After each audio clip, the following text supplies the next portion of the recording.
Hey, what's going on today, everybody? I'm the Bridge Too Far. I hope you guys are doing well out there, and I am super freaking excited to start off a full day of the most beautiful scuffed speedruns you guys have ever seen in your life. So it is great games done eventually. We're gonna have a whole freaking day of different speedruns for you guys, and I'm excited as hell. This is a very special event. It's become a tradition, something we do every year. We've, I think, streamed it 3 years in a row now. We actually did this before I even started streaming. It was an event that we did, but basically all of my friends are coming over, or almost all of my friends. I mean, not the Twitch homies. You guys live kind of far away, some of you. Looking at you, Clink. But, so we all basically picked a different game to learn how to speedrun, and we spent about a month practicing it when we have time. So, again, we're not setting world records here. But I'm very excited. It's always super fun just to see like how quickly you can beat a game. So we have the lineup on screen here. I'm pointing in the right direction. So it's actually so small that I can't read it. So hold on. So we're gonna kicking off today with Baldur's Gate 2 expansion, Throne of Ball, being run by Dazalicious, and then after that, Nogla is gonna be running an Icarus level. He's not actually going to be speedrunning all of Icarus. That would probably take 3 weeks. I'm not kidding. Of no sleep. And then Voodoo is going to be doing a New Game Plus run of Neo. It's nice that my finger is disappearing as it goes off the screen. It's like, you know, just being sawed off. And then Perfect Havoc is going to be speedrunning Pal World. I'm actually not 100% sure what the category requirements is for that run is. So we will all find out together. Very excited about that. The Sacred End is going to be doing Harry Potter and the Sorcerer's Stone. And then Grizz, the overachiever that he is going to be speedrunning 3 different games, not at the same time, but he's going to be doing the tutorial for GTFO, Mayo Clicker, also known as My Name is Mayo, and then No Man's Sky. I think the category he's doing is Leave Orbit. He can correct me when he gets here, but... And then my sister Katoan is speedrunning Baba Is You, which if you guys haven't heard of it, it's just a really cool like logic puzzle type of game where like you push words together and that like has different effects on the game. And then I will be kicking things off with Stilt Fella much later in the day. We're going to be doing the speedrun category for Stilt Fella. Yeah, I'm very excited. I am currently 6th place in the world, and that's probably not going to change today, but you never know. Maybe we'll get a crazy run in. But welcome on in, everybody. Ken, good to see you. Dundee, oh my god. Inhaling some food and lurking before I got to do some running around. Hell yeah.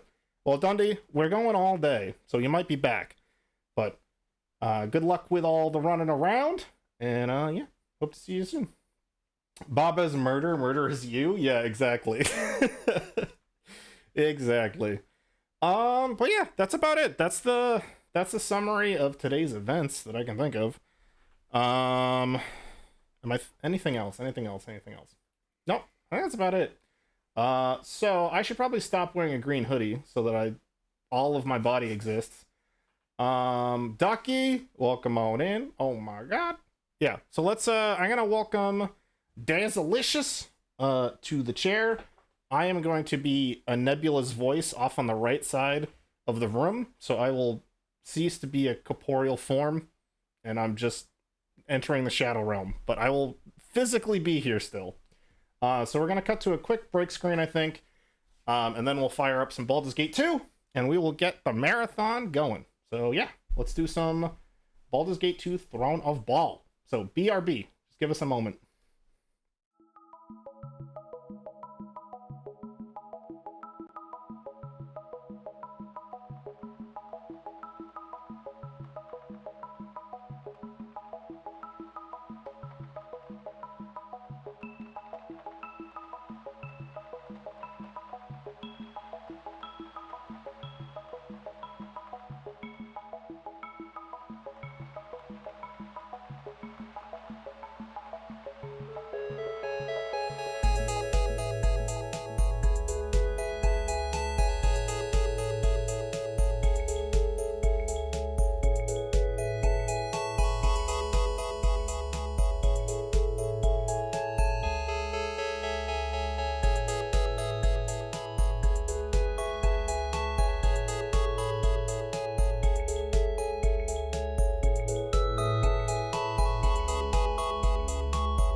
close studio mode. This? Yeah. Alright, why is the webcam not working? Oh, webcam! Why have you abandoned me?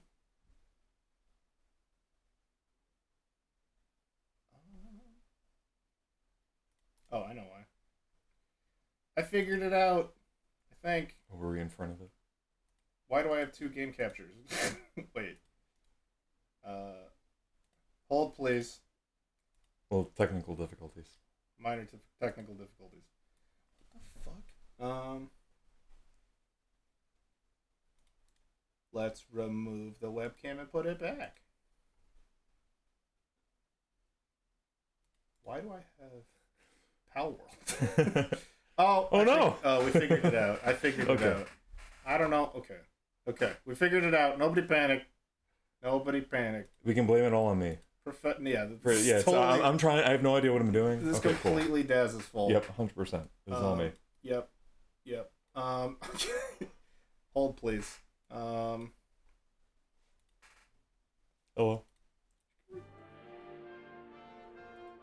Hey. Oh my god, we did it. Okay, cool. Okay. And then my only thing is, there's a beam of light to your left. Oh, I fucked. I made it worse. Oh no. I made it worse. Hang on, we need to fix the void behind this. Yeah, we need to make the void a little more complete. Oh, that's the wrong side. I'm a dummy. Oh, other way. I'm an idiot. Professional streamer.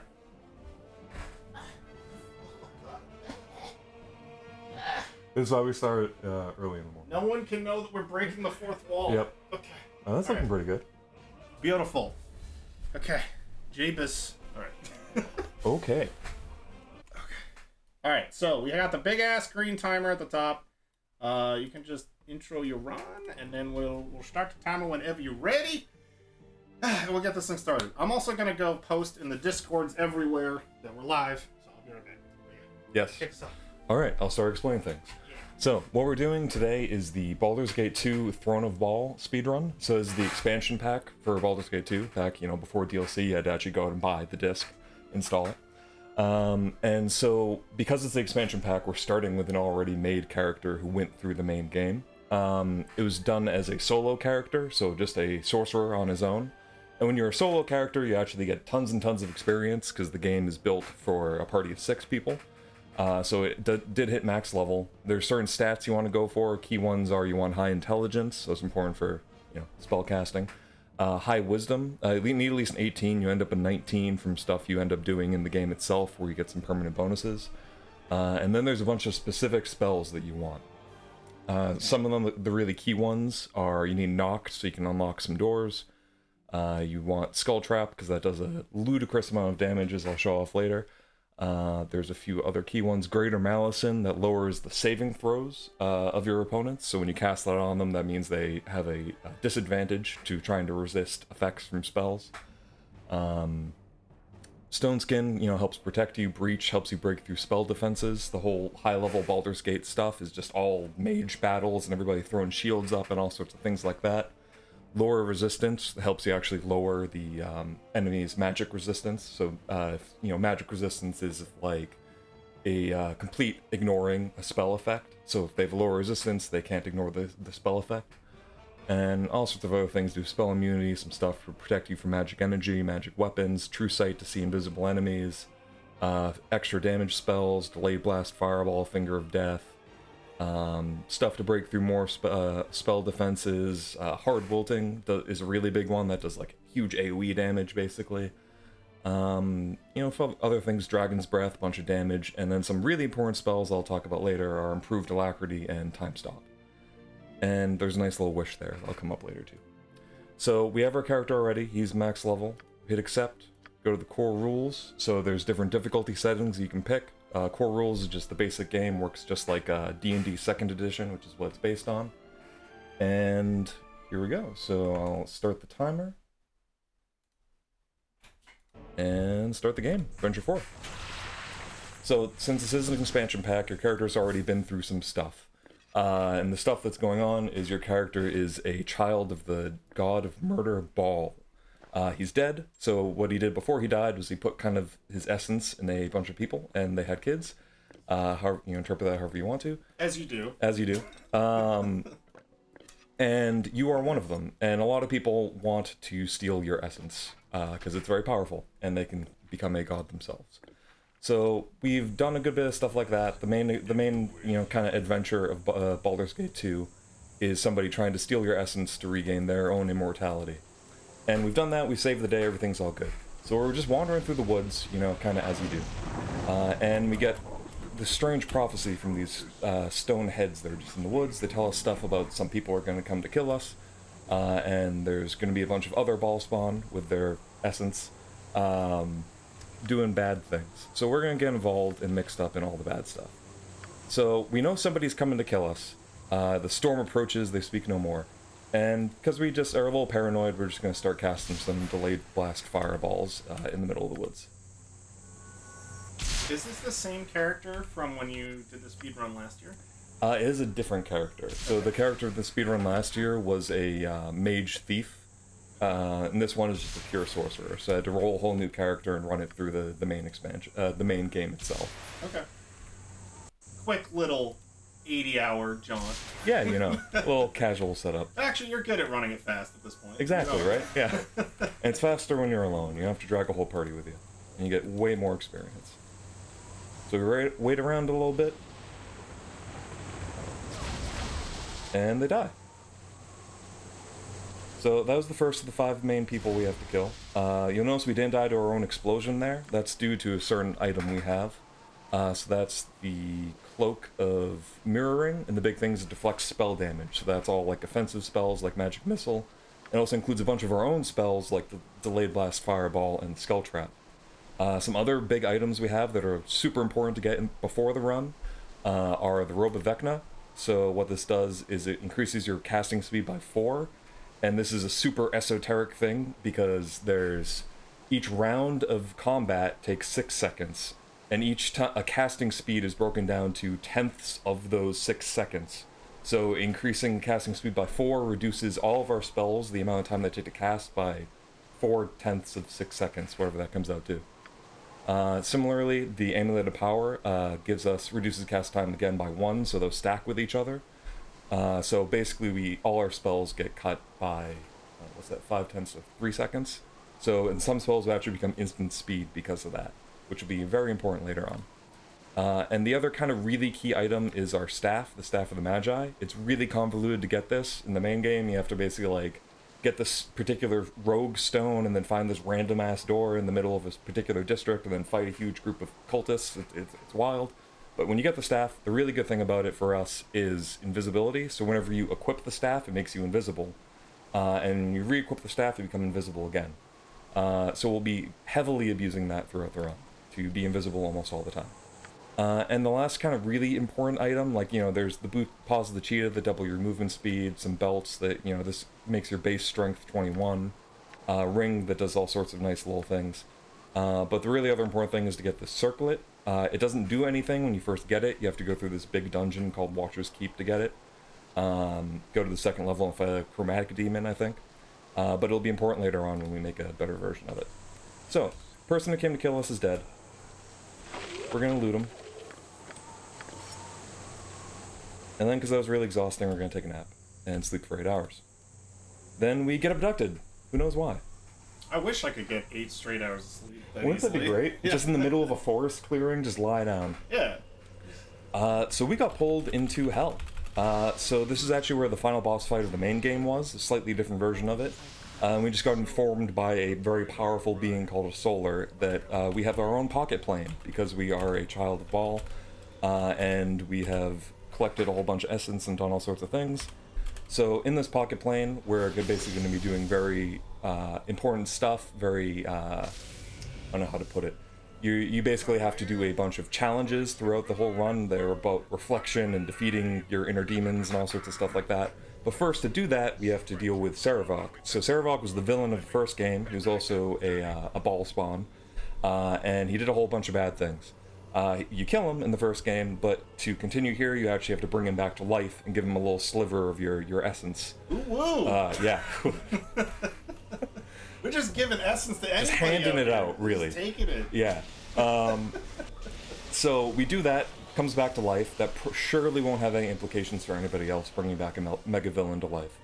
You do actually have the option to have him join your party, which can be pretty cool, and you can actually even turn him into a good guy if you want.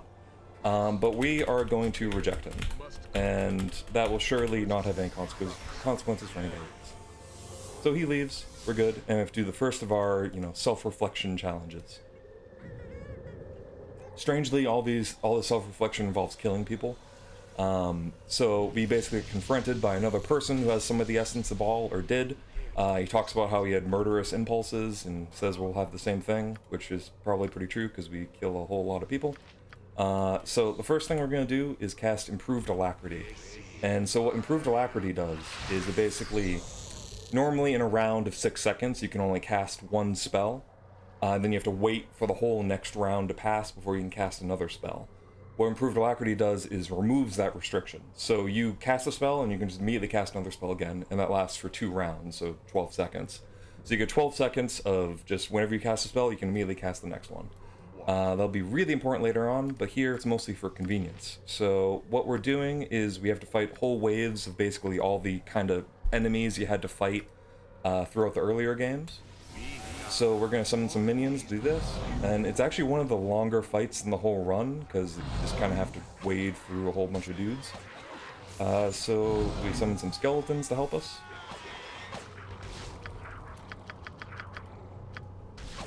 The one thing you'll see me do a lot is pause the game. That's just kind of help me queue up another spell, take a little bit to think about what I'm doing. So we get our 4 skeleton bros, and then we summon a Planetar. Planetar is our true love. She's amazing. She does all sorts of work for us. Does tons of damage, and is just awesome all around. Heal herself, so you're going to see her a lot on the run. So we have our skeletons. They're doing skeleton things. And we're going to just cast a couple spells on ourselves to protect us, in case anybody decides to look at us. Because we're a sorcerer, we are not very sturdy. We don't really have a ton of health, and if anybody really hits us, we will die very, very quickly. So a lot of the run is making sure people don't touch us at all.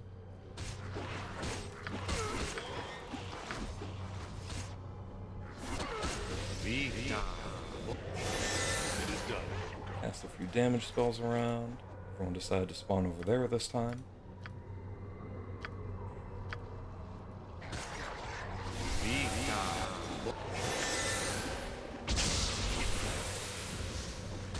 And we kind of just need to wade through all these people. It takes a bit, you get waves, they get progressively tougher. You eventually have to fight the, kind of main bosses, villains throughout the whole saga. Are we still in a pocket dimension? Yes. So we're in our little own pocket dimension, and there's all these, side rooms, basically, that are these challenges. Right, okay. Oh God, somebody's trying to touch us. Can't have that. Some of these people have spell resistances, which are annoying, so we want to break through those. So this is where you have stuff like Breach that dispels all the spell protections they have. And they can also, reflect those. There's a whole magic, spell, counter-spell kind of system going on in the game.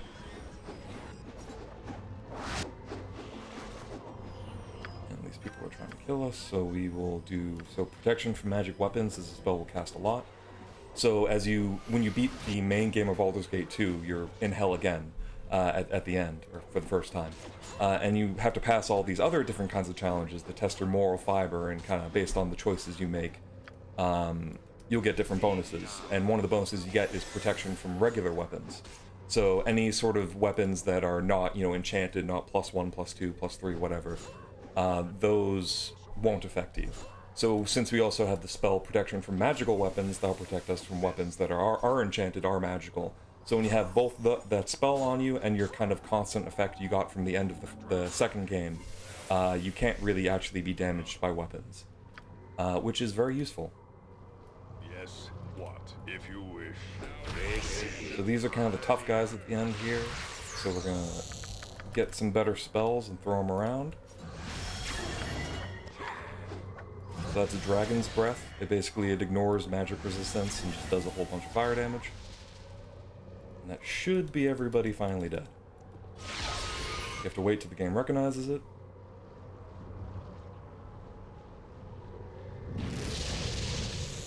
guy confronts us again about how we're probably going to kill more people, and he is absolutely right. And that's the first challenge. So before we go, we're going to take a little rest. And so kind of what's going on in the plot is there are these 5 ball spawn. We've already killed one. That was the one who tried to assassinate us and died off screen. And then the 4 remaining ones are sort of leading a campaign of carnage to kill all the other ball spawn, collect their essence, and become the biggest ball spawn of them all. So what's happening here is a whole bunch of people who are ball spawn kind of all collected in this city to try to be safe, and an army led by one of the 5, Yagashura, a fire giant, is kind of besieging the city. There's a ball spawn who's in charge of the city, who's super paranoid that people are going to try to kill him. The soldiers aren't letting anybody in, and they're kind of being really mean. And there's this really nice lady Melisande who's trying to sort of help all the people and argue for being, humanitarian and all that. So we teleport into the city out of nowhere. We quickly go invisible so people don't attack us, and we cover ourselves in oil so we're very fast. So we go into this inn, we run into the back, and there's this dude totally minding his own business, and we're going to kill him. And the reason we killed him is he stole a spell book, and we totally knew that, and that was a justified crime. Justified murder. Whatever you want to call it. Killing. Yeah. Yeah. Yeah. 100%. We totally knew that he was a criminal. It's all good. So he stole this guy's spell book, and this guy sells more spells. So we need to buy some scrolls from him, and he will only do so if he gets his book back. So he has his book. We sell him some stuff, and right now we're only going to buy one scroll, Friends. We'll be back later. And what Friends does is our character is not very charismatic. He only has an 11, so that means you don't really get the best deal when selling stuff, and we're going to be selling some things. So we cast Friends on ourselves, and suddenly we'll be incredibly charismatic, and everyone will love us. It's that easy. Are we the bad guys, Clinks? There's no time for self-reflection to ask that question here.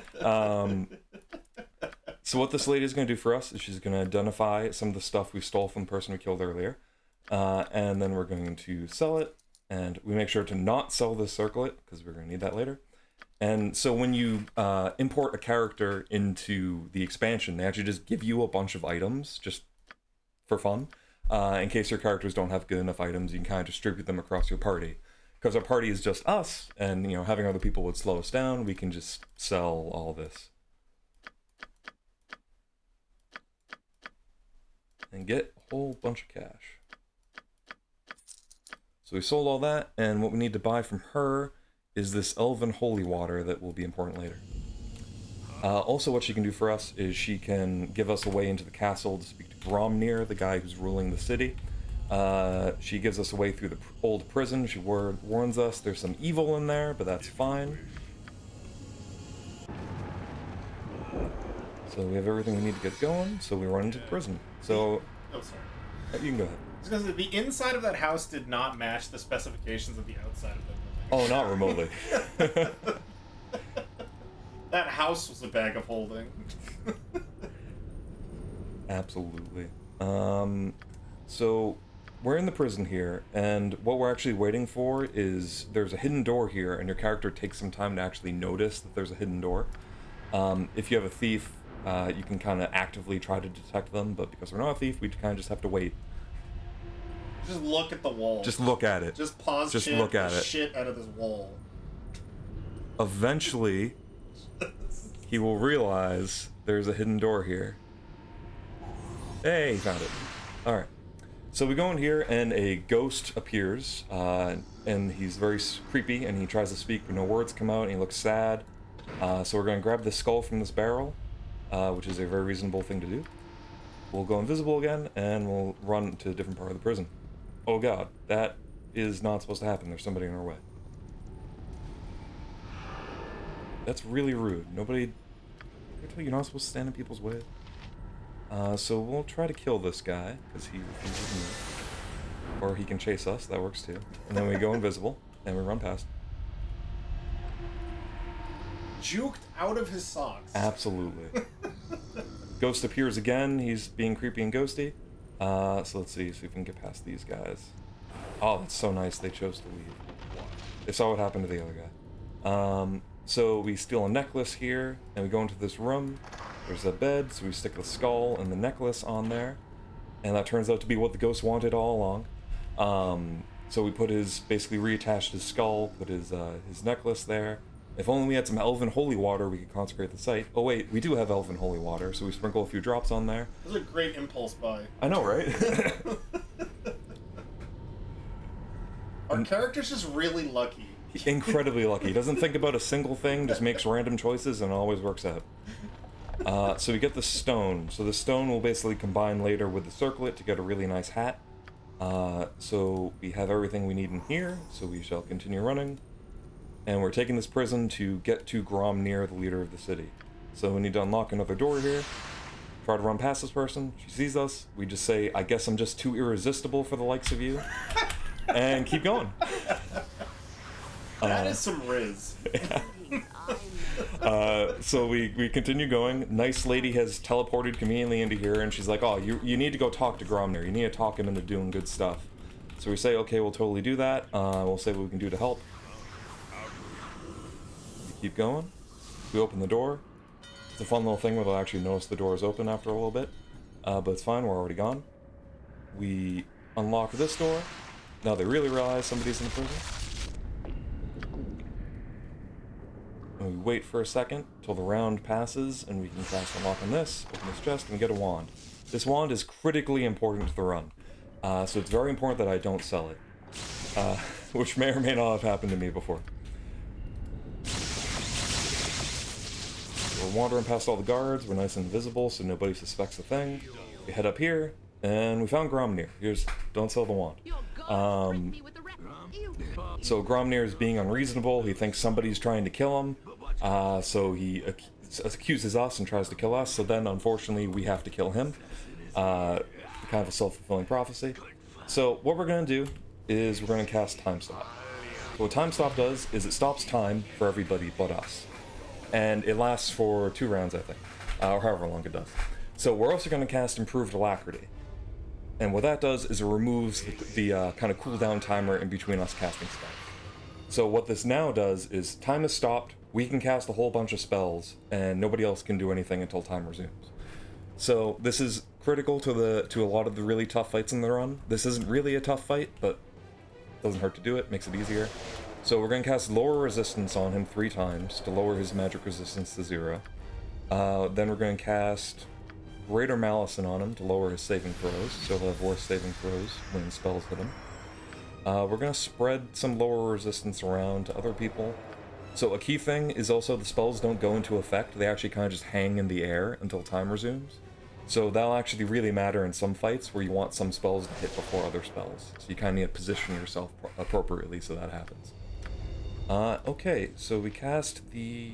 want to throw a couple other negative saving throw stuff on you guys. You get that. Get that. And you guys get some of that. And we back up a bit, and then we start throwing some damage around. So we want to throw some skull traps. So the skull trap basically is... It's meant to be a trap. You like throw it a little floating skull, and if anything goes near it, it explodes and does a whole bunch of damage. But it's actually incredibly good just throwing it at people.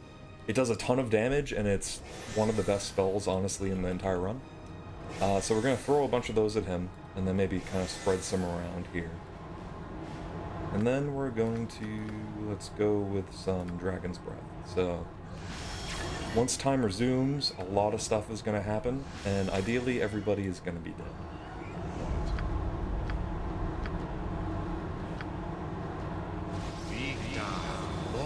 Cast that.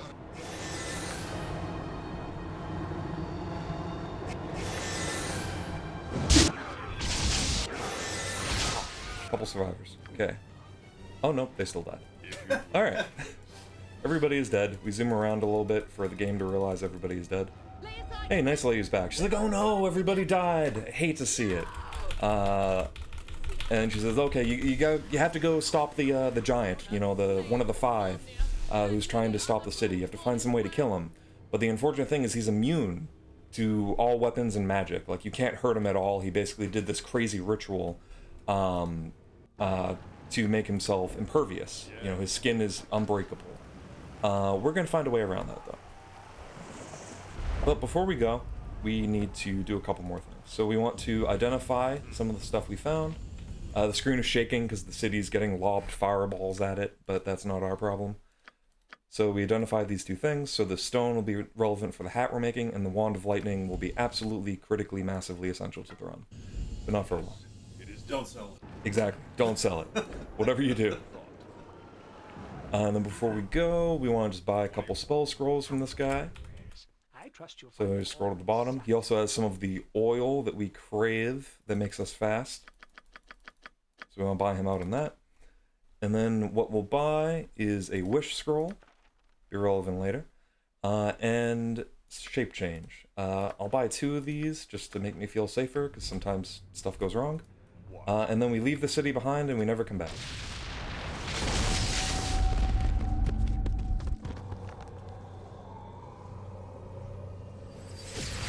Alright, so what we get, because we have our own little pocket plane of existence, we can actually teleport to that anytime we're out of combat. And we'll do that a lot to rest or just kind of, you know, chill and relax. You know, admire the amazing architecture. That 4 boobies? Yes? Oh, Yes, all right. maybe. I don't know. Interpret that statue however you want. So who we're talking to is Caspinar. He's our little imp servant, a butler, and the main thing he does is he crafts items for us. So there's a whole bunch of different items you can get throughout all the different games. Carry them forward, get them in the expansion. He kind of craft and make super items for you. There's only really one we care about. So that's the Circlet of Netheril. It's a fancy hat that basically gives us extra castings of certain high-level spells. In the basic way, if you aren't familiar with it, the way magic worked in at least D&D 2nd edition is you have spells are broken down to different levels, and then you have a certain number of spell casts per day. If you're a sorcerer, a certain number of spell casts per day. You have each of the different levels, and you can memorize a certain number of spells of each level. So, you know, these are all level 1 spells here. If I use one of them, that uses up one of the uses for the other level 1 spells. So what the helmet does is it gives us extra castings of 7th and 8th level wizard spells. And we just go take a little nap. We're all nice and rested. And then we go back out there. So our mission is to kill the fire giant who's trying to kill all the poor innocent people in the city. So we want to escape from the city. And normally you would have to go on probably most of the expansion was going on this kind of long campaign through the woods and the mountains to figure out the secret to the ritual he did to become impervious. Oh, actually, didn't know you can move this around. Wow. Oh, that's cool.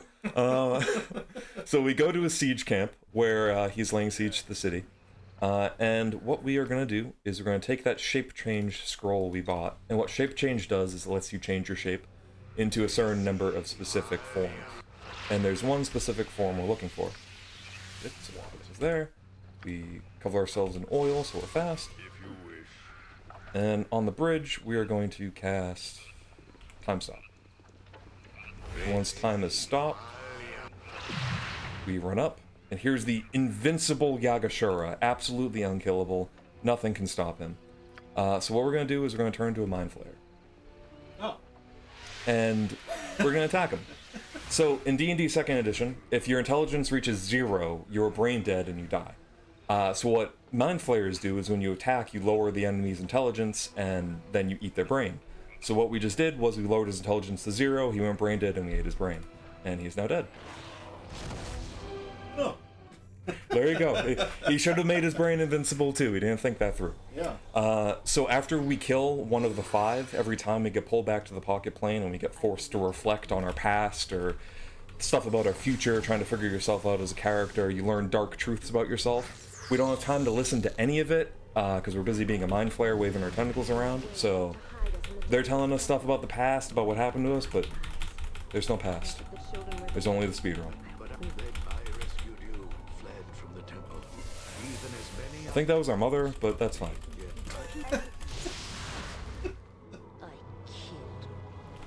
The Solar confronts us, asks us more questions, we don't listen to any of them. And the next challenge is unlocked. So we're going to have to go back to the pocket plane in a bit and do that next challenge. And you have to complete all 5 of the challenges by the end of the game.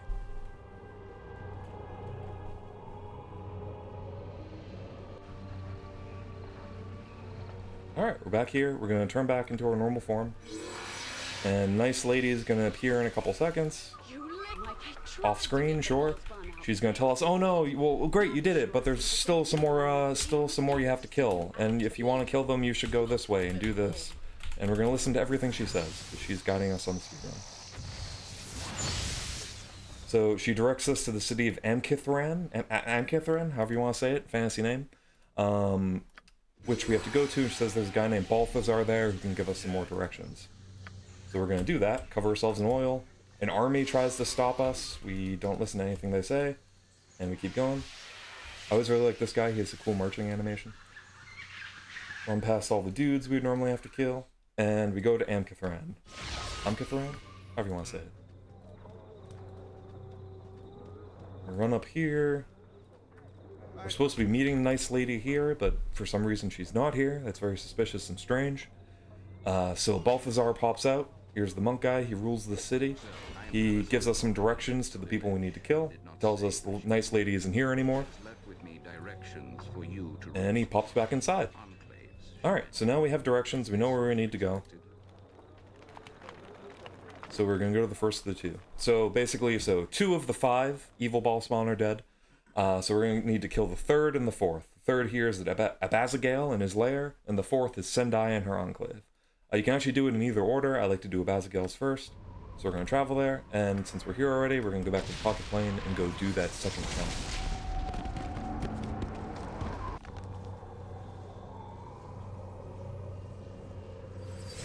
Takes a little bit. There we go. We need to make sure to nap. It's always important to rest. Before we walk in, we're going to give ourselves protection from magic weapons in case anything goes weird. And we get confronted with an alternate universe version of ourselves if we had taken the place of the villain of the first game. So you have to kill yourself and then the other villain's minions, basically. Yes. So we're going to stop time, as we always do. Do improved alacrity so we can spam spells to our heart's content. And we're going to start killing these people. Ourself, I guess. I don't know what that means really deep down if you're killing yourself. Or your evil version of yourself you could have been. You know? Who knows? I mean, our character wouldn't stop to think about it anyways. Exactly. There's no time for self-reflection, there's only time for murder. Exactly.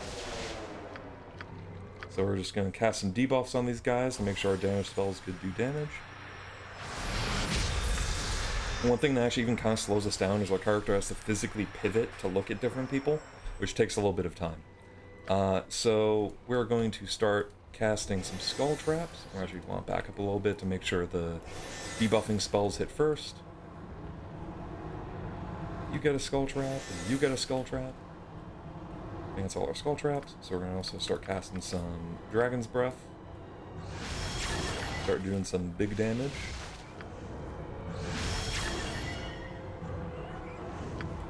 Stay paused. And then we do, let's get some Finger of Death. That's a fun one. Ayo. Yeah. So what that does basically is if you fail your save on it, it kills you instantly. If you pass your save, you still take some damage. So it's good to get some damage out there. Oh and everybody's dead. Actually evaporated. Yes. Did not see it coming.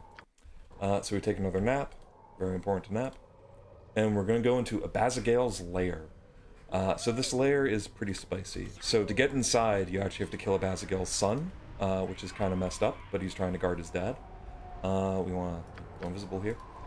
And then, before we engage, we want to summon our bae, Planetar, our best friend in the world. And she's going to do most of the work this fight. Who dares disturb us? Blah, blah, blah, blah. Alright. So, Planetar's going to go start beating on him. I'm going to start casting some spells myself. He likes to go invisible and confuse our Planetar, which sucks. So we are going to cast this here. So Planetar is scared and confused. Hopefully it won't last too long. I know how that feels. So he's not actually, the first phase is very not strong at all. He just has kind of the basic weapons, so he's just going to wail on us. hopefully our Planetar stops being confused soon. Let's get another hard wilting in there to get a little more damage on that. He summons some invisible stalkers who are invisible and stocky. So he likes casting spell protections on himself. So we're going to cast some debuffs. So there's Warding Whip, which basically dispels the spell protection and does another one each round for a couple rounds. Planetar is really, really scared and confused. I guess I'm just going to start beating on him. It's usually not how you want things to go, but we're going to do it.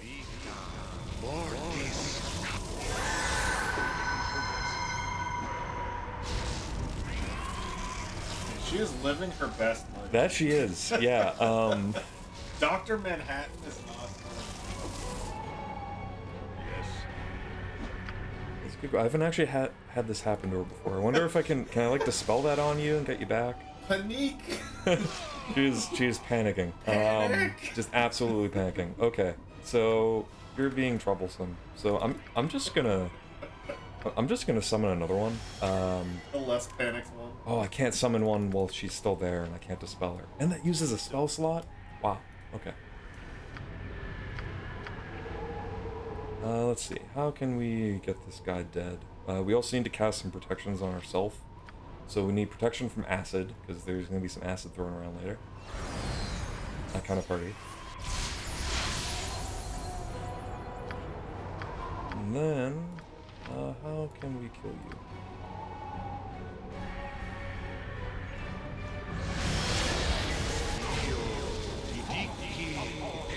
How long do you think I'll stay panicked? I don't know. Oh, okay. I figured it would only be for a little bit, but this is actually quite a long time. Yeah.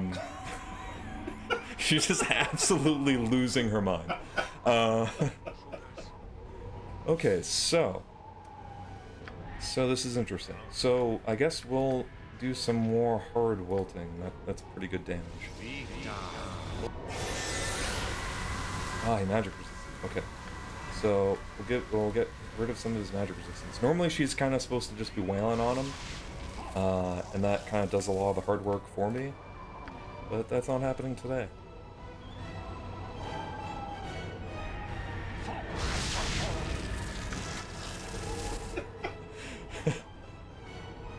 I wonder what she's thinking about. Not a whole lot. Okay, so Draconis, if you can believe it, was not a human being, but actually a dragon. So we're actually in a very bad position, because he will bully us really, really bad. So we're gonna have to protect ourselves from magic weapons and just like get away from him a bit. And then he likes to go invisible. So we're gonna cast, oh Jesus, oh, I lost protection from acid because he dispelled it. This is gonna get spicy. Ruh-roh. I may die. So what we're gonna do, we're gonna protect ourselves from acid again. Okay, we're protected from acid. We need to cast True Sight so we can kind of see where he is. Okay, we see him, he's very visible. And then we're gonna have to stop time. Oh no, don't do it, don't do it. Where'd you go? Come back. See, he's really squirrely. So we're gonna stop time. He lets us. Ah, damn, got us. Okay. No. Next time should go better. Unfortunately, we have to do phase 1 again, but hopefully the Planetar doesn't spend the whole time panicking.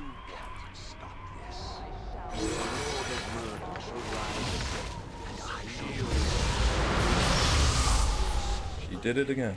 Alright. Very interesting. Okay, so what we want to do is we want to cast the Warding Whip on him.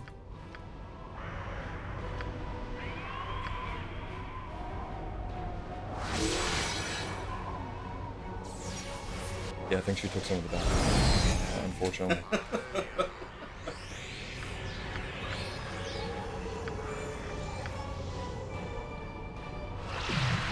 he likes to cast Time Stop and then accomplish literally nothing with it. So he's going to spend the whole time just kind of beating on us, not actually doing anything.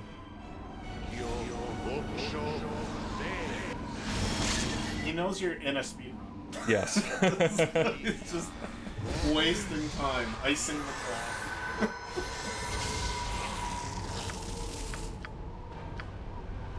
Lower his resistance a little bit, just so more spells can get through to him.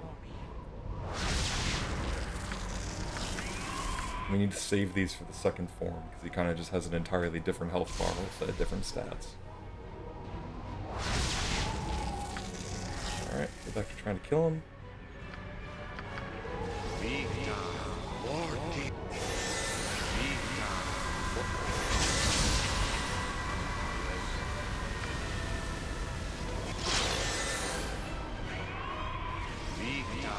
I like this mist.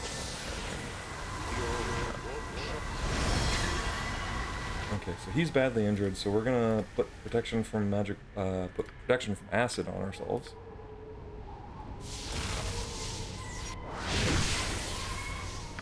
And then get some protection from magic weapons.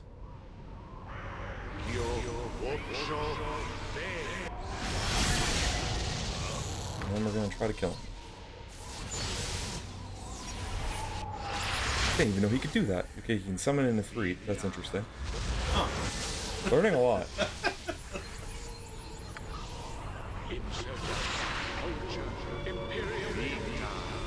Make some distance. Okay, so second try of this. Okay, so we're gonna time stop. And he bullied us. He does that, he's a bullier. Oh, I'm taking damage. Okay. So cast magic weapons so we don't die. Cool. So he's there. We try time stop one more time. Dream big. Wow, you're just the worst. Okay. One more time. I don't like this dragon. Okay, got a time stop off. And we still have a slot for improved alacrity. I love that even the dragon's breathing animation is like ridiculously fast. Oh yeah, yeah. He casts improved haste on himself because he's a mage, so he's just zooming around. Okay, so what we need to do is he has a bunch of spell protections on him, so we need to cast Breach to break through those. We need to cast Lower Resistance to lower his magic resistance. We didn't have quite enough spell slots of what we needed, so we'll throw another Lower Resistance spell in there. Back up from him a bit. Skull trap him.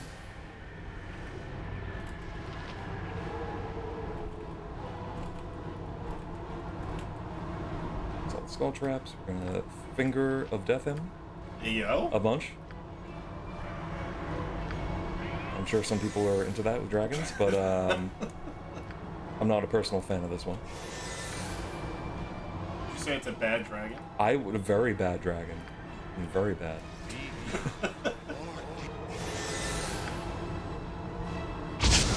And he's dead. Okay. He got what was coming to him, and we rip off his head. Oh. The head is essential to entering the lair. I guess because maybe it was magically keyed to him in some way. Oh, you're still alive. Okay. So we got you. You need to die. You're not dying very easily. Is that the Afreet? It's one of his invisible stalkers. Oh. You can tell because... He's an invisible. Yeah. This should kill him? Oh my god, he's still alive. Okay. So what can kill you? What can kill you? You could die from some magic missile burns.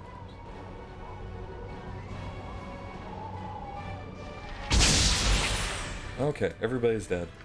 We need to get the hell out of here and take a nap.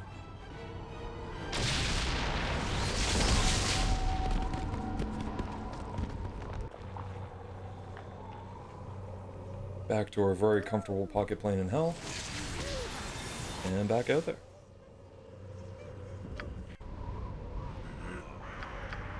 So as soon as we enter, we'll get attacked by a person who's actually a wyvern, so he's a were-wyvern, which is apparently a thing. It's time stop.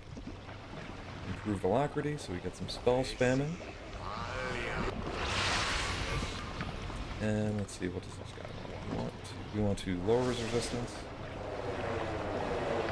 Give him some bad saving throws. We kind of have a recipe for most of these fights, if you'll notice. And then we give him some skull traps.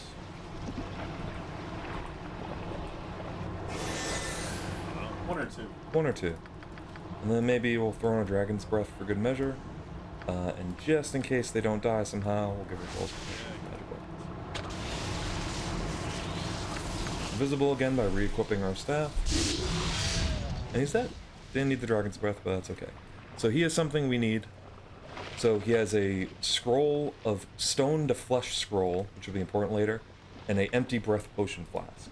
So kind of the main mechanic of the I think I can actually take a nap. Yes. Kind of the main mechanic of the Bazigal's lair is there are these 4 pools that you have to dive through. There's only one you can go through initially that's kind of, you know, not long enough that you can make it through all the other way while holding your breath. And what we're trying to do now is we want to fill that vial with a breathing potion so we can breathe and go through the other pools. So we want protection from magic weapons in ourselves here. We want to cover ourselves in oil. Since we're invisible, these guys don't notice us. And we are all leveled up. So these guys do see us, and they would hurt really hard if we weren't protected from magic weapons. So we gather enough of the liquid to fill the flask, and we head back through the pool.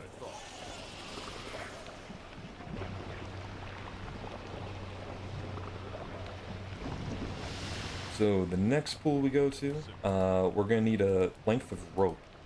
And there's really only one place we can get it from in the entire world, interestingly enough. And it's through here, and there's a guy who's in prison who will give us the rope. If you wish. So we want to re-up our protection from magic weapons, just because there's a whole bunch of people here, and they can actually see me. So they're going to crowd us there. So we unlock this door with a little knock spell. We have a shouting conversation with this imprisoned monk from across the room. He tells us basically there's a dragon deeper in here who's guarding a Bazigal's lair, the deepest part of the lair, and that dragon is enchanted, so they're being kind of forced to work for a Bazigal. So there's a scroll we can get to reverse that, and we can just kind of walk by the dragon instead of fighting it, which is what we want. So what we're going to do is we're going to little improved alacrity, so we get some nice spell casting. These guys are blocking the hallway, so they're going to need to die.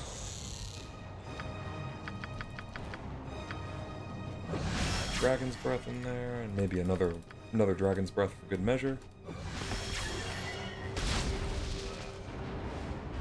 That's you. Go invisible again. So he threw us a rope from inside the jail and then died at the end of the conversation. So we dive back through. We have a rope now. We use the rope to get through this tunnel.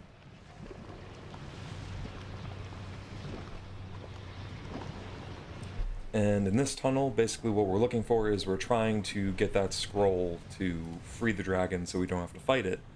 And there's a mad scientist wizard guy who's hiding in the back here through yet another pool, who has the scroll. So the way we get the scroll from him is we basically have to do a little side quest. He wants a eye stalk from a beholder-like thing that's hanging out elsewhere in the cave. And it would take some time, a little bit of time to go kill it, take some spell slots, all that stuff. So instead of us going to kill it, we realized we could subcontract the quest out. So there are these 3 adventurers who are turned to stone. We luckily have a stoned flesh scroll, very convenient. So we're going to bring them back to life. So we actually can give them this adventurer. We tell them there's a terrible evil and the fiendish beholder and his kobold cohorts. So we give them the quest to go retrieve it, tell them the fate of the entire world lies in your hands. They want to know what we get. We can either give them the satisfaction of a job well done or 100 gold. We're just going to give them some satisfaction.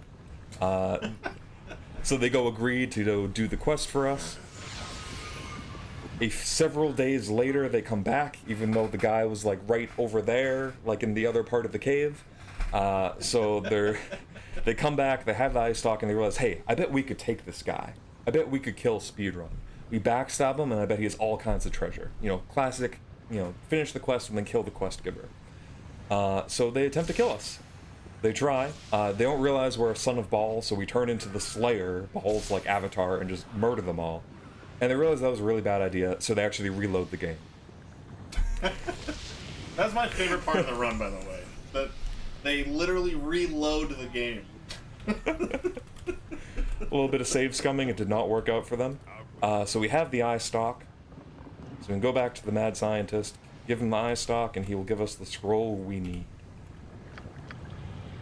We make sure to oil up again. We'll restock our oil supplies. And so sometimes, so there's a pool here that's a shortcut. Sometimes these guys block us. They do not today, which is nice. So we dive through the pool.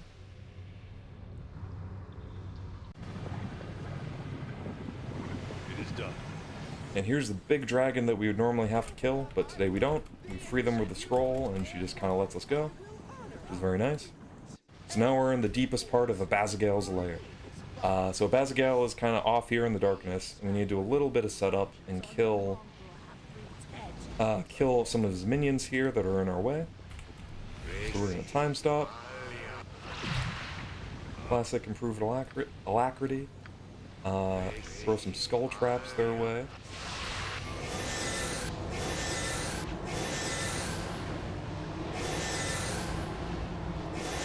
That's usually enough to kill them, but we'll just kind of make sure. There's some hard wilting at them.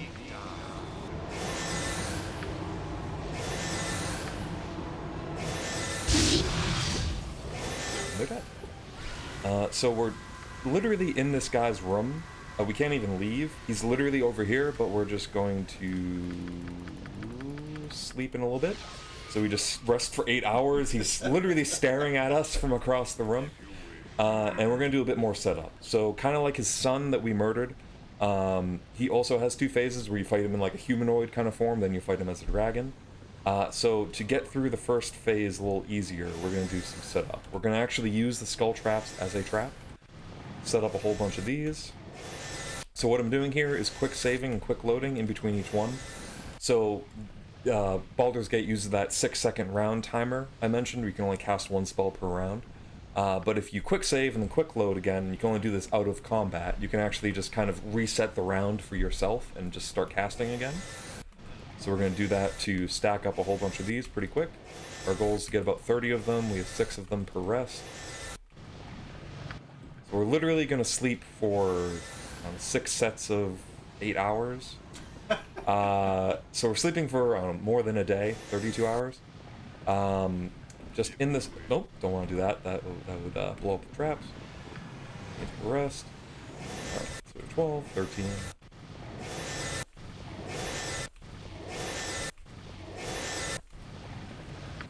18...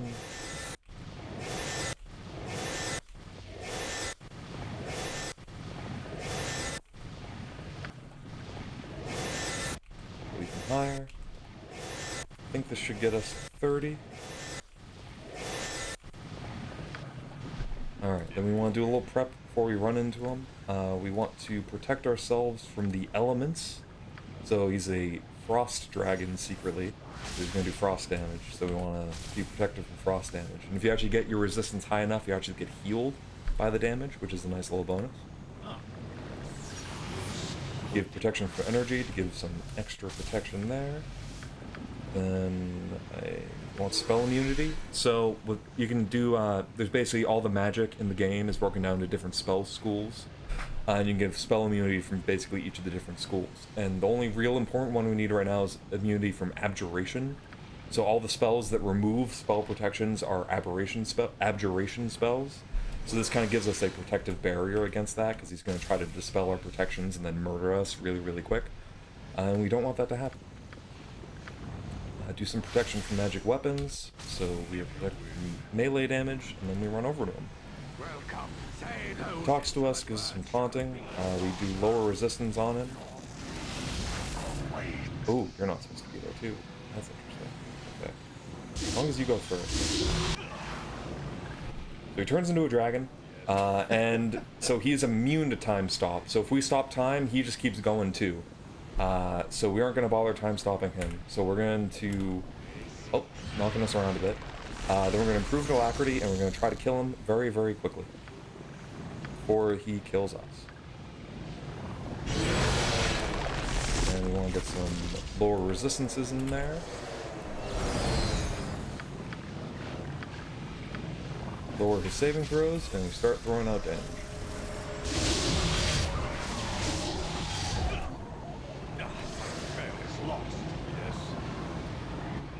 Okay, that's concerning. So we need to re-up our protection from that.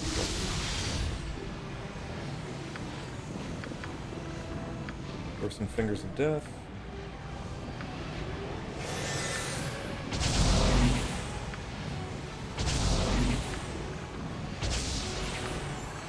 Got bad rolls there, but we will throw out some alternative damage spells. I think he is weak to Dragon's Breath.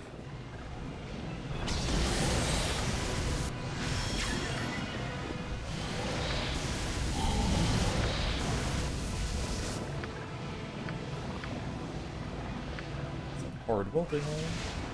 Good. Okay, we got him. So because that was another one of the three of the five, we get pulled back to the pocket plane for some more self-reflection and revelations about our past. We are not going to listen to any of them. I think we have to confront ourselves here and talk about our place in the prophecy and all that, but we ain't got time for it. Alright, third challenge is open, so we get kicked back to where we were, and then we're going to teleport back here and do the third challenge.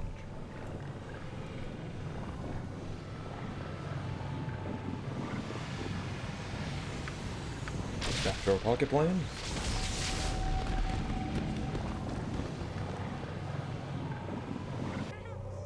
And we're gonna take a nap, because killing a dragon, we rested for, so your resting is kind of based on how much health you have, and the lower your health, the more you'll rest.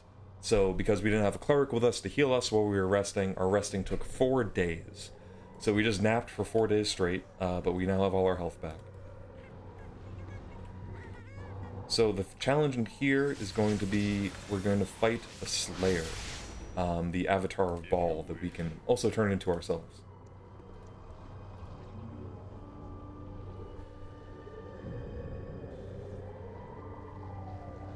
So we're briefly confronted with ourselves. I think he's meant to be our self-doubt, I believe. And our self-doubt is actually a murderous demon. Who could have guessed? So we are going to improve alacrity, do protection from magical weapons so he can't just kill us. So we do need to lower his magic resistances because they're really high, but he's actually immune to the spell lower resistance.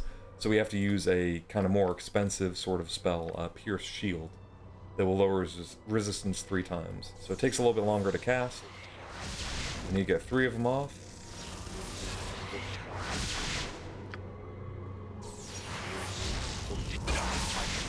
Ooh, he actually hurt us. Okay, so our magic resistance went away, so we need to re-up that, re-up our subscription. Get another Pierce Shield in there.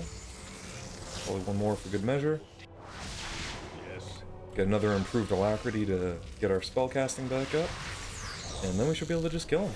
Skull Trap, as always, is the answer. Alright, that's the third challenge down. So we need to go to Sendai's Enclave to take on the next one of the 5. First, to make sure I take a nap, always important. So we get teleported back to outside in the wilderness. We go to Sendai's Enclave. So, there's this nice, friendly, innocent woodcutter here. Totally trustworthy, nothing suspicious about him whatsoever. He's gonna unfortunately have to die, though. So we're gonna stop time. Improved alacrity.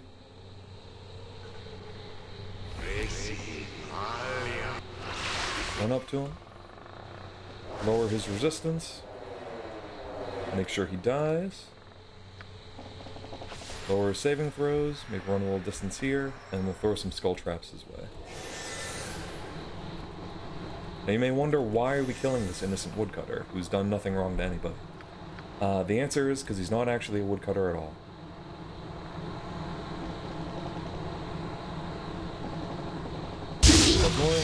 He's dead. He was actually a drow commando, and his life was keeping the entrance to the lair disguised. So with his death, we can now, the illusion is dispelled, and we can now enter the Enclave and get back to murdering. So the Enclave basically is full of troops, like all sorts of stuff. So the leader, Sendai, she's a drow, and she has a huge army of all sorts of different minions. And we're gonna have to kind of systematically go through all of them, because each of them has sort of a key to help you keep progressing into the lair. So we are going to kill this captain here, who's the first key we need. We want to make sure to give ourselves protection from magical weapons so we don't just get murdered. Give her a little lower saving throw. Hi, Bebby, Emmy, Tuka. Oh my Good God, to see you. Homies. Lots of homies. So we need to kill this lady really, really hard. So we're going to light her up with some dragon's breath. And then maybe throw a couple of fingers of death her way. Make sure she dies. She's very dead. We loot her, we take that, take this. Go invisible, and it was like we were never here. So basically, as you progress through this dungeon, it keeps cutting back to the Sendai, the leader of the Enclave, as she basically talks to her lieutenants and kind of sends them one at a time to stop us instead of sending them all at once. So she's getting ready, she's very upset about what has happened, and basically our next task is to take on a Lich, who's guarding a ward stone that will let us get deeper into the dungeon. What do you want? Oh, I went the wrong place. Walked back in there. Alright. Yeah. So we are going to crawl through these tunnels. This huge army of spiders is supposed to stop us, but we're invisible, so they literally don't care. Run past them all. Alright, so the Lich we need to kill is hiding in this little room over here. So we kind of blew all of our spell slots earlier killing that lady, so we're going to take a nap. He is literally over there watching us sleep. That's a recurring theme in this run. Yes. So give ourselves some improved alacrity so we can cast spells quickly. Get our Dragon's Breath, and we're going to get 3 of those out there. And that should be enough to kill him. Do a 4th just for fun. Alright, there was a Lich there. There's now no longer a Lich. Oh, no, don't want to leave yet. There's Lich charcoal. Ah, like it. Take a nap again. Get all speedy with some oil. And good to go. So we've killed another lieutenant, so it cuts back to the evil boss again. She's very upset that her plan of sending her minions one at a time to fight me is not working. So she literally kills the messenger, which is a really great way to, you know, ensure loyalty and make sure your organization runs well. Yeah. Sends her next minion to go stop me. Simple. Surely this one will work. Surely. So we have a little trick here. So we cast the improved alacrity before we go through. So we'll have very fast spell casting. Go through the door. So she's going to try to talk to us. And that's the last thing we want. If she talks to us, she teleports away, and then we have to go into this other side room down there and fight the elemental Prince of Earth and do all sorts of things, and then fight her, and she has a bunch of dudes. So what we're going to try to do is kill her before she can talk. Really before she can go away. So we want to start the damage train before the conversation starts. She tries to talk to us. And she's dead. You just walk to the front door, just throw an Just entire, literally... like, a whole grocery bag of bullshit just straight Yes, at her. the second I enter before she can say a word to me. Catch. Hi, nice to meet you. Okay, so that's another minion down. So there's yet another minion in the way. He kind of has an arena. He's really into honor and all that stuff. So he offers basically to duel us one-on-one. Oh. And this spectator here, who's spectating what's happening, he basically agrees he'll cast a spell on all of the guy's minions, and he would also, if we had any party members, he'd cast a spell on our party members. So whoever you send to duel him one-on-one, whoever loses, all of their friends die. This ends up being a really bad deal for all this guy's friends. Did they agree to this? I don't think they had a choice. They just kind of... Life of a minion. Exactly, that's what happens. So, we are going to do bullshit to this guy like we do to everybody else. Stop time. Get our spell casting really fast with improved alacrity. Run up to him. Lower his resistances. You may recognize there's a pattern here. They can batter resisting spells, walk away, and then we throw lots of bullshit at him.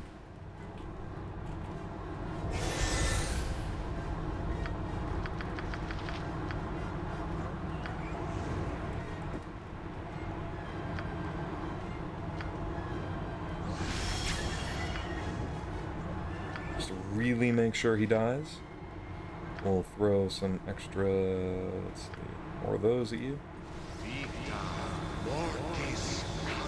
Those take a little bit to cast, so we can't fully spam those, but we can at least get a few in. And he's dead. And all of his friends also die, because they made really bad choices. Jesus! So much screen shaking.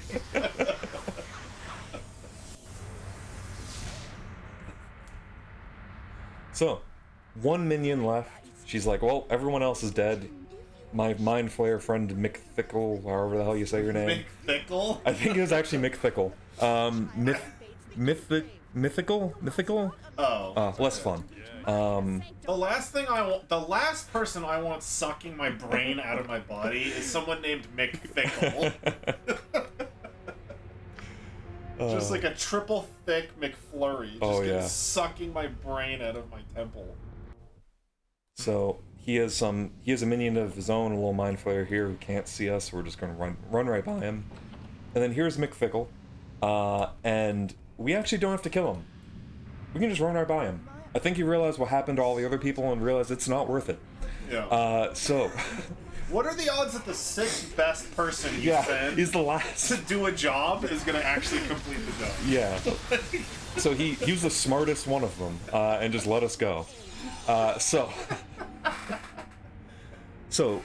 Basically, what Sendai does is a lot of bullshit. Basically, she teleports away, and she summons 7 statues of herself, each of which is a different D&D class, basically, or different combinations of classes. And you have to kill all of them, and each time you kill one, some drow come in, and you have to kill them too. And once you kill all 7 of them, then you can fight her. So this fight, our true love, Planetar, is going to be doing 99% of the work. She can basically solo it. We want to be far away from that, so this guy, the first Sendai, casts a spell, Creeping Doom, that basically summons a bunch of insects that bite at us, and they interrupt our spell casting, and that's just awful. So we're just going to be far away while that's happening. It's good to see she stopped panicking. That's good, she's finally calm. She got all of her panicking out of the way. That's good, yeah. It is done. So, and when you kill one, minions come in and the next statue activates, so the next statue is already activated over here. This one's a spellcaster, so we're going to throw some stuff to kind of mess her up. We have a Ice Storm, that basically does some damage, interrupts spellcasting. Which hopefully will stop most of her nonsense. We can also throw Warding Whip on her that will kind of continuously dispel her protection. But she likes to do some nonsense. She stops time sometimes. Sometimes she summons a demon from the abyss. You know, all the fun stuff. But she's failing at it, which is good. Let's see, she's immune to our damage right now because she puts spell protections on herself, so we'll reach through that. Hopefully our Plantar can kind of keep beating on her.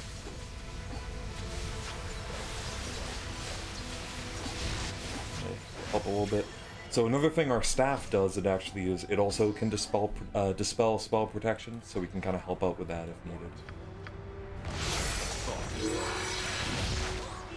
So these guys are also doing some magic stuff, so we're gonna rake through their magical barriers. Actually, we want to, they go invisible, so we're gonna want to cast True Sight so we can see them.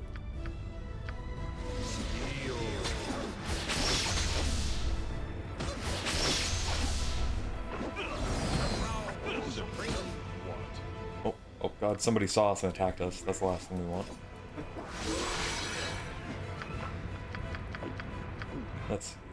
What will help us here? This should be good.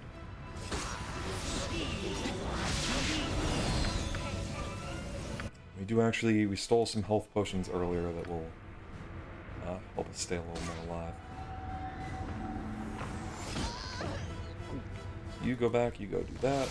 Still here. We'll throw out a damage spell. Kind of help us along a little bit.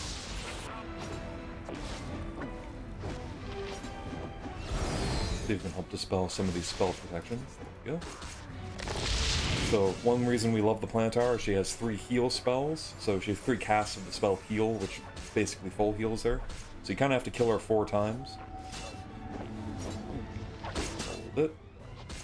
Oh god, okay. That can happen. That's fine. Because we don't have a Plantar just having a panic attack, we can just summon another one.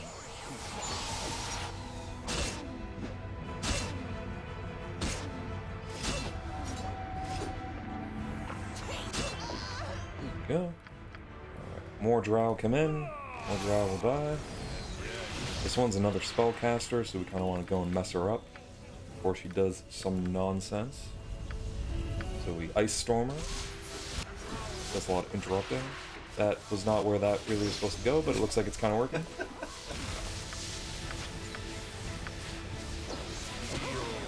True Sight so we can see through her illusions. And go beat on her a little bit.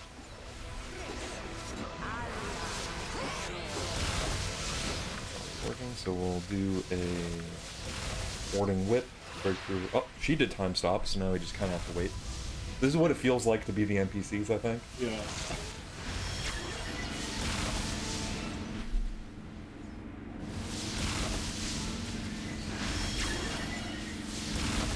Like, no, take your time. Yeah. Take Do your whatever you time. want. Fine.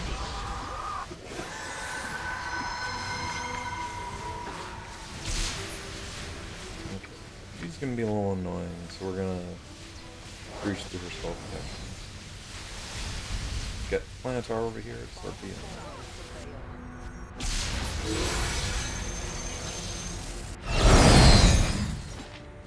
Well, it is done.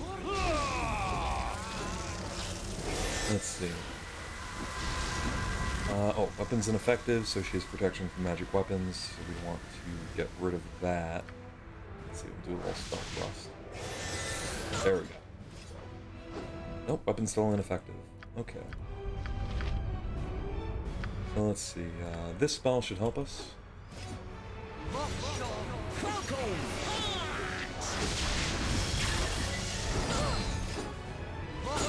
There we go, now she's done. So Aga subbed for 36 months and said that's 36 months for Daz, not Rich. I appreciate it, Aga, that's very nice. Thank you for the proxy sub, Yes. Aga. He's being nice to you indirectly. Yes. Let's see, so the next statue should be over here. She likes to teleport around, which is a preview of what the actual boss will do. So we've one statue left, so we're going to try to pull off a little trick. So we've kind of blown through a whole bunch of our spell slots, so killing the actual boss would be pretty difficult. So what we want to do is we want to take the... Careful there.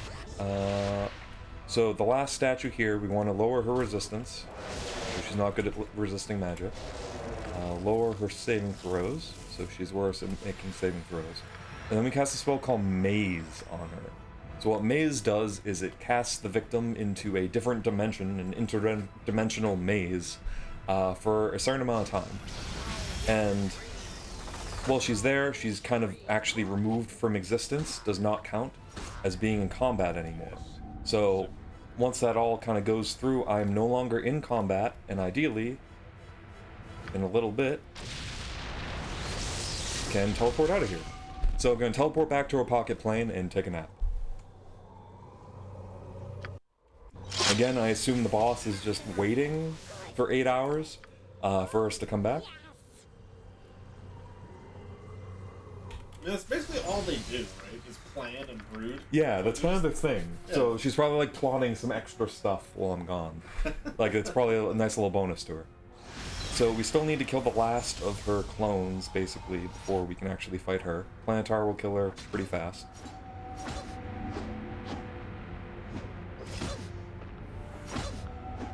Just a little bit of violence. Okay, we want to start casting Time Stop now. Oh no, it got eaten. Ooh, that sucks, but that's okay.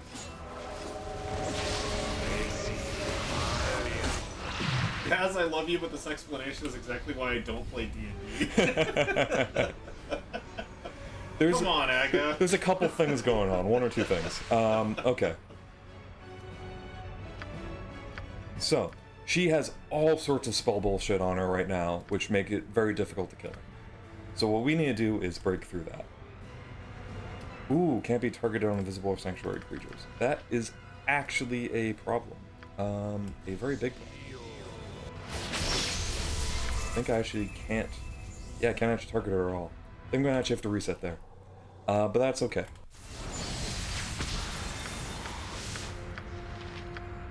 So, do that again. Luckily I only have to kill the last one. Just watching Planetar do all the hard work. So, she's back.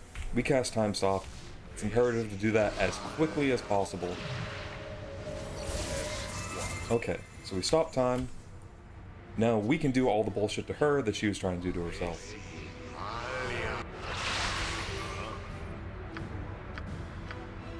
So we will breach through her defenses. We will lower her resistances. Maybe throw in an extra breach for good measure. And then lower her saving throws, and then we need to do a lot of damage. So she's incredibly tricky. If you actually do the whole fight, she can teleport around kind of at will. She can full heal herself like 4 times, and she just summons kind of an endless stream of minions. So you really don't want to let that happen. So we're going to actually stop time again while time is already stopped, which kind of lets us extend the time stop.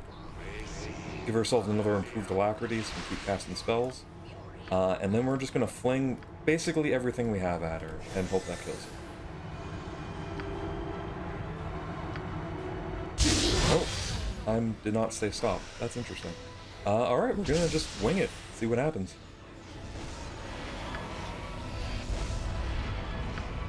So we're going to start sending some hard wilting at her. This.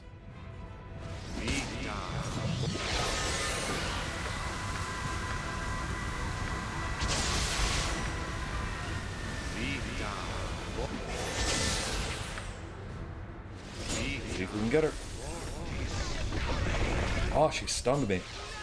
Oh, we got her anyways. Okay. That almost went really bad, but it worked out. Alright, so we have this completely unskippable cutscene that we have to keep, we just kind of have to watch through. So basically, Balthazar, the monk guy back at the, that city Amcathron, he's taken the nice lady in, as a prisoner. And we kind of have to just sort of watch it happen, and we just, I guess, know about it from a distance somehow. So we're gonna go back and fight him.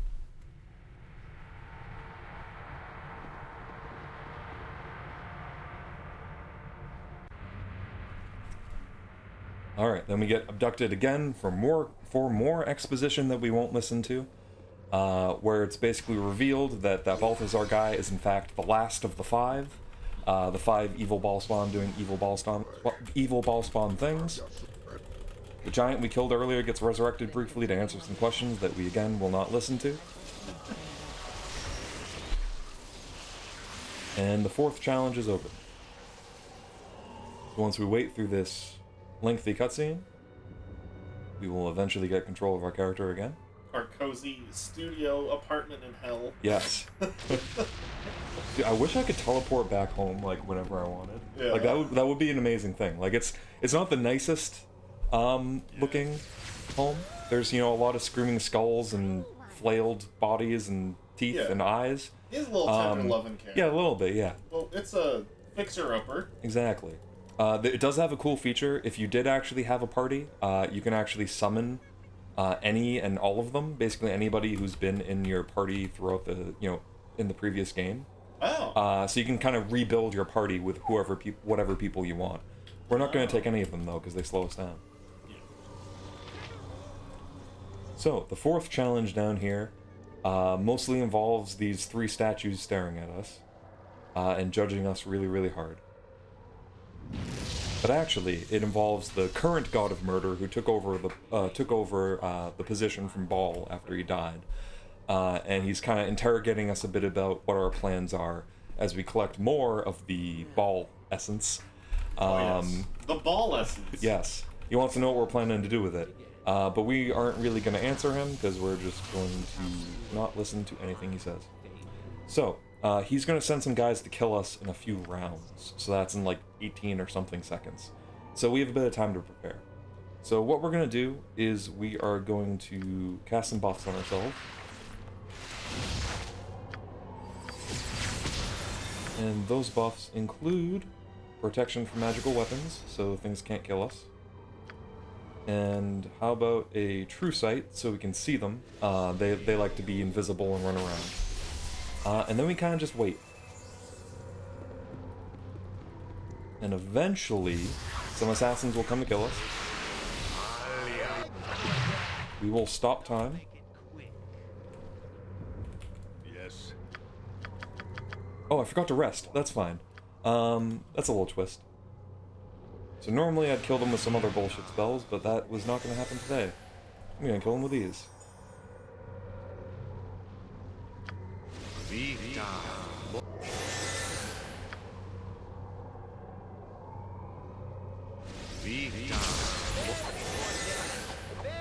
So they're vigorously stabbing me, but I am immune to their weapons. I'm gonna re-up my immunity, because if I'm not immune, they will actually kill me very, very, very fast. Oh god, I'm not immune. Run! Okay, so I want to just wait a few seconds till I get a chance to cast again. This is taking some unexpected turns, but okay, I'm now immune. They are trying to kill me. I will try to kill them back. This is Baldur's Gate 2 Neela. This is the expansion Throne of Baal to Baldur's Gate 2. Let's see, what else can kill these guys? I'm actually incredibly low on spells because I did not rest. So we're gonna have to do some creative stuff.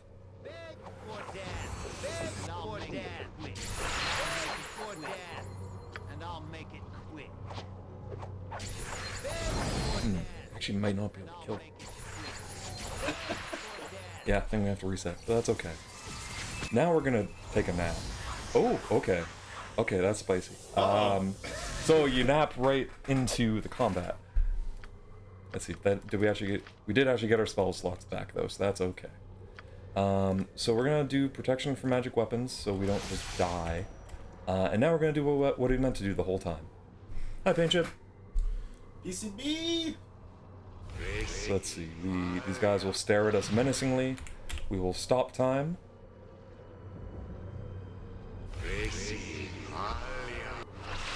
And now, we're gonna get revenge for things going wrong right there. We're gonna set up some Dragon's Breath. They went invisible, but they're still right here. They'll let us see through invisibility anyways, because that's a good idea. And then let's set some skull traps. Those are usually good.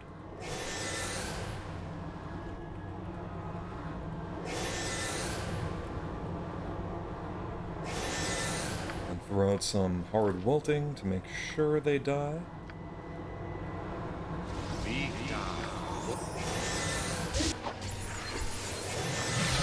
Alright, they're very dead. So now we wait for the game to recognize that they're very dead, and we can move on. So, now, we need to kill the last of the 5 evil ball spawn. First we need to take a nap, that's critically important. And we go off to go murder him. So, we go back to his city, Amkithron. The city is in lockdown, so we need to find some way to make it into his fortress, and it is not easy, you cannot just walk in. So what we're going to do is make ourselves faster, a little bit of improved haste from our ring. They see us even though we're invisible, but they can't really do anything about it, so we're going to keep running by them. And we run into the smuggling cave. So there's a smuggler here. You encounter him several times in the main game Baldur's Gate 2, and he betrays you every single time. So all your dialogue options have to do with how you can't trust him. But we are going to trust him this time, and he has a suggestion to wear a disguise, and we'll sneak in. So to actually get in with the disguise, though, he has to say the code word. And the code word is, the ball spawn taint must be cleansed, brother. The ball spawn taint must be cleansed, brother. Be righteous, brother. So we get in, we knew the secret code.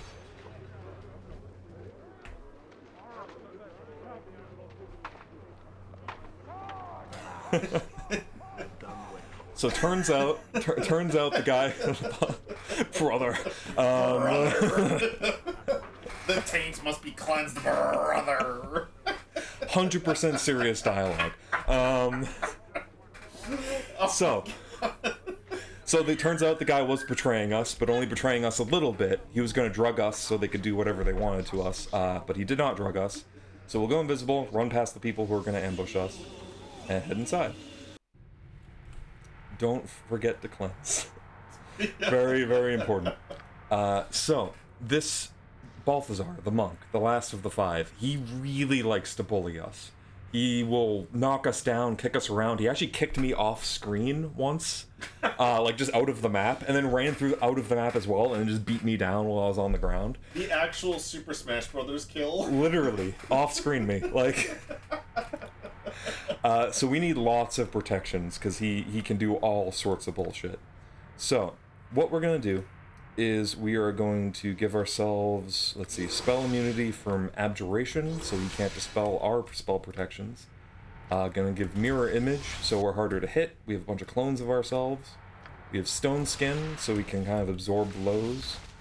We have true sight. He can go invisible too, because why not? So we can see through that. And we are going to give ourselves protection from magical weapons. Let's actually not do that one yet. We'll do protection from the elements. So we're protected from elemental damage, because he can do elemental damage. And protection from energy, which is kind of more of that. And then finally, protection from magical weapons, which will protect us from the melee hits that are going to be coming our way. Then we walk up here, hope we get pulled into the cutscene. There we go. Sometimes I get to run up there, and then I don't get pulled into it, and it's a whole mess. So he, turns out, he was one of the 5 evil people, but he's actually not evil. He's planning to kill all the other evil people, and then when he's the last one left, he'll kill himself, and then he somehow thinks that will get rid of Ball's evil essence. It's actually a very bad plan, and we are going to mess it up. So, we're going to start lowering his resistance. We have to kind of just spam spells at him as fast as we can, because he is immune to time stop. Let's see, we need improved alacrity to go. Come on. Okay. So we need to lower his resistance some more. We need to lower his saving throws, so we can actually do some good damage to him. And then we need to start throwing damage. I hope he dies really quick, because he can actually full heal himself. He gets a second wind. He's a D&D 2nd edition monk, and they have all sorts of nonsense. So we're gonna finger of death him a whole bunch. No? Yes, okay, he's dead. We get abducted for a cutscene, as we always do. So we're finger of deathing the ball spawn taint? Is this happening? Yes, that is an accurate description of what is happening, actually. 100% accurate description. So we've killed the 5. It seems like we should be done now. But what's this? The nice lady who's conveniently directing us to kill all the other people and showing up at perfectly convenient times was in fact behind it all. What a twist! What a twist. So she was a priest of the god Baal, and she was basically planning to kill all the Baal spawn to collect all of his essence and resurrect him, but she's like, you know what, screw that, I'm gonna be a god instead. So basically all the other Baal spawn are dead except us, so we need to basically go mano a mano, take each other on, but before we do that, we have another challenge we have to do. We get out of here before those people attack us. Actually, no, they're panicked. I forgot, they actually get terrified because they just saw what happened. Jesus Christ! Because if you think about it, with all that, like, it took probably about a minute and a half for doing the fight in real time here, but in the game, that was probably, I don't even know, like 7-8 seconds maybe, and just all sorts of nonsense was happening. So I can see why they'd be terrified. So the last challenge we have to face is the Ravager, who's basically the Slayer, but bigger. So we want to protect ourselves from magical weapons so he doesn't murder us, and then we run in and take him on. Take on me. So he's actually incredibly tough, but if you have to melee him, like he summons blade barriers and summons a bunch of swords to kill you, and he has all sorts of resistances and all sorts of nonsense.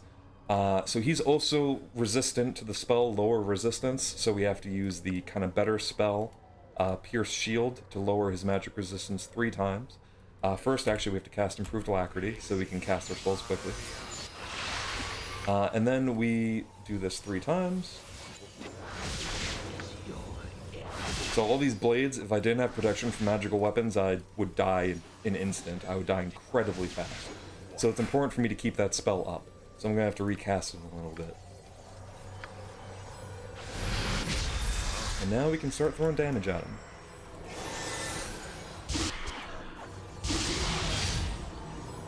Okay, that's all of our skull traps, so we switch to the Finger of Death. Before we do that, we're going to re-up our protection from magical weapons so we don't die instantly. And we're just going to finger repeatedly. Oh. As you do, to the Ravager.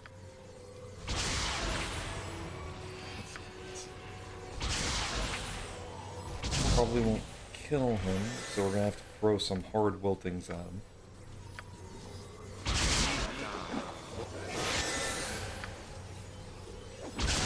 Yes, okay, that got it. Let's go! Gonna run some victory laps while the game waits to find out he's dead. I like to picture that you get the zoomies after casting like a bunch of spells. Oh yeah, at it once. just has to get all the energy out, you know, he's all excited. So we just have the final boss fight left, and it is a doozy of a boss fight. So make sure we have all the stuff we need. Have that there just in case. Save that, have that, have that. Okay, cool. So we want to prepare a bit. So she does all sorts of stuff to us. So we want to give ourselves protection from aberration to eat up any spell protection destroyers she may cast our way. We also want to have protection from enchantments, because she likes to cast miscast magic on us, which makes you basically just fumble all of your spells, and we really, really, really, really need to cast spells. So we don't want that to happen. So we also have protection from magical weapons to protect us from magical weapons. And then finally, before we dive in, we want to cast Improved Alacrity now, so we have it right at the start of the fight. Let's wait for that to cast. Okay, then we try to leave. I am ready. It is time for the end.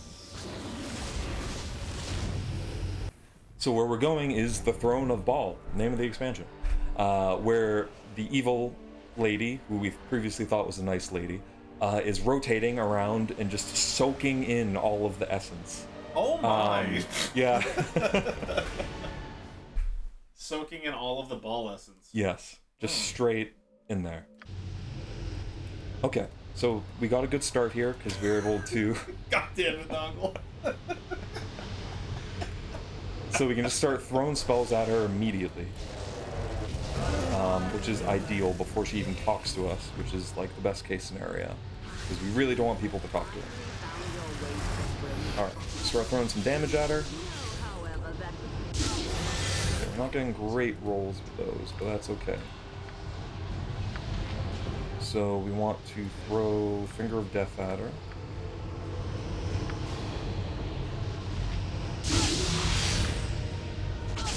Okay, we got some good rolls. Keep spamming the damage before she does bullshit. There we go. Okay. So that's the first phase. So we have to kill her 4 times in total. She dives back into the ball spawn essence, and starts soaking again.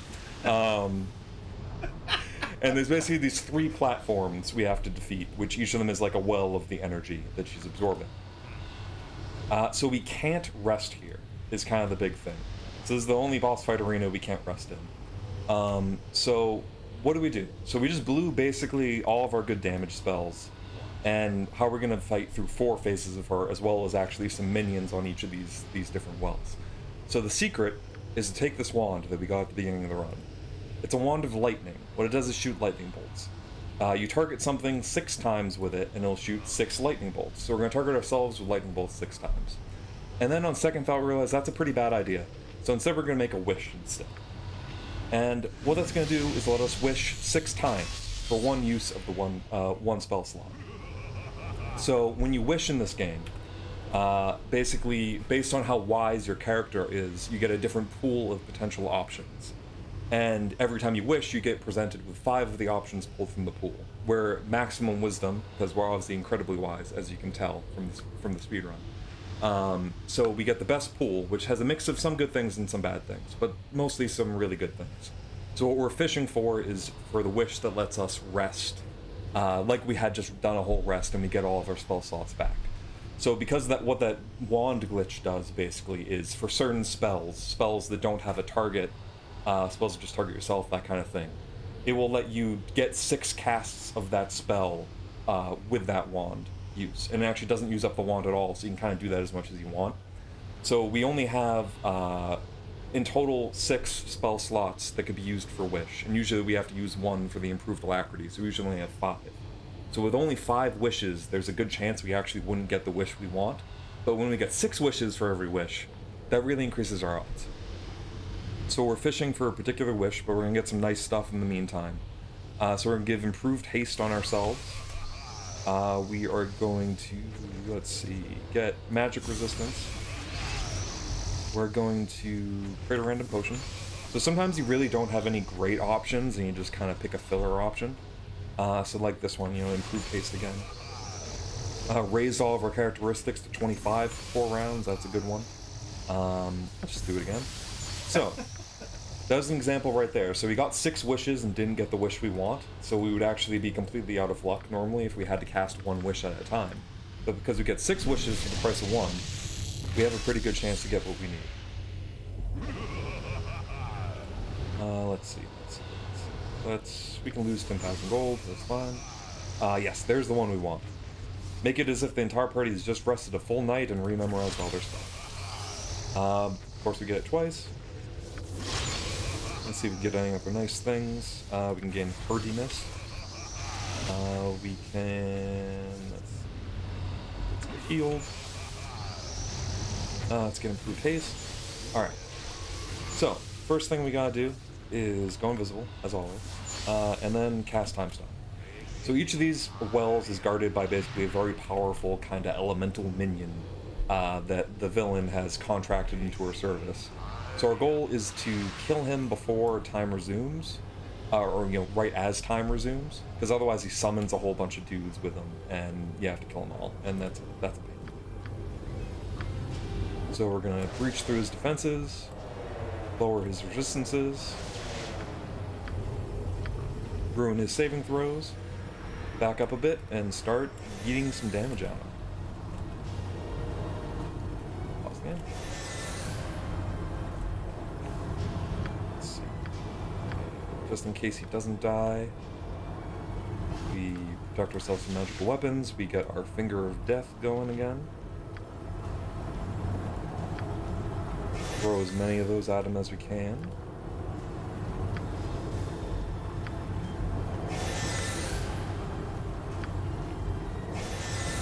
And then get some hard wiltings going.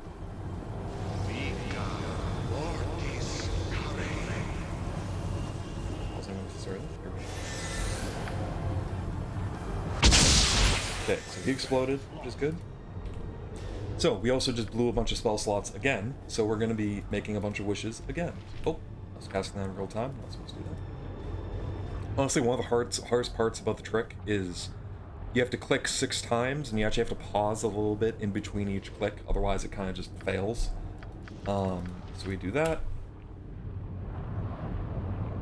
We wait a little bit for the round to pass. Alright, summon 6 burly shirtless men. Nice. Which, you know, is a fun little bonus. And we make some wishes. Let's see. Let's get a random wand. There we go. Got a full rest. Let's do that. Give him a few haste. Alright, so we got all the wishes we need, so we're gonna do another phase of the fight with the boss. And so we need to prep again, basically, because she is going to throw all sorts of nonsense at us. So we get protection from abjuration spells to protect from spell removers. We get protection from enchantments to protect us from miscast magic. Let's see. We could do a little mirror image for an extra bit of protection. Then get protection from magical weapons so we don't get murdered immediately. And then finally, we do improved alacrity, so we can just start throwing spells at her immediately. Okay. So we activate the well, cuts off the pool, she gets really mad about it, pops out, talks to us. Okay. So what she's gonna do is, in a couple seconds, she's gonna kind of wind up and knock us back, which is gonna interrupt whatever we're doing. So we want to try to throw as many spells at her as we can before she does that. Okay, got 3 off. So she's going to start casting Time Stop. So we have to interrupt her. So we want to... Finger of Death is a good choice, because it's very fast. So we throw 2 of those at her. Hopefully that should interrupt her cast.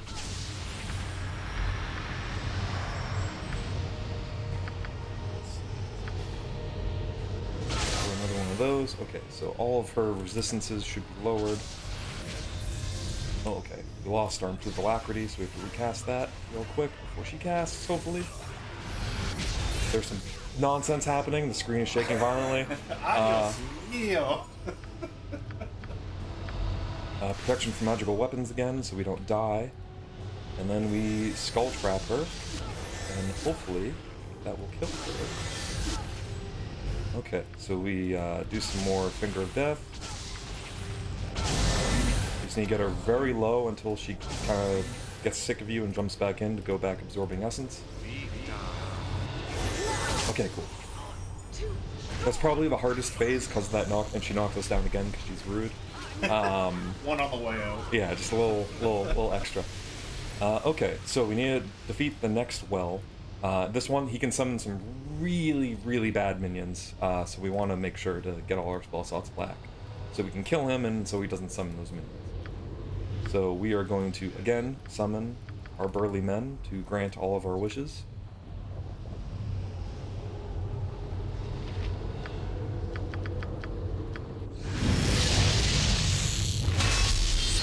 Ignore the violent screen shaking, I apologize for that.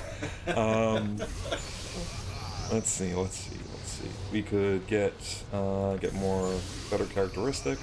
Actually, Cast wish for tumble dryer. yeah. I wish that the entire universe was a tumble dryer. Let's see. Gain that. Restoration. Let's see. We lose some money.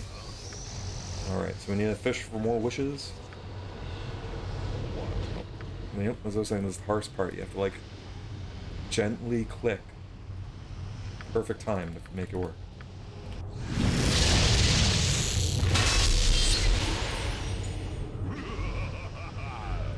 There we go.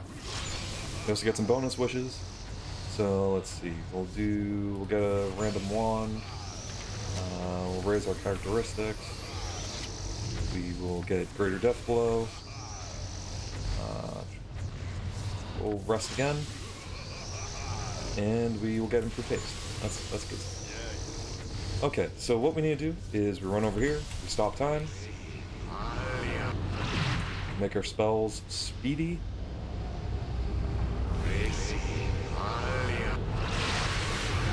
Alright, so this guy was it Cryonax? Yeah, Cryonax, the Prince of Ice, which is a very fancy title. It's not going to help him. Do our classic recipe, lower his resistances, make his saving throws bad, and we throw lots of stuff at him.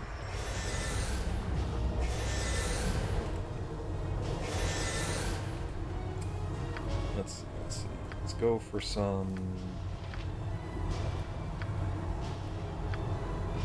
fingers thrown his way, which I guess would be very cold because he's literally made of ice. Probably don't recommend that. Let's see, pause again. Just in case he lives, we give ourselves a protection spell, and then we throw some more stuff at him.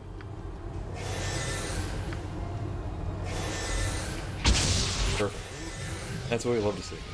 Alright, then we bring our men back. Yes. Hardest part of the speed run, just clicking this stuff 6 times.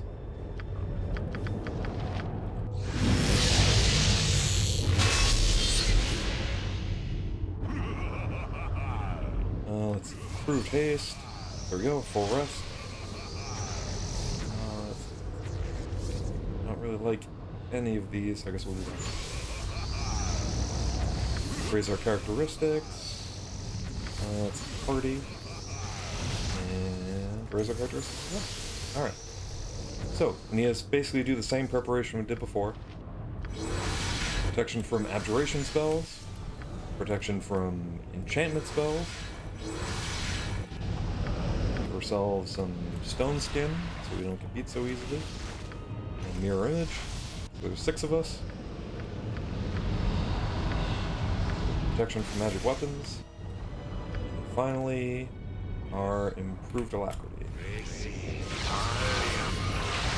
Alright. Basically do the same thing again. I forget if she actually even has anything left to say to us. I think she's just kind of sick of us by this point. Yeah, she just gets going. So this phase is a little bit of a pain. If you don't kill her fast enough, she can teleport away in full heal, which is not great. So we're going to try to kill her before she does that, which kind of just relies on getting some good rolls. That looks good.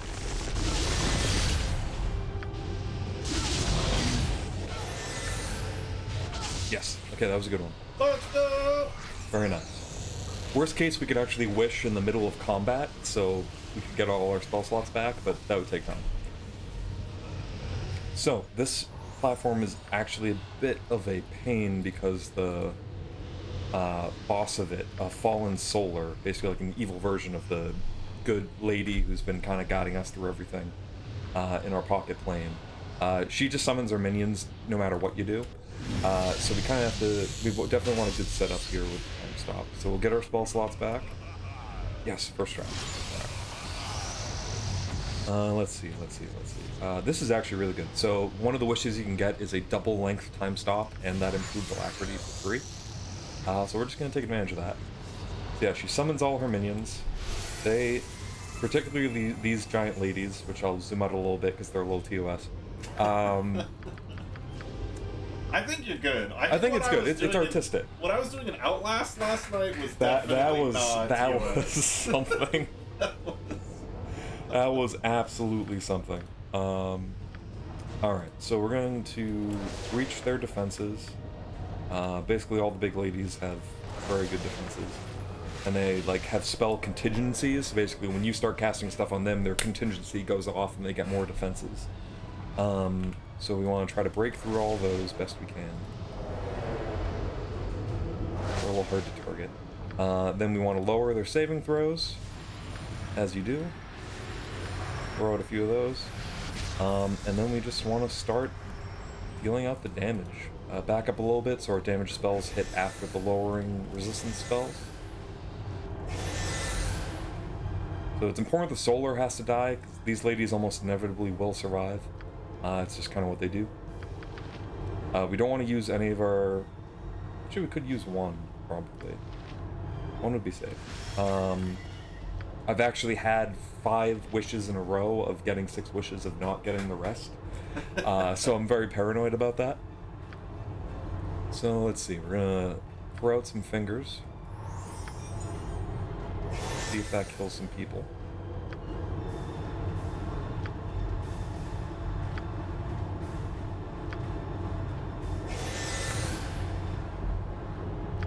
And then we throw out some hard wiltings and see where this takes us. Want protection from magical weapons, because they probably won't all die. Actually, I could try to get set up, because I know they're probably not going to die. I'm going to put some...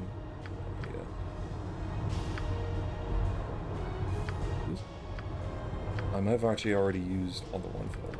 That's okay. I'm just going to keep throwing out damage.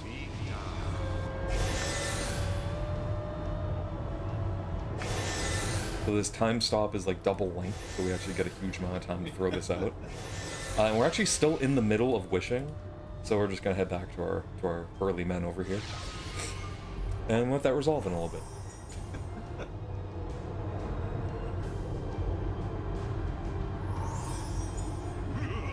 All right, back to wishing. Let's see. Raise all resistances. Let's see. Oh, so some of the wishes are nice now because we're actually fighting people. Oh, I could actually get another double length time stop, but that's probably not a good idea. So you can actually cast like the hard wilting spell, the big huge AoE I do a bunch. You get a free cast of that on everybody. Let's see. Oh, we can do it again. And get ourselves improved haste.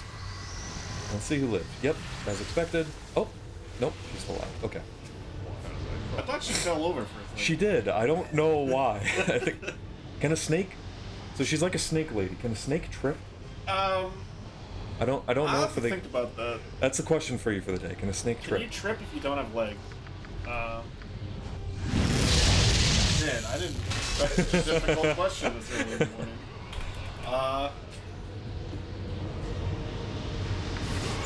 That was like one of Unstable Cat's questions that she would ask me. Like, does a snake Oh yeah. trip? It's like maybe? I don't know. Let's see. We get improved haste. We'll breach all enemies. We'll get another hard wilting. Breach them again.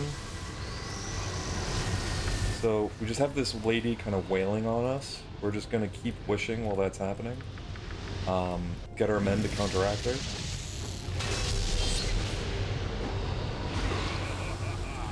Until we get all of our spell slots back.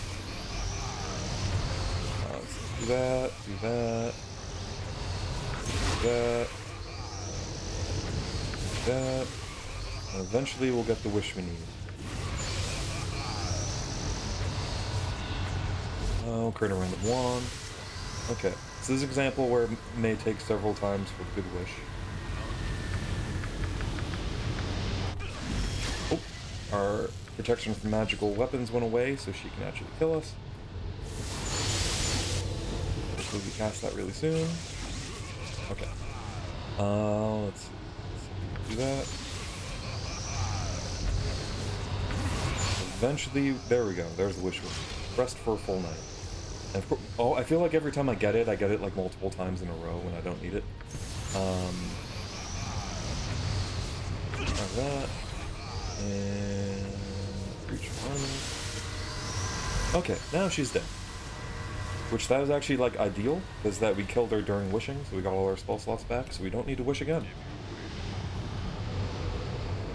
We want to wait for all this to dispel so we can save. There we go.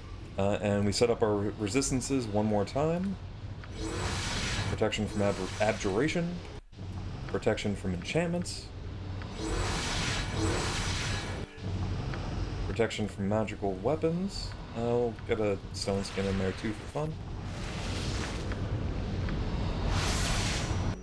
Finally improved alacrity, and we are good to do the very final boss fight.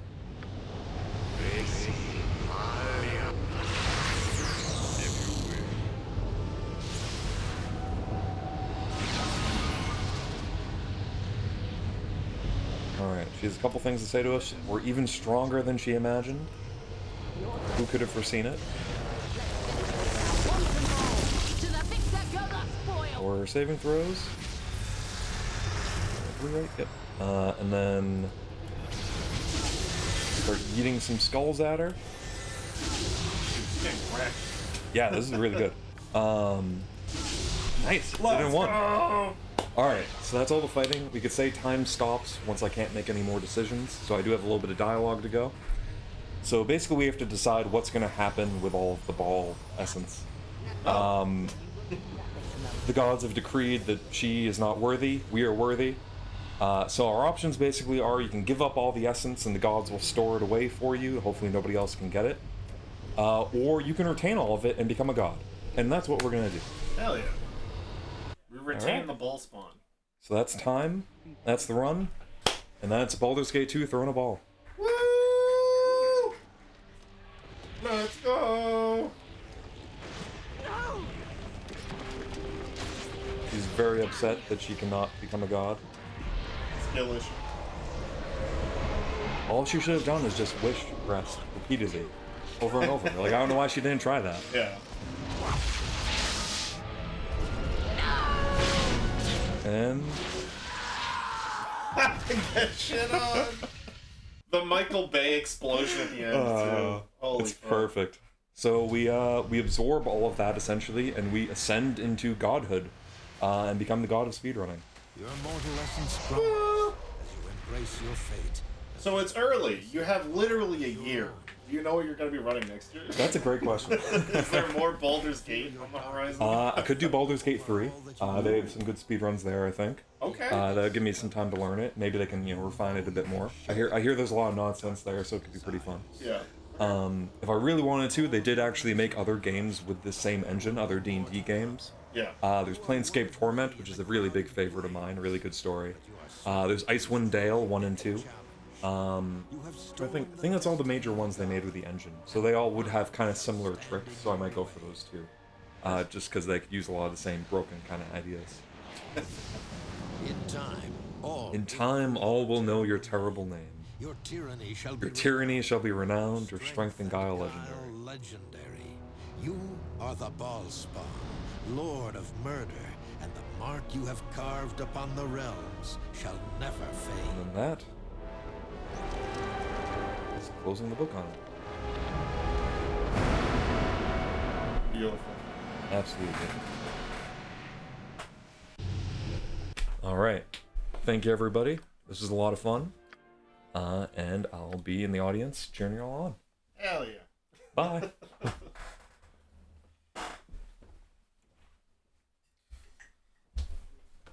All right, give it up everybody for Daz. That was a fantastic run. Absolutely loved it. Yes, we've cleansed all of the ball spawn essence. Very exciting run.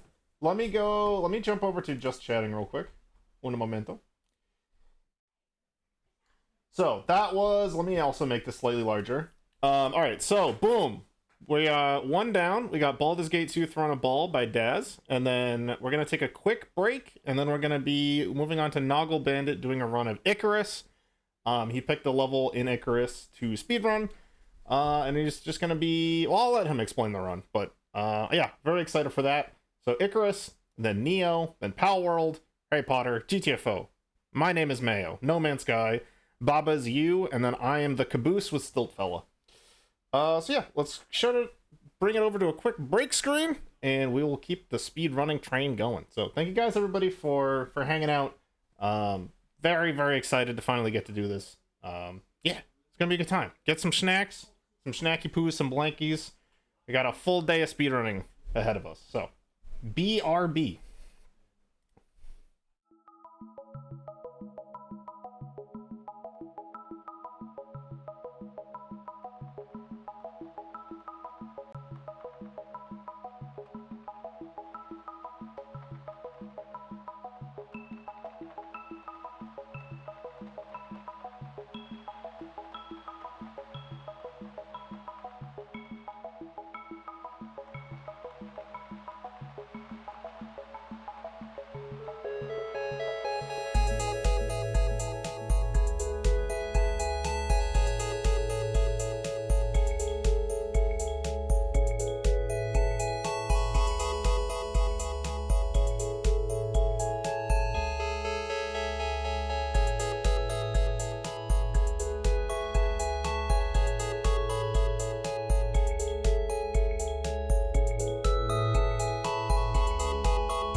All right. Hey, everybody. Hopefully we can see some Icarus on the screen. And I'm Noggle Bandit. You've probably heard my voice or seen me before. And yeah. Okay.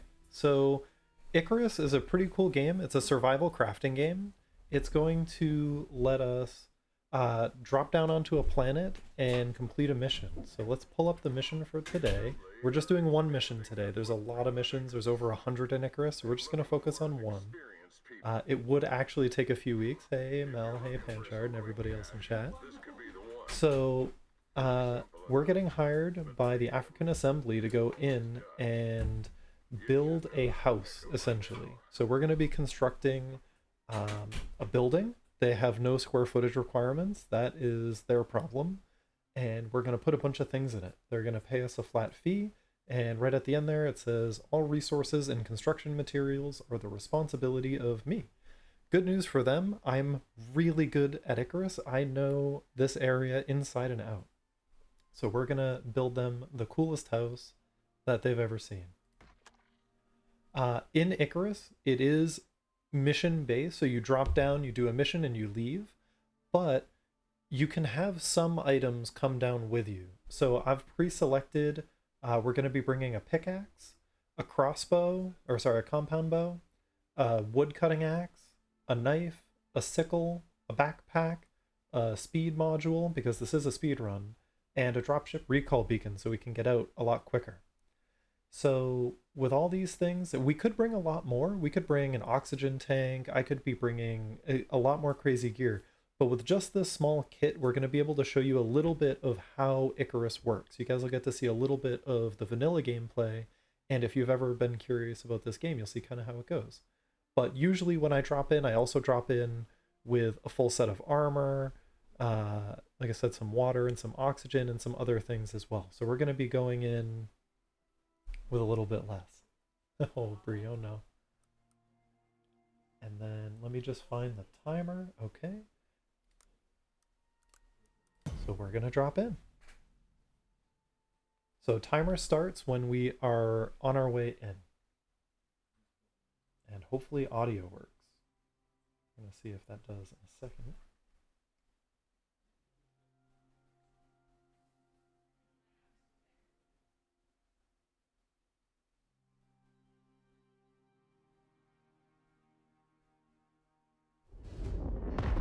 Okay, we do have audio. So we are dropping in on our pod. We're just going to rock out a little bit. We're just kind of waiting for our pod to come down and land. We have Spotify on our left over here. We have a keyboard with only 32 keys. Did you know that that's all the keys you need? No need for any more than that. And we can kind of see a little bit of the world. But yeah, we're just going to wait for us to drop down. And then we start the timer right about here. Buckle up, sluts. And we're going to grab our gear and go. So the first thing I need to do is find where I'm going to go. And where I'm going to go is actually right here. In Icarus, all the caves are in the same spot every time. They don't move, as they shouldn't. And I'm going to tell you a little bit about Icarus. So Icarus is a planet that we've just landed on. Oh, sorry, I'll wait for Saul to finish up. Come on, Santa. Okay, so Icarus is a planet that we've landed on, and Icarus is a planet that humans tried to terraform, but it didn't go right. It just went horribly wrong. Oh, we just put that whole tree in our pocket. That's a good time. So when they terraformed Icarus, they ended up with incredibly difficult storms that would... It'll kill you. That's the theme on Icarus. Everything will kill you. So the storms will kill you. The trees, when they fall as we cut them, they're going to kill us. Really just everything does. So with that, they did explore a little bit, and there are some science missions that happen on Icarus. They'll come down, and we're going to take a look at, you know, maybe the animals. The animals here are hyper aggressive. They're going to be fighting us along the way. Gotta craft a couple things here real quick. Gonna pick up some rocks. So we have horrible storms, we have horrible weather, and with all that though, why do people come to Icarus then? So we come here for the science, but we also come here because there's really rare minerals. They say if you came home to Earth with a pocket full of these exotic minerals, you'd be an instant billionaire. So that's the main reason why people come down here, is they want to get rich. So we're going to get some blue rock. This is blue rock, also known as oxide. Everyone wants to take a deep breath with me here. If you did that on Icarus, it'd kill you. So we're going to breathe these rocks instead. We're going to get a little bit of this yellow rock. I need one more. Perfect. 44. Don't need any more yellow rocks. And we're going to go in this cave. So again, everything's trying to kill you, so these caves are going to try to kill us. We're going to be fighting off pneumonia the whole time. And also...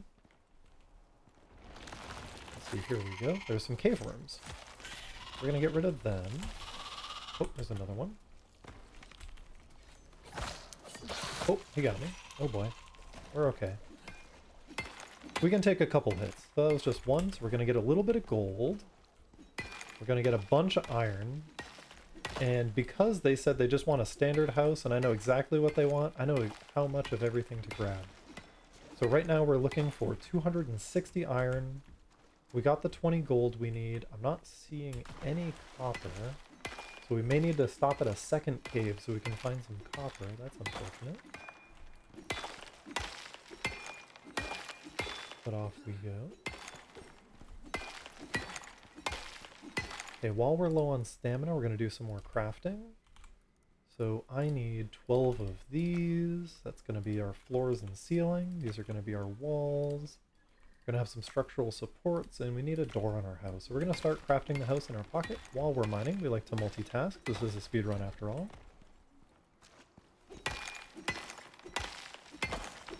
250. Okay, so the only thing we didn't get was copper. I got no copper, did I? Okay.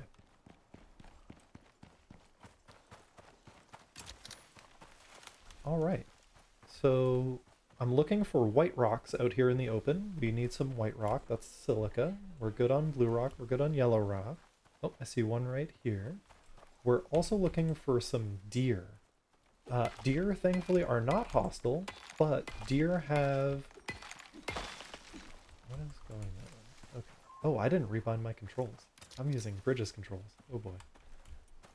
So, the deer have leather, and they also have fur. Fur is the main thing we need off of deer, and they usually have a lot of it. Deer are very furry. But I'm not seeing anything yet. Any animals will have a health bar. I saw a horse earlier. We don't need any horses.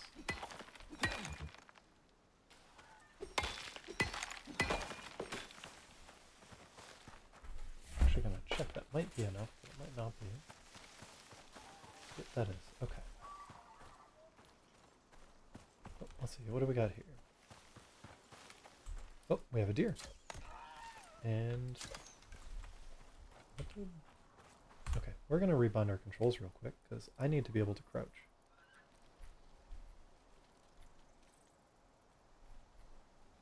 This is the opposite of speedrun.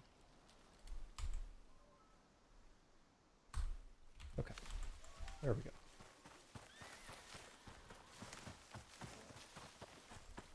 Thankfully, I don't think he ran very far, but if we're crouched and get a headshot, it's a one-shot kill.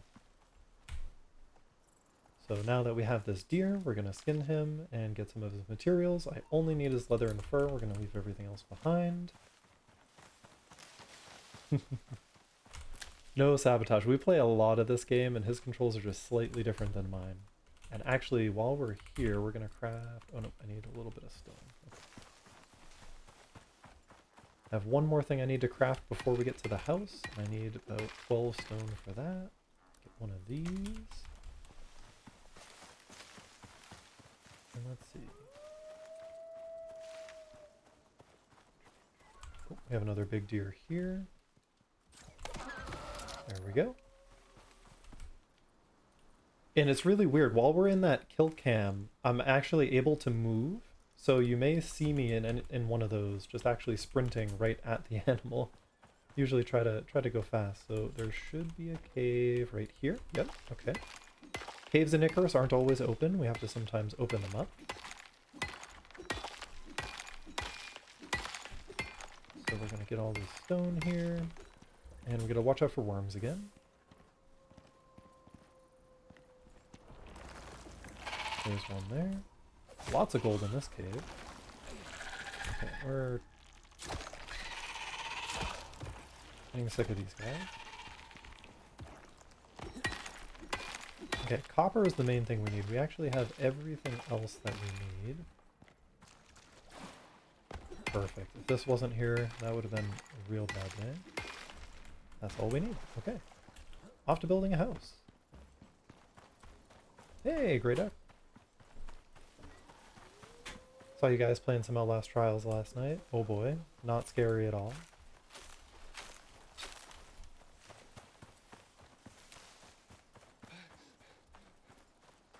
Okay, so one thing I'm going to do is that dropship that we landed in, that's really far away. We're all the way over here, it's way over there, so I'm going to move it closer. And that's what this recall beacon does for us. So it's going to shoot up a flare, my dropship is going to see that, and it's going to come on over. Okay, so we're going to start building. We need walls, we need floors. We need to build right here.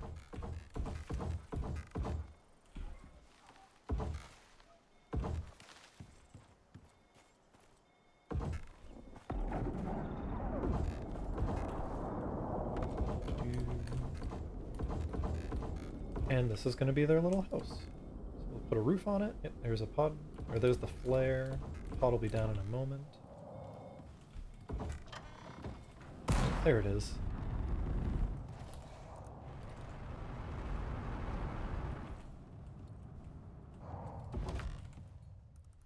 Okay, so now we're gonna... Oh, we do have enough to do one.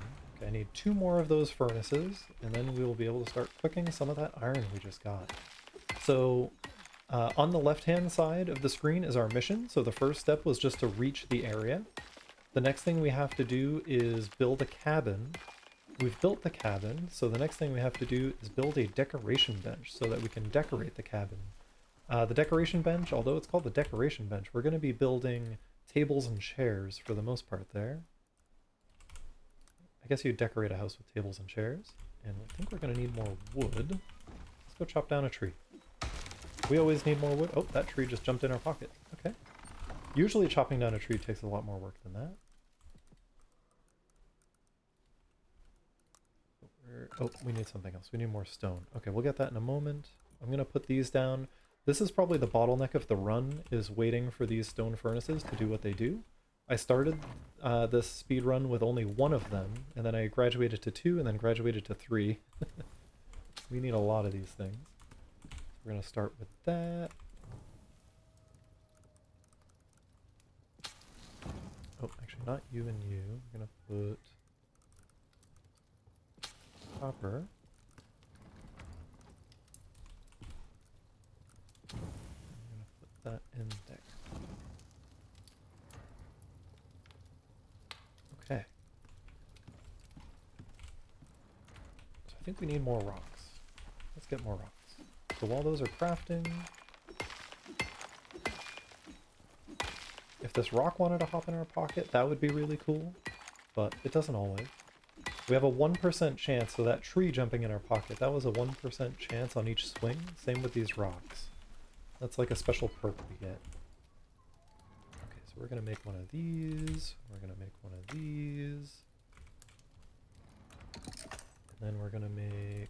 Hot Dish is requesting that we make the cabin pretty. It's going to be pretty something. Pretty fucked up. We need some more fiber. Let's get a bunch of this.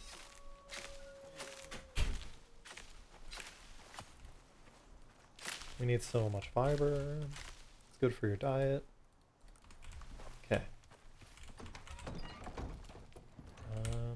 So we made 40, so I need 12 more. And then I'm going to turn some of those sticks, or some of that wood that we got, we're going to turn into sticks.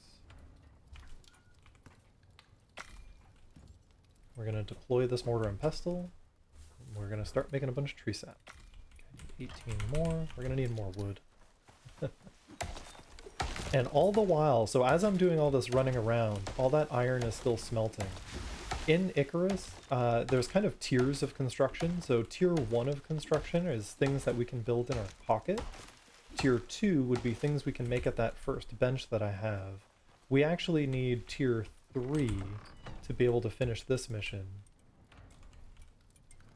So I needed 18 more of this so that we can make 22 of these. Oh, we actually should have enough.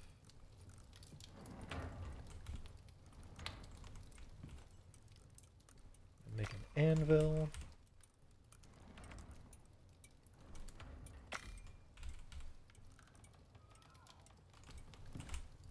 That, we need this copper.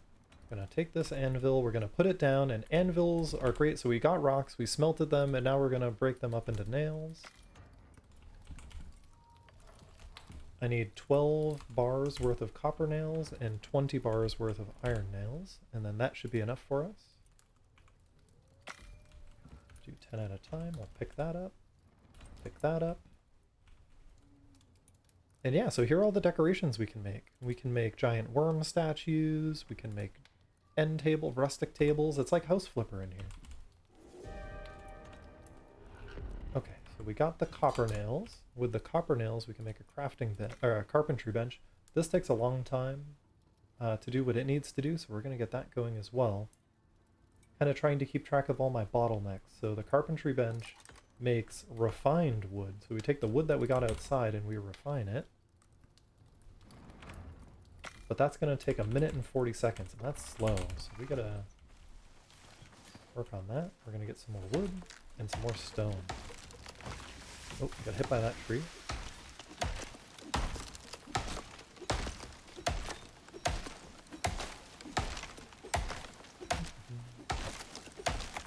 Yeah, Hot Dish, I don't know if you saw those worms we were fighting earlier, but we can make statues of those. So we also have a storm rolling in the top right corner of the screen. You can see there's like some green and some yellow. That's our weather forecast. As the yellow gets all the way to the left, I'm actually going to start not being able to move around as much outside. And if I stay outside for too long, I get exposed and I won't be able to move at all. So we don't want that. Fire pit. Oh. We need to make 10 more nails.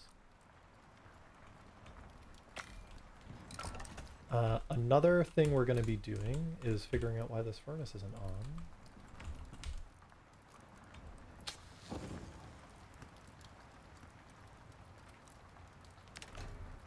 Okay.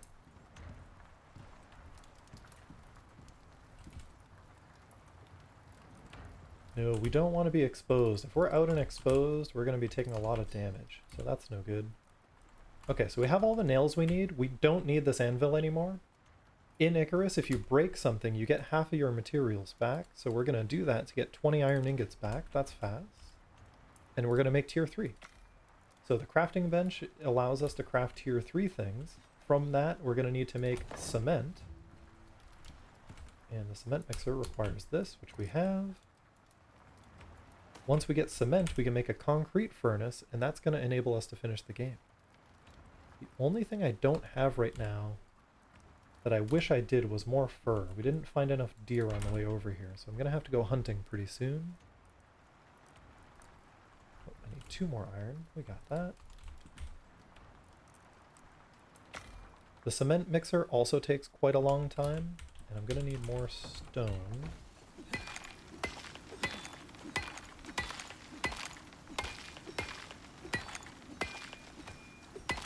I'm going to need about 212.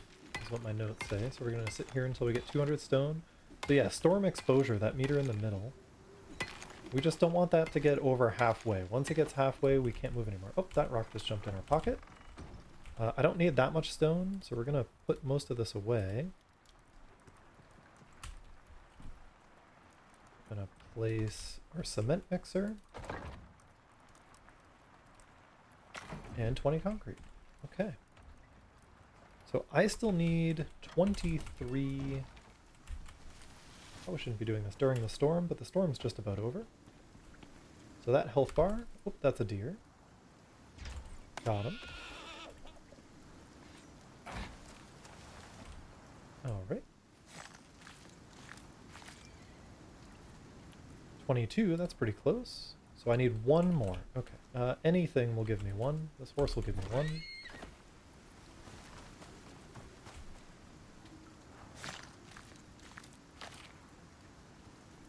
Gave me 2. Perfect. I usually avoid the horses because they don't give you too much.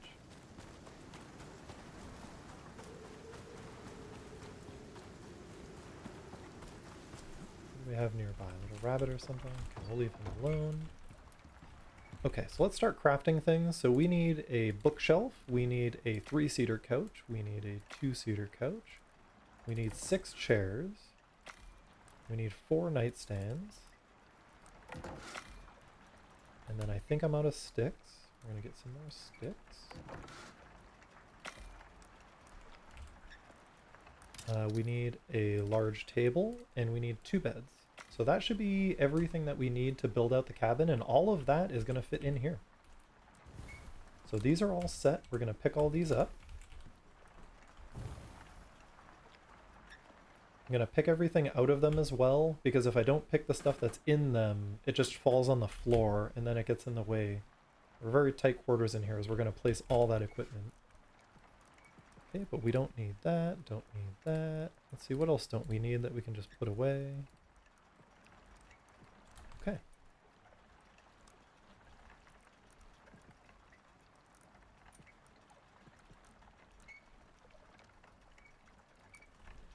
Alright, so now we just have to wait for 20 concrete to craft. While we're doing that, I'm going to start placing things. Let's get the couch, the big table, and I usually like to do the beds first, so we'll start with one of those.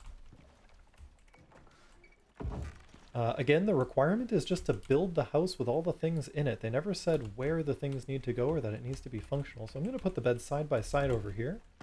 And then we're going to have the couch just facing that. We're going to have a table right here, cozy with the fire. We're going to pick everything else up. We're going to get the 4 nightstands in the bookshelf.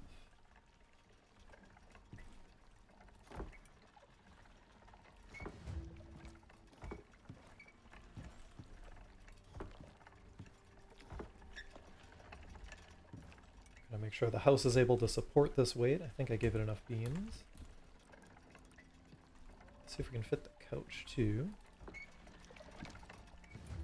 Okay, I'm gonna wait to place most of the chairs until after we're finished because these chairs, although they look light, they are very heavy. Okay, we got that. So now I need to make a concrete furnace. I can pick up the concrete mixer. We can place the furnace. We can smelt that gold that we got. I can put this down. We don't need that anymore.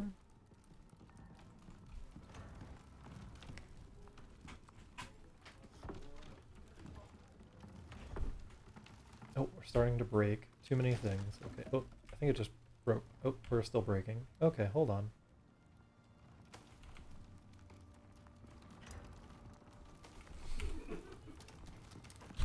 Oh, this is not good. The whole house is coming down. Oh no.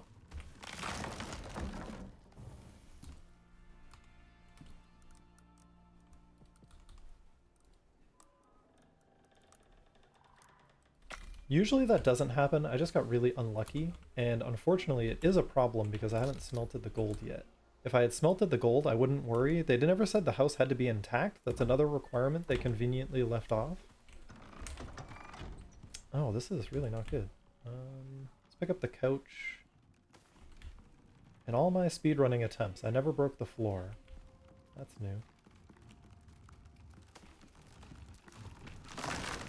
Is the corner by the fireplace not supported with a... Yeah, it's all supported. Let's pick up the machining bench. We don't need that anymore.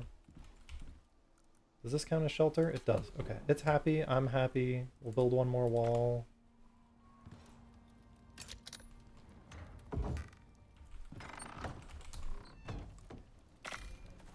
Throw 2 more beams on it.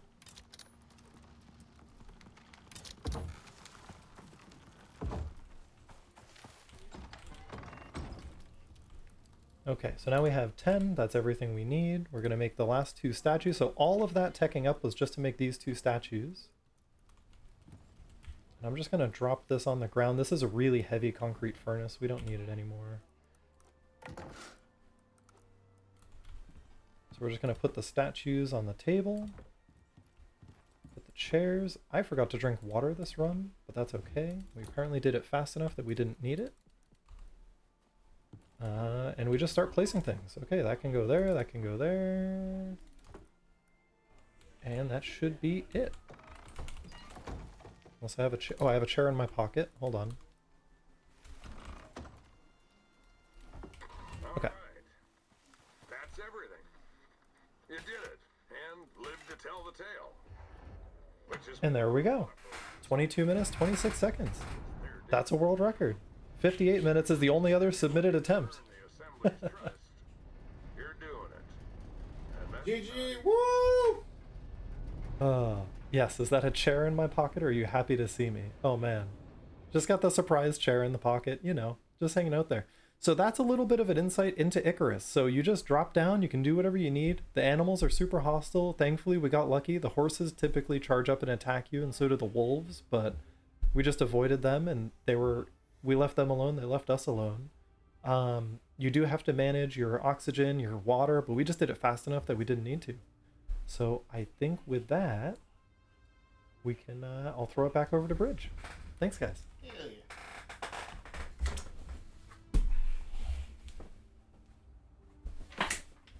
All right, clappers, GG's Noggle, fantastic run, love that. We even survived the house exploding slightly. But yeah, I love Icarus. Is a game that Noggle and I have played 10 billion hours of. So I absolutely love this game. It was a delight to watch a speedrun of it. we have world record because nobody speedran that level before. No, they did. They were just slow as hell. But no, it's just world records over here. All right, so let me jump to the just chatting screen. Okay, so we did. Boom. We're already down here. We're fast as heck, boy. We finished Baldur's Gate 2, throwing a ball with Daz. Now it was Noggle doing Icarus. And then next up, we're gonna have Voodoo speedrunning Neo. So I'm gonna cut it to a quick break screen, and then we will have some fantastic Souls-like action for all you beautiful people. So yeah, I will be back in a bit as soon as we set up that scene. So BRB, yeah. Skirt.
Alright, we're still getting set up, but we should be good to go in just a little bit. Just a tiny bit. I'm more worried about the worm coming out of the dog's booty hole. Ducky, it's fine. It's fine, okay? It's, ornamental. I need cash now. Have you tried 1-800 cash now, Bree?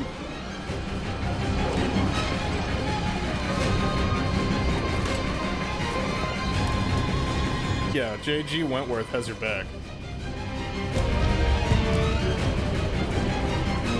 I mean, the Geico Gecko, the General, somebody's got to have some way to give you money.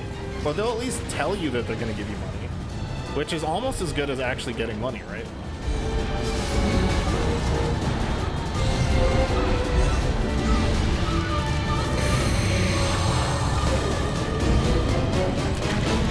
I feel like the audio levels for just this are kind of loud, but it might be okay. Yeah, I'll just be in the general.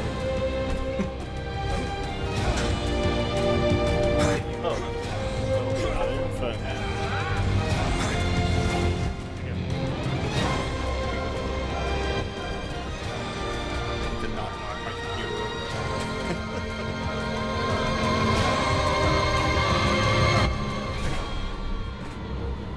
That's turning. That's fine. Yeah, yeah.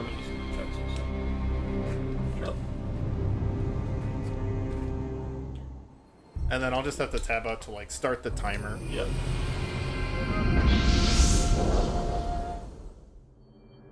Alright. It didn't just like randomly load like a cloud save or completely fucked, yeah. New game plus with a brand new character with no stats. And then if you want audio, the headphones. Yeah. Okay.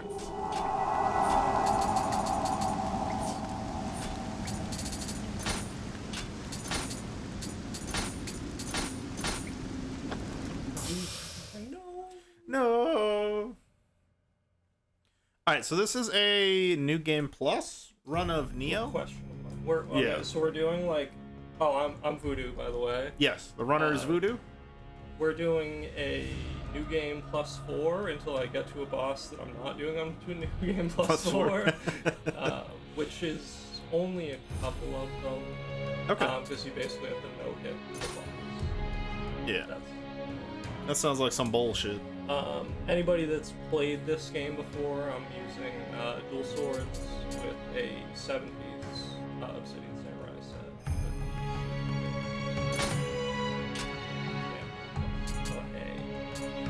This anyone that hasn't played this game, it's basically like Ninja Gaiden or Dark Souls with a Borderlands type system. Yeah.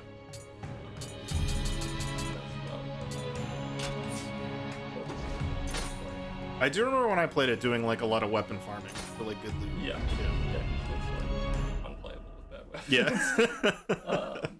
Especially the later difficulties are completely unplayable with bad weapons. Yeah. Thank you for the pin, Mel. If I was smarter, I probably would have put the runner's name in OBS, but it's fine. Alright. Okay, let me start the timer. Yeah, should be good. Alright, this... Oh yeah, anyone that has watched Samurai Shogun miniseries, read the book Shogun, an even more fictionalized storytelling of the main character of Lady Blackthorn being even more fictionalized. Like a fictionalized storytelling of a fictionalized account, yeah.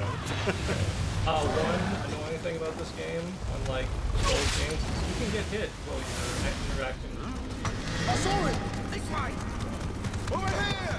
Is the game audio too loud, Mel? What is the... Do we have to boost our audio voices? I don't have the best streaming setup for dual setting, but I'm gonna try to do most of the color commentary for it. So if you can hear me, most of the game is gonna be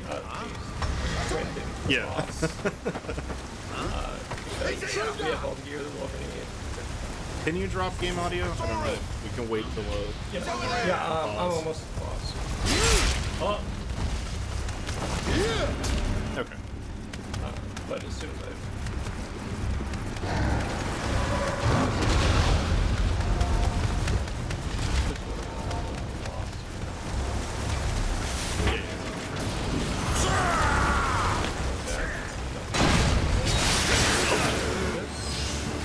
But only take out the first one. Yeah. Wait.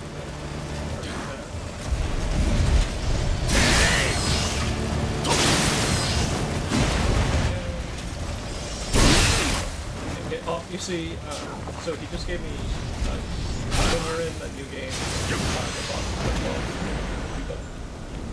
Yeah. And he gave me a debuff, 2 debuffs that increase the damage I take from the. So that was like a harder boss. Yeah. It's like Dark Souls are like a Japanese themed setting, but like Yeah. I feel like the items in this game are like actually useful. Like I feel like with a lot of Souls games, I just don't end up using most of the items. Yeah, like gear is very useful. You unlike in Can we Oh, yeah. drop game audio from audio? Oh, I had adjust this, but it didn't save it. well, yeah. Weird. Oh, Okay. because it went to my settings when we imported it. Oh fuck. Okay, that's yeah, because why. it imported my like the system settings file Okay. was imported. Yep. Okay, I got it now. Yeah. Thank you, chat. All right. Yeah. Hopefully you guys can hear me now. Yeah. should be a little bit better. Beautiful.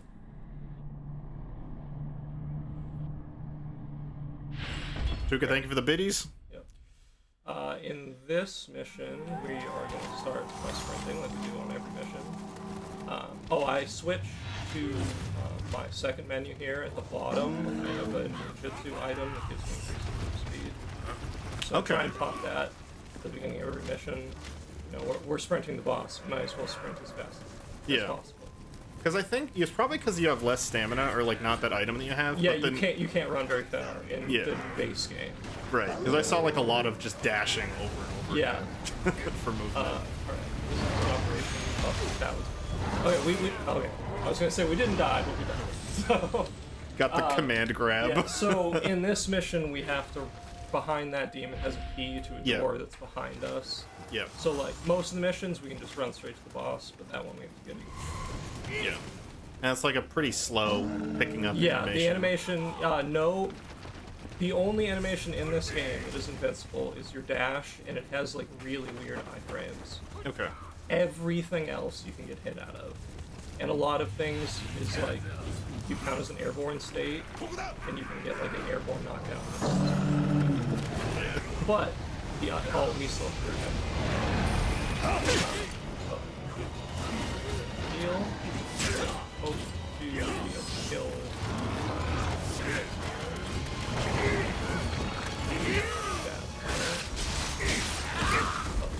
I got hit in the airborne state. Leave me alone! Just the whole fucking village is just coming. So I'm popping these, which is basically the equivalent of like Souls in a Yeah. Souls game. It's gonna get me this living weapon ability, which I'm popping right now. And basically I get a bunch of added elemental damage to my attacks, and the bar that's on fire right now. Yeah. Like it's the timer for it, but it's also like the health. Like you can't get killed in this mode. Okay. You have to, that has to be drained.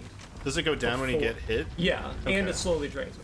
Yeah. But like, it's a good way to like not die, or try not to die because it Yeah. makes you invulnerable.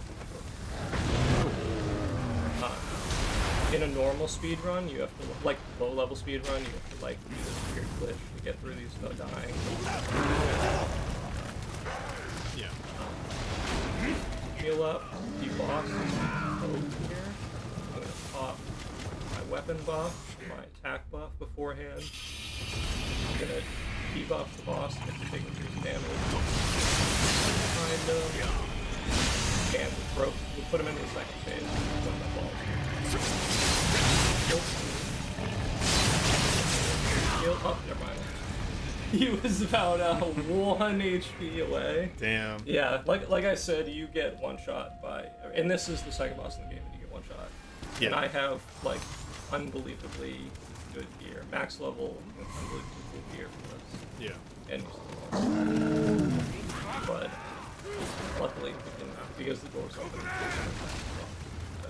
Yeah. Generally, this boss, the next two are pretty doable on the hardest difficulty, but after that, there's a boss that we're gonna have to drop it down because you legitimately have to get no hit. Yeah. And we're not gonna go through 30-something bosses no hit. But it's basically only one boss coming up, and then the second to last mission of the game, 7 bosses off it that we're actually gonna have to drop to the ground. Okay. But as much as I like you guys to sit here and watch, but you can through trying to one hit or no hit. Oh, so he hit me once, but it's on each. You didn't die. Yeah. Oh, and Fuck. Alright. I need to. We can go to the shrine at the beginning and recall my Spirit Guardian because when you pick it up from the beginning, it loses all the charge. Okay. And I can't charge it in the room because of we're on the second mission. I scuffed it. That's fine. Yeah. That's the plan. Yeah. That's great games done eventually. Yeah. That's why we have it. This is The not games done eventually- quick. Yeah, the eventually part is that guy is so fast. What? Oh yeah. Any of the enemies with like that glow, that red glow. What is going on? Dude, Why is he he's so fast. Everything my with God. the red glow gets like random. They get random buffs. And like, bro, what is that, man? Is fucking Sonic the Hedgehog. Yeah. Holy I've fuck. never seen that happen before ever. I have like several hundred hours in this game. Yeah. I have never seen it before. I wish I could go call a Guardian Spirit IRL. I need all the help I can get. Same, Ducky. Yeah. Well, we're gonna get our Guardian Spirit ready ahead of time. Just call a Guardian Yeah. Spirit to file my taxes Yeah. for me. Oh yeah, so that like gray like fog zone on the ground, that's where non-respawning like hard enemies are. Yeah. But when you walk through that, you can get knocked out and like lose your team, which is the chance in this game. And if that happens, you just get like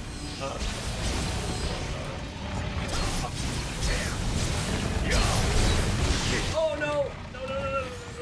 No! No. Alright, that is unfortunate.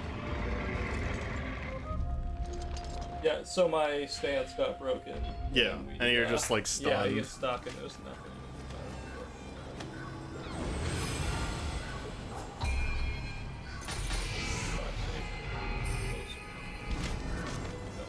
Yeah. I'd really like. This is like one of the easiest ones. Sorry. And then It's a different conversely- setup too, Yeah, so it's and kind of then weird. conversely, anyone that has ever played this game, they know the next boss, like a new player, is like hard.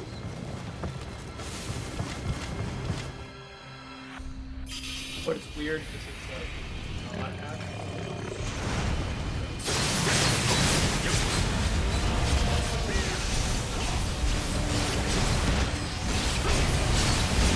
Hey, alright, let's go. Go. Get off my screen, you piece of shit. I do love the Borderlands style loot, where it's Yeah. just a pile of shit on the Oh, yeah, ground yeah, after you yeah. kill a boss. Yeah, there's especially once you get into like the higher difficulties, like there's just like loot explosions. Yeah. I mean, a lot of it is like Borderlands Yes. is useless garbage, Yeah. but you still get your loot explosions that you want. Yeah. Billions of guns, and I Yeah. want like 5 of them. This boss is for without a doubt, as a new player, you will never kill this boss on the first try. It's like a weird. I forget. Is what this the kind bat lady? Yeah. Yeah. I forget what kind of like weird yokai lady this is in like actual Japanese lore, but she's like a vampire lady that basically just one shots you, and gives you by default. Every hit builds up paralysis, which in like a normal game you get totally paralyzed in one hit. Yeah. We're gonna roll into this tunnel because those bats can knock you off the ledge, and that would not be very tactical way to lose. Yeah. Here's another one of those big gray things you can avoid. There's an unavoidable one right here. We roll back for a second. Was that a New Game Plus enemy that popped out, or is that normal? Not sure. It's like for it to be the big special guy. We're gonna kill this guy and get this shrine here.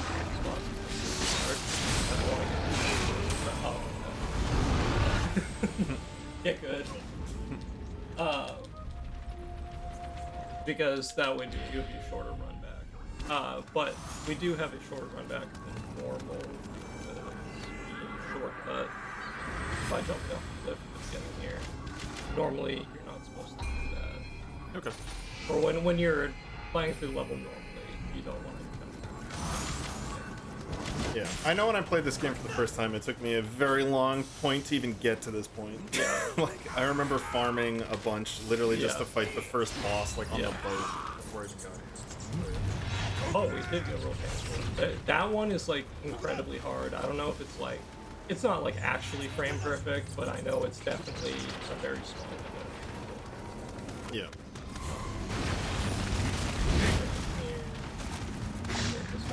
Oh yeah, and then the guys in the big clouds don't respawn, but we're gonna Yeah. but this guy.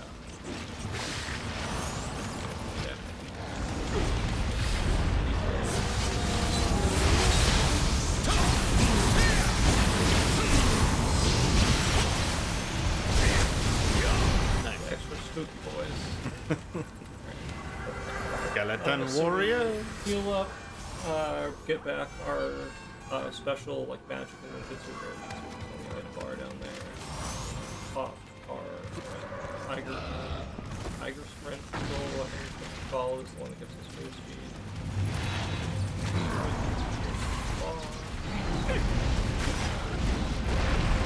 We're gonna pop a couple more soul crystals, get our living weapon. Get assaulted by bats. And get assaulted by bats again. Not the bats. So we're gonna pre-buff this boss. It's immediate. And this boss is weird, so we're gonna, as soon as we get in, we're gonna lock on and throw a kunai that knocks her out of this like charge that if you've never done this boss before, you just one-shot immediately. And then basically this boss is you want to stay away because it's paralyzed with that pressure. So that and the pressure path just like paralyzed. Unfortunately, she got a debuff. Or she got a buff that debuffs me to get slowed whenever you get hit. Oh! Somehow we live. She usually grabs you. Yeah, doesn't she? well, like we got paralyzed and we lived.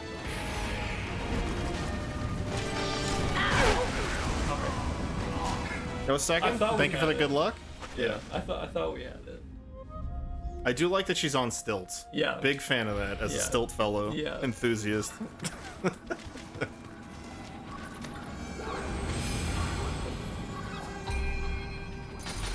Regarding that, we got really unlucky on our when this boss in particular.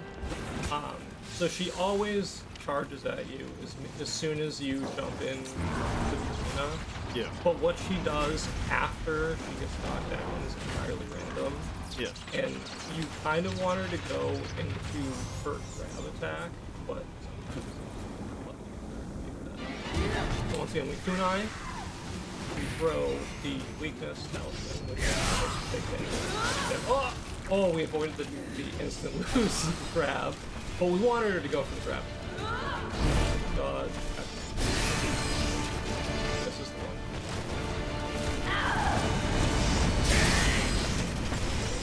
One more. Better. Uplift. Dodge. A lot of bosses were going to be using this special ability called Sign of the Cross, which is a like a quick draw of the sword. The gear that I have gives you I have like 70-something% increased skill damage, and skill damage is what affects the skills. A weird itemization in this game. You can get on your armor, you get a stat called reduced firearms damage. What do you think that does? I would think that reduces the amount of damage you take from firearms. It reduces the damage you take from nearly every single projectile attack in the entire game. Oh, all right.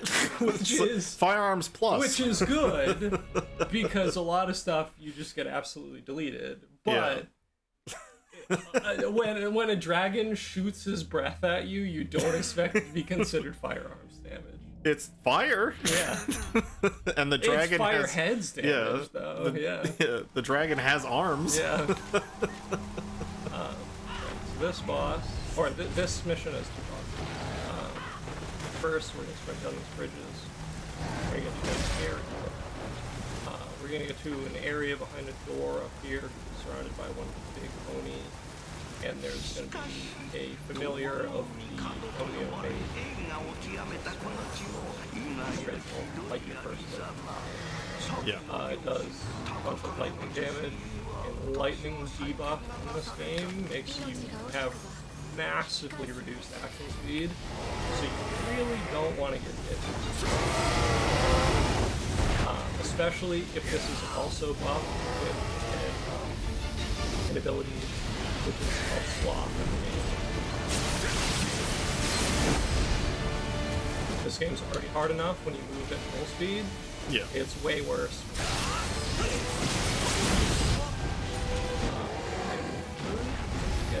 After the roll, it spawns 4 lightning hits. And we took a lightning hit, but it got nulled. Hell yeah. Throw the door here. This is the lady that teaches you magic, but because we already know magic. And there's also like a mini game that you have to do, like so similar to Dark Souls. You have your emote menu. Yeah. She has like a demon familiar that makes you do like charades with them, and you have to copy them. It's really annoying, but in New Game Plus. The dude that's like dancing in front Yeah. of the door. Yeah. I remember that guy. So now this mission, we are just running a really long time to open the door in front of the shrine. This is like your typical. This is basically Sense Fun. There's all kinds of traps on the ground, like fire arrow shooting. There's like buttons on the ground that makes the arrow shoot. So we're gonna drop down here. We're gonna run across this room out the other side. In this mission, some of these statues here come to life, and in like your normal playthrough, you won't know what happens. Is they take if your weapon's enchanted with magic damage, it takes massively increased damage. But otherwise, you basically don't do any damage to the guy at all. Yeah. Which is really, really cool. These mages are in the game plus. Those guys don't know this one.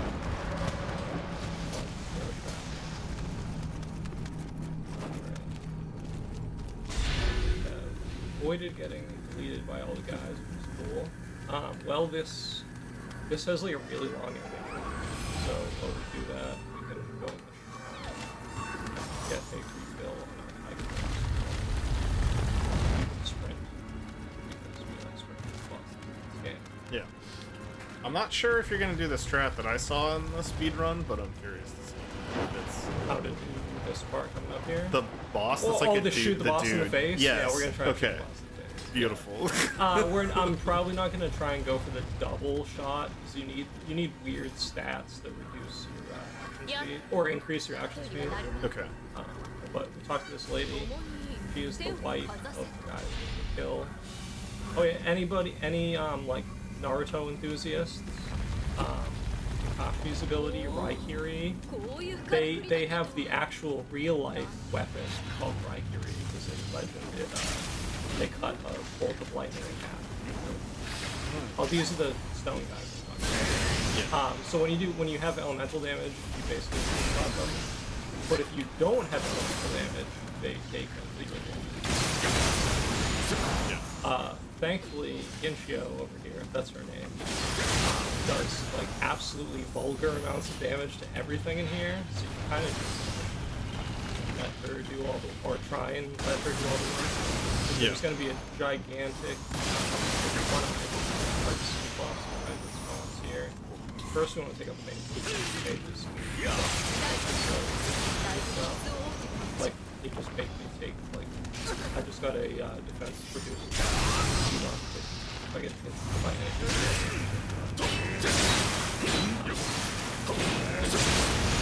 So they're all taken out. We have this one pony right here.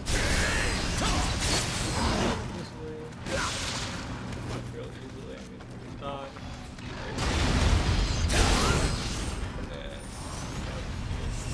we have this one. You're trying to get Employee of the Month. Yeah. Ogre. Very much, you know.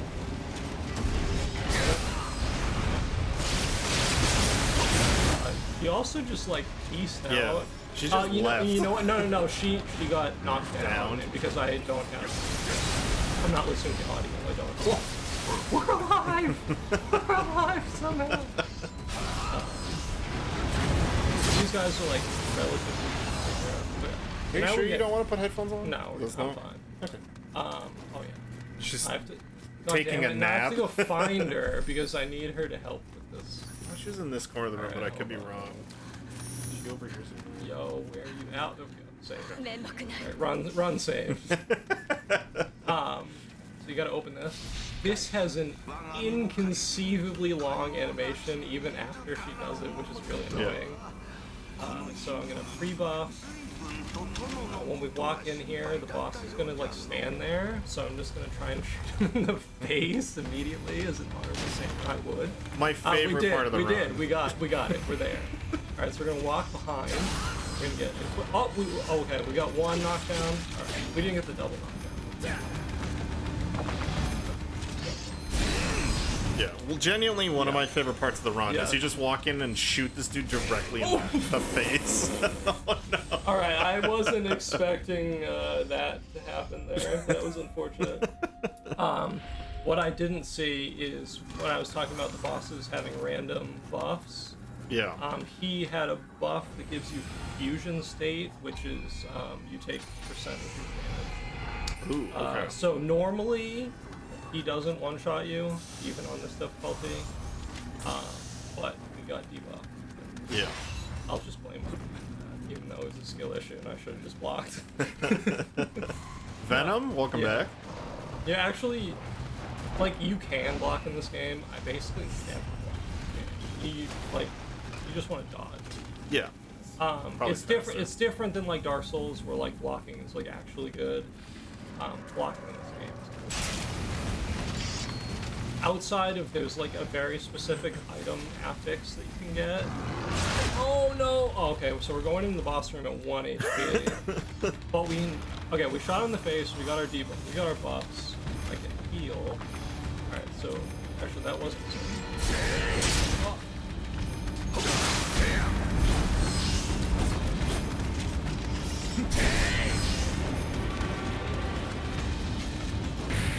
I don't like when he's standing.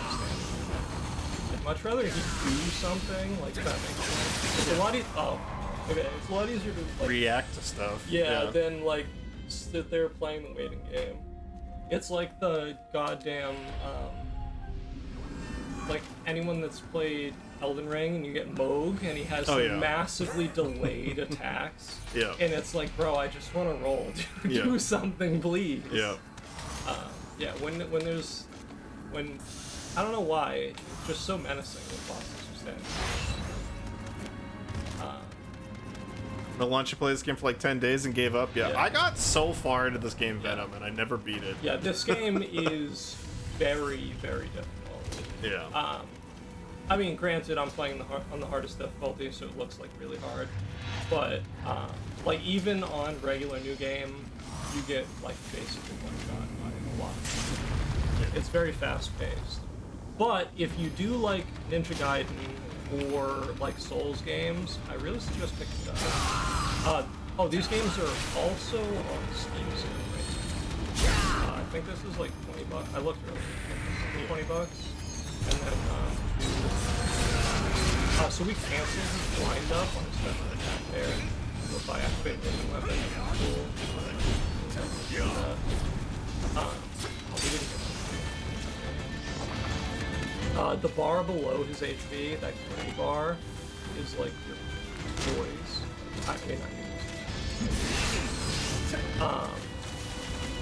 And if a human enemy, if you knock them out of their poise, they you get like special like crumbles, like in Souls games. Yeah. We're gonna try and dash attack. And he's gonna do his own dash attack here.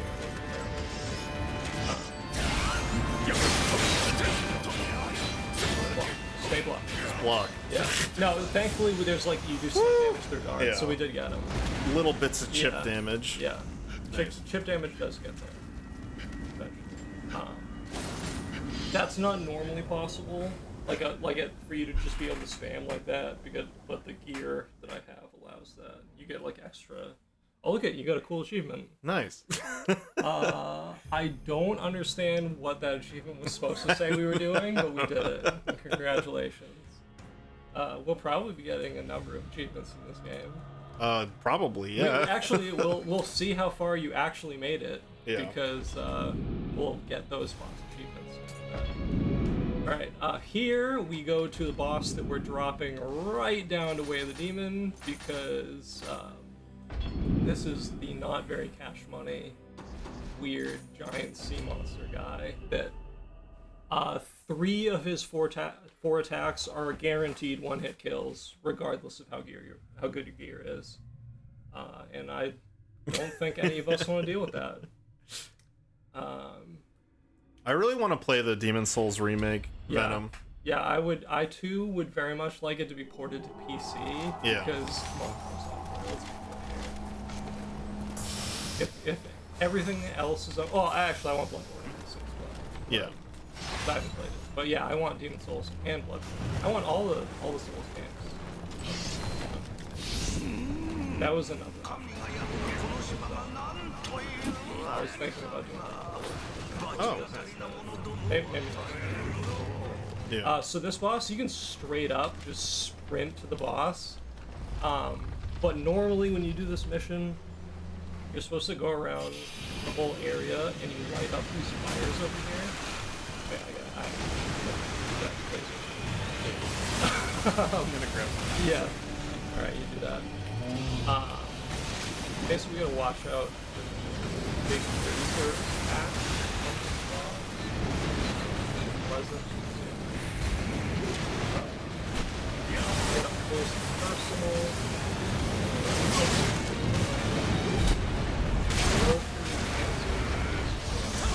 Oh god. Alright, we live.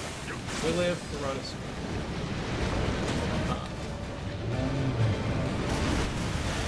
I almost got one shot. We made it because I pre-gamed with when this boss gets to like below 50%, jump to the middle of the room. You very much don't want to be in the middle of the room because his like the hitbox on him jumping in the middle of the room is like, for some reason, like basically global, even though it doesn't get killed by the ads. Oh yeah, that's the thing. When you light the fires, the ads don't.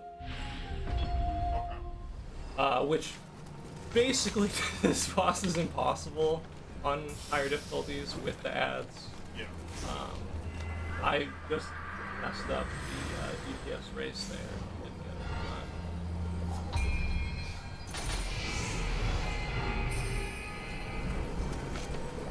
Pop these.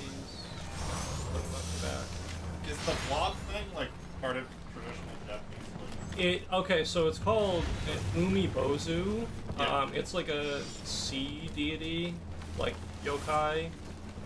I forget whether it's like one of those ones where you like it kills pirates or some shit.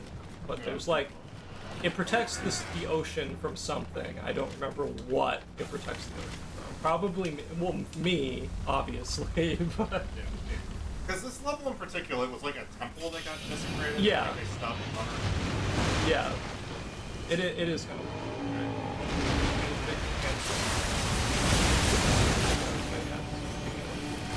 Not get one hit by the laser. Hopefully, base.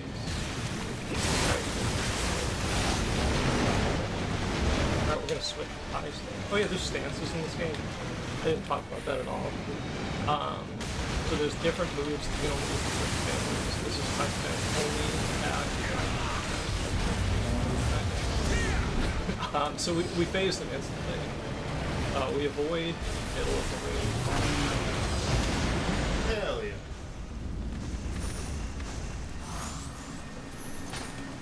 Now, unfortunately, the gear didn't line up. I like doing big monster bosses with the Kusarigama instead of swords.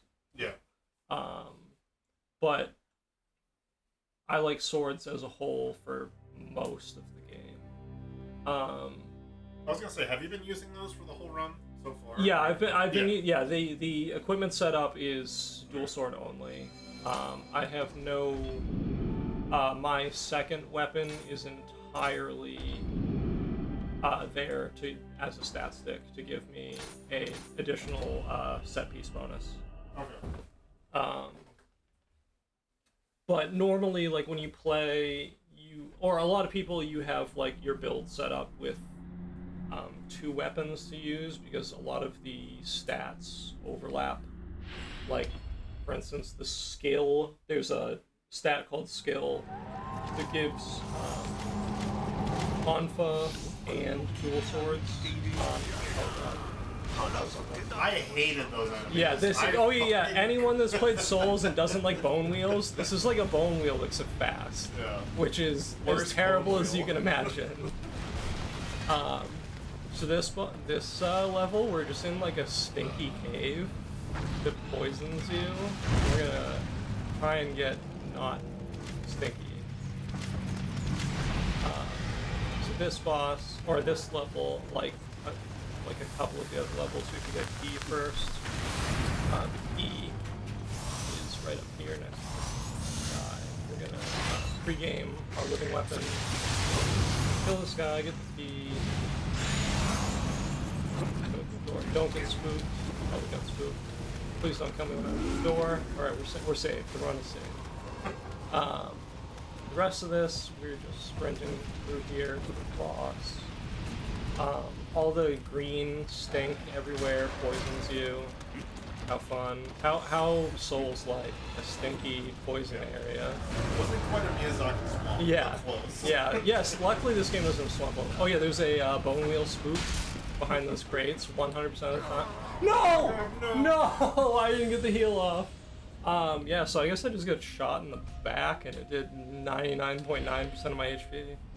And so you on fire? Yeah, normally, well, no, because we were poisoned from the stink. Oh, right. Normally, the poison is like completely negligent damage, but when you take 99% of your health in one hit, it unfortunately actually matters.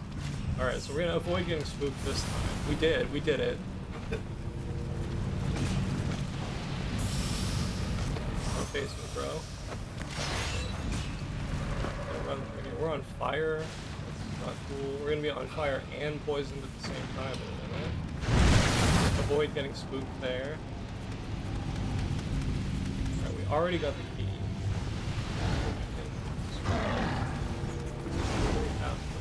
Door's already open. But let's be safe and reasonable. The run's already scuffed, might as well. Marathon runs. Yeah. Alright, so we gotta get to the cave up over there on the left. We can do that by running back here. Stinky. Oh yeah, I say stinky. This is like actual poison. There's an actual stinky debuff in this game. You can get. Oh, that's his cannonball got me in the back earlier. That when you get it, you can't use any items. That includes healing, which makes certain parts of this game like basically unplayable. Right. Oh yeah, if anyone doesn't like any centipedes, this is a big centipede. So, this boss.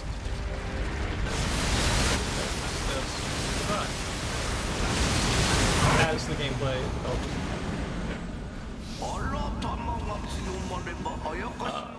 Yeah, that. Oh, and that was also the. This is on Way of the Neon. That's a funny. It's called Water Sword. Is the like funny technique where you do that. Oh yeah, I didn't explain stances in this game at all. In your combat is stance based, like unlike a Souls game where unless you're like dual wielding weapons, you're basically your moveset's always the same. In this game, every single weapon has 3 stances, and then some weapons also have a sheath ability. Dual swords, single sword, and Odachi, which is the gigantic sword, have special sheaths, like an unsheathed attack. So on the bottom right here, I'm in high stance right now, medium low. For dual swords, I like just being in stance the whole time. Oh yeah, anyone that doesn't like spiders, this mission is entirely spiders. And the boss is also a spider. So yeah, I'm gonna be doing this. This mission is, I say, pretty free. We shouldn't be getting dunked on, but there's our first scooter. We'll avoid getting dunked on by the scooter. If you don't like bugs, you'll love this game. Yeah. Kill lots of bugs. Yeah, you do have to kill lots of bugs. Yeah, there's actually, now that I think about it, it's the centipede guy into the spider lady. What a combination. We're gonna run up here, get scared by spiders, avoid getting run over by this giant Looney rock. Tunes boulder. Yeah. Yeah, this game loves Looney Tunes boulders. Oh yeah, so these spider webs everywhere, it's really not cool because they slow your action speed if you're standing. Which is like, bro, I don't know that. And I got debuffed the slow looking guy in the upper left under my HP bar. We go not fast. Oh. Alright, just gonna go for it. We're gonna send it. Full send. Full send. Alright, we're gonna pick up this loot here. Oh god! Okay, we did it. Run save. There's 3 of those scary purple demons. Escape. We are gonna kill this. They will definitely kill this. Not when this level's actually going unscuffed like the other levels.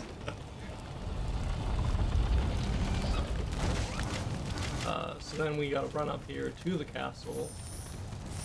There's only a couple spiders left for my Unspider Bros. Hopefully we will finish this level pretty easily. There's this one special item right here. Oh, anyway, this guy. That definitely.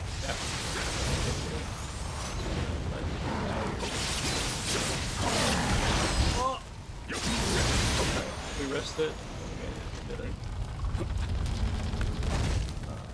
Yeah, let's take the safe bet.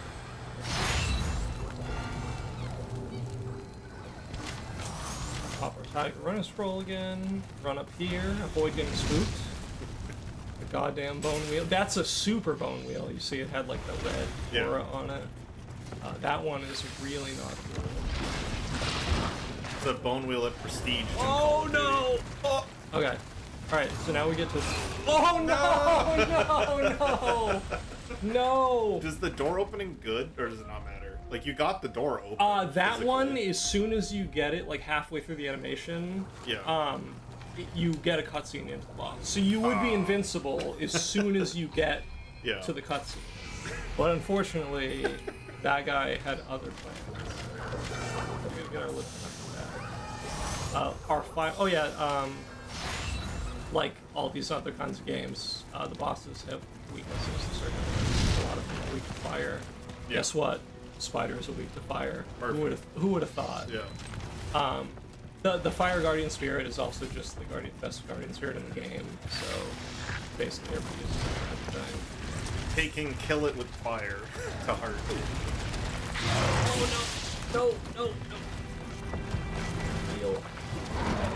This is a big guy in a small hallway. I'm not a fan of it. Oh, okay, we knocked him down. We knocked him down. Alright, runs in. We did it. Alright, pop our weapon buffs. Go into the room. The big spider lady. Dodge. Oh, don't dodge big spider lady at all. We're safe. He does this weird shit where he like falls up her leg and you just hit her in the face. You can literally just stand here and hit X and beat this boss. Like I said, the boss is easy. It was easy but terrifying. Yeah. When I have to say, when you have to actually fight her like the intended way, Yeah. when you don't have enough damage to just hit her in the face, normally you have to wait for her to turn around and use her legs stop covering the, I forget bug anatomy, but like the abdomen or whatever. Bussy. Yeah, the spidussy. Spidussy. Yeah, and that's like the weak spot. Yeah. Right now. I know that some insects have a thorax. Yeah. I don't know what part of the body I forget that is. what's. Yeah, spiders are weird, man. Spiders have weird bodies. It's been a long time since I talked to a spider scientist, Yeah. so I'm not sure. Yeah. Oh yeah, and we're basically safe from spiders for most of the rest of the run. Those of you that are not spider enjoyers. Enjoyers. But big enthusiasts. spider mommy enjoyers though. That was Spider Mommy. I don't think we're gonna see that Marvel adaptation anytime soon. No. So this level, like all the other ones, involves spreading the cloth. We gotta take out these special crystals though. I don't actually remember what they technically do. Whether or not they prevent you from like actually getting to the boss or not, or if they kill off the boss, but they're simple enough to kill. Basically run through the game. Level. Oh no. Oh no, I thought we got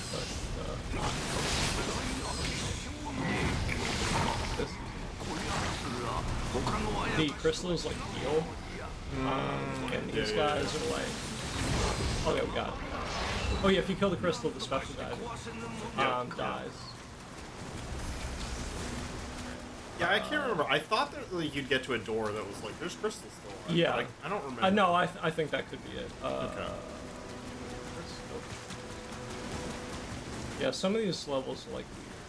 Like mazes, I got it's super annoying. lost on this level. Yeah, no, there's one coming up that's like so bad in terms of it's basically just like a maze. You know what? Yeah. Play it safe. This level is a maze. I'd rather not have to navigate.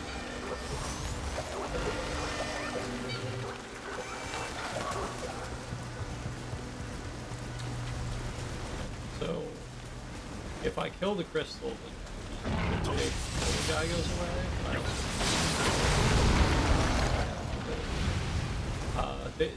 This level's really weird because there's an optional mini boss right here, which no other level has. The big cat that we fought earlier is up there with like every buff imaginable, which makes it not cool. So instead, we fight an even bigger cat in here.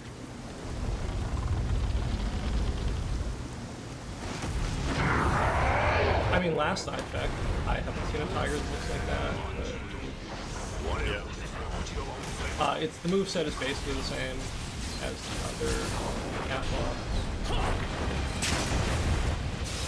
She leave. Oh no! No. Okay, I actually have absolutely no idea what I died to because it wasn't the laser. Oh. He, you know what? He throws like explosive tag kunai, and I think that's what I got hit by. I think. I don't actually know what. It's definitely not a New England tiger. Yeah, I can tell you that much. definitely. I mean, to me, it looked like we successfully evaded laser. Whether or not the game thought we did is something else entirely. But to me, it felt like we did it. But we thankfully got the run save. Should have pulled up. I'm curious. 46. It's not egregiously bad. It's really tiny, but in the Oh, OBS yeah, preview yeah, windows gotcha, are green.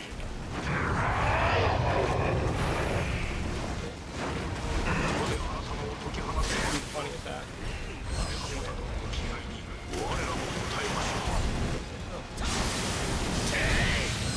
Alright, that looks, yeah, that is definitely bad. Hopefully, yep, okay, so he does throw the explosive. That's what we got there. Weird cutscene that we skipped, and then really weird load time. That was, we're safe. Thanks, computer. We did it. One thing I like really appreciate with this game, I mean the devs are Japanese. It's a Japanese company. Yeah. But all the items in the game, if an actual armor existed in real life, especially ones that are in the museums right now, that is exactly what it looks like. As insanely ridiculous as the stuff looks, people actually wore that in real life. Like the like character we're transmogged as is Date Masamune, who has actually wore this crazy ass helmet with the monster, the crescent, the monster crescent on it. Like that's what his armor actually looks like. In real life. Looks like a lot on the neck. Yeah. Oh, this is like nothing compared to some of the stuff. There's some dudes like monster horn stuff. As someone who regularly wears helmets, they are heavy. Yeah. Like, but you also have to think about like how badass this is, because like, so you're in I'd like be very intimidated. Yeah. You're in a war. You're out there. You're going mano a mano. A dude on the other side shows up looking like that. It's like, I'm kind of scared. Yeah. He's not some peasant. Oh wow! I pre-dodged. Oh no! With the steel chair. What is the body doing? All right, that was actually a jump scare. Never had that happen before. This may. Oh, oops! I forgot to get our Guardian Spear back. This mission, like. I don't know what the lore is, but for some reason we have to just go cut up a bunch of butterflies. Yeah, I don't... These big crystal things over here on the right. The butterflies make them mortal. You have to kill the butterflies and then kill the crystals. Don't ask me the lore implications of that. Yeah. I like feudal Japanese history is my jam. Demons and shit don't have actual history attached to them, unfortunately. So we can't, go. Alright, we avoided the steel chair. We killed the butterflies. We're gonna bait him. I don't like how he's standing there, Madison. Like what he was saying. Back. We do some more sprinting. What is that? I thought that was a grab attack or something. That was actually... remember when I was saying the airborne, you can hit out of the airborne state? That is like the very... And you get like, oh no, we're so slow. Oh no.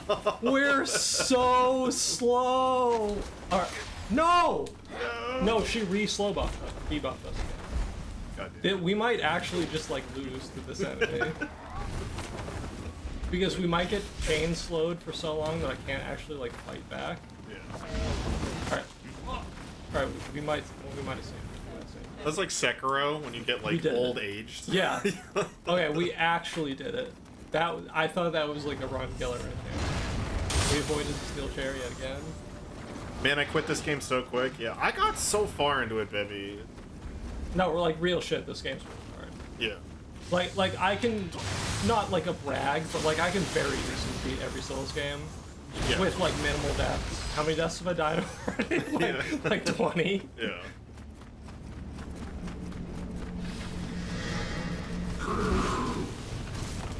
Yeah, where were the last?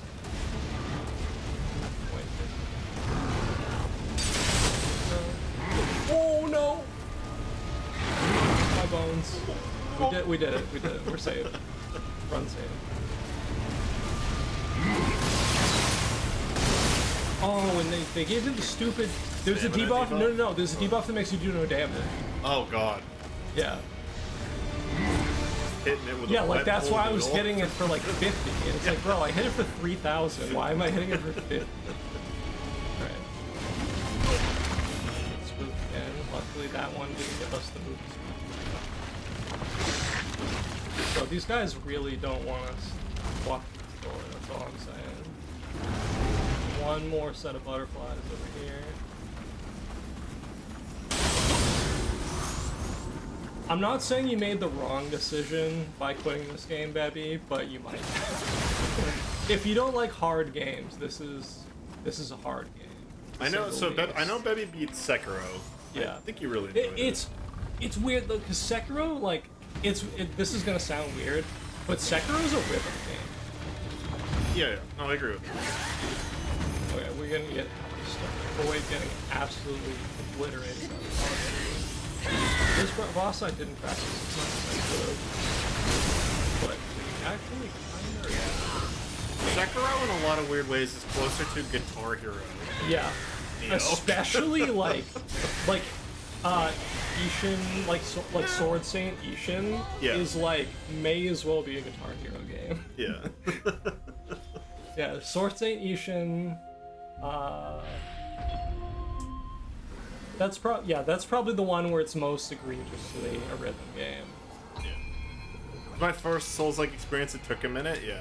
Yeah, that's the biggest thing with like Sekiro is like people they like play their Soul games and like it's so much different than the other Soul games. Yeah. Not that it's bad. I love Sekiro. Sekiro is one of the best games ever. Yeah. But it is a different game. I didn't play it for the longest time. Literally, when it came out, I had no interest in playing it initially. Yeah. Because I had from the Souls experience being like, I hate parrying. Parrying is dog shit. Yeah. Why would I ever want to play a game that's literally just parrying? Yeah. But like, it's just been, it was designed so Yeah. well that it works. Yeah, no, I had a similar experience where I played it, but like I downloaded it, played it. I was like, wow, this game is actual dog shit. And then I came back after getting good, and I was like, wait, this game's actually fire. Oh yeah, we got slowed, so this is like basically already. All right, now we saved. Oh yeah, why am I water? Why did I buff my weapon with water when she's On the immune ice to lady. water damage? Bro, she's kind of Dude, fast. she's running. Yeah, she actually has like a crazy debuff set. That's not cool. Alright. I'm gonna give this one more, and then we're gonna drop it. This might actually be fun. Because that ability that slows you in combination with the like multi-hit attacks is like, bro, not feeling that, you know. Buying Bridget Perry Mason game? Oh. Does it involve parrying? Oh, I won't.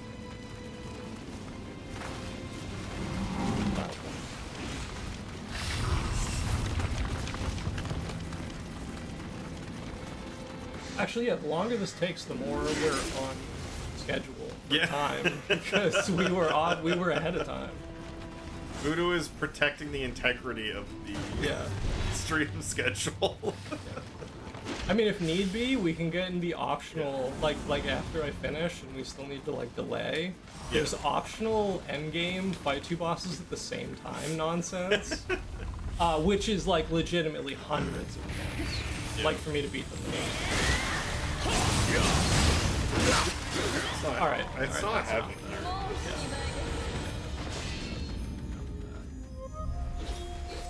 Elsa is Yeah. we're having enough of her shit. Yeah. Oh yeah. So the actual lore for this mission. Those of you that know Nobunaga, that's his wife. Pretty sure she wasn't an ice lady in real life, but She might, I wasn't there. Maybe she knows same, ice magic. I wasn't there. Also, I don't know what the deal is. Every single game that Nobunaga is in, they make him hot as fuck. I don't know why. Like it must be in his contract or something. Yeah. Because like I don't understand. Like, you'll see what I mean when we get to him. People will be like, "Oh yeah, I'm picking up what you're putting down." Like I don't know why, but He's just hot as Yeah. fuck. well, that's what his wife, balances it out. The ice lady balances it out. That's what it is. All right, this will be much more doable, and we'll probably stay on this. Yeah, we'll just stay on this. The one where we're gonna have to drop it anyway is only a couple minutes. I was about to say, oh yeah, we're going the wrong way, but we have to go back. What is this? I somehow clipped through the ceiling.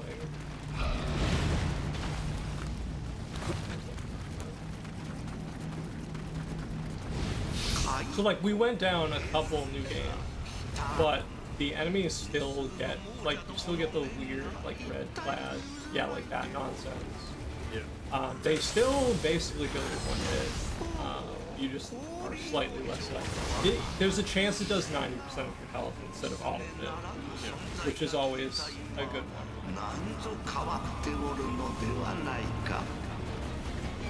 Because like the way they scale, I forget what the actual math on it is. Right, where's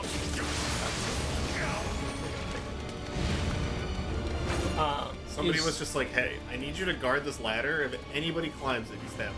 Yeah, like the first couple new games, they basically just give all the enemies say 50% more health and damage or whatever.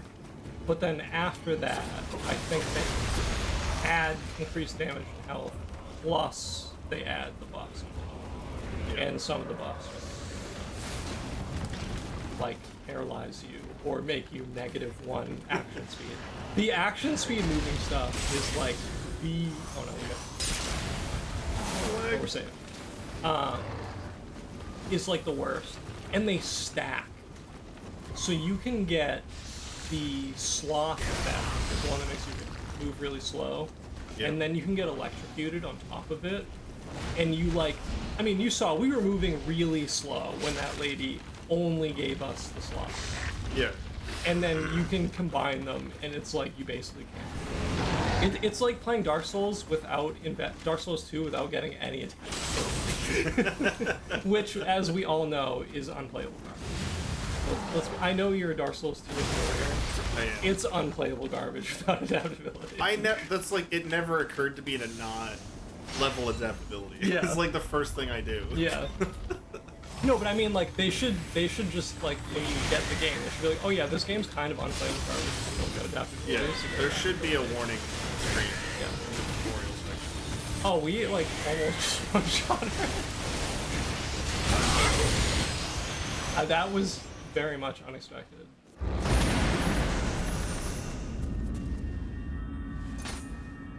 Did it. We took out our nemesis. Rip Elsa. Yeah, that the difficulty scaling is so weird because it's hard. Like, your damage massively outpaces the difficulty of the opponent's damage. Because when you drop it to a difficulty where you don't just get one shot by everything, you actually one shot all the enemies, which is not to be real here. It's tough to find the right balance. Yeah. Now we have to fight a big. Oh yeah, anyone that's not into like ladies with giant nails, don't watch this boss fight. There's like a weird. Yeah, we're hitting all the phobias. Yeah. Women with giant nails. Yeah, spider women. Centipedes, spiders, spider women. bats. Yeah. We've got it all here. Yeah, the vampire bat lady. Don't want any of that. He gives you the suck, and it's the wrong kind of suck. That's all I can say.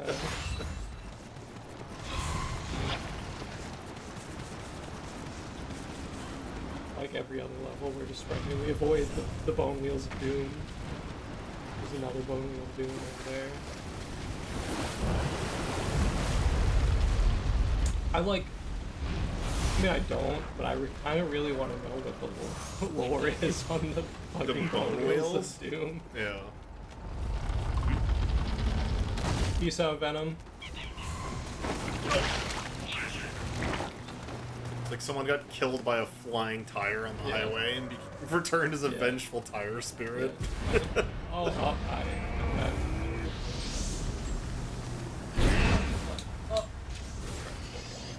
Just popping super on the shrine. Yeah, so you can cancel it, thankfully, because otherwise that would have been really awkward if we just had to stand there. You can cancel it by sheathing. Alright, catch you later, Venom. Thanks for hanging out. Oh yeah, I forgot we actually. Birdman. Yeah, these enemies are like real. They're like actually.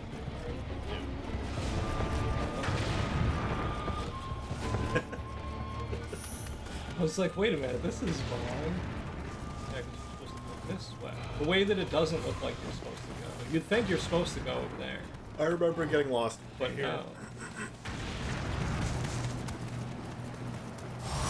Pick up this item without getting killed. Point blank grenade. He just breaks the firebomb over your face. Yeah. I should have blocked. Oh yeah, those little dudes, they transform into the big Cyclops enemy. Yeah. If you like the Where'd this go? Oh, I did take the damage from that. I wasn't sure about it. What is that? No, nah. There's no way. That was the fakest grab range I've ever seen in my life. It's got long nails. Yeah. I'm just gonna stand here. Run up against him. I can find. That's not. We got it. Like I said, it's weird because like we dropped down to this difficulty and then I just like killed the boss in 1 second. Then again, we killed the centipede in 1 second and that was on the hardest difficulty, so it's just weird. Yeah. The like for new players to this game, the difficulty scaling is like whack as fuck. Like I said, the third boss is like the hardest boss in the game, which shouldn't be how video games are, but the kind of skill issue, I guess. Well, it's funny you mentioned that because I don't know if you ever played Thymesia. I have not. I had a very similar experience with that, where it was literally like the second or third boss was like a circus performer. Yeah. That dude shit on me so hard. I probably died to him like 20 to 30 times. And then I didn't die to a boss like for almost like the entire run. Yeah. Like literally the final boss did not take me very many attempts at all. But I was just like so confused. I was like, why was that boss so hard? I guess there's also the like, you're just not good against a specific type of boss fight. It was that, There's always a and possibility. the game gives you very powerful like character buffs later on. Like you Yeah. get a ton of like extra. Yeah. Oh yeah, this level, you get the stink. The stinky? Yeah, the stinky buff. And you just can't heal. Yeah, if you get the stink, you can't heal. But you can get the stink by rolling in water. You can get rid of the stink. Oh yeah. The world's Wait, no, not fastest this way. shower, just rolling through a water. Avoid all the bullets. This one and there's one other mission coming up. They're like actual. How am I supposed to know?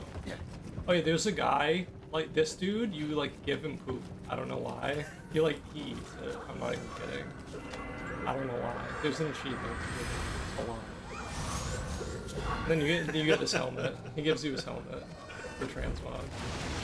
I don't know the lore, man. Behind the dude that collects poop. Since we're already scuffed, this is like actually a bathroom too. So he's just like chilling. Yeah. And you get his fancy helmet if you give him a lot. He's a poop farmer. Yeah. This is the origin story to the dude in Elden Ring. The dung eater? Yeah, exactly. This is the dung eater origin story.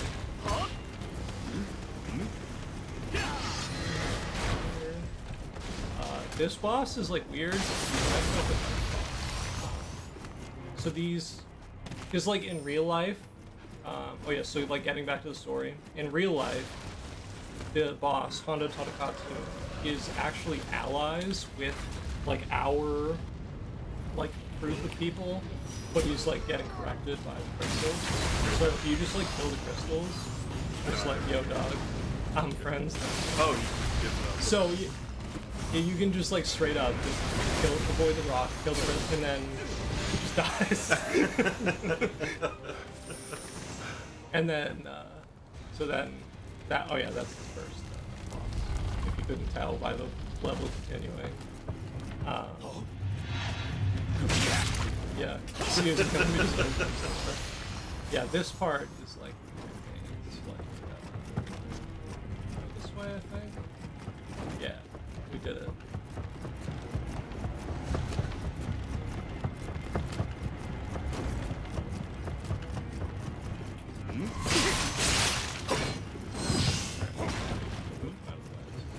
Open the door without getting killed. Challenge. Ow, the 4-piece combo. Avoid the arrow. That knock out of airborne stuff is actually crazy. It's something you can do against this boss coming up. It's weird because you have to use like the ranged weapon. And my ranged weapon is a matchlock and hand cannon, so it's never gonna happen. It's basically basically only doable with a bow. Wow. Hey guys, Let's stop. Yeah.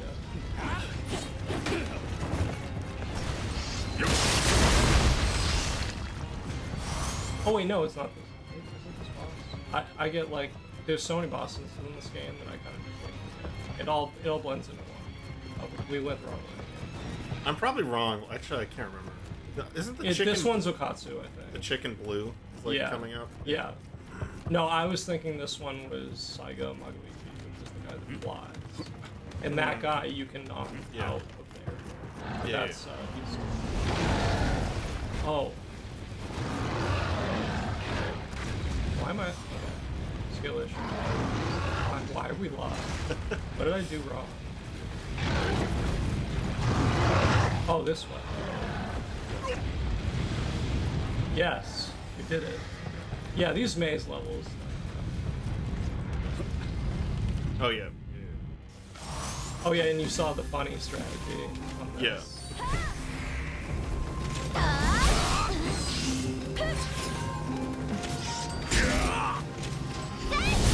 Yo, it'd be really cool if you looked at my charge attack. Bro. Oh, no, we got that. We're really up. Okay. I hit her. This lady is crazy. Yeah, okay. This boss is like pretty hard. He jumps around a lot. Literally just beating our ass in our pajamas. Yeah. My bones. What was the original estimate? An hour and a half? I don't remember. We might be doable. We might get there. We'll try. Well, I'll try my best.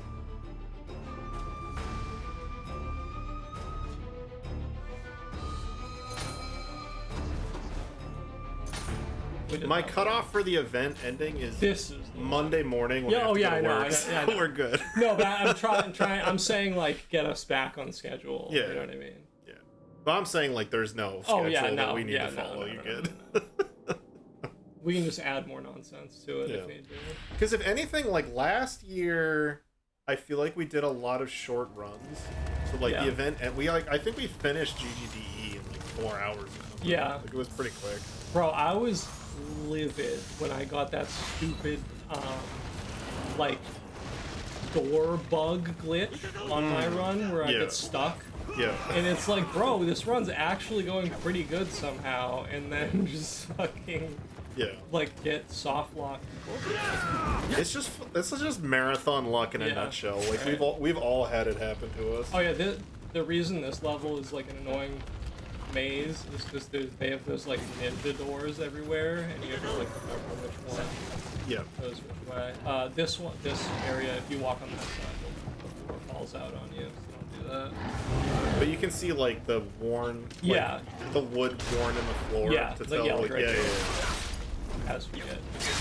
Oh What is no! that? It canceled the animation. No. Oh, he Oh, he made it followed us. through. Bro, that's crazy.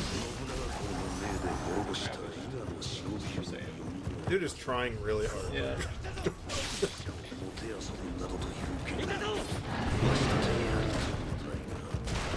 So fast. I am speed. Whoa! Almost made the uncatch money.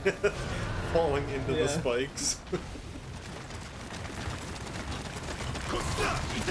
Narrowly avoid that guy. Oh, Oh, God. I like how they both did the same thing. That's cool. So we like beat up this, and then the house turns upside down.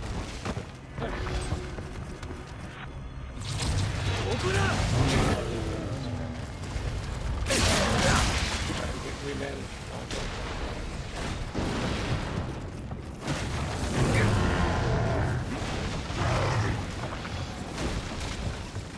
Now this is the part where I go this way I'm supposed to go. Oh, no, not that one. God damn it. Yeah. Like I said, it's a maze. Yeah.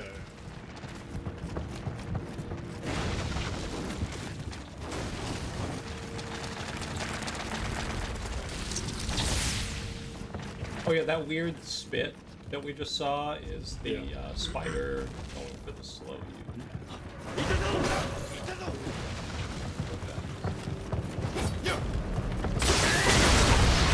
Now, fight. Guess what?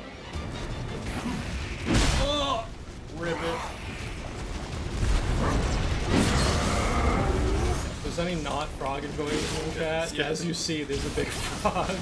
Get you, Jess. All right, I we got it. apologize for the crimes that we have committed against frog people. Yeah. Avert your eyes.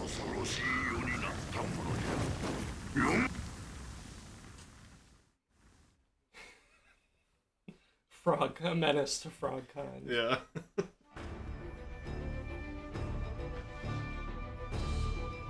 what do we got? 1, 2, 6 levels left, I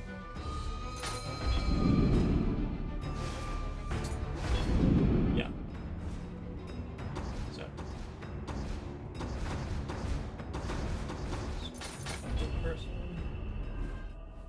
I guess I Yeah, I'm don't trying have to to play think. them in order, but There's I like do. the giant ass animated skeleton. Yeah. No, that's the one after this. Battlefield. Oh no, General that one's dude. two after this. Okay. Yeah. Okay. So this one is we fight Otani Yoshitsugu, which is the moth guy, Yep. and then Shima Sakon, which is the guy with the sword. And then the next level is the big giant spooky skeleton, spooky scary skeleton. And that's another one where you can run straight to the boss, Yeah. but you have, like, if you don't blow up the crystals, he has like 8 trillion HP and like heals, like has like perpetual healing on, which is not cool.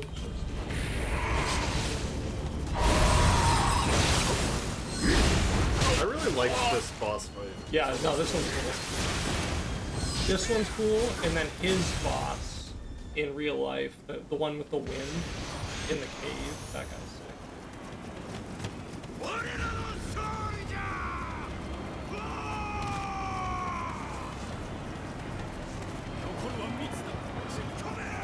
Just sprint across the battlefield as you would not do in real life.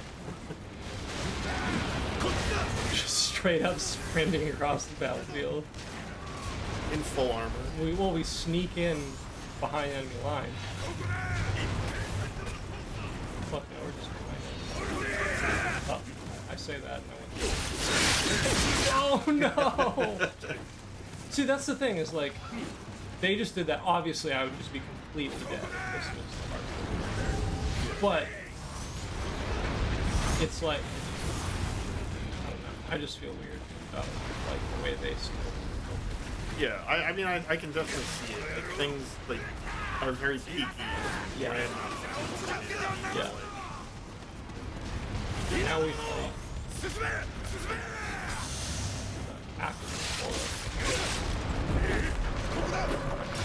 Avoid getting killed. Do a sick jump off this ramp. Yes, yeah. Walk around the corner and win the boss.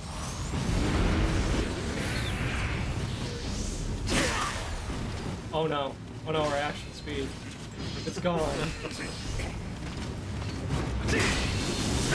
Ow. Ow. Ow. Okay, I lied. I was gonna say wow, turning down the difficulty was like so easy, and then I just get deleted. Then again, when we were saying. when you have reduced action speed, it's kind of sucks. A fast-paced game with reduced action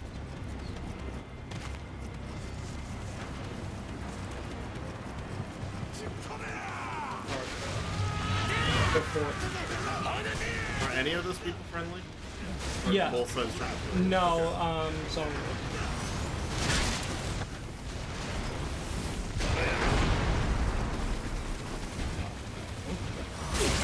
Should still do.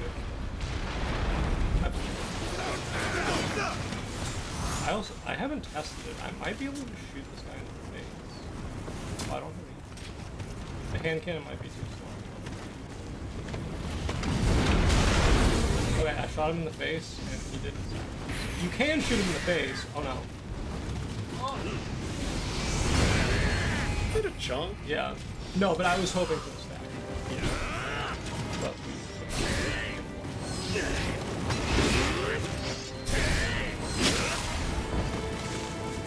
oh no! I reduced that.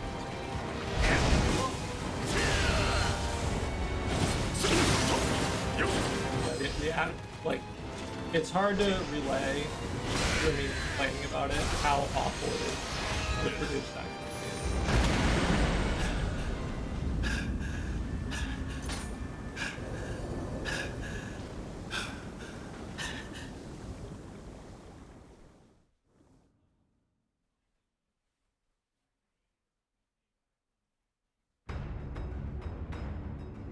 Something happened. It's not enough screen space Yeah, that's for funny, the text though. to fit. That's funny. This also has an update because it's like Yeah, to play yeah. Outlast. Alright, this is the spooky scary skeleton. We get to fight the giant skeleton at Home Depot, like Yeah. $250 skeleton in Yeah. Home Depot as a boss. Yeah. So like, I believe the lore is that this is like all of the like hatred and bloodshed of the entire battle, just like amassing into like one Avatar. big demon. Yeah, Avatar guy. Which makes sense. There's like hundreds of thousands of people that died. It was even us. I don't. Normally he gives you a interact with the skills. Actually, you know what? Just send it. See what happens. I might be able to beat him. Actually, I can kill him. I'm not. I can't. We'll try. If we can beat this.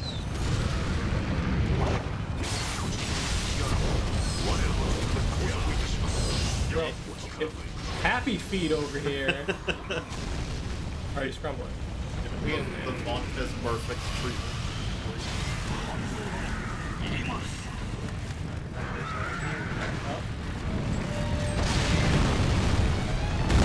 Debuff him. And then we do the funny sword attack. In theory, we So now DP. Okay, we got it. Yes, no problem. Never mind. And then our buddies congratulated us for a good job. Also, Tanker, I think I missed it, but thank you for the 23 heckin' months. I appreciate you. Welcome on in. Oh, we did it. You're getting me all Achievement. kinds of achievements. In this game. Achievement. I still have no idea what the achievement that you got earlier was. It was something about 10 times in the yokai realm, which is weird because I basically didn't do that at all. And it gave it at like the end of the level, which is like even weirder. This mission. Oh, this is the one with the flying guy.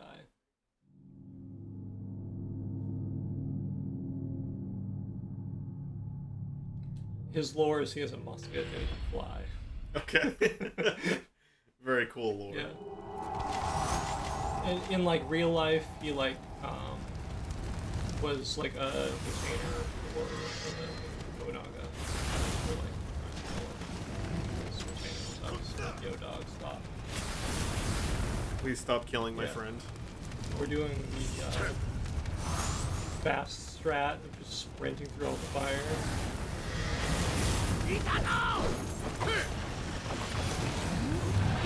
Oh yeah, I don't think fire damage scales at all. Huh. Okay. Like as soon as you're out of like new game, it does like 0 damage. It's like I don't know why. I feel like they should Have had it percentage based. yeah, or because so something? you'd stop doing this nonsense.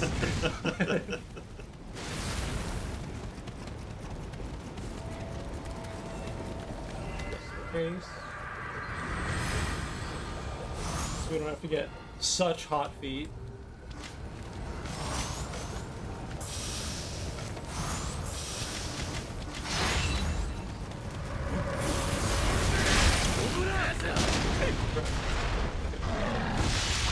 Yeah. Whoa.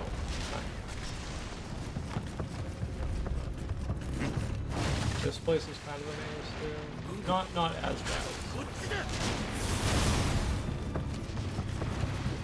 Assuming I do this right.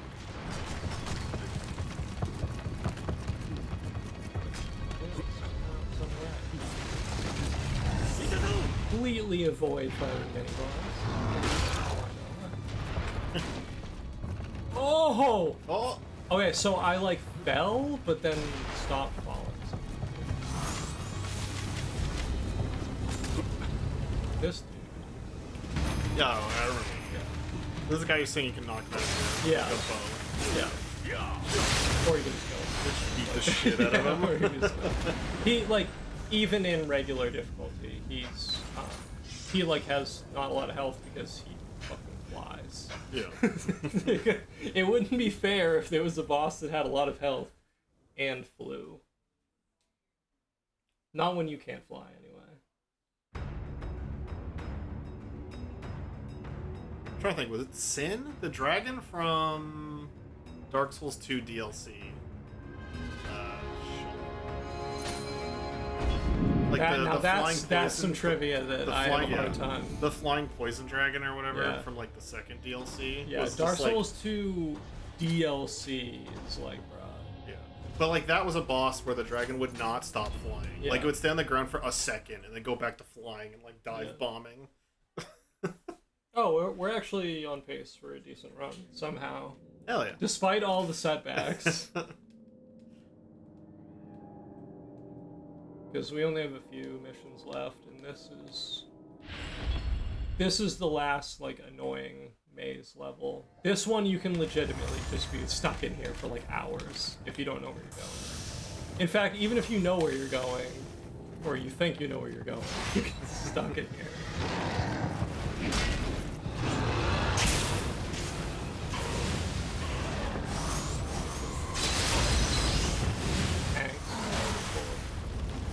God knows what. Something you don't want to move forward, I'm sure.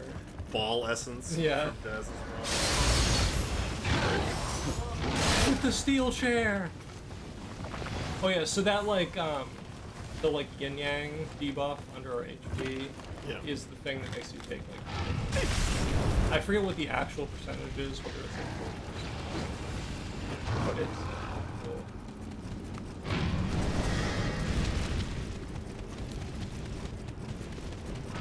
Somehow, some way, I don't know how. This is without a doubt. This level. Assuming I don't just fucking die to boss anyway.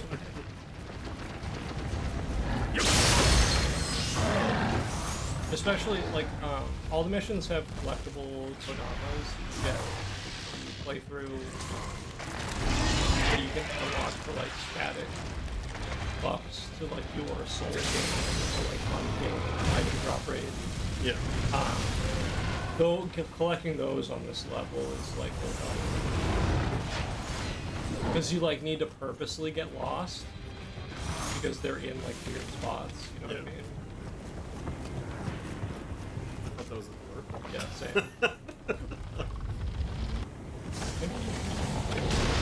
Yeah, you can. Nice. This was where I stopped playing the game. So like I got so far. We almost got the yeah, exactly, because there's only a couple missions left after this. Yeah, that is a really weird spot, like, drop off. I just got distracted by something else came no, out. I know how it is. Bro, you can be playing something and Elden Ring drops, and it's like, oh, I guess I'm just playing Elden Ring instead. Caught him laying down on the job. Yeah, you're right. You should have blocked, to be honest. You should have blocked. Should have blocked. Just block, idiot. Actually, it's like the same thing as, like, Gideon in Elden Ring, where he's just like, he talks instead of fighting back, and you can just get him. And the fun, it's like the same thing, because, like, if you actually let him talk, if you let him cook, then he actually just is attacks a hard you. boss. Yeah. But it's like, alright, I guess I'll get my free hit in. Yeah, like, if you actually fight Gideon, it's like, wait, this is actually a real boss. If you just kill him when he's talking, he's not a real boss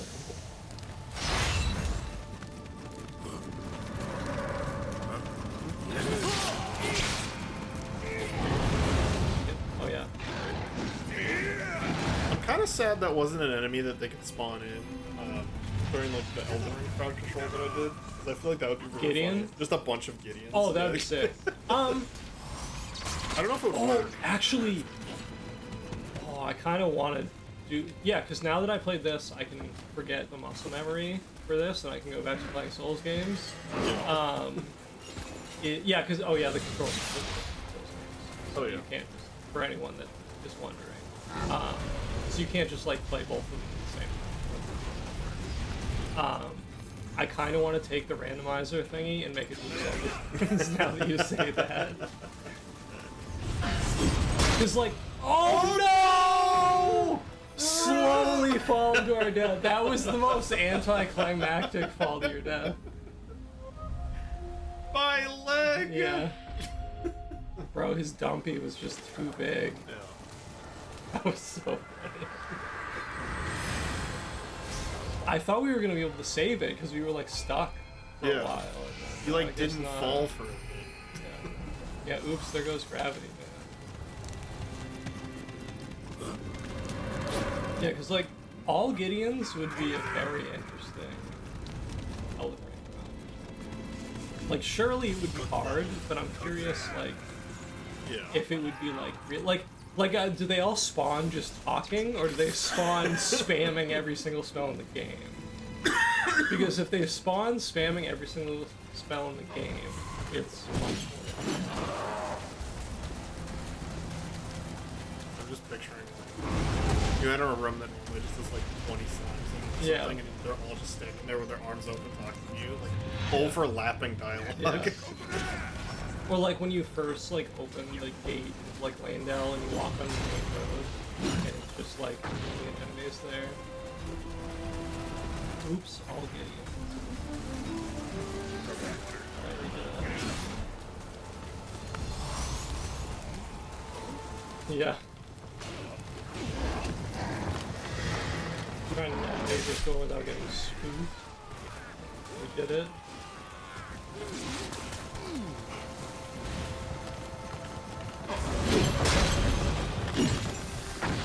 This level like really reminds me of the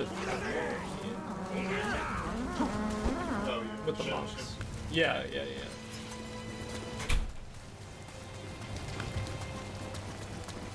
So we're gonna run up here and we're gonna kill this guy. Yes, open the door here. Pop our pre-game art box for the boss. This boss is like somewhat challenging. He does a lot of damage. He has very attack.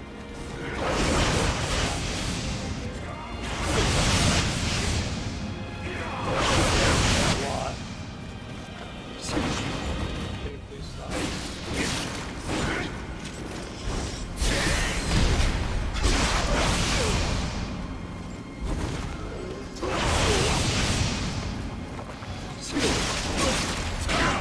Wow, we're getting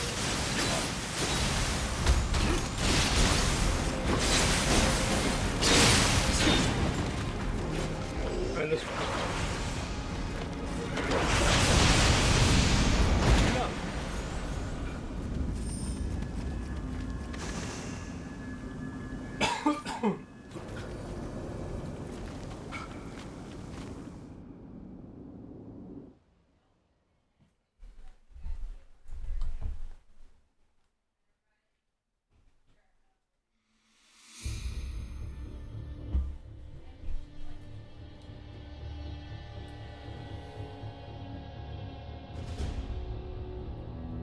Alright, now we have the hardest mission in the game.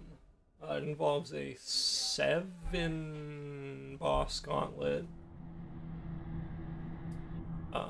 Which is cool when you like boss fights. It's not so cool when you're trying to speedrun. We start off with our friends. Oh yeah, she became friendly. Mikatsu and Hanzo, they're gonna sprint with us at the beginning of this level.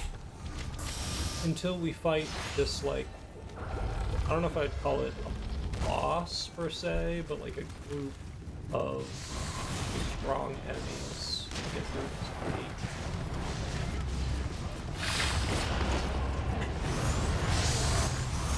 Oh no, gravity wins again. Gravity wins again. There goes gravity. Yeah. Damn. This is a level that I like actually feel good about too. And then I just immediately eat shit. Die to gravity. Real shit, Noggle. Gravity is the hardest boss. It's unblockable. Yeah. Unblockable, undodgeable. I call that like poor game balance, to be honest. Literally one frame. Yeah. I call that an unbalanced. Yeah, unbalanced game design. Yeah. We need to nerf gravity's frame data.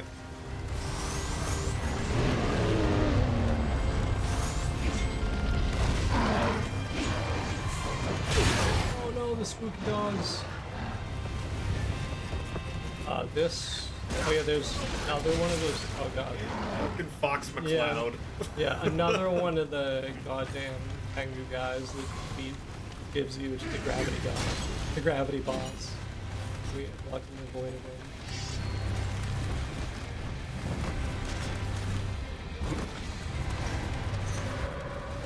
Oh yeah, so now this is where the funny group of enemies. Round 0. Yeah, basically. Yeah, there's like, the hamburger castle.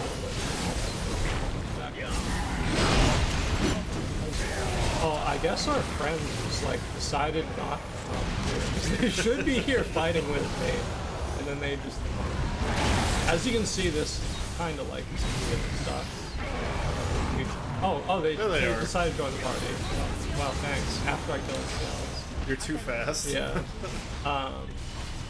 So I'm gonna go through this door, and then they're magically gonna get trapped behind us. I forget what like the calls. Oh yeah. Rip frame rate in this area, by the way. as you can see. My computer It looks melts cool into as a fuck, puddle. but it's Yeah. just like rip frame rate. And then in here we have to fight 4 of the bosses that we fought earlier to get access to this elevator in the temple. Try and open the door without fighting guys. Okay, step 1 complete. This one is, Enma again, I think.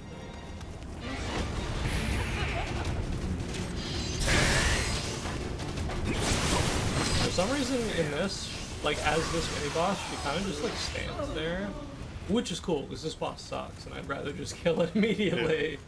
I don't know why she does that. Maybe to show mercy. Just there to intimidate you. Yeah. This one, oh yeah, I believe last spider warning of the game. Yeah, any spider non-enjoyers in the chat, avert your eyes. Smash the spider scene. Alright, crisis averted, we're saved. No more spiders Yeah. for the rest of the run. We're good. Oh no! Okay, saved. It's like the knockback of area effects on that stuff is the hitbox is really. I don't really understand. That's just weird. Oh, this is the big cat again.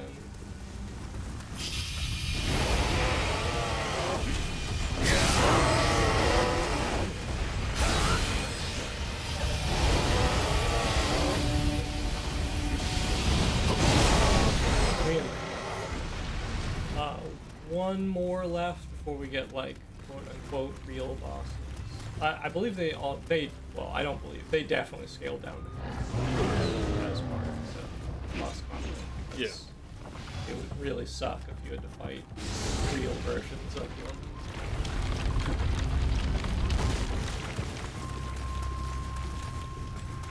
I don't even remember what. Oh, it's the toad, I think. Nope.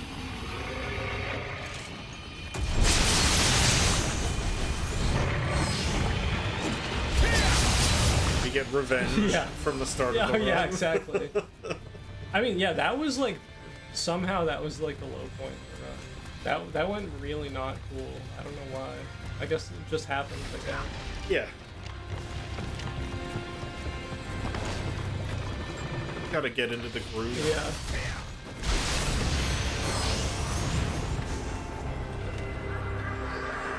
That's like I'm kind of worried for my Stiltfella run because I'm going last. And Yeah. I have not All played the- Stiltfella today. Yeah. So I was like, Oh yeah, you're rusty, and it's Yeah. Jover. It's Jover. It's all Joker. Yeah. Oh yeah, now we get to fight really hot Oda Nobunaga.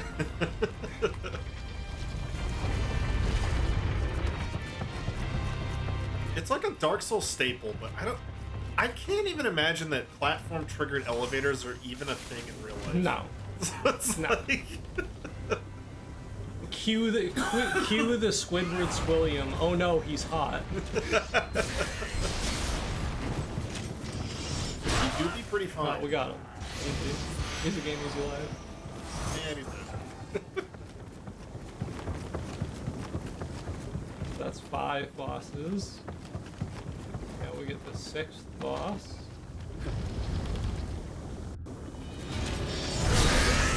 Oh my god, the frame drop! Oh, okay, we got him. That was like spooky. And then the 7th boss. Oh. We can do this. Hopefully he just commits suicide. That's my strength. Alright, good. This part's really awkward because you just like stand here until they break these crystals because you can't actually walk around the outside. Oh yeah, this one. I'm gonna do the same thing. I'm just gonna stand here menacingly. Wait for him to get This boss is like unbelievably hard on the hardest one. Thankfully, they can't push you off the edge because this is just good. But you're fighting 8 heads at the same time with hitting the goddamn range attacks from every direction, as you can see. Yeah, it's not.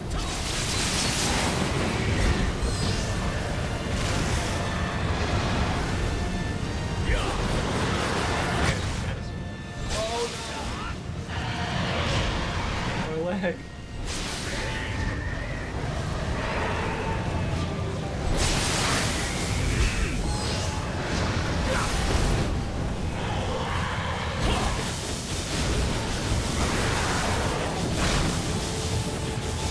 Standing here until it comes in range strategy. Alright, now, that turns into like the super boss. As you can see, it's health bar.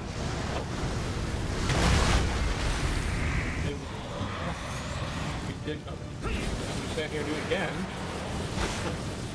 So nice twice. Okay, that was I wasn't expecting to die literally instantly. That was crazy, actually. What is time? There's one level after this. Oh, okay, never mind.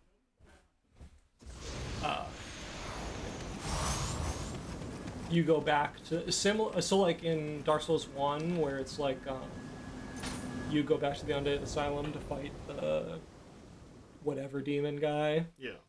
You go back to the start in this. Is it literally just called Asylum Demon? I'm trying to remember. No, Asylum Demon's the first one. Oh. The harder Asylum Demon. The one that makes the weird explosion that's the entire arena for some reason. Yo, talk about unbalanced garbage, by the way. Like, and then the last boss we're actually going to do first because it's not that hard. It's like Demon Sage for Yeah.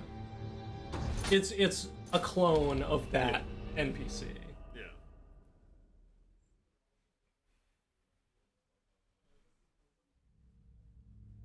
Oh yeah, you go. It's even the same because you go back to like where you spawned at the very beginning. Yeah. It's like how you go back to get the doll for the DLC. Yeah. We're running. Back to We're the back. lab. We're in London for some reason. We're back in London. It's not quite the London I remember going to. Yeah. Would this London be better or worse? Their food's probably better. Okay, this is better. Oh no! This is better than my first experience. This is actually matching my first experience in London. No, you know what? This is the traditional Kilburn Park experience. No, you see, this is you're less likely to get stabbed in real life.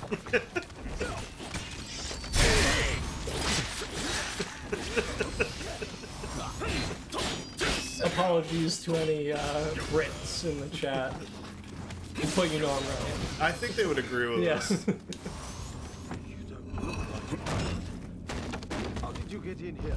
I mean, like, if somebody came to America and was like, hey, I went to Boston, I got stabbed, I would not be surprised. I'd be like, yeah, this is some not nice parts of Boston. Yeah. Should have blocked, to be honest. Should have blocked, yeah.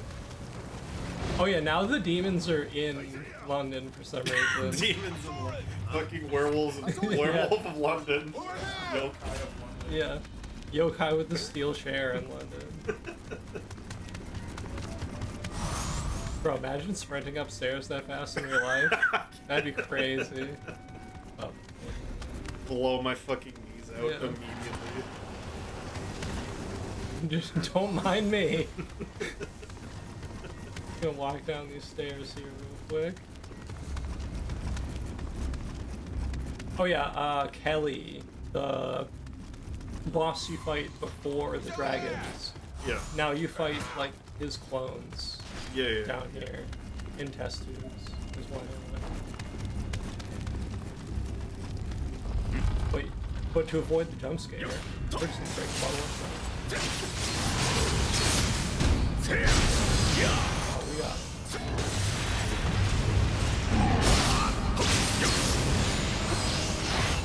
In these... Wait, this one... they spawn in like time if you don't kill them fast enough. You don't want to fight all of them at the same time as I am right now. Oh, it gave me the not cash money debuff. Alright, save.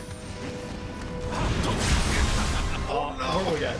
Yeah, no, we're 100% dead, yeah. The alien from Prometheus just Yeah. ripped our heart out. Damn. Should have blocked.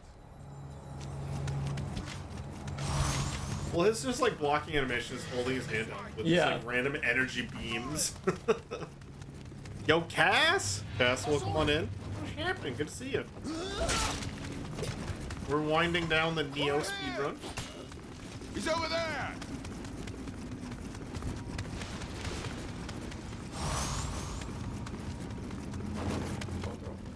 Great. Actually, we'll do this. Just, Oh, is this a Yeah. checkpoint? they're just an weird in egg. London. Yeah. Well, they're British. British. It's probably something stolen from some other country in a museum. Just resting at a monument to beans and toast Yeah. instead of a Dark Souls bonfire. Yeah. Intruder! He's over there! Yeah, yeah. I can't. My legs hurt just looking Yeah. at that.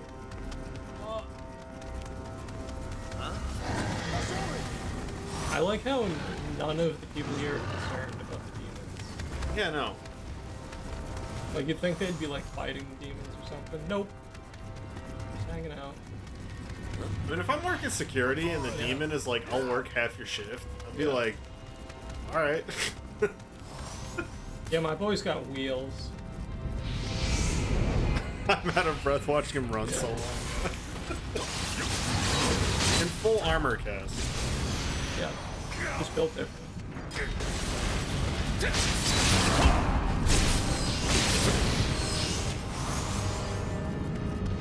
Come on, you bastard.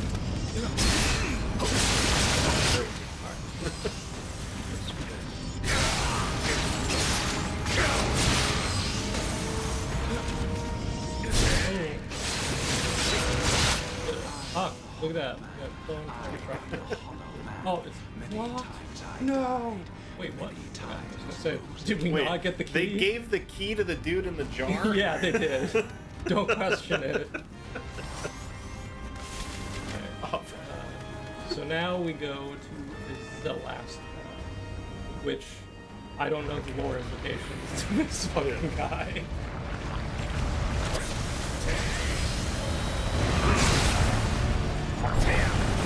No, he's out of range! Oh yeah, and he heals like all of his health back. And there's eye lasers.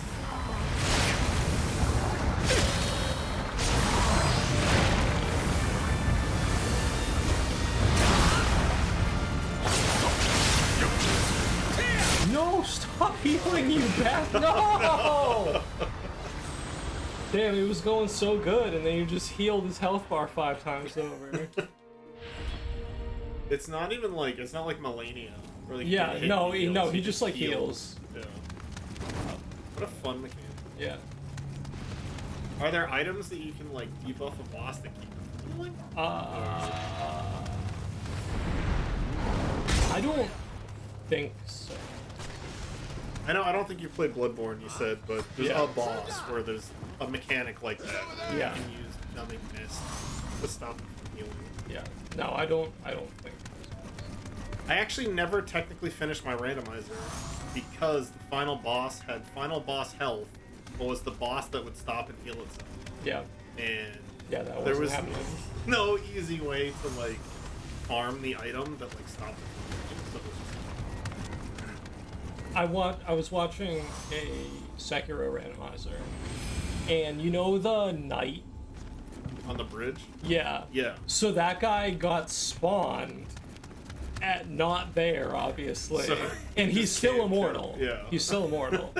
So he like the guy had to like persuade him to walk near like a cliff and then get him to fall off the cliff. But it's really funny. Yeah. Because like on the bridge, it's like designed where it like paths for Yeah. him to fall off the bridge like properly. But when he's not where he's supposed to be, it doesn't work like that. Oh, when you die, you lose. Oh yeah, how do you say that? Yeah, I think this door is. Oh no, it's not. Oh, alright, Never cool. mind. I was I like- thought it was. Yeah. Generally, this boss is actually not that hard, so it's usually not. I guess when he heals all its health bar like 5 times, Yeah. it's not as easy. Oh, DPS! Oh, we got him. Nice. Easy game. So is that time? What's Yeah. time? Alright, so 150. Yeah.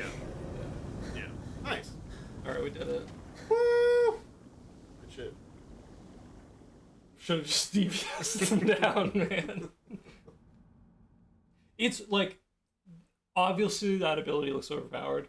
Yeah. It uses like an ungodly amount of stamina per second, Yeah. and the hitbox is non-existent. It's super, So you have to like, you have to be touching- inside of the enemy. Yeah. Alright, so that's Neo, everybody. Nice. We did it.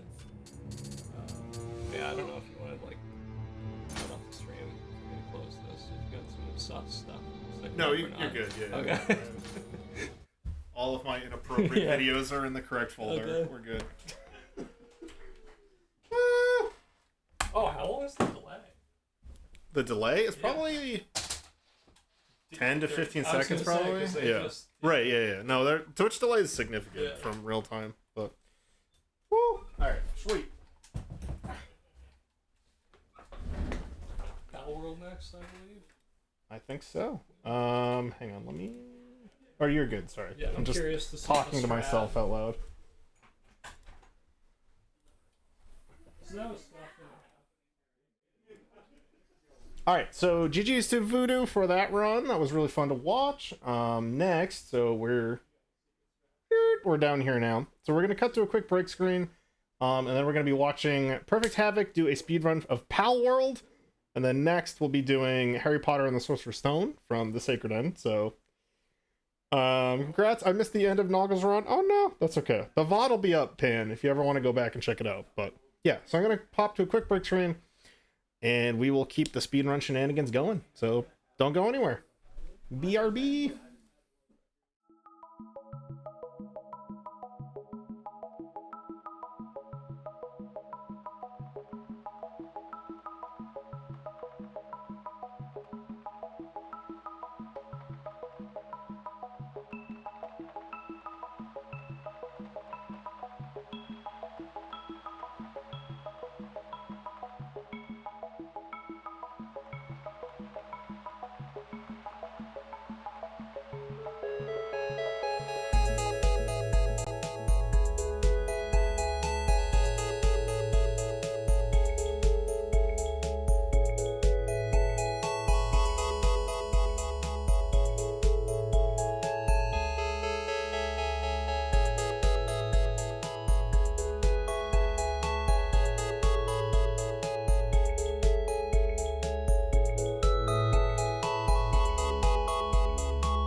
hello everybody, we're back, and this is Perfect Havoc. Havoc, how are you doing? How's it going?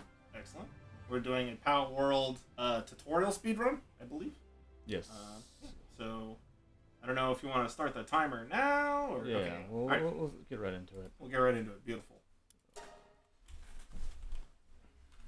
Going.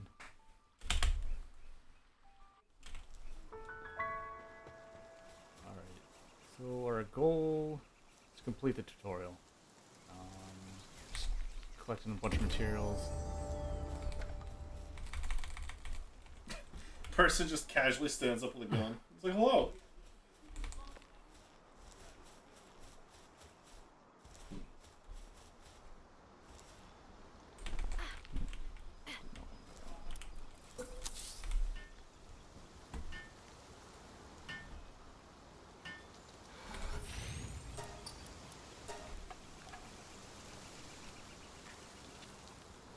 Pickaxe, mine some stuff. Gotta basically get a bunch of wood, a bunch of stone, and a bunch of these fragments. As someone who's never played Power World, what are the blue rocks? Is that just like... They're called fragments? Paldium. Paldium. Paldium. They're what used to make the spheres and a bunch of other stuff. Okay.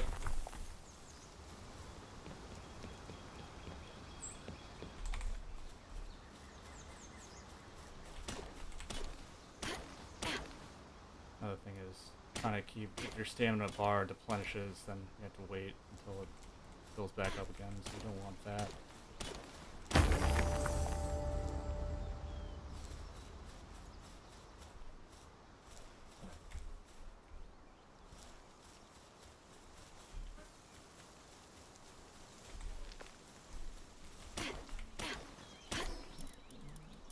I'll go up here, unlock what we need to unlock.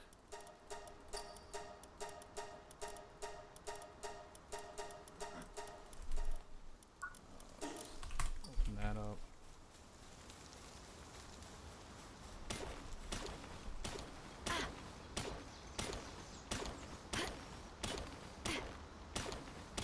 Melted. How's it going?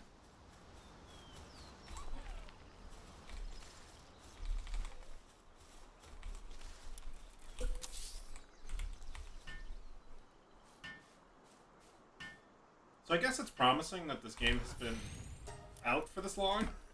You know, hasn't been stopped by Nintendo yet, so it's good. We're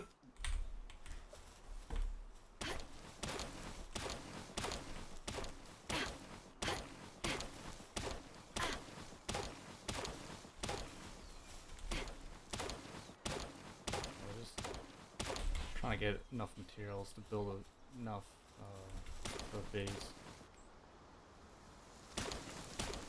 So is the tutorial complete when you finish the objectives in the upper right, or Yes. is there like more that gets added to that list as you go? Or is it No, just those three things? there's more. There's more. Okay. Yeah. So, basically, we're gonna have a boss battle, and then base level, 7 or 8. It's Okay. kind of like the progression.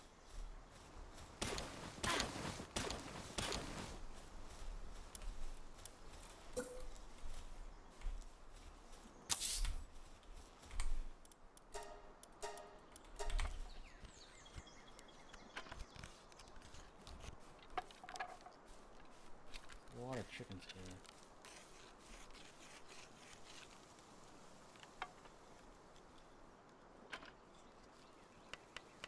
Are chickens good or bad?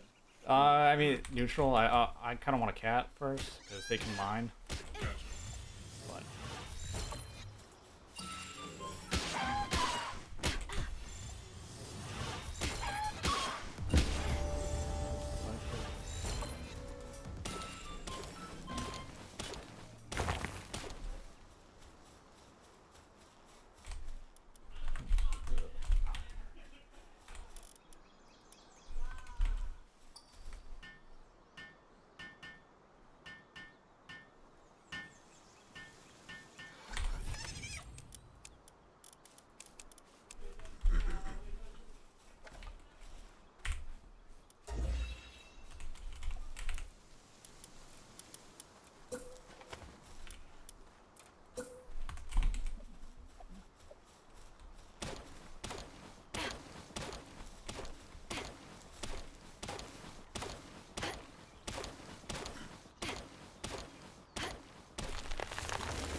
I like the idea of crafting a pillow with a hammer.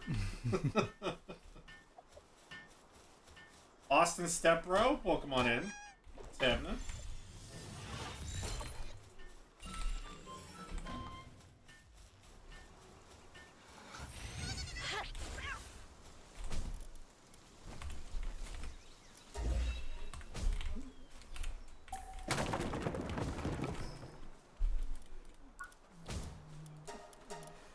Quick, I'd like to say that you were the first person to come up with that joke, but I think you're like the fifth person. Yes, I found Rogaine.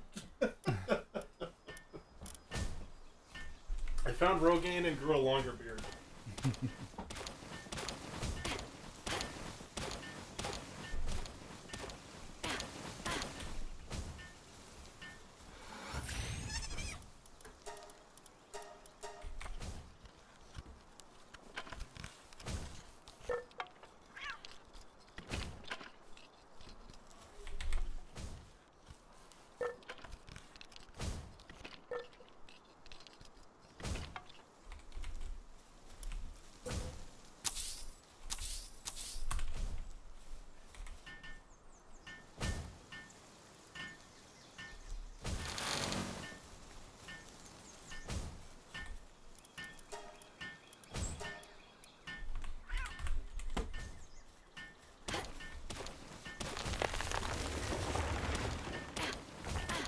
What's the goal first boss? Complete the tutorial, which also includes the first boss. Okay.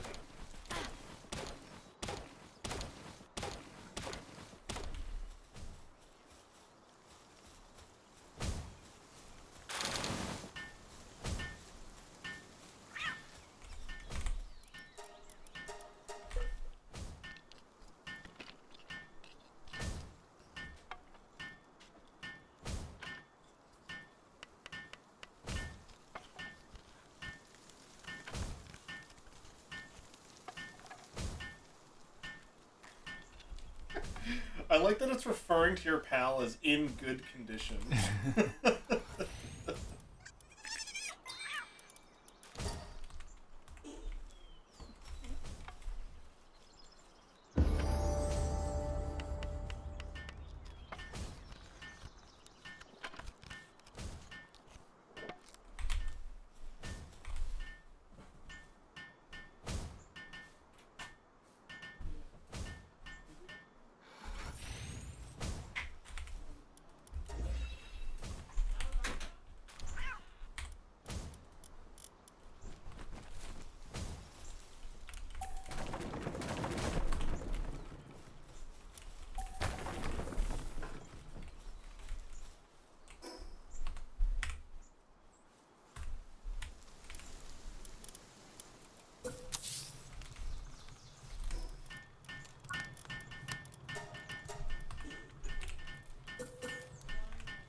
So what were you thinking for like an estimate, like runtime wise?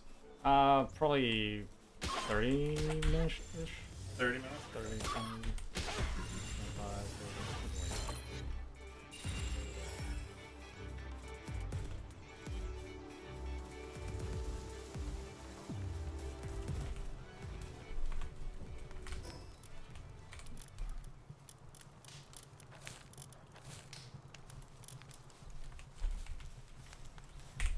We have enough chickens to open a KFC.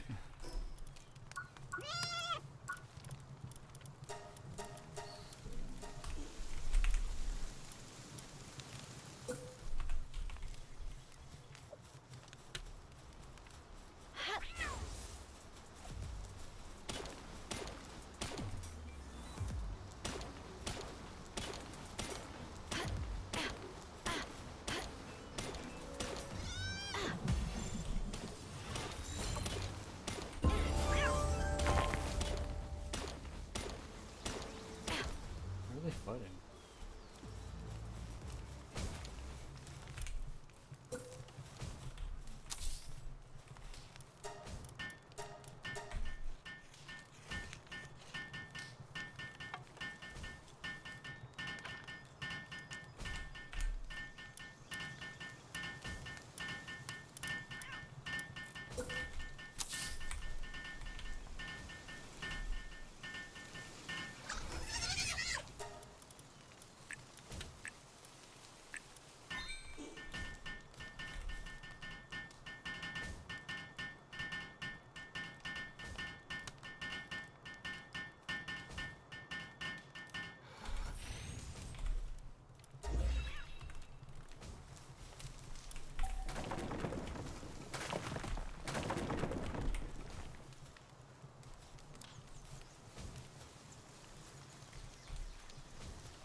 Avix in pure gamer mode right now.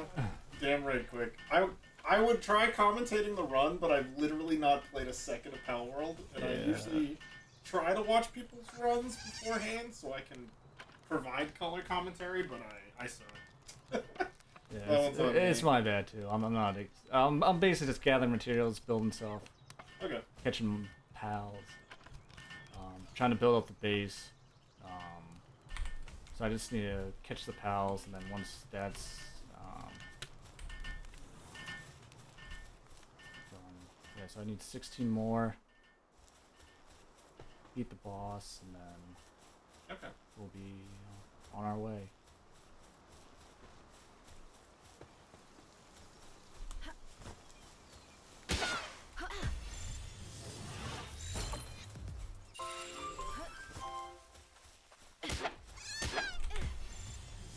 Alright, catch you later, T. Thanks for hanging out. Thank you for the alert.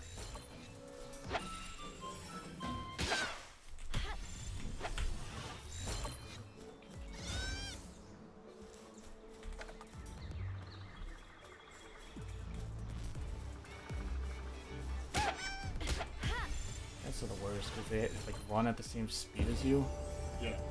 So you're trying to catch up to them, and it just doesn't fucking happen.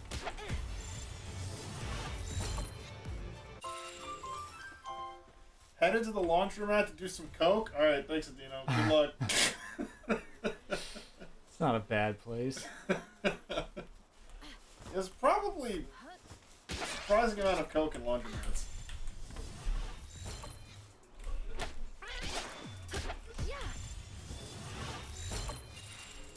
I love that to catch the legally distinct Pokemon, you just beam them off the face.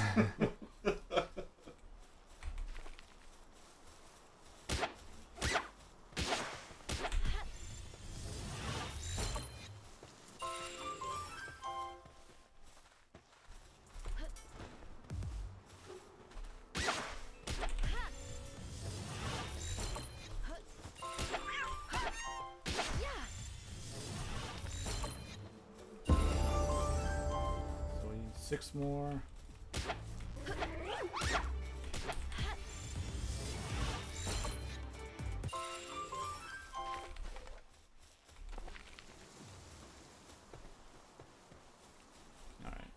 gone. He's gone. We're not even trying that. Runner man. He gone.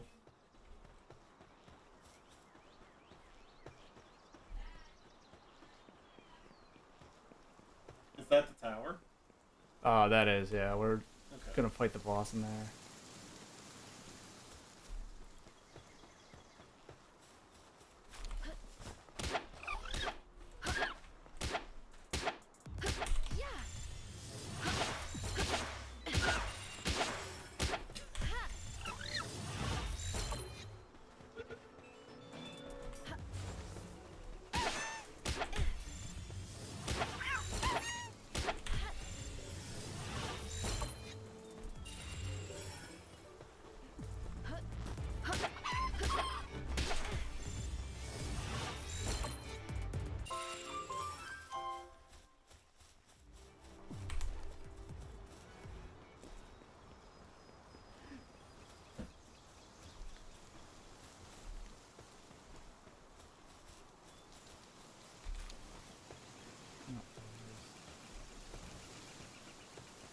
I'm just like listening to Voodoo in the background. Is there a penguin rocket launcher?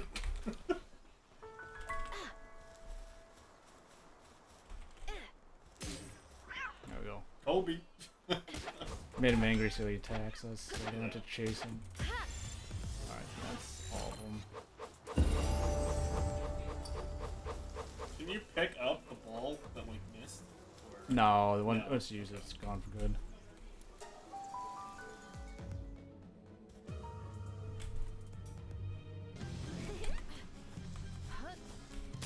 So what we're gonna do is try to trap it behind this pillar so it doesn't attack us, Yeah. and then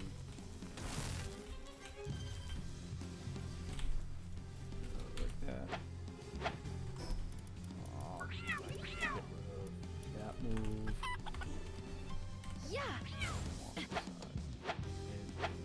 Supposed to be able to hit him, but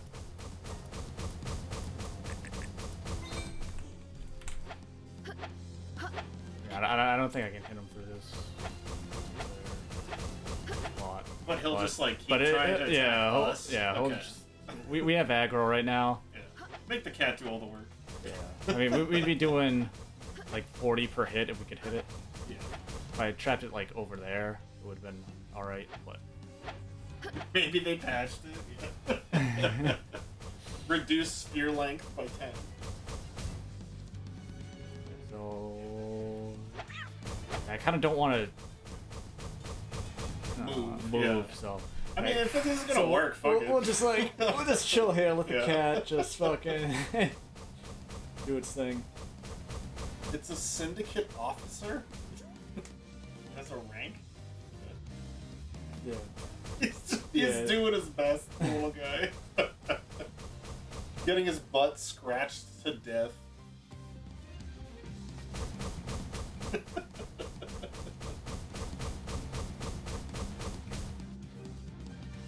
don't know if like I could hit it, it would be probably like.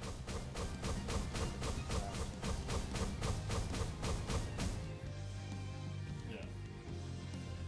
Basically, we have this. We just have to build the crusher. And Nice. Is that something? Do you get an item from killing the boss that lets you unlock that, or you just? no, that's have it's just one of the goals. Okay. So, and then usually there's more cats at the beginning, and so they'll be able to mine and get like extra stone if they need it. Zoe is probably the officer, not Griswold. Oh, that's good point. I don't know who Zoe is. Yeah, so Is there a... the chick on top. Oh, okay. Yeah, no, that makes sense. She could be a Griswold, Clink. I don't know.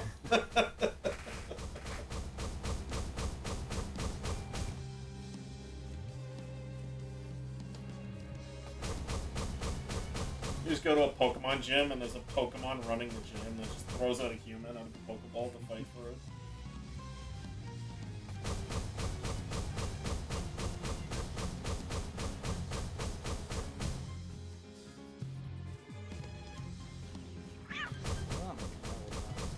So how much damage would the boss do to you if it hit you? Would it like... It would probably two-shot me. Okay. So But depending on the attack, like you can dodge the range stuff pretty easily, but he does a move where he like jumps at you like 3 times in a row, and then I want to say each one does like a AOE like electric attack. Yeah. Every time it lands, so it's like it hits you once, you're like basically dead. So it does it 3 times in a row. And do we only have just like do we lose if in 6 minutes and 30 seconds we haven't killed Yes. the boss? Okay. But We have tons. we're nothing but time. Yeah, we're given 10 minutes. We're not even halfway through, and we're Yeah. over 2/3 of the way there. So. And if I was able to hit it, like we would probably be done like right now. Yeah. So.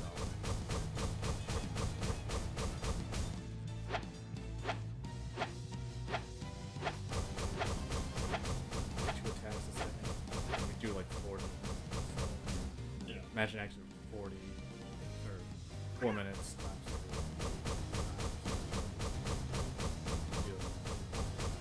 I don't do math on weekends. I don't do math during work days either, but.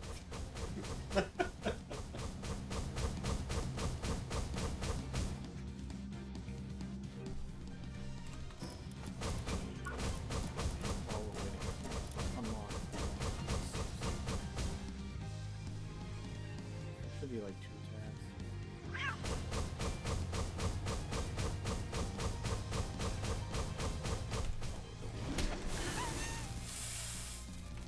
Oh, we're stunned. If you died there, That would've- you would have deserved that. Because at that point it was 2 hits, so it's like. Yeah. But yeah, so that's what it does. Nice. And then we just have to build the crusher, and then. Well, I need fragments and wood. And it's about to be night, so we're about to freeze to death. So it's. Oh, all right. Yep. Oh, this is. Yeah. So we were a little slow on that. So, 40 wood.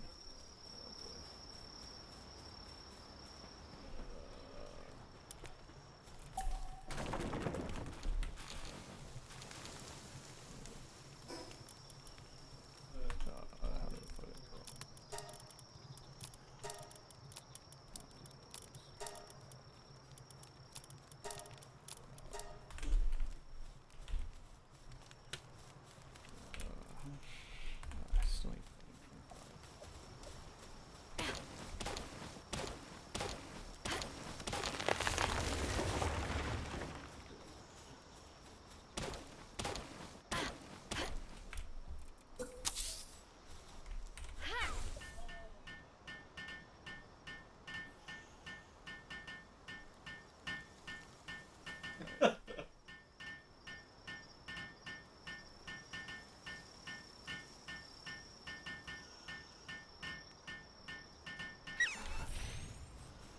And then there we go. All right, so that's time. So that's time. All right, cool. 24, like 2408, basically. You just have to. Pause. All right. Nice. That's the run. So GG's. We've completed the tutorial. completed the tutorial. If anybody wants advice, that's how you do it. Then what do we hit the transition? Or I can Alright. I can take over. I'm gonna pick you. But GG's, good stuff. Alright, so that was the Pal World tutorial. Thank you, Havoc, for the run. Fantastic. Adino, I hope your laundromat Coke is everything that you hoped it was. But yeah, we're gonna jump into a quick break screen, and then we're gonna get some Harry Potter and the Sorcerer's Stone going by the Sacred End. I bet a lot of the people in here know him already. He's a good friend of mine and a fellow streamer as well. But yeah, let's go flip to a break screen, and then we'll keep the speed run shenanigans going. BRB.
good.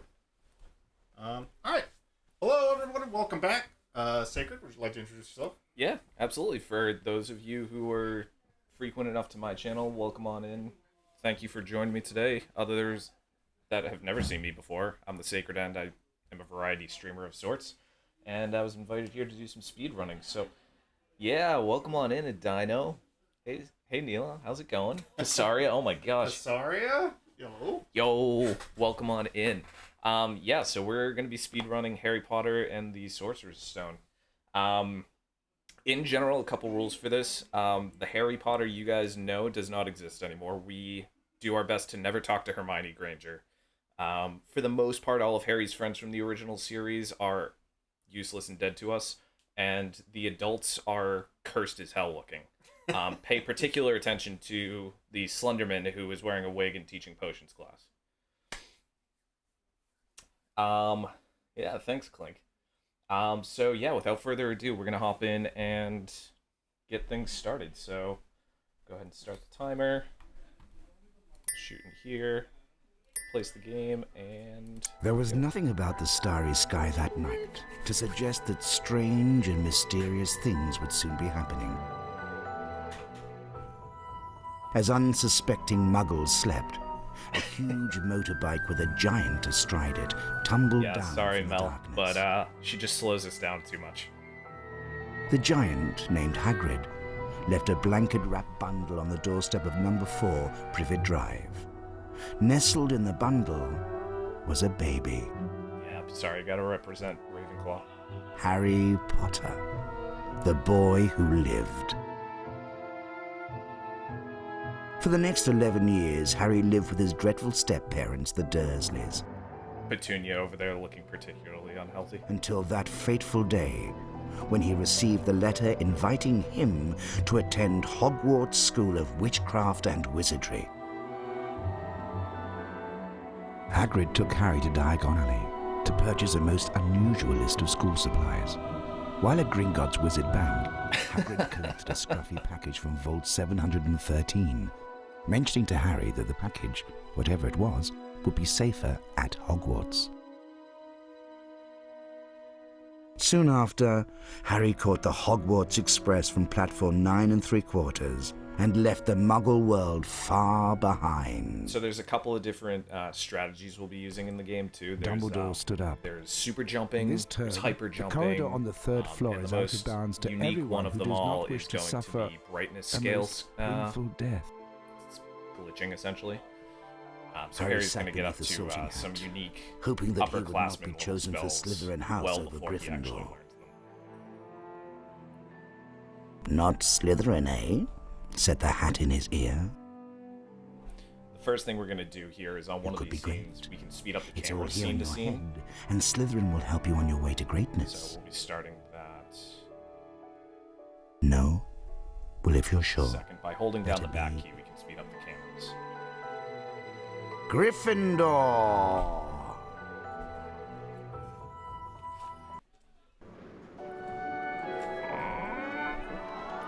So by the camera quickly panning, that's actually one of the speedrun strings.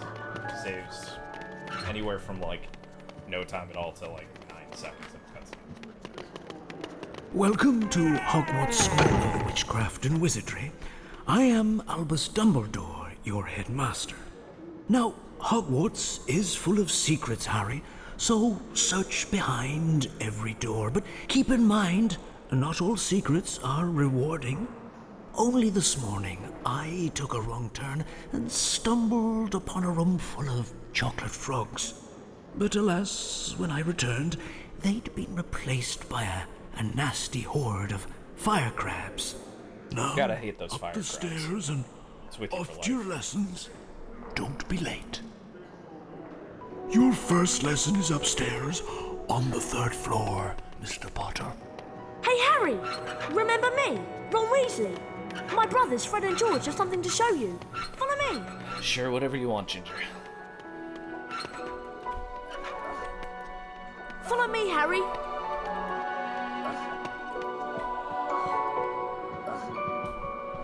Hello, Harry. We can show you how to get around Hogwarts. As a first year, you have a lot to learn. Follow us for a secret lesson. I'll see you later in Defense Against the Dark Arts class. Good luck, Harry.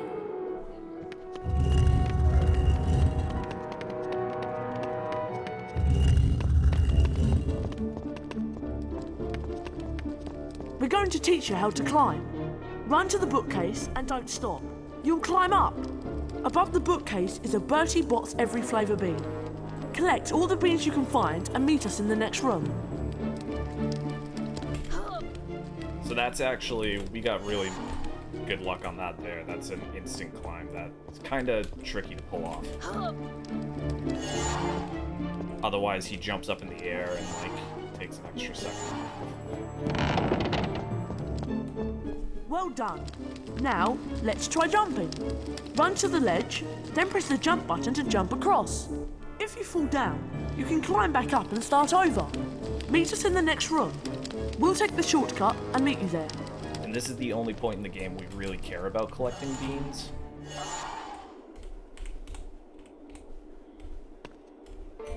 Whoa, it's Potty Way Potter!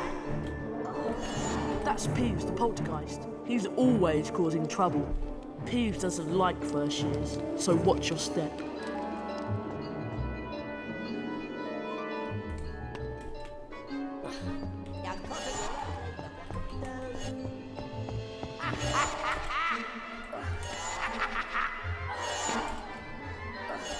Cutscene skip here by just not talking to Fred and George. Oop, that's fine. We can just jump up here normally.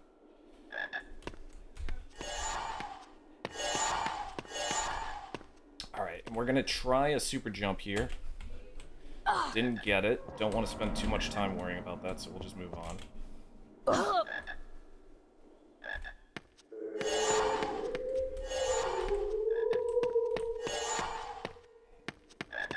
Beans, so these guys will let us move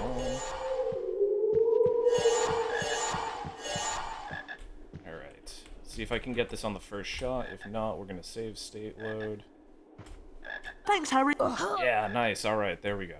We need the beans for some experiments. Here's a wizard card for you. You've earned it.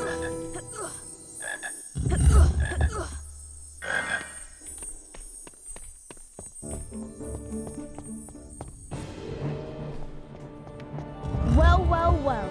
If it isn't the famous Harry Potter. I'm Draco Malfoy, and you do well to show me. Malfoy's head just looks obnoxiously large. Actually, so does Goyle. Crab and Goyle. Naturally, we Slytherins are going to win the House Cup and the Quidditch Cup. We'll find out what they need the beans for much later on. Let's go, boys. Potter. Alright, so this is the first time we could talk to Hermione. Instead, we're just gonna, like, hug the wall and just go to class. I am Professor Quirrell. Today we'll learn how to protect ourselves against dark magic with the Flipendo spell. This is the symbol for the Flipendo spell. Now, I wish Bridge were in here at the moment so we could hear him casting Flipendo. It's pretty awesome. Go of the button.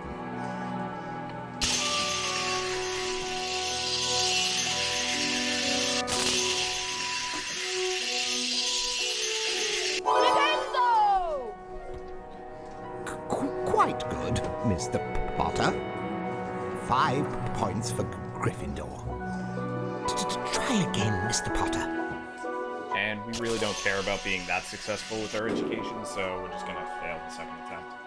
What shape was that, Mr. Potter? I know, right?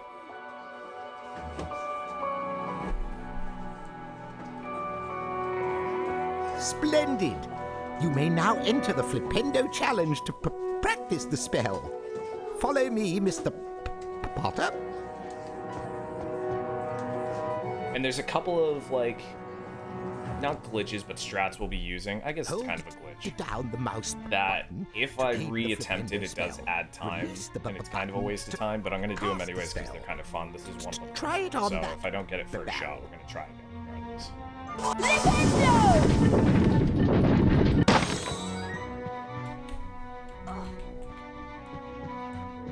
So normally you would just shoot the barrel down the hallway.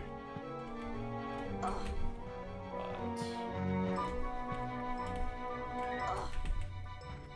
I'm just gonna keep trying it. There we go.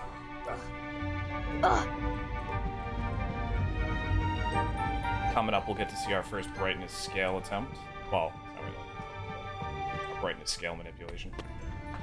Cast your flipendo spell at the switch on the wall. And for the most part, we just ignore what people tell us to do. Like, flipendo affects all sorts of things, such as this cauldron. Knock it over, Mr. Potter. Absolutely not.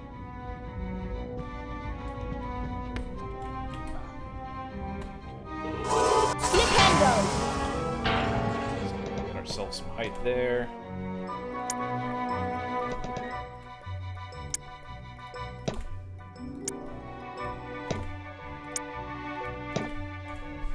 There we go. Gained ourselves a couple of feet there. Flipendo! Well done. Now, go on and collect your challenge stars. I'll meet you further on.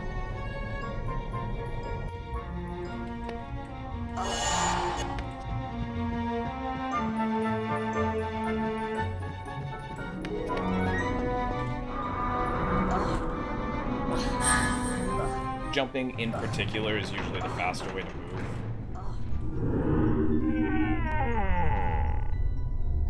Hello, Harry Potter. I am Nearly Headless Nick, the Gryffindor House Ghost. Now, this is a saved game book. When you touch it, your game will automatically be saved. The game will restart from this point if you faint. You can also load a saved game from the main menu. Goodbye. Go through there real quick. Flipendo! And move on with our lives.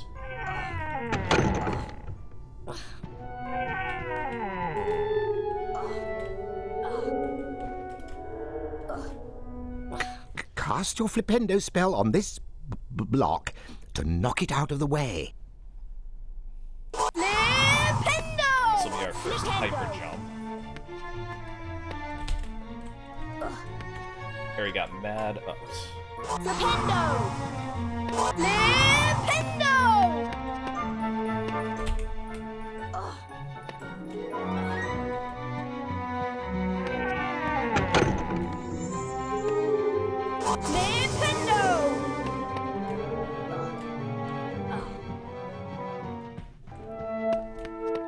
Hey, second, welcome on in. It's going pretty well.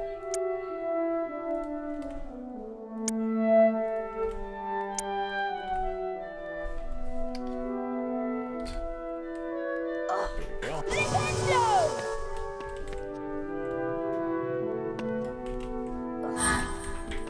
Flipendo!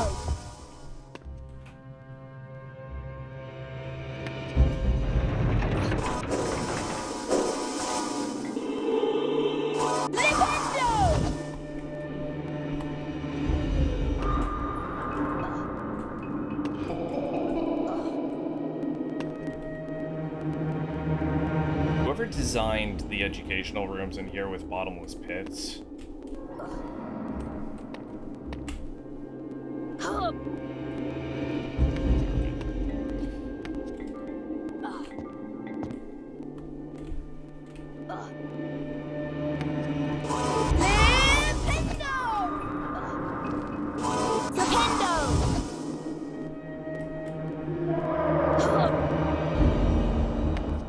Alright, we actually were a little slow there, that's okay.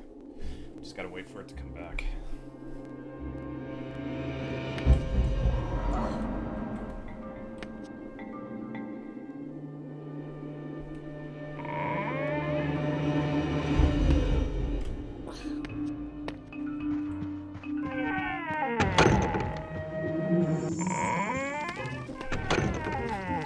This is a gnome, Mr.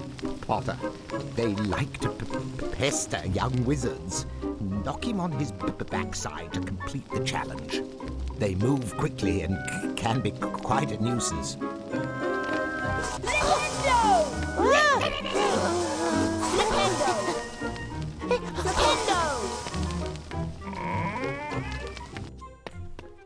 Congratulations, Mr. Potter. You completed the challenge. You collected the required number of challenge stars. 5 points for Gryffindor. Now, get to broomstick practice before you're late. Back in their Gryffindor common room, Harry, Ron and Hermione The talked nice thing about about their the upcoming exciting first broomstick days at practice Hogwarts. actually is There was much we talk can about the do break as from horrible as we Gringotts Wizard want, Bank, and all it means but there is was that little time to dwell on this, it just adds since a couple Harry and his seconds to friends run. were There's expected no, at like, their flying failing it to the lessons extent with I would have Madame to Hooch. restart broomstick practice. But we're gonna try to beat it before the timer runs out regardless. I am your instructor, And Madam because Hooch. this is a speed run, Your first Harry is lesson, always you will queued up fly to go through as fast these as magic humanly rings. possible. Control your broom with the direction keys. The speed up and slow down keys adjust your flight speed. Ready, Potter? On my whistle, then.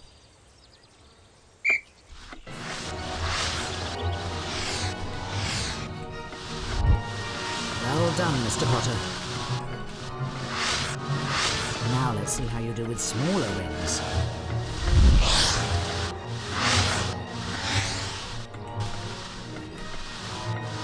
Watch yourself, Mr. Potter. Let's add a bit of height.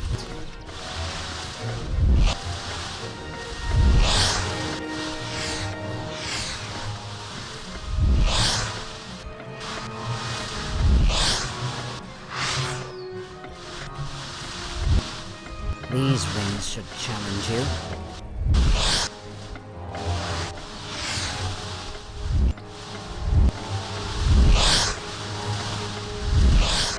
What a natural talent it is.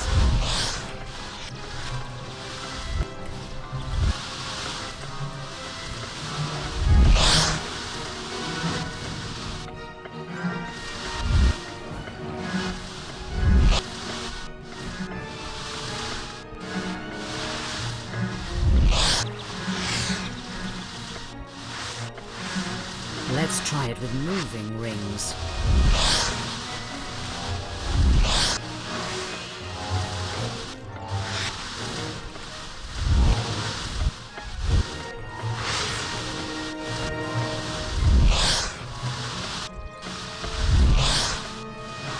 There are bonus house points for a perfect score.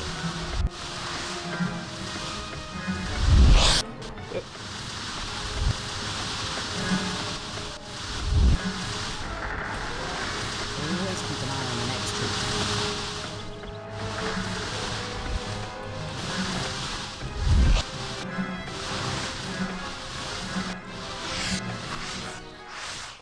A perfect score. 20 points for Gryffindor. From now on, you may practice flying at any time. You will find the option on the main menu. Sure thing, Professor. What Time the hell's for a your main charms menu? lesson now. Good day, Mr. Potter. Alright, this is one of the few times we have to talk to Hermione in the video, so we'll get this over with. You're early for the lesson, Harry, but I'll teach you a new spell I've learnt on my own. The spell I learnt is Alohomora. It will open magically locked things, but don't get into any mischief. This is the symbol for Alohomora. When I stop, hold down the mouse button and make the same pattern. Then let go of the button.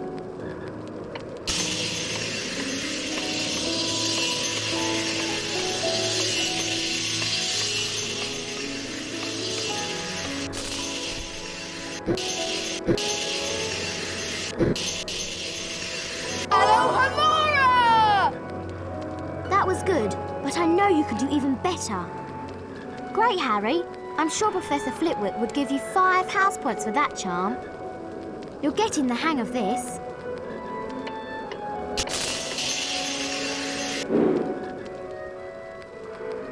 I think you need to practice more on your own. I think you need to leave me.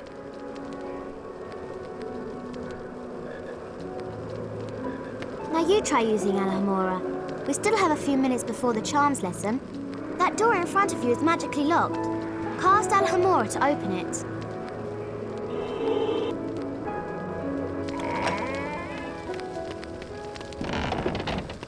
got it. Now, can you find the 2 secrets in this room?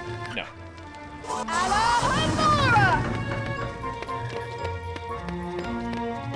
If you're done admiring yourself, Harry, take a look at that magical chest. No. Cast Alahomora to unlock it.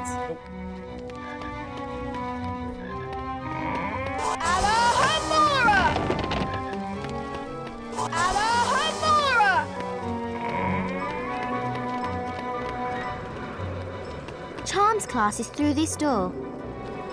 So because certain scenes speed up when you hold down the back button in them, or before going into them. Welcome, young wizards. I am Professor You have to Flitwick, back and walk today into you some will of the learn the different areas, levitation which is spell entertaining in itself, because, Wingardium like, you just have to turn Leviosa. around and back walk into class.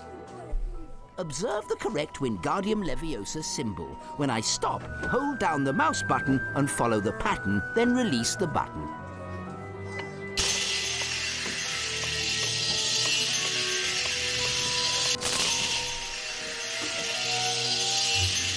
Wingardium Leviosa!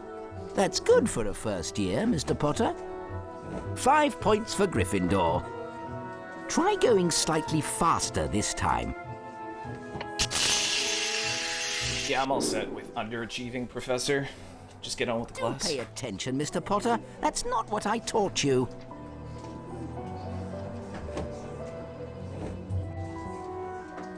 You may now enter the Wingardium Leviosa challenge to practice the spell. Follow me, Mr. Potter.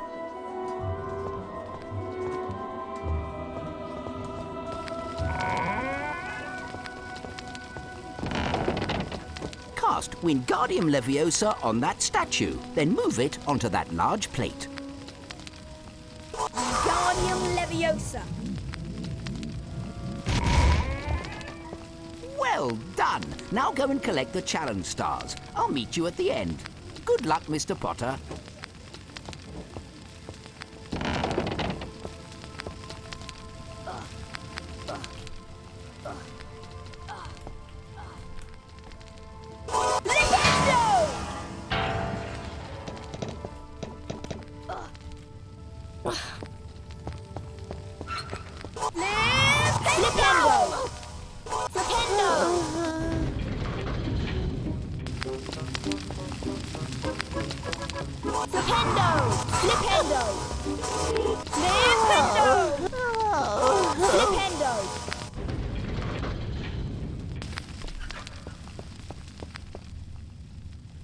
Wingardium Leviosa!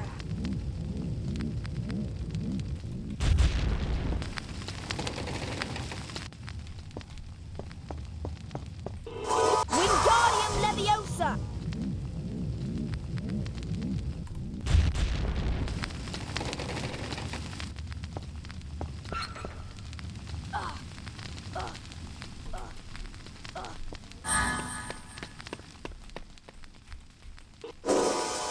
Wingardium Leviosa!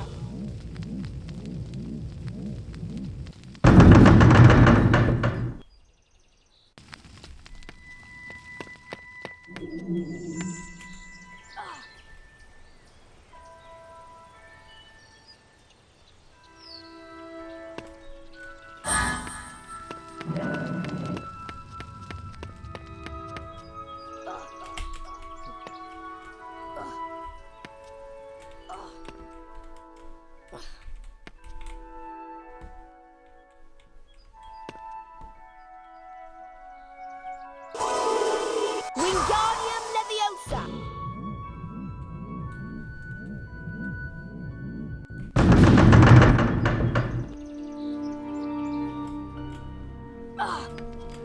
That was way too soon. I think it's 4. Nah, it's whatever. We'll just go the long way.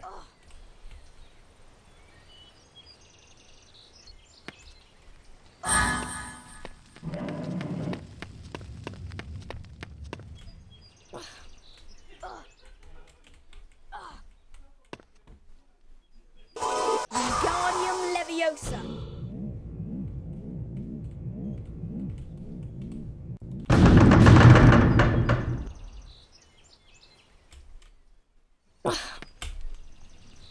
There we go. Alright. Now there's a scene here that we would talk to Flitwick normally, but if we cast right before going across the threshold, Flitwick just doesn't show up. So we can just move on to the next room.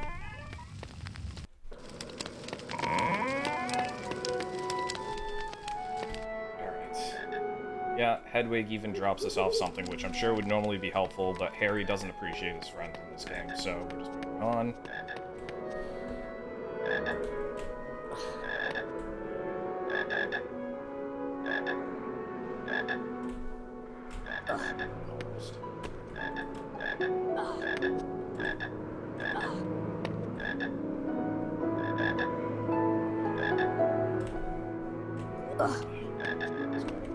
The nice thing about this particular glitch that we're attempting right now is I could spend all day doing it and it would still save time.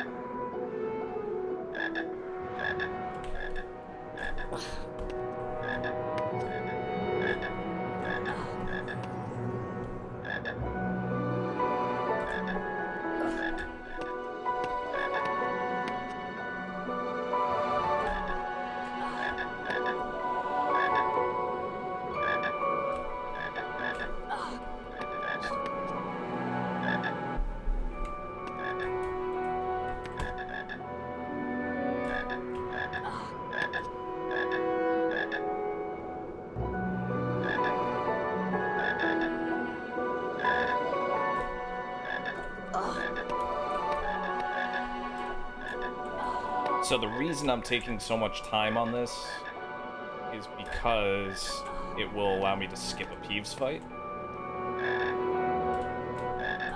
And also help me break out of owing Fred and George Birdie Montans.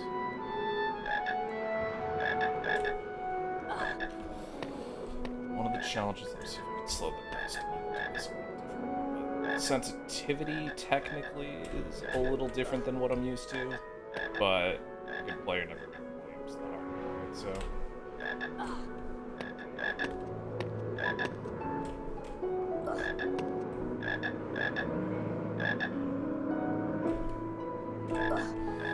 we'll get there eventually, guys.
And anyways, moving on.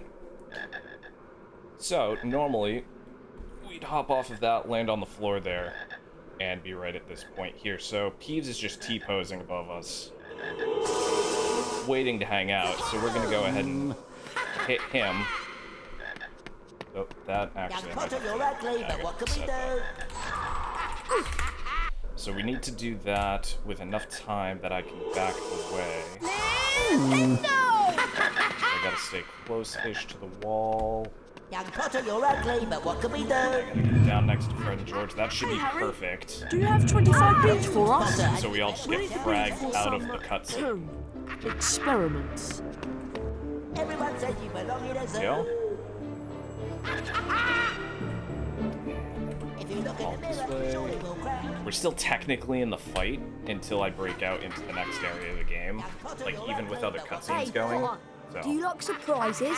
Malfoy's got a present for you. You better watch your step around here, Potter. Slytherins don't like Gryffindors. Everyone says you belong in a zoo.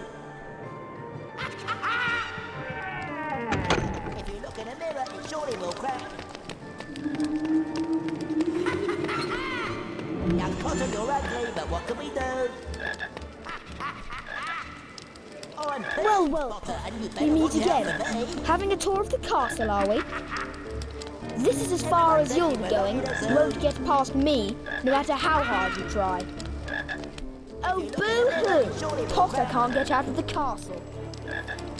I'd be willing to bet you I can, These Malfoy. wizard crackers should make you feel better. They're surprisingly good fun. Here, catch! I'm pleased, Potter, and you better watch out for me. Everyone says you belong in a zoo. And that's that. That's the Malfoy fight. Harry, over here.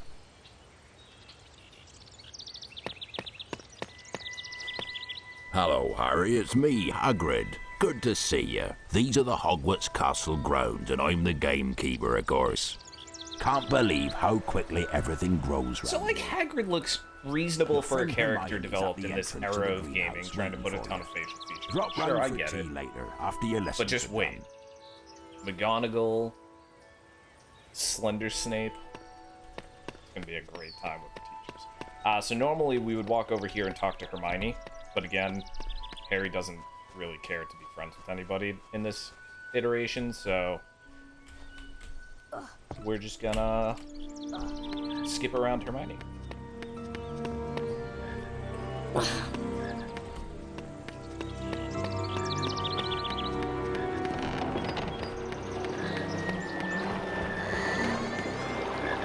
So now we're going to do something called damage boosting. I just gotta wait for the snail to line up well enough. Okay. Now that I've done that...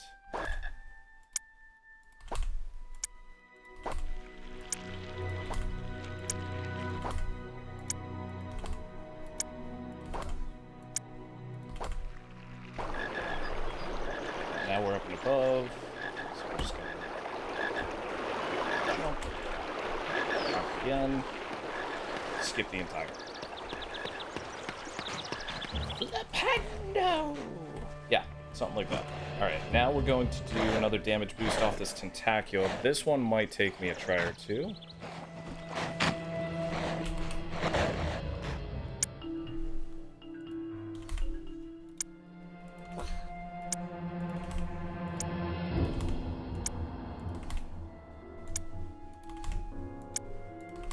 Yep, okay, so that we're gonna do.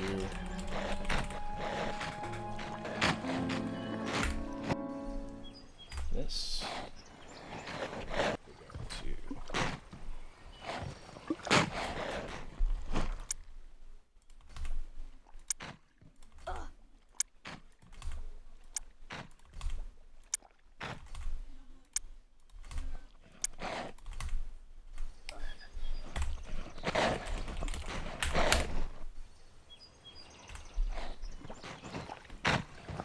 That way.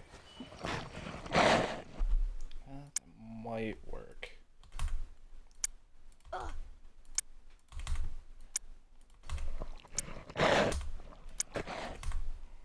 Nope, already too low.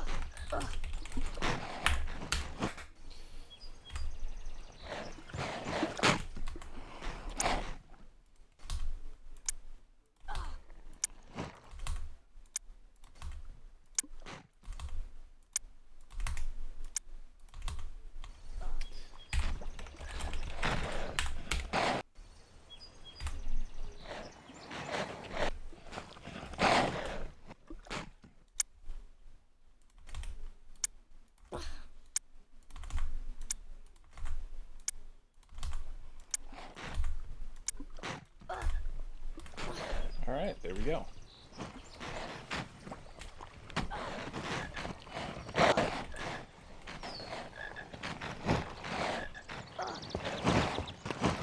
And again, because Harry doesn't like talking to people, we need to stay off the grass here because that will just bring Fred and George out of the ground, and we just want to get glass. So. Welcome, class. I am Professor Sprout. Today we're learning. Now we get to see Bridge's favorite spell which is marker. useful against all manner of dangerous plants. Observe the correct incendio symbol. Hold down the mouse button and follow the pattern. Then release the button. That's a flame, I swear. Whoa. Do the whole one in case my spell was a little off there. Yeah, 77. Incendio! That's good for a first-year wizard, Mr. Potter. 5 points for Gryffindor. Because Bridge Wizard OnlyFans was invented this time. shortly after the timeline of Hogwarts Legacy, so none of the teachers wanted to come work at this place. An interesting variation on Incendio, Professor Garlick but all the way. unfortunately it's wrong. No, it's not wrong. You just don't like my spellcrafting. Now it's time for the Incendio challenge. Through the doors, Mr. Potter. Yeah, it's totally a flame or an onion. It's not anything else you could possibly imagine there. Those are spiky bushes. You may don't cast say, Incendio on them, Professor Obvious. but step back to avoid their needles. Incendio! Nintendo! Nintendo!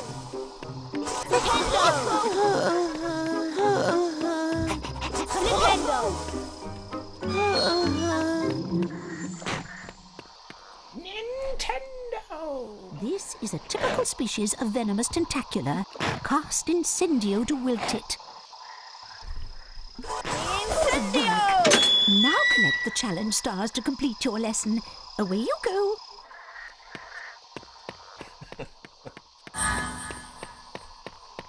Alright, like I said, Harry doesn't like his fellow students, so anytime he sees one in need, we just ignore them. Like this Ravenclaw over there. No time for them. Hey, unlock it. Thank you. Flipendo! Alright, we're gonna knock out those doxies.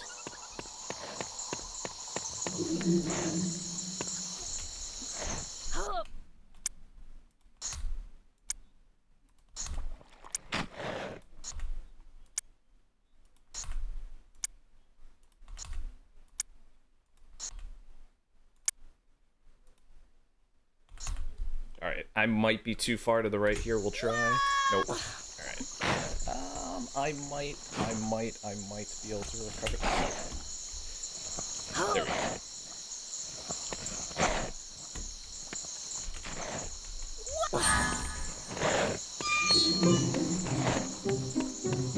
Now, normally this would be a long series of Wingardium Leviosa spells, Flipendo, because they locked up the Flipendo switch. Instead, what the teachers didn't think students would ever learn is you can just cast through the metal beam.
Rich brought up a good point the other day. I was showing him the speedrunner yesterday. For a spell that casts fire, it does a surprising lack of actual fire casting. It just knocks out plants.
Now, instead of talking to the teacher, because again, Harry hates everyone he's here with, get just far enough that the doors close, and we just go to the next area.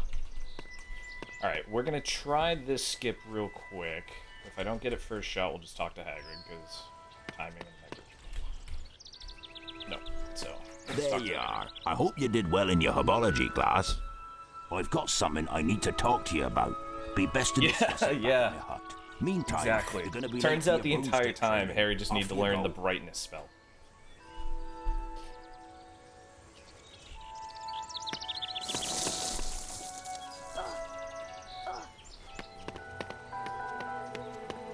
Here comes Neville. He looks quite upset. Best go and see what he wants. Please help me. So Longbottom has gone snivelling to you, and you want me to give you his precious Remembrall. I think I'll leave it somewhere for Longbottom Just to wait find. until you guys How figure out about what it is up that a Neville tree? forgot. Think you can catch me? Come on then, Potter. And again, Harry knows nothing but speed. Give so me back Neville's we'll just cue him Remembrall, up Malfoy. so he's quivering. You want on the the room here. Remembrall back? See if you can catch it. And you better watch out for my bludgers. Again, why does Malfoy have access to bludgers?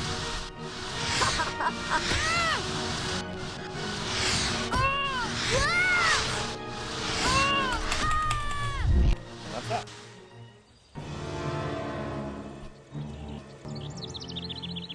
You'll pay for this. Here, take this stupid thing. I've no use for it.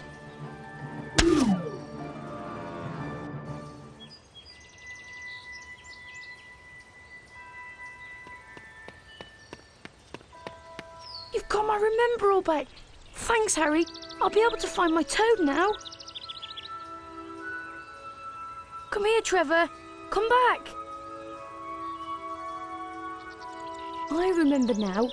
I left Trevor near the herbology class. There are plants there that eat toads. It's a terrible place to leave your toad. Mr. Potter.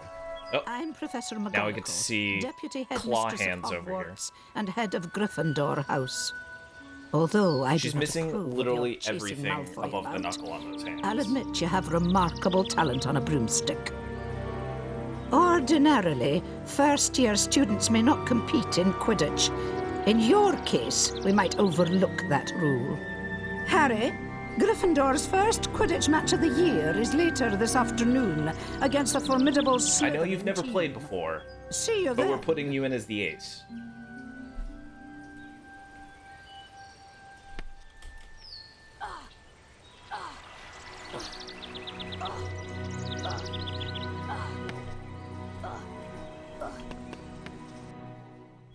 Alright. See if I can get this on the first shot.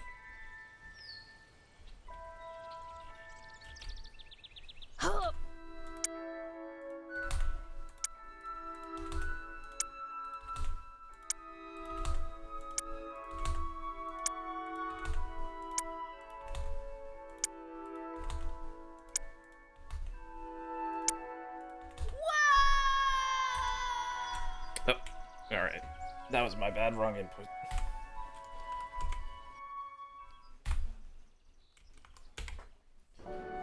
Oh.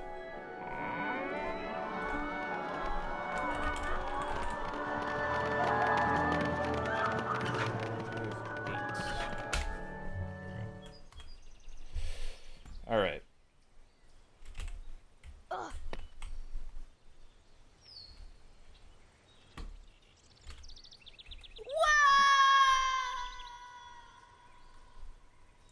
Honestly, it's just right here anyway, so.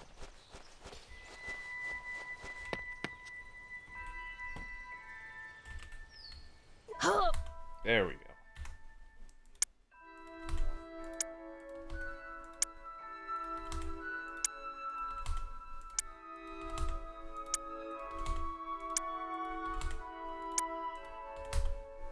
Alright, now I want this combination.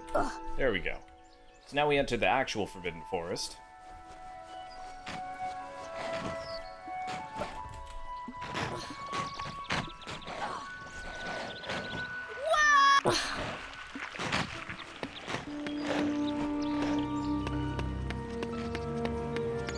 Hagrid's hut. That's what I'm saying. I have no idea. Here. Come along then. I've something to show you at my house. By the way, congratulations on making the Quidditch team. Word travels fast round Hogwarts. Harry just learned apparating super young. That's all.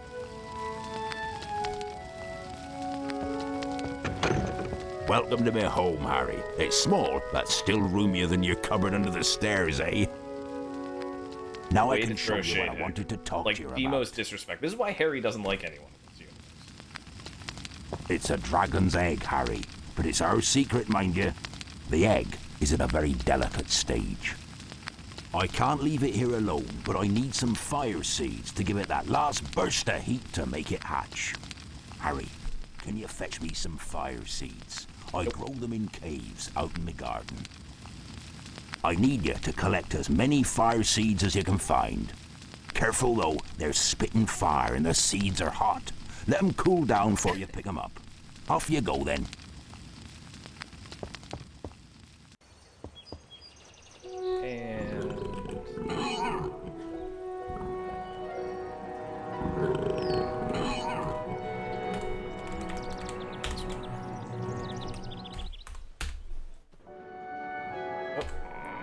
Definitely didn't open the right thing, so quit out and just do that.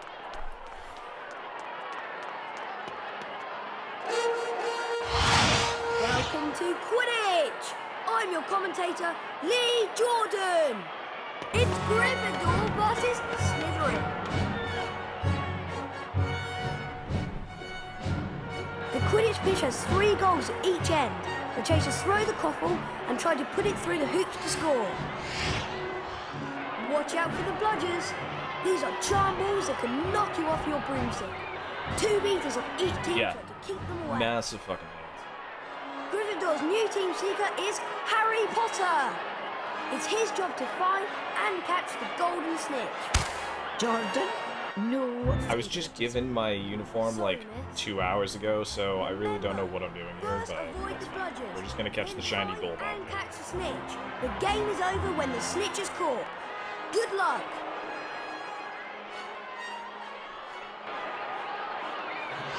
Up. And they're off. Hey, Quidditch. Hey. Look at Potter go!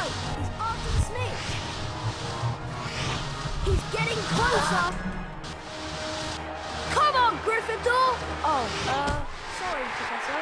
Excellent! He caught it! Maximum points for Gryffindor! Gryffindor have beaten Slytherin! Well done, Harry Potter! I am disappointed we didn't catch it in our mouth, but... My name's Lee Jordan, signing off!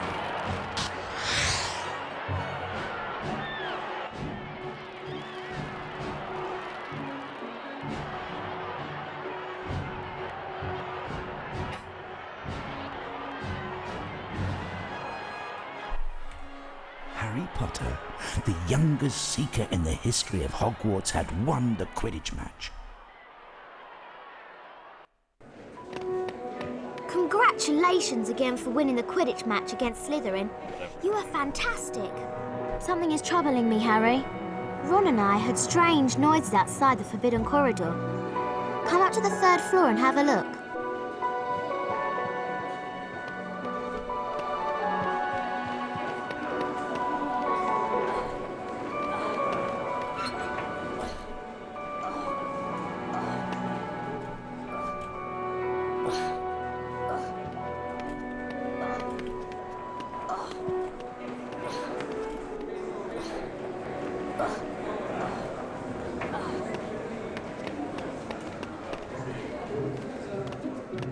Ooh, Baja. Tempting.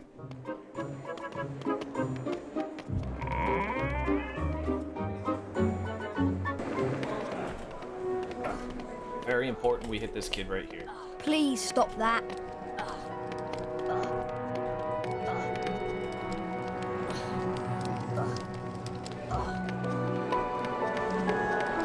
And of course, as in most games, it's way faster to take the ramp than the stairs.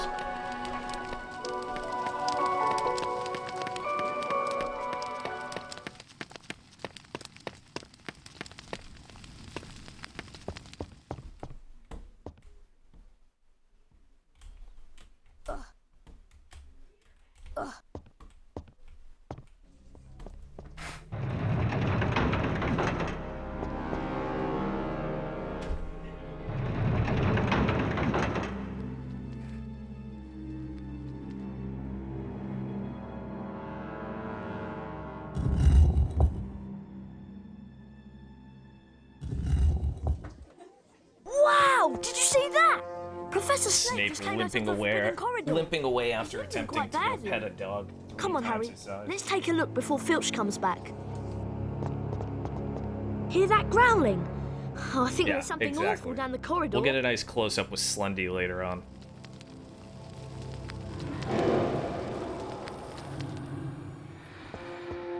Better tell me on the run. We'll be late for our defense against dark arts lesson. Piss off, Hermione. Like, sheesh.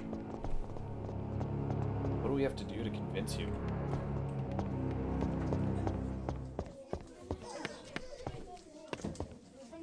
Today, we'll learn to illuminate dark magic with the Lumos spell. Watch my wand. Then hold down the mouse button and repeat the... What wand? Release the button when you're done.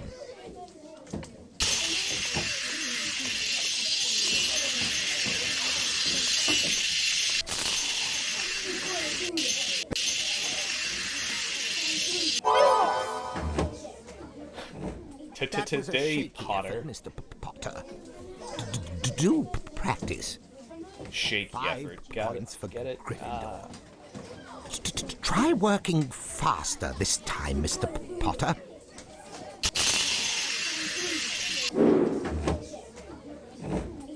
That's not it, Mr. Potter.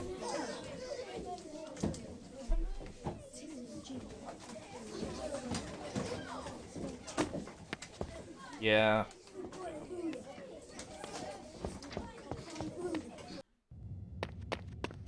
You may begin the Lumos challenge to practice the spell. Follow me, Mr. Potter.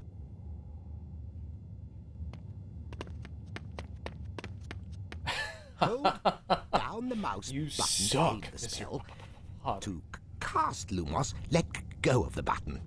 You may practice on that gargoyle. Lumos! That's quite bright, isn't it?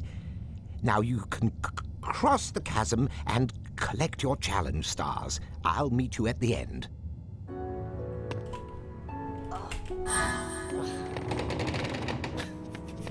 Flipendo! Flipendo! Lumos! Show me your moves.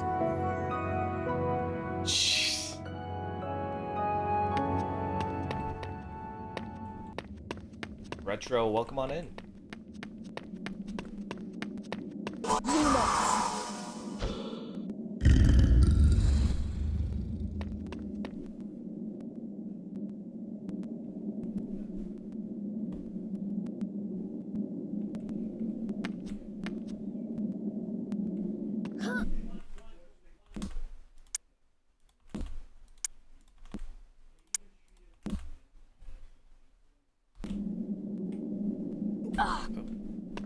Almost.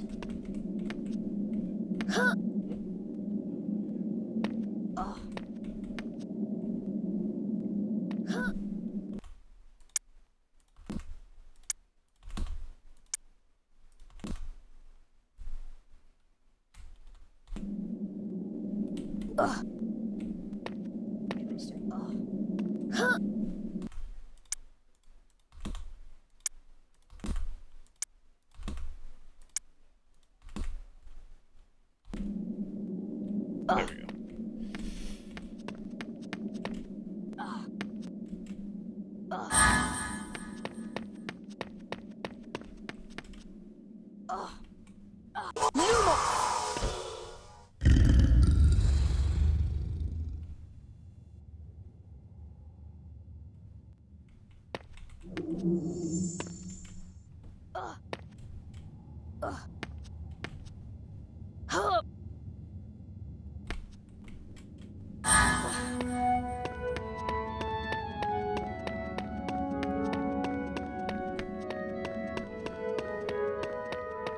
Wingardium Leviosa.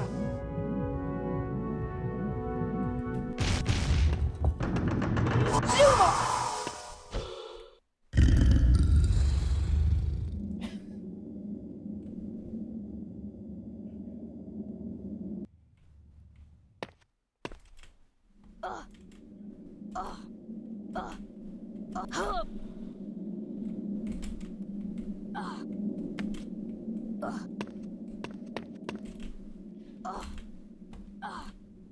A for effort on the Lurka Dino.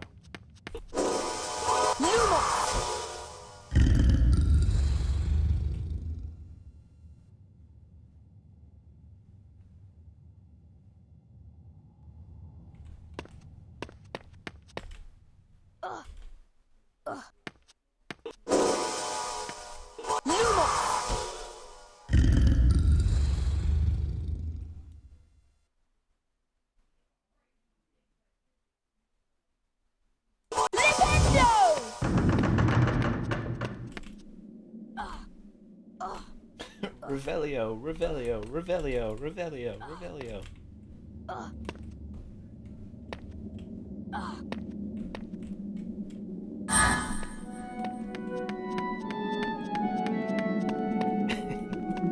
Alright, so normally we'd want these challenge stars. Here we don't, because it's actually just a fake star that would trigger a Peeves fight, because Peeves is just a jerk. So we're just gonna ignore it and move on.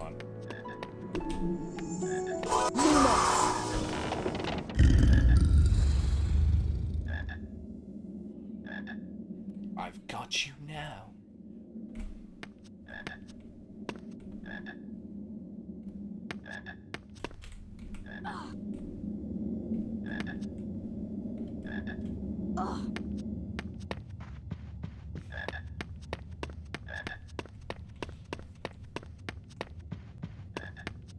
Alright, we're gonna ignore the doxy here.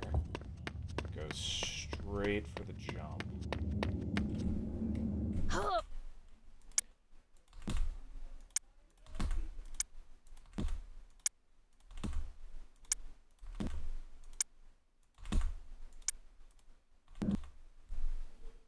I want... There we go.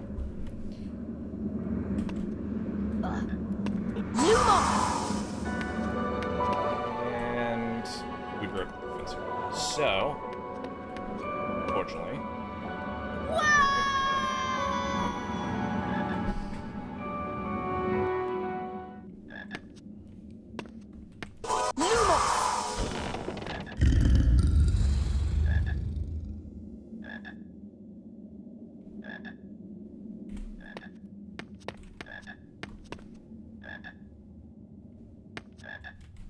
You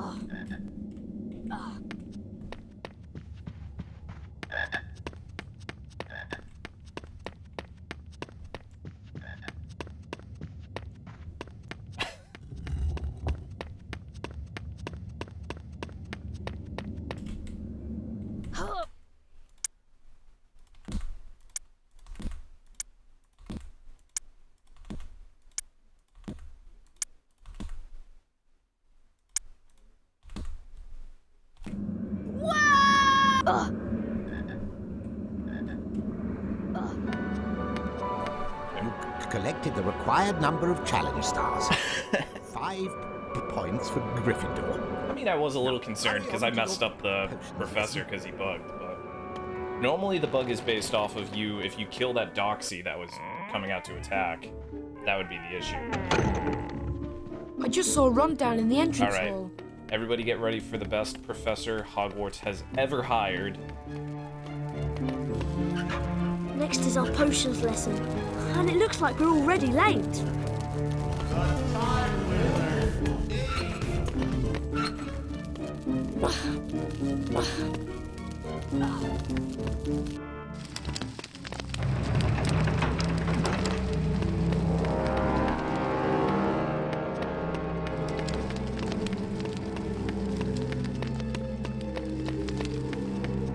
I am your potions Slytherin. teacher, Professor Snape.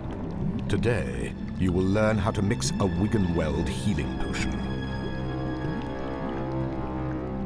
You're late for potions, Mr. Potter. Man literally has no eyes and barely has. Even for celebrities. 5 points from Gryffindor. Potter, Slenderman in a wig. go to the dungeons and fetch the potion ingredients for the class. Bring back Wiggentree bark, moly, dittany, and flubberworm mutes. Be quick about it. Quick, somebody throw him off the top of the astronomy tower. Now be gone, and don't come back without the ingredients.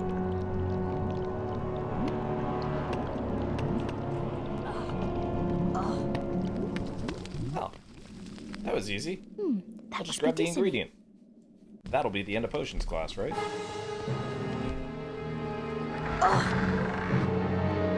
Where am I? I wonder if Snape tricked me. Of course he tricked you, Potter. Everyone here is a dick.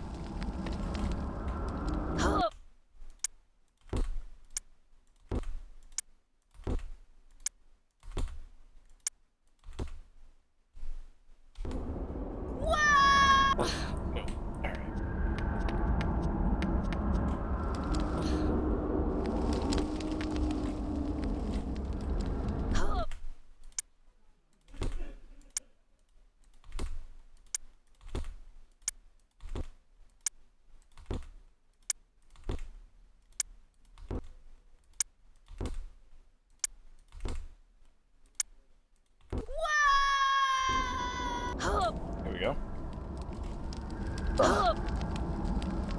From what Hermione told me, I think that's the Molly. Nintendo! Oh, also, we get to meet the Bloody Baron, I think, right around the corner here. Oh, not yet. Here. Nintendo!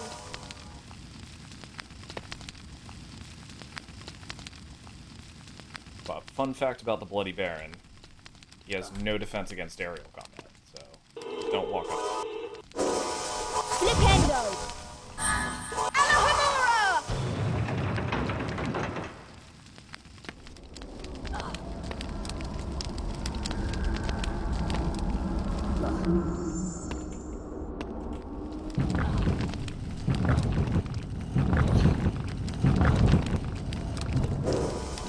Nintendo! Alohomora!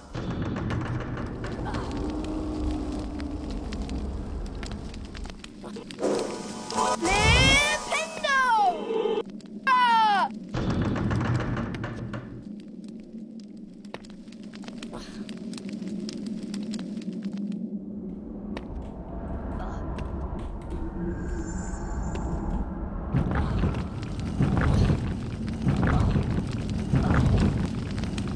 It was a little sus, but got it in the end.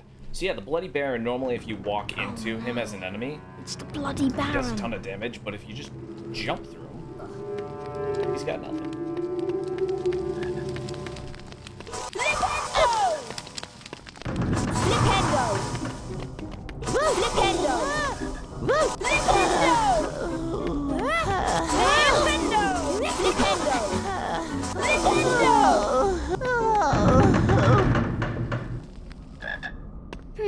That looks like Wigan tree bark. Wingardium Leviosa!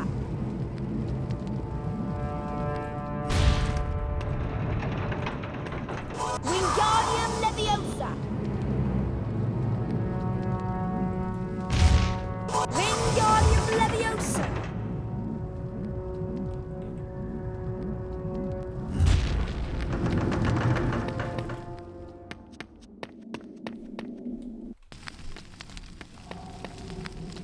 All right.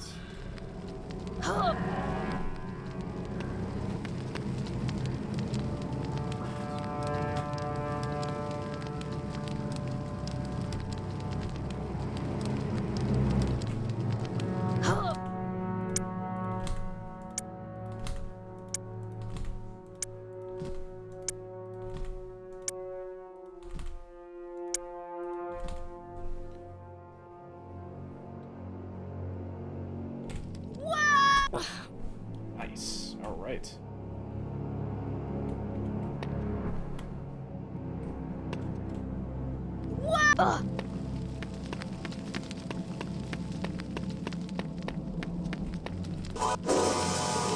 Flipendo! Flipendo!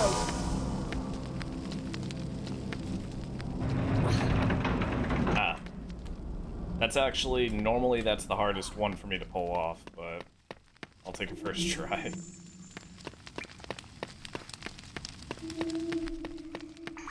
Another run at the Bloody Baron, jump through him.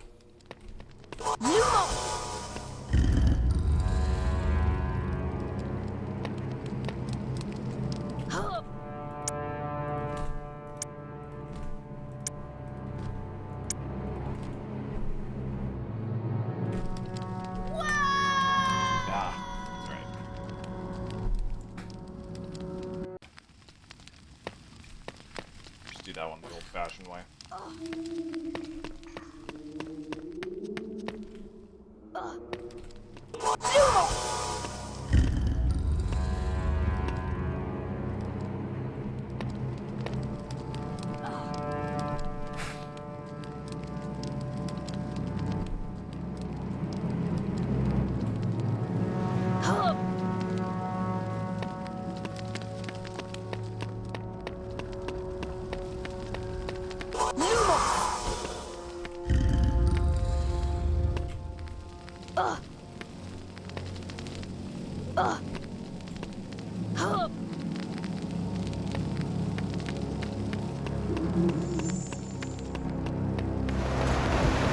Normally, you'd have to fight the Bloody Baron again, or encounter him again, but we can just walk around. He's not that persistent.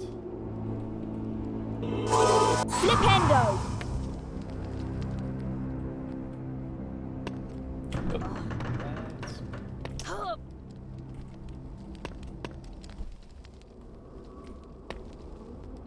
There we go.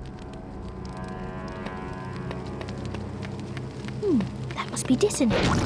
Now, coming up is probably what most people remember most about this game. It's at least what I remember most about this game. Sorry.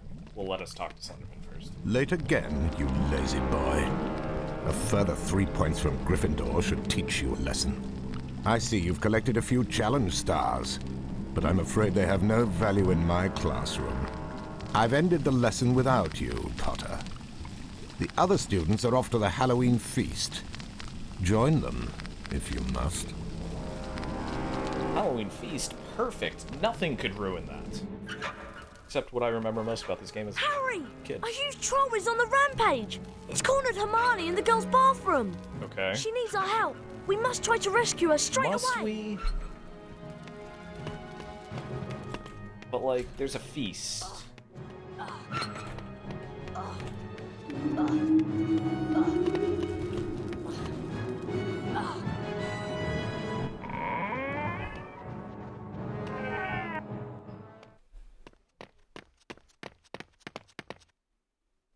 Harry, what's that smell?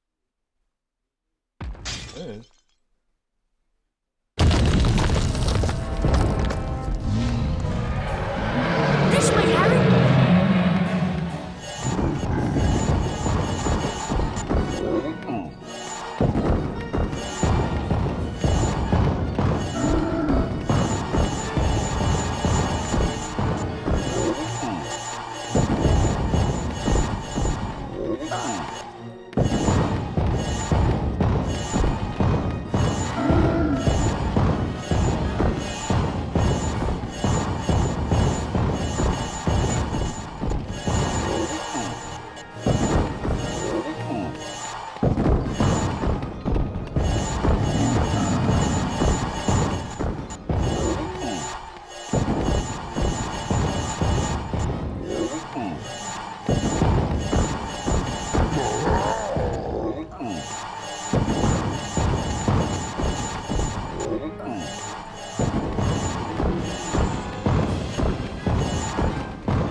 Easy clap.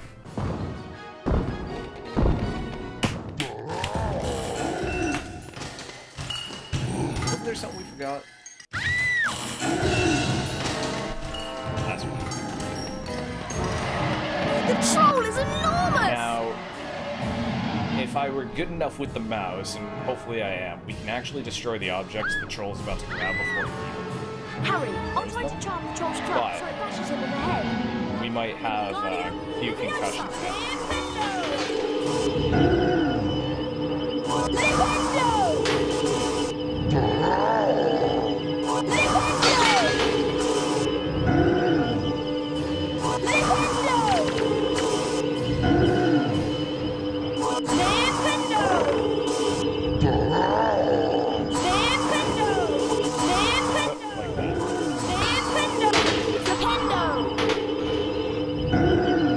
And eventually he'll get too fast I can't hit them down the bottom. We'll just hit them immediately at that point. But if Ron could maybe speed up the process here a little bit.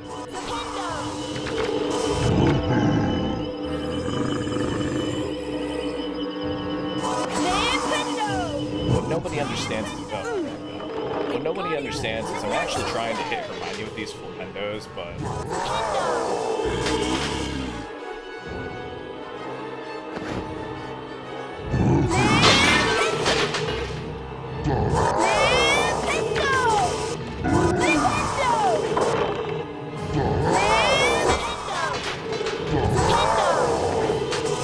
so much dust. So much spackle dust over there. Wingardium Leviosa! Wingardium Leviosa!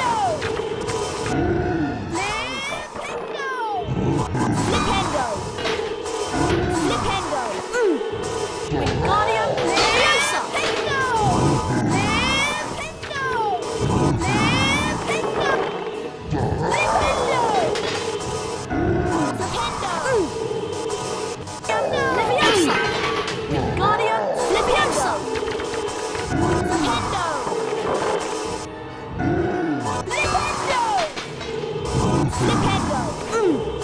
Wingardium Wingardium Leviosa!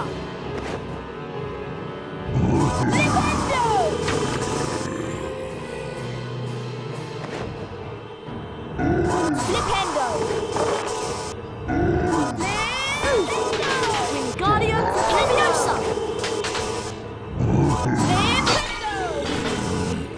So it's just a little unlucky that that's not good. There we go.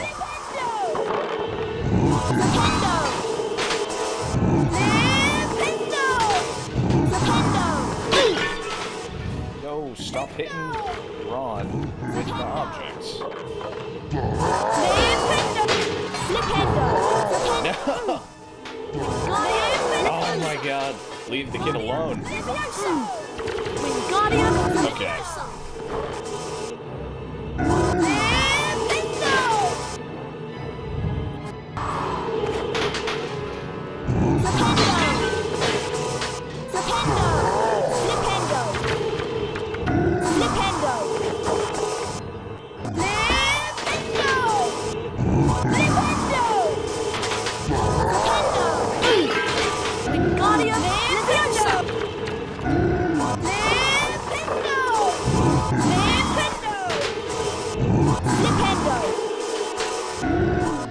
Oh my god, come on.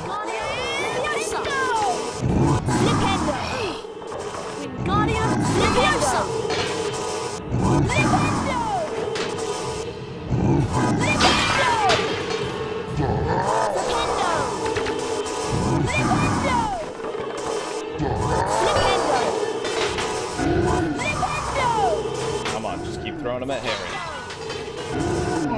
There we go. Oh my god. Are you alright? Thanks for saving me. Is he dead? I think he's just been knocked out. Come on, let's get out of here.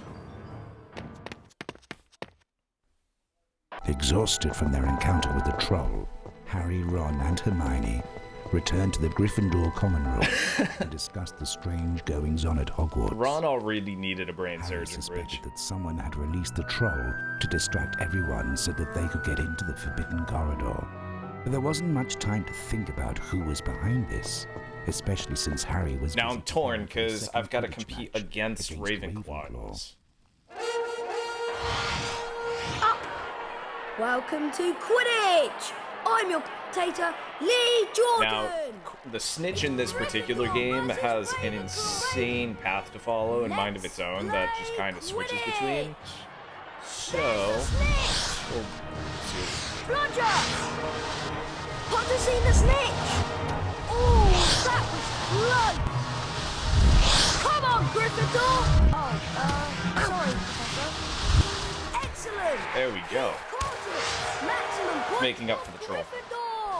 Gryffindor wins again! My name's Lee Jordan. Now, there is one member of the faculty we haven't really had the opportunity to Gryffindor won the meet with match yet. against Ravenclaw. We'll get them now. Harry, Ron, and Hermione spent most of their free time in Hagrid's hut, trying to convince him that He's adorable little Norbert. his beloved dragon. Eventually, after much coaxing, Hagrid agreed.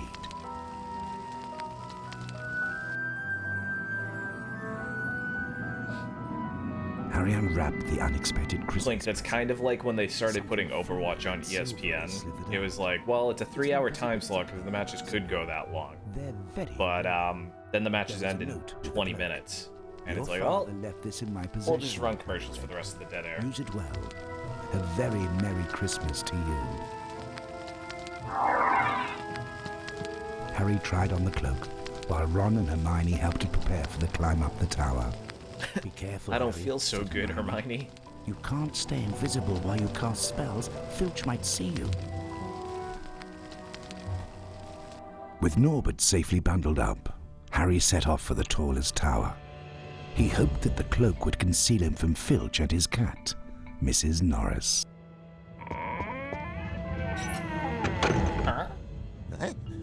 What's that?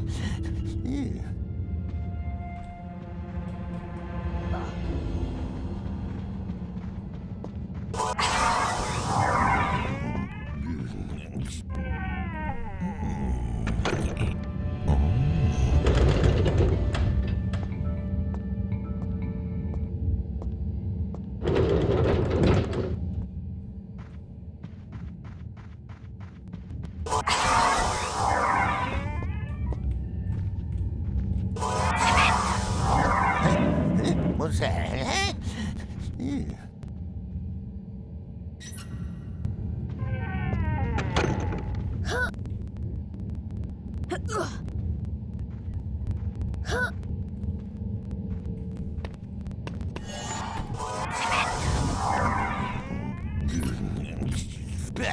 Where is he?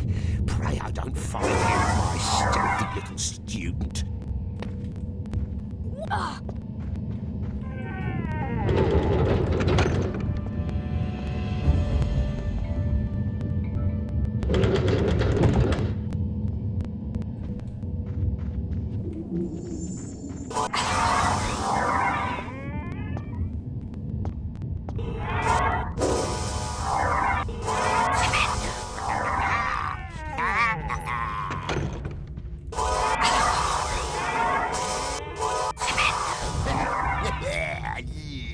Now, how can I get up there? I'll catch you, and when I do, you'll regret it.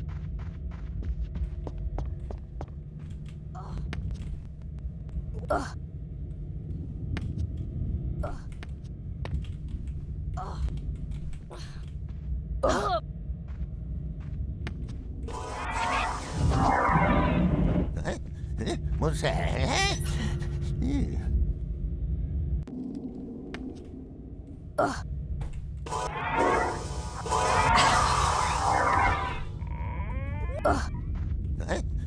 What's that?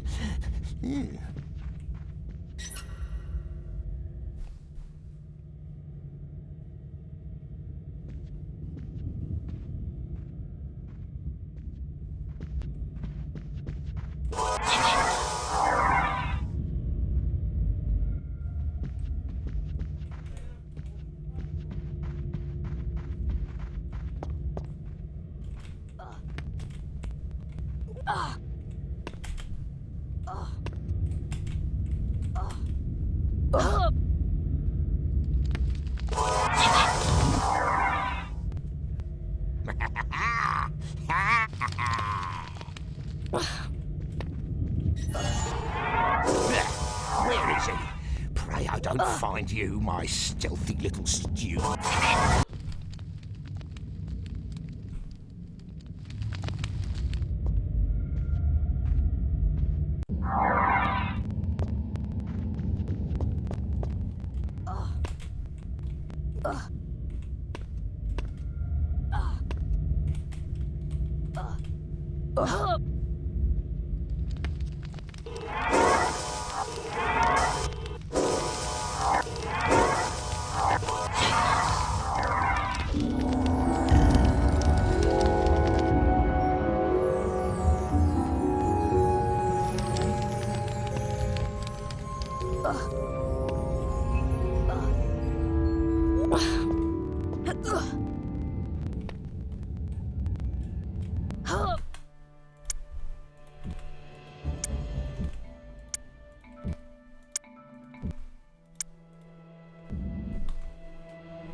So this next slider jump it's brightness sliding, but it's a sliding jump, which is just slightly different. So we do that with Harry.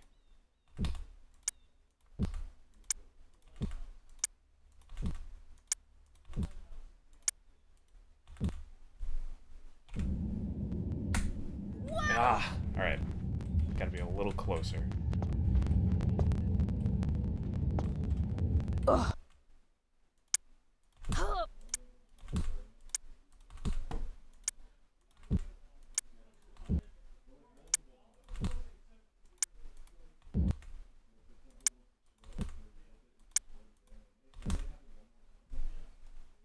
I don't know that this will be far enough, but we'll try. Nope. The estimate is about an hour and 40 minutes, give or take. I did have a couple of bumps in the road, so we'll see.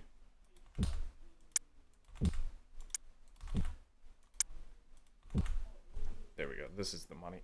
Do I do one more? No, we'll go for it. Oh, I should have done the one more. All right.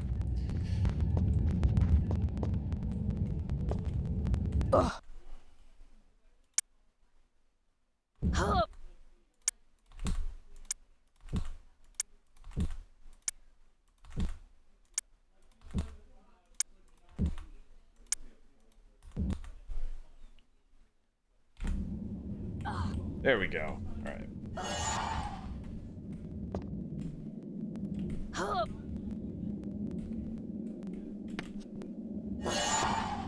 So, like, world record second is about an hour and 5 minutes, give or take. We're obviously clear past that. But, he also uses a lot of skills and skips that I just can't actually get the game to run for me, so...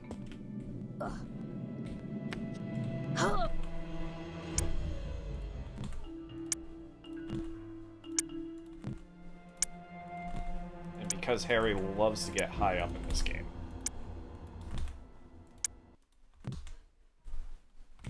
What? We're just gonna go straight up into the rafters.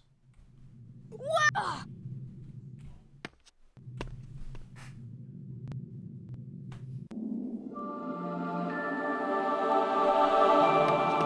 Smuggle a dragon out of Hogwarts. Ron's brother Charlie had arranged to collect the dragon from the tower and return him to Romania. But now we gotta get out of the library, so...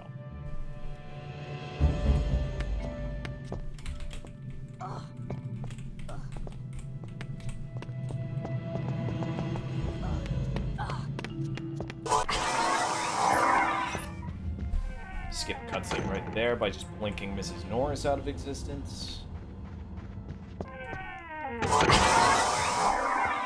Filch does a magic trick.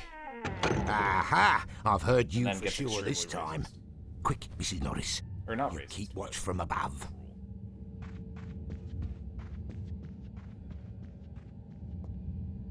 You'll not get past me now, you rotten little gutter snipes. I had to... Yeah.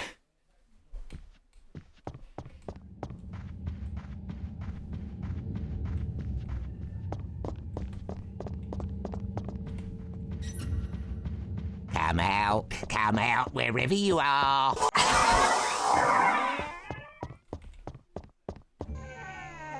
Intruder! Intruder!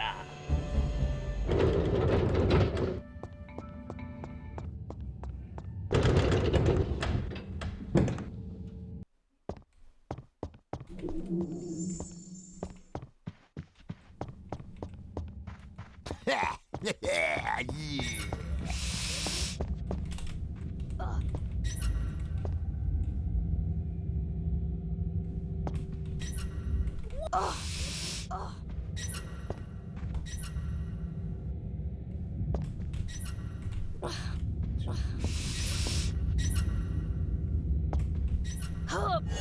Intruder!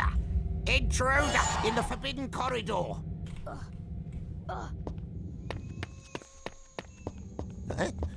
What's that?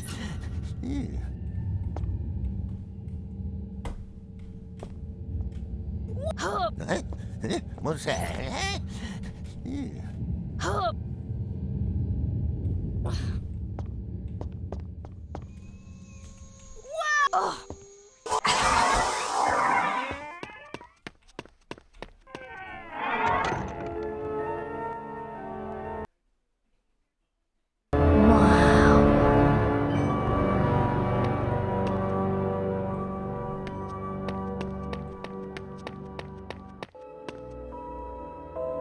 Reflected in the mirror of Erised were Harry's parents, James and Lily Potter. Harry stared hungrily back as though hoping to fall right through the glass and reach them. He was startled when a voice sounded behind him. Harry turned slowly about. So you, like hundreds before you, have discovered the delights of the mirror of Erised, said Professor Dumbledore. He went on to explain that the mirror showed nothing more or nothing less than the deepest, most desperate desire of our hearts, but that it would give neither knowledge nor truth. The mirror of Erised will be moved to a new home shortly, Dumbledore went on, adding ominously that if Harry ever came across it again, he would be prepared. But prepared for what? Thought Harry.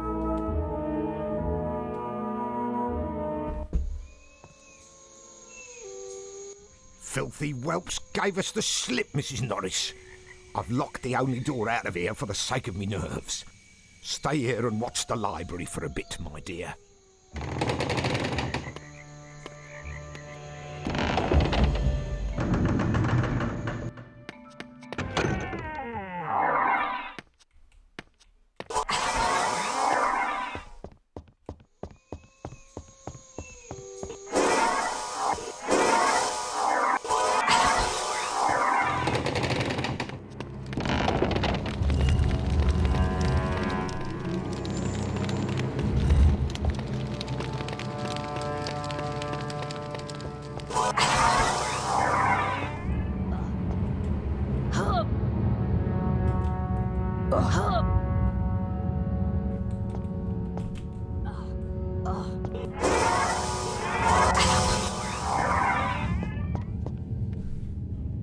Only way out of this room is past that gate. It makes an awful racket.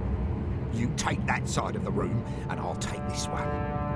We'll catch him, Mrs. Norris. I will say, for as crappy as a guy as he is, like, his relationship with Mrs. Norris is just up there.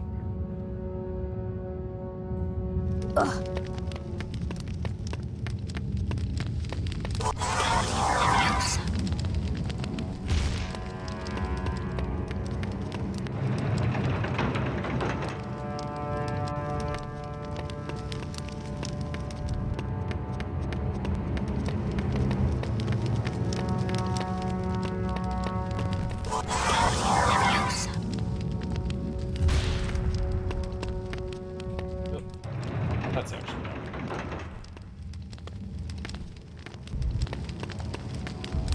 no.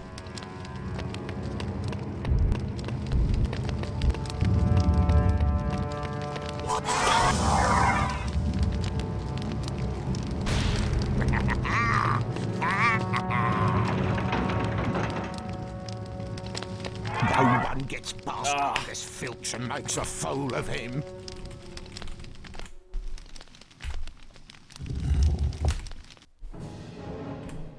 Oh.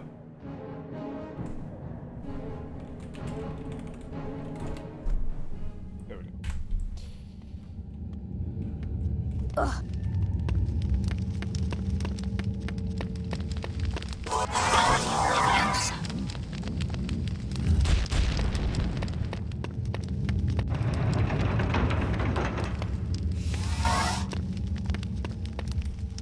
Where? What?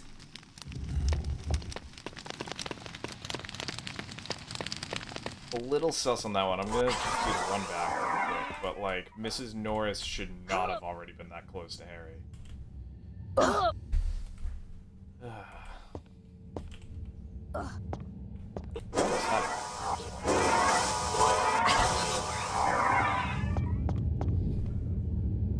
Only way out of this room is past that gate. It makes an awful racket. You take that side of the room, and I'll take this one. We'll catch them. Hey, Lissy, how's it going? Intruder!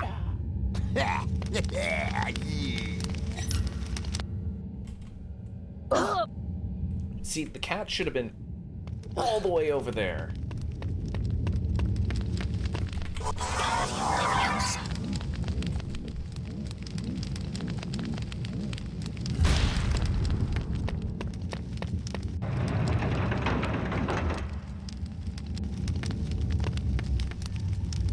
There we go.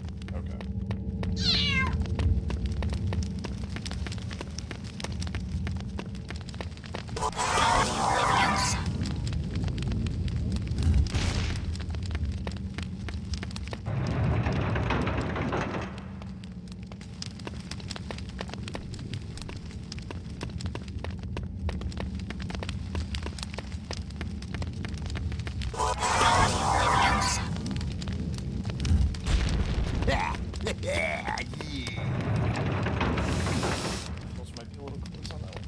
No one gets past Argus Filch and makes a fool of him. Alright. Gotta let Filch get a little further away on that.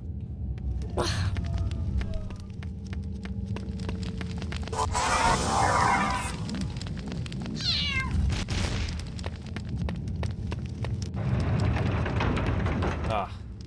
You hate to see it.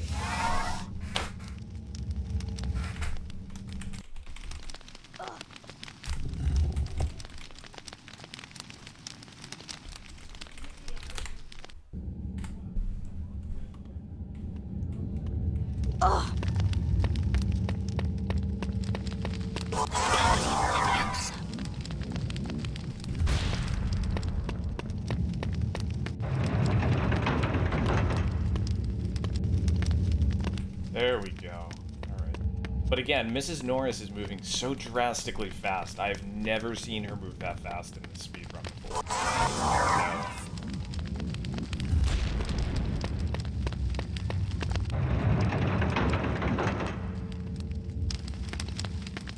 Alright, that being said, where's Filch Filch is wicked far away, which is where we wanted him all of that run.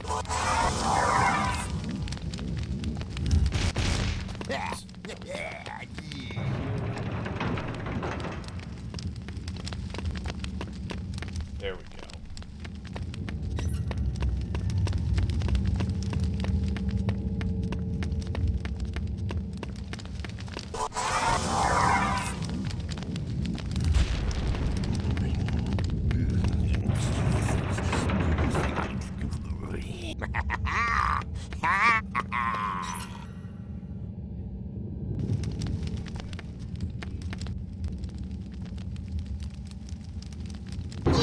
Thieves, you'll be banished for this. Bridge put it phenomenally yesterday. I think he was saying Peeves has got some spicy pics of Dumbledore, so there's no way he's ever getting that castle. Blackmail is way to stay. And now we're just left with the cat.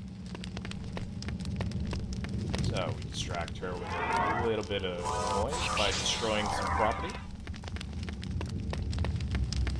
And just walk out. Now, staying on theme, we hate talking to who would normally be Harry's friends. So, in this case here, Fred and George. They're also just the Tom Nook of this game, so if we were playing this normally, you wouldn't be able to access certain parts of the game without paying them in Birdie Bots every flavor beans. So, the way we get around that is we go around this pillar, and then the cutscene doesn't trigger.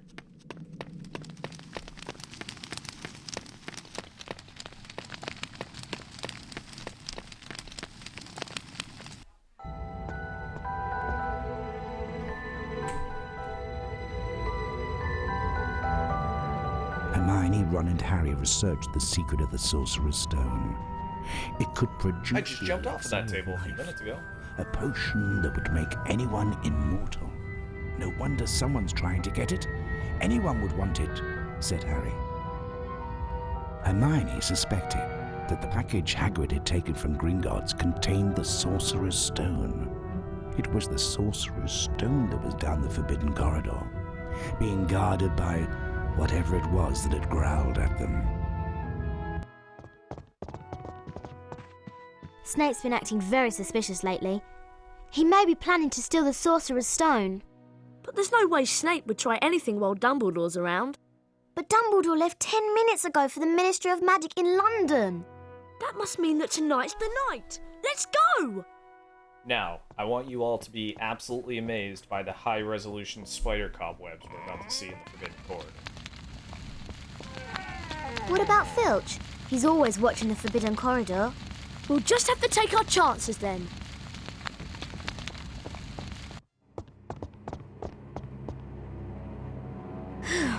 It looks like Filch is somewhere else tonight.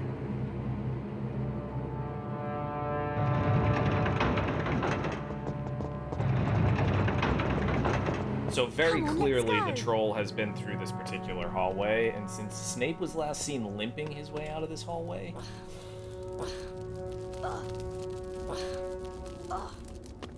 This way, Harry!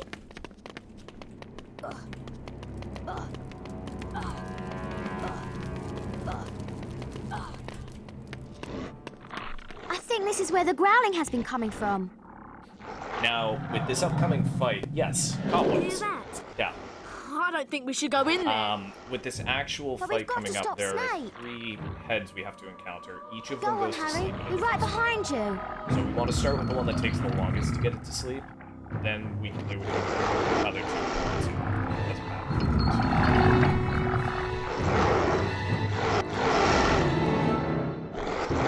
Only Hagrid could call this monster Fluffy. I'll try the flute. That might put Fluffy to sleep for a while. Do be careful. But it's actual RNG which head is the one that goes to sleep the slowest. So it's not that one. It's not that one. So we start with this one.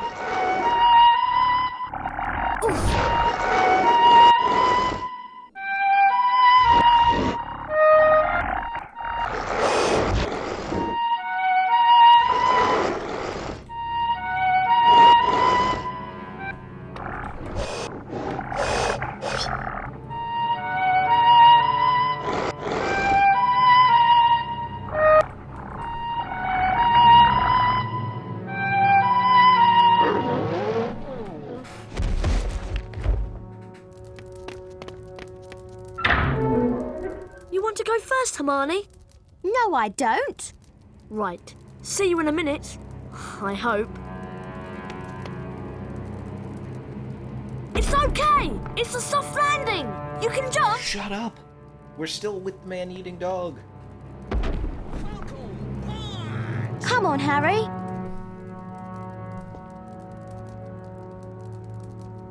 Notice the one time he's just falling into a hole.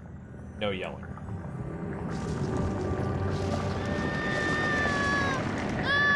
Oh, there. I know what this is. It's the devil's snare. Next time I'm going to pay more attention in herbology. There is nothing going on. It's a devil's snare. Try not to get too close to those tentacles. Incendio! Incendio! Incendio! Incendio!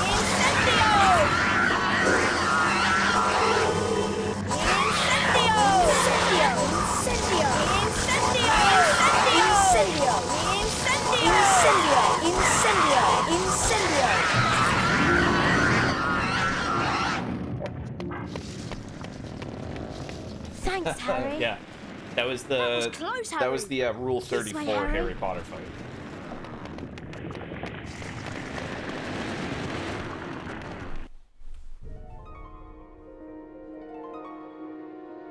You have to catch the key, Harry. Time to put your Quidditch skills to practice. Up!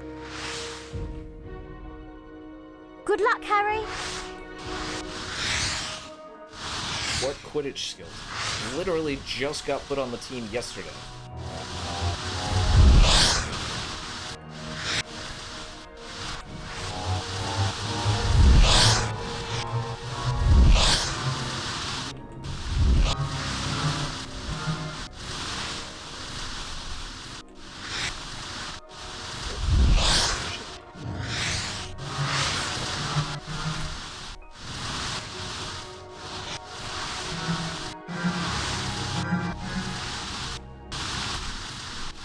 There we go.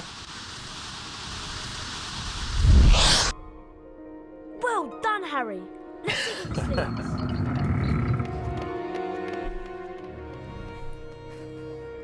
It's fine, guys. I didn't just catch the key. I'll catch up. Don't worry. This is why Harry hates everybody in this game. Just scream it in the middle. The next puzzle is a gigantic chessboard. Ron's gone through to play. I hope he's all right. I'm sure he's...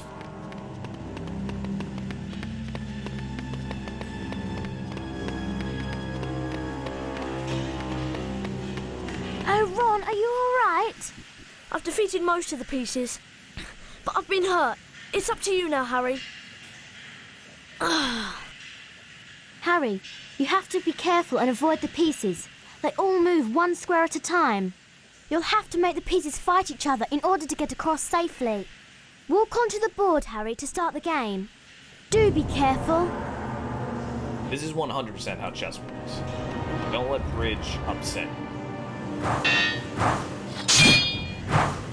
In chess, the pieces destroy themselves. There is no simply, I beat your queen or I take your pawn. They kill themselves, obliterating the board. And we're just going to keep walking in a diagonal line.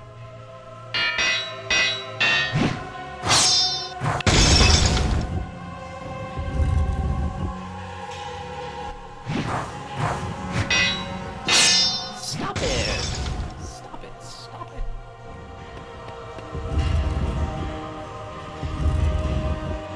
That one wizard looks like he's carrying a gat. I know it's supposed to be like a finger, but like... And that's chess. Come on, let's go.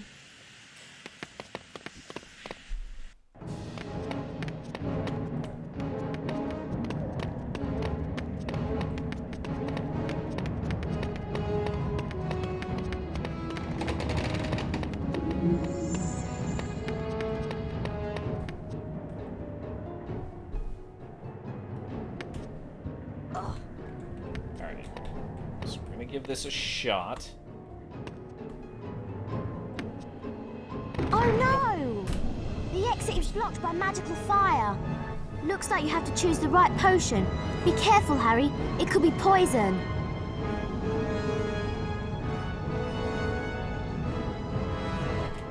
This one looks like it will help us through the fire. Watch closely and keep your eye on the correct potion. Then choose wisely.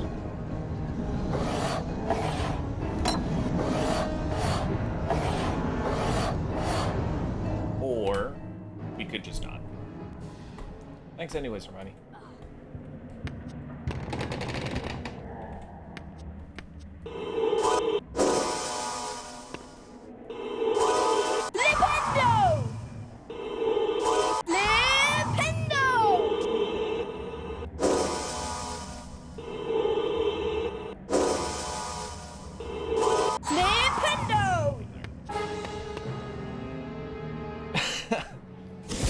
That was the acid potion. I wondered whether I'd be meeting you here, Potter. Potion blink. I suppose you were expecting someone else. Well, it's me, scared, stuttering Professor Quirrell. You're far too inquisitive to remain among the living. Ow! That's fine. Just cast a Vada Kedavra on him. Flipendo!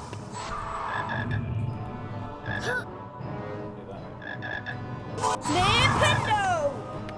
Flipendo! Flipendo! Flipendo! Flipendo! Flipendo! Flipendo! Ah! Man out here just throwing fucking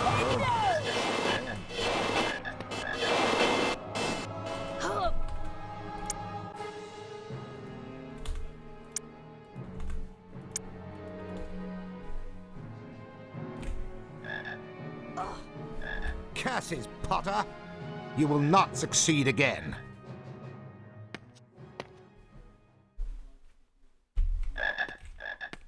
Alright.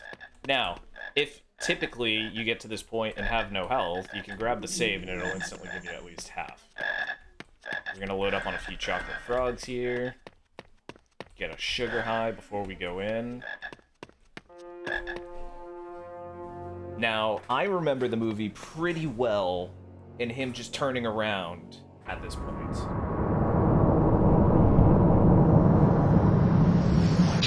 But Voldemort has a very different approach to He has the stone. Give me the stone. Let me speak to him face to face. Master, you're not strong enough. I have strength enough for this.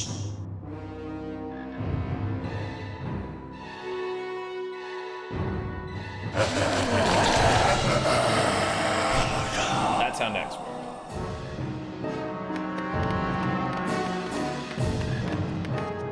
Die, Porter!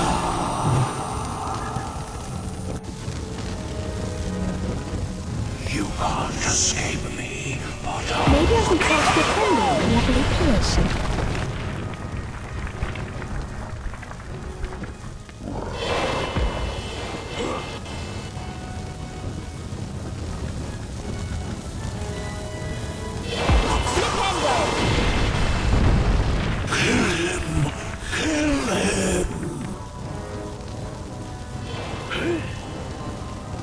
Hand over the stone.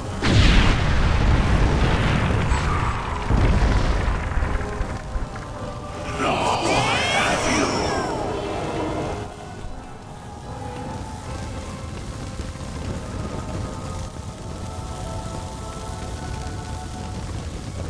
You can't escape me, Potter. Surrender, Potter.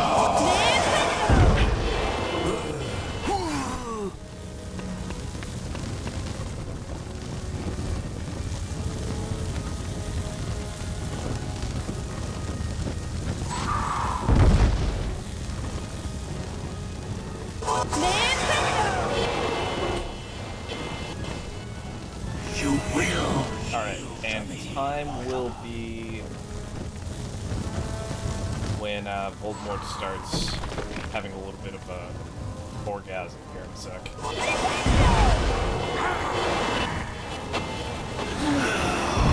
That's next time.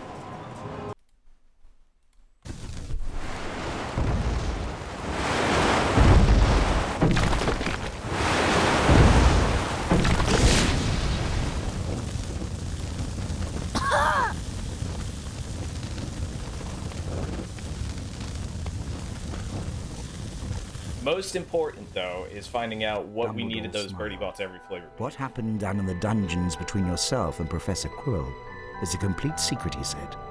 So naturally, the whole school knows. The stone had been destroyed, but Harry remained fearful that its loss would not prevent Lord Voldemort's return. Dumbledore nodded, sharing his concern. Nevertheless, Harry, if our battles do no more than slow Voldemort's return, with luck he may never regain his power at all. Thank you, everyone. Harry made his way down to the end of the year feast alone that night. The Great Hall was decked out in green and silver to celebrate Slytherin winning the House Cup. When Harry entered, there was a sudden hush. He took a seat between Ron and Hermione, trying to ignore the stares of the other students. The House Cup, announced Dumbledore, is awarded to the team with the most house points. At the moment, that would seem to be Slytherin.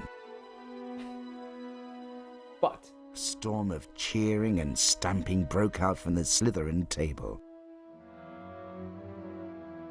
However, continued Dumbledore, in recognition of Mr. Harry Potter's pure nerve and outstanding courage, I award Gryffindor 60 points. Harry's table erupted with cheers and applause. The additional point had won the House Cup for Gryffindor. Hey, we're the chosen one. We get free passes. It was the best evening of Harry's life. Better than winning at Quidditch or Christmas or knocking out mountain trolls. He would never, ever forget tonight.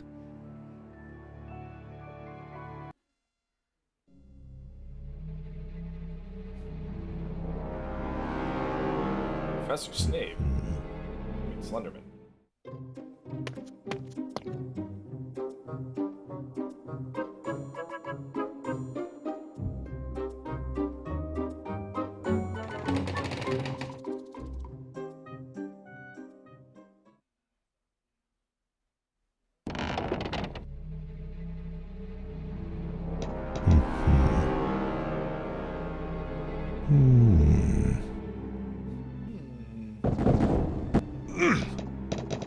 That's obnoxious.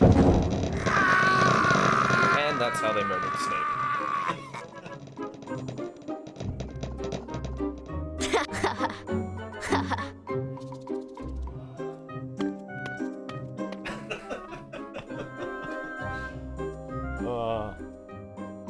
and that's the game. Woo! I don't know what you got for You can just leave it on that scene. I can clean up. Sounds good. GG's. Good shit. Yeah. Watch the. That fucking troll fight, man. That was so bad. That was hilarious. All right, GG Sacred, fantastic run. Guys, if you guys are not following Sacred, please give him a follow. He's a homie, good friend of mine, fellow streamer as well. But that was Harry Potter and the Chamber of Secrets. We still have a couple more runs coming up for you guys, so I'm gonna throw it over to a quick break screen in a second. And we'll have, I believe Grizz is up next. He's running, guys, you guys are spoiled. He's not running one, not two. He's running 3 different games. So we're going to be showing off speedrunning the GTFO tutorial. My name is Mayo, which is like Cookie Clicker, but with mayo. And then No Man's Sky. I think the category is Leave the Planet. But yeah, welcome on in, everybody. We'll be back in just a second. We're gonna keep the speed run hype going. So yeah. Uno momento, por favor.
Chris.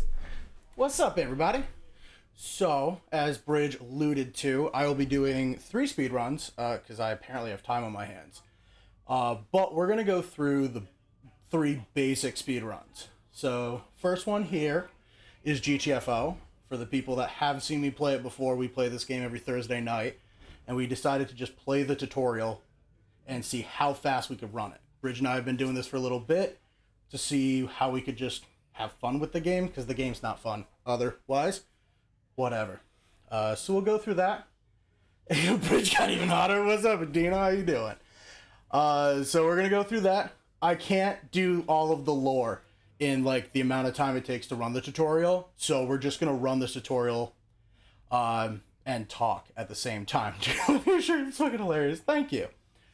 The second one we're going to run through is going to be My Name is Mayo. No story, no nothing. It's 10,000 clicks. We'll go through the strat there. And then finally, we do actually have some tech with No Man's Sky. Just kind of showing off that you don't have to have a 2-hour speed run. You can have a 10-minute speed run. You can have 20 minutes. It's just all about having fun with the homies. So, I am going to learn how to use Bridge's keyboard here real quick. It's fine. So the first speed run, did you hear that? Second place? I'm not starting a fight in chat. Listen, second place does an amazing job with runs. Dino, you could speed run anything you want. It's fine. We love you no matter what. But we were originally going to go through and try to run R1A1. Completely botched. I can't do it. I suck. So we're instead going to do the tutorial. The tutorial's really easy. You just have to get out. Hence the name of the game. Which I'm going to check real fast if we changed the game or not. It's fine. It's fine. Don't worry about it. We didn't do it. It's fine. We're okay. We don't need to worry about the game. But so, the idea behind the tutorial is we're assessing how good we are at the game. There is a little bit of strategy, only like 1 or 2 things, but we are going to stand by for Titanfall here. While we're standing by for Titanfall, we'll get the load-in screen. Technically, it's when boots hit the ground. That's a lot of the speed runs here is when boots hit the ground. We are being assessed by the game. What? Oh, hi, second. And we'll just start the timer here. This is Titanfall. If you can't hear me, it's all good. But we're going to complete the training. And we're just going to run as fast as humanly possible through it. Wow, this mouse is so fast. Now, this game in its entirety is we are prisoners in a very shitty prison, if you will. Whole idea is just to try to get out. Christmas, you don't need a 3 billion hour speed runs to do a 10-minute speed run and have fun. That is true. I did technically say that. Sounds like my job. So we're currently trying to escape prison. There's only necessarily like 1 or 2 strat things to save time here. That is just one section. Jumping doesn't help or anything. There is a actual storyline behind this entire game of you're trying to escape. An ex-prisoner got out of the system and is trying to help you out. They go a little bit crazy, so you're just kind of doing what they tell you to do for a while. What you will notice, I got in my top right-hand corner here, I got guns, no ammo. I got a bat and a sentry, nothing to it. The game is trying to tell you that you do have to sort of live. No, I missed the door. Come back here. Thank you. Oh, just losing time here left and right. But the game does eventually give us ammo for like 1 second. Technically, we're supposed to use the terminal here, but the game's easy enough in this moment where we can just find the key. Ooh, a white key card this time. And just keep running away. The jumping part doesn't help in any way, shape, or form. The only time it helps is right here. And you always take fall damage. Just take that fall damage. Don't listen to Bridge. Don't save your health. Run away. Take the fall damage. Press X to doubt. You realize I've run the game in like 2 minutes. I mean, he could. But in any case here, this is going to be the hardest part. The doors. They don't want to open for you. No. Brian, where's Waldo in 2 minutes? Ooh, we should do that. Here is the world of the enemies. They sleep. Oh, good. The door actually loaded this time. And, oh, no, fuck. I missed the head. You want to hit him in the head? technically you're supposed to sneak around this next section. We're not going to do that. We're just going to keep going. Oh, bats suck. Ooh, bats suck. No, that's way too much damage for me. That's okay. We just keep going.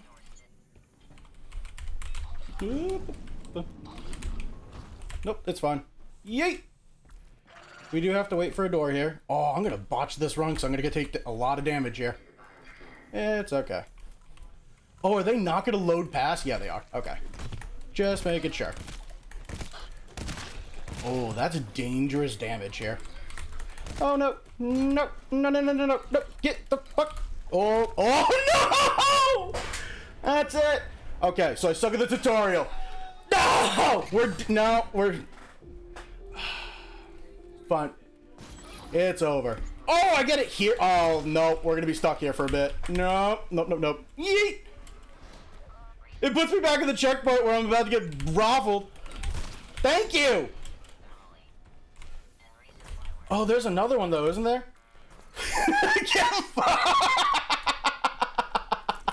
So the one thing here, no one ever dies in the tutorial. You're damn right, I'm going to die in the speedrun event. Didn't die last night at all with this. However, in this instance, you have to pick up the ammo pack, walk to that door, reload your guns, get fucked, and then in the process of that, oh, I should probably pick up heals here, huh? One heal will be enough.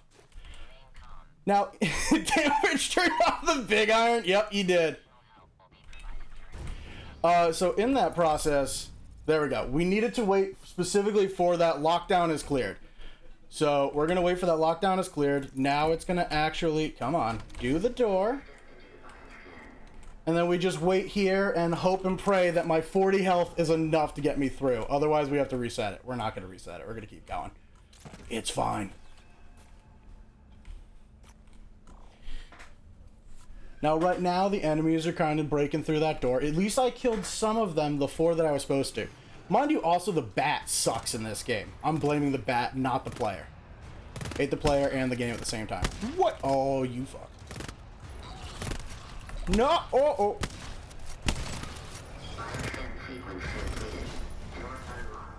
We're going to pick up the sentry. And we're going to just get out. Current gamers and girls play like everyone. Exactly. We play like everyone. See, people do fuck up. Neela and Hot Dish, if you're watching, I suck at this game. It's fine. Ooh. Oh, this is going to be dangerously close here. I should be okay, but we'll see. It's, you know, it's for the theatrics, right? It's a tutorial. You gotta fuck up. This is where you learn. I suck at basically every game. You're fine. It's okay. This is going to be a longer tutorial than normal. And we're hopefully not going to hit the big guy. It's fine. It's okay. It's whatever. See, it's still like a 5-minute run, even if you die. You don't have to survive with 100 health or anything. We're totally fine. Don't worry about it. Now, the fun thing is when Bridge plays this on Thursday, he's not going to realize that I'm on his account. He's going to realize, but I'm on his account right now. He's going to have the shitty weapons, which are those 3. Oh, he's going to be so mad the first time. Oh, he's going to be so pissed. All right, that's it. That's the entire... That's why we're doing 3 games here. We got to do the small game first.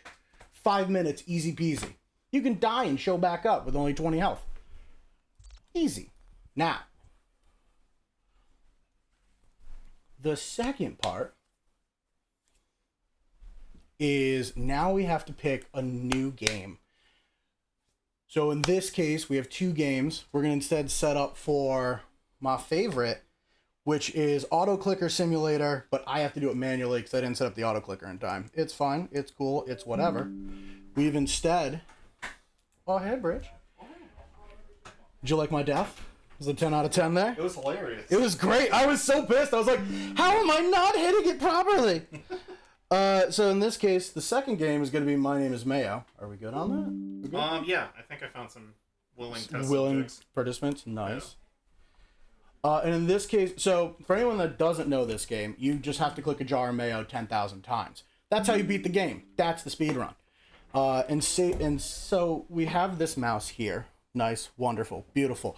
It's not mine, it's Bridges. I don't want to do that. So what we've done instead is we've set up clickers, and not one, but 2 clickers. And we're just going to be tapping.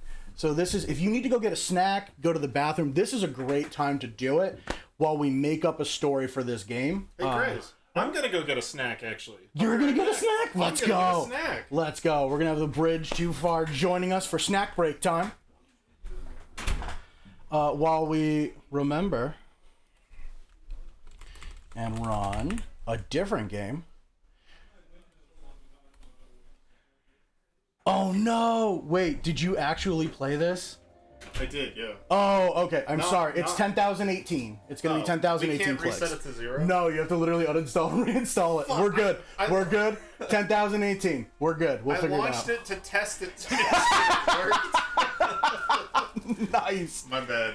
It's all good. All right, where is this scene? Please hold 1 second. We're gonna find it. There it is. There it is. I'm gonna put the camera on you. They don't need to see me for at anything at all. All right, we're having a sleeve challenge. Yeah. Oh yeah, we're having a sleeve challenge.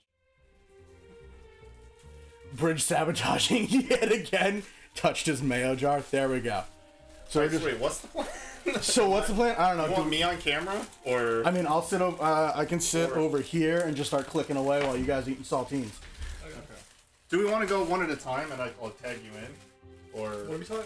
Oh yeah, what was the plan here? I thought we have no plan here. The plan was to see one person at a time go eat as many saltines as you can, and then like when I can't anymore, I tag you in and try to see how many saltines we can eat before he finishes the game. I thought we were just all eating saltines at the same time.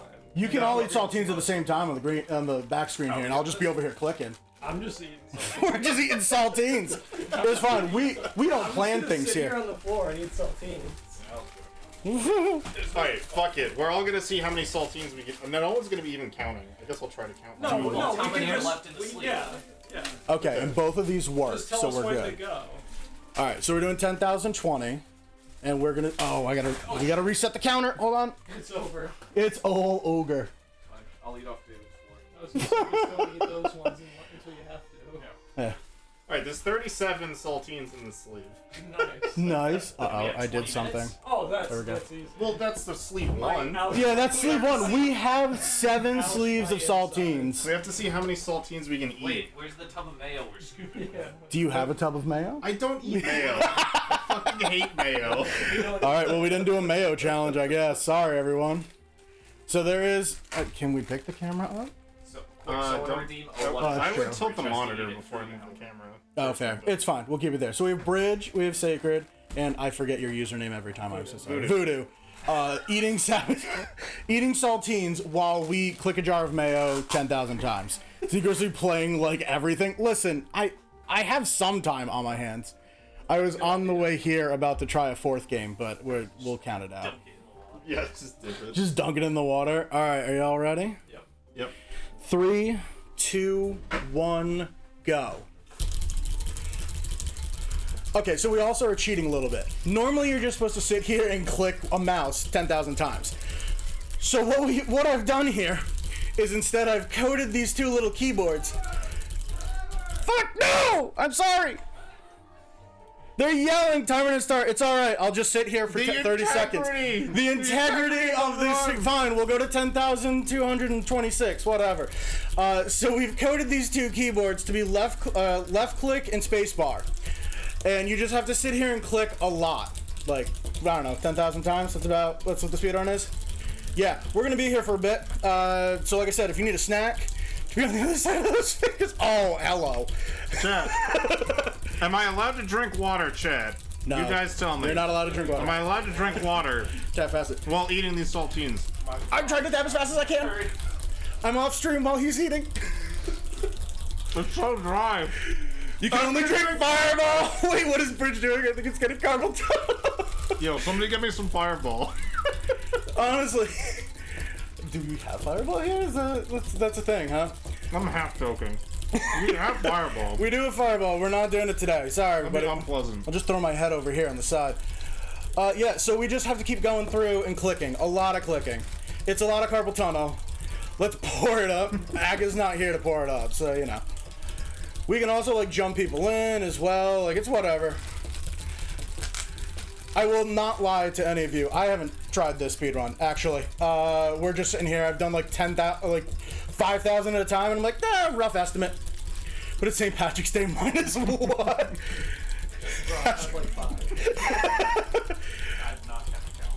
You should keep count. I mean, hey, we're going through sleeves. There are new achievements. Essentially, if you want to beat the game as well, you just have to click 10,000 times, but also tab in and out. We're not doing that, so... I went to brunch and never came back. Fair enough. We're at 1,500. We're getting there. What do you want, man? I'm not. I've never seen the game. Oh yeah. So there's no lore in My Name Is Mayo 1.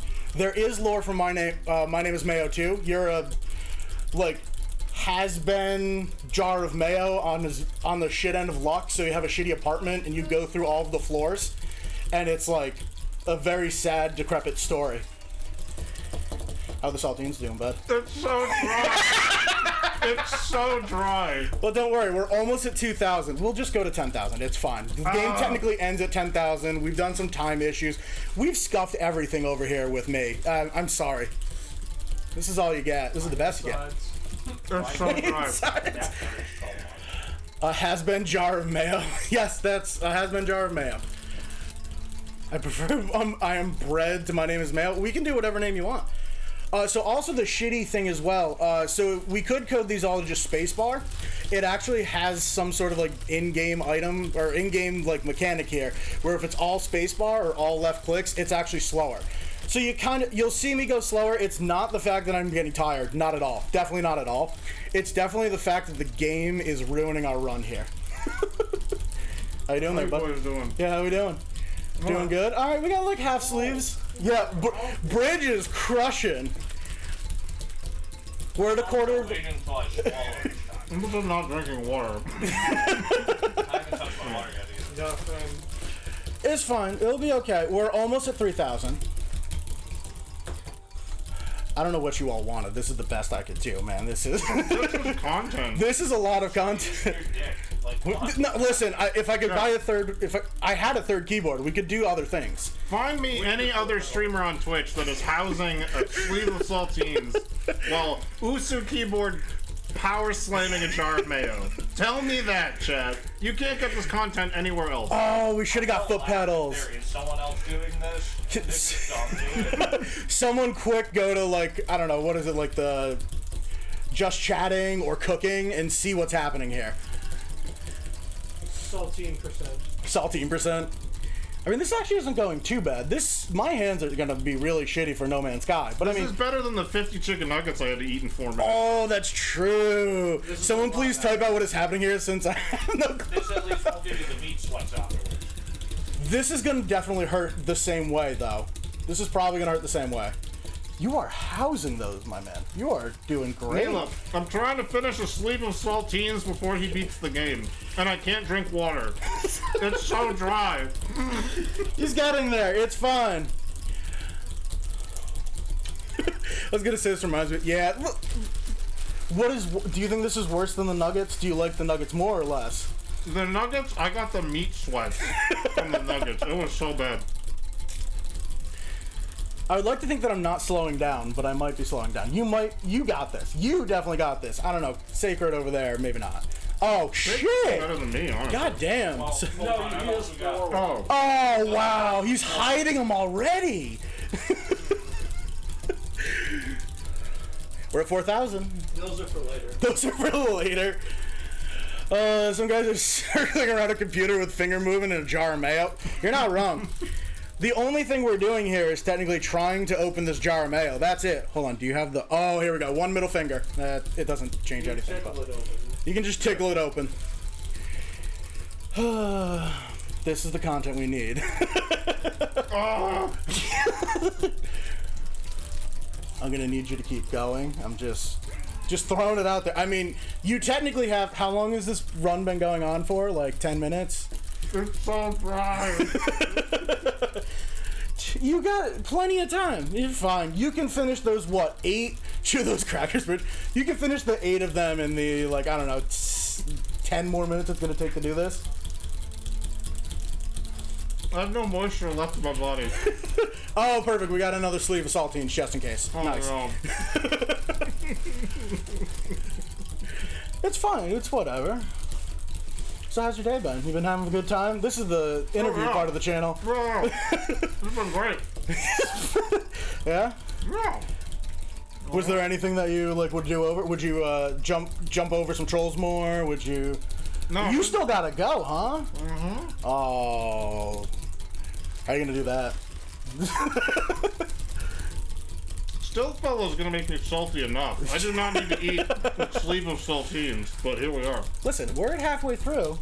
Thankfully for me, you are more than halfway through. Oh yeah. It's fine. I definitely don't have issues with my wrists right now, or fingers or anything. Wait, why do you know? Because I dropped 6 on the floor. I'm not. Oh, you don't want to eat floor. Mayo, I love mayo. Fuck yeah, cat. Let's go. Also, Cookie, thank you for the sub here. We'll get you out there. Hopefully the clicking's not like overshadowing the talking part. No, you want it to be loud. Yeah, I mean, I'm trying. I can slam these bitches. These are only being used today. They're ASMR, man. This is that ASMR, that good that you want. This is free content for you. Oh, that's it. See, look, it only took I don't know how many minutes. I can't actually see that screen. It's too small. But it's almost 6,000 clicks. I mean, you're doing good. Just stop talking. So okay, nope. Cat said to just. Done? I've done mine. All right. We got one person that's got 6 left. 5, 3. Bridge is done. Voodoo's having some fun here. Just taking his time. Apparently we need to shut up and enjoy the ASMR. Alright, next sleeve. Alright, for the next 1,000 clicks, just for Cat, we'll just shut up. We'll just listen to the taps. Alright, here we go. My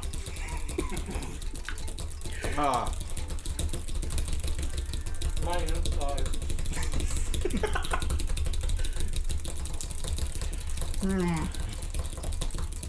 We're at 60. If you didn't have fucking TMJ before, man. Do we need to do the whisper voices too? The whole kit and caboodle here? It's so dry! Oh my god, it's so dry. You can clip that. You can clip that right now. Oh, that needs to be redeemable. We need a redeemable clip. Someone get that, please. It's so dry. Oh.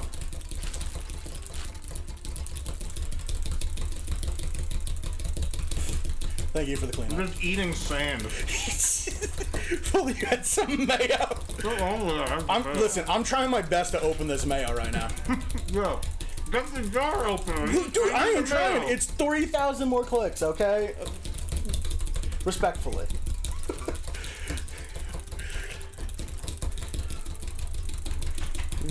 You fucking cracker. I'm being told I need a penalty. A penalty? He's in the penalty box.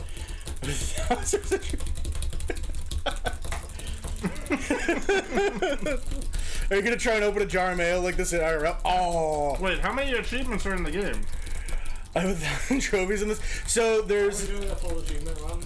I could. So if I wanted to do the full achievement run, you actually have to hit the pause button and click each achievement, which unlocks a story mission technically, and then you have to like go through them. So we could have tried to do an achievement run. Yeah, we have to. Todd is correct. You have to change the avatar. So like as soon as you get an avatar, from 5 clicks in, you have to then like swap them in and out. So no, we're not. I did that 2 years ago on stream, and we 100%ed it. It took an hour. It could have been faster. We took some breaks. Brings a certain avatar 75 times. Yes, it's 75 to 100 depending on where it is. I'm assuming it's because of what the saltines did to my mouth, but your water tastes very different. Yes, it is definitely the salt level. I'm pretty sure I'm just drinking salt water. I mean, truly, if you just want to make brine, just throw saltines and water and you're good. Just leave it for a little bit. Don't worry, it's only 2,000 more clicks. You got time. You're good. Yeah, you only got like half a sleep to go. Yeah. He's fine. Chad, he's fine, right? He's good? He's fine? 8,000 clicks, here we go. Do you want me to stop? Do you want me to... Keep going. Keep going. You're my man. I'm doing great. I'm sure it's fine. There's no damaging effects by eating 2 sleeves of saltines in like 20-25 minutes, right? Just like give it its own spot in the shower. See, what we should do is we should have had you for like the second sleeve, put the helmet on, and feed him through the helmet somehow. Just crush them in. Just crush them in! Oh my god. I was gonna say through the eye hole, but... Through the eye holes. My name is Carpal Tunnel. What's up? How you doing? I got nothing to do tomorrow. It's fine. I don't gotta clap for anything. There we go. There it is. Just smash a couple through. You have to have done it in like a second. Alright, try feeding me through the saltine. Here we go. That's not gonna work. That's definitely not gonna work. Oh, we're gonna make it try though. For the last 1,000 clicks. You have to angle it down really far. My eye is literally right here. We're trying our best. Is that good? No! It's like the damn Oreo challenge. Just literally take the thing and just slam it into the front. Come on, Bridge, you can do it. Come on, Bridge, you can do it. Oh god. No, your face needs to be backwards. No. Oh my god. We're getting there. I can't. You fucking try it. Like, just put it on your head like this. Right. Put it on all the way. Alright, technically we got 1,000 left because we were like 200 plus before we started the timer. That's So equally bad. Yeah. That's equally as bad. Just like saltine hanging off of me. That's because the Where's the Oh, Todd. So I guess technically this should have Bridge tap an IRL mail jar during this the whole time. Oh god. See if you can open it faster. So funny enough, Todd, I'm actually technically breaking the rules of the speedrun by not using just a single spacebar and a fucking left click button only. So we're not technically doing this for world record pace, but it is actually 10 minutes. Someone did 10,000 click in 10 minutes. I'm sure their girlfriend is. I'm sure they're a very happy person, right? Actually, so how many more fingers until my mail comes out of the jar? What is this, like the last 130 or so? We're fine. There are 9 kids. We're getting there.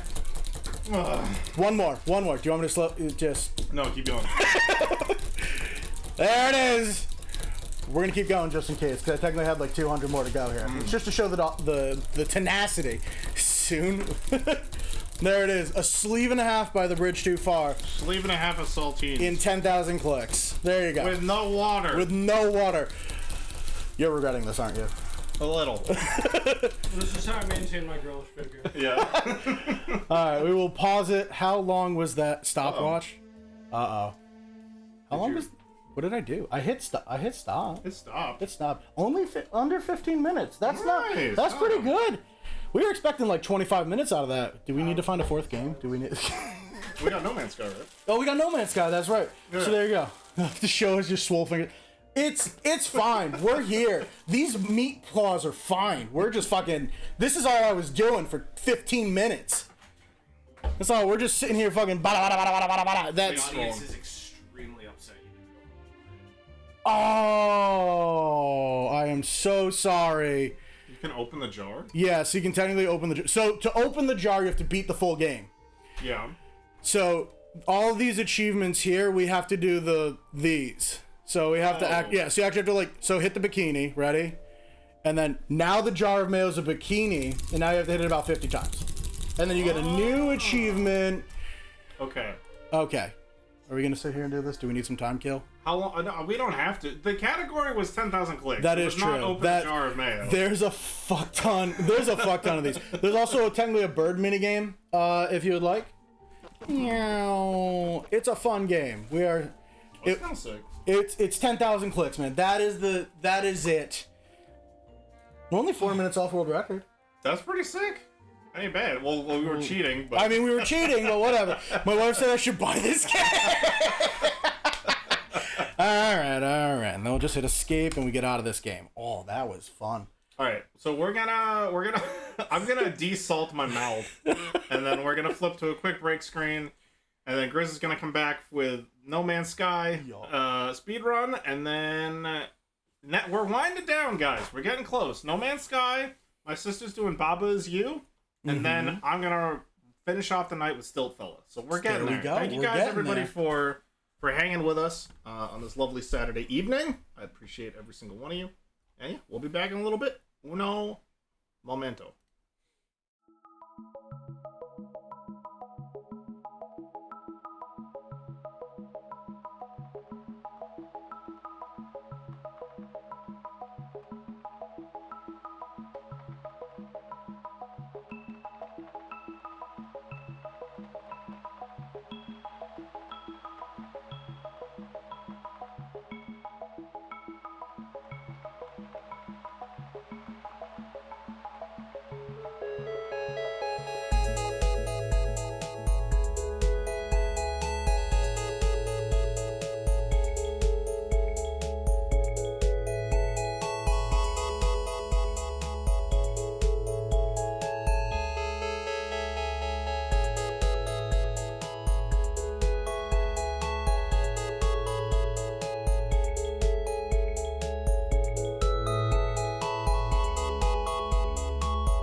We back.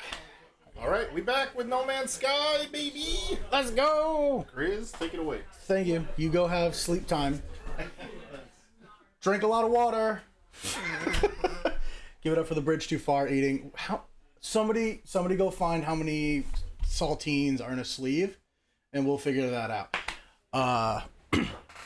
There's good content too. My hands fucking hurt after that. I didn't. We should have done some like cardio or I don't know, finger things, the little fucking rubber band things or whatever. We're here. It's fine. All right. For the last game, there's a little bit of a story to this game. If anyone's remember No Man's Sky from 2016, game sucked ass. Buggy as hell. Game has come a lot farther along. It's been, like 8 years? They've put a lot of content in.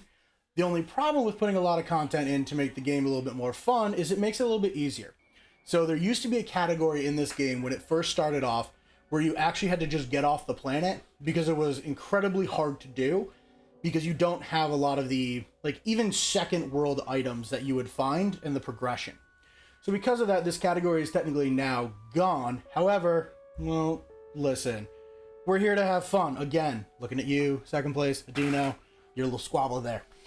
So we're going to do the same thing to show you how fast it is technically to get off the planet. Yes, this is a survival craft game. Yes, we love survival craft games here. Don't ask questions. We're not going to play on creative setting. We're not going to play on hardcore setting. We're just going to play on the basic ass bitch settings. And we're not going to worry about this one. We were just checking some real things here. So what we're going to do, play the game on normal. Now this is an infinite game in terms of your, like, where you can go and what you can do. So the world you start on technically is going to be different. And I got a little bit of time before we, as we load in here.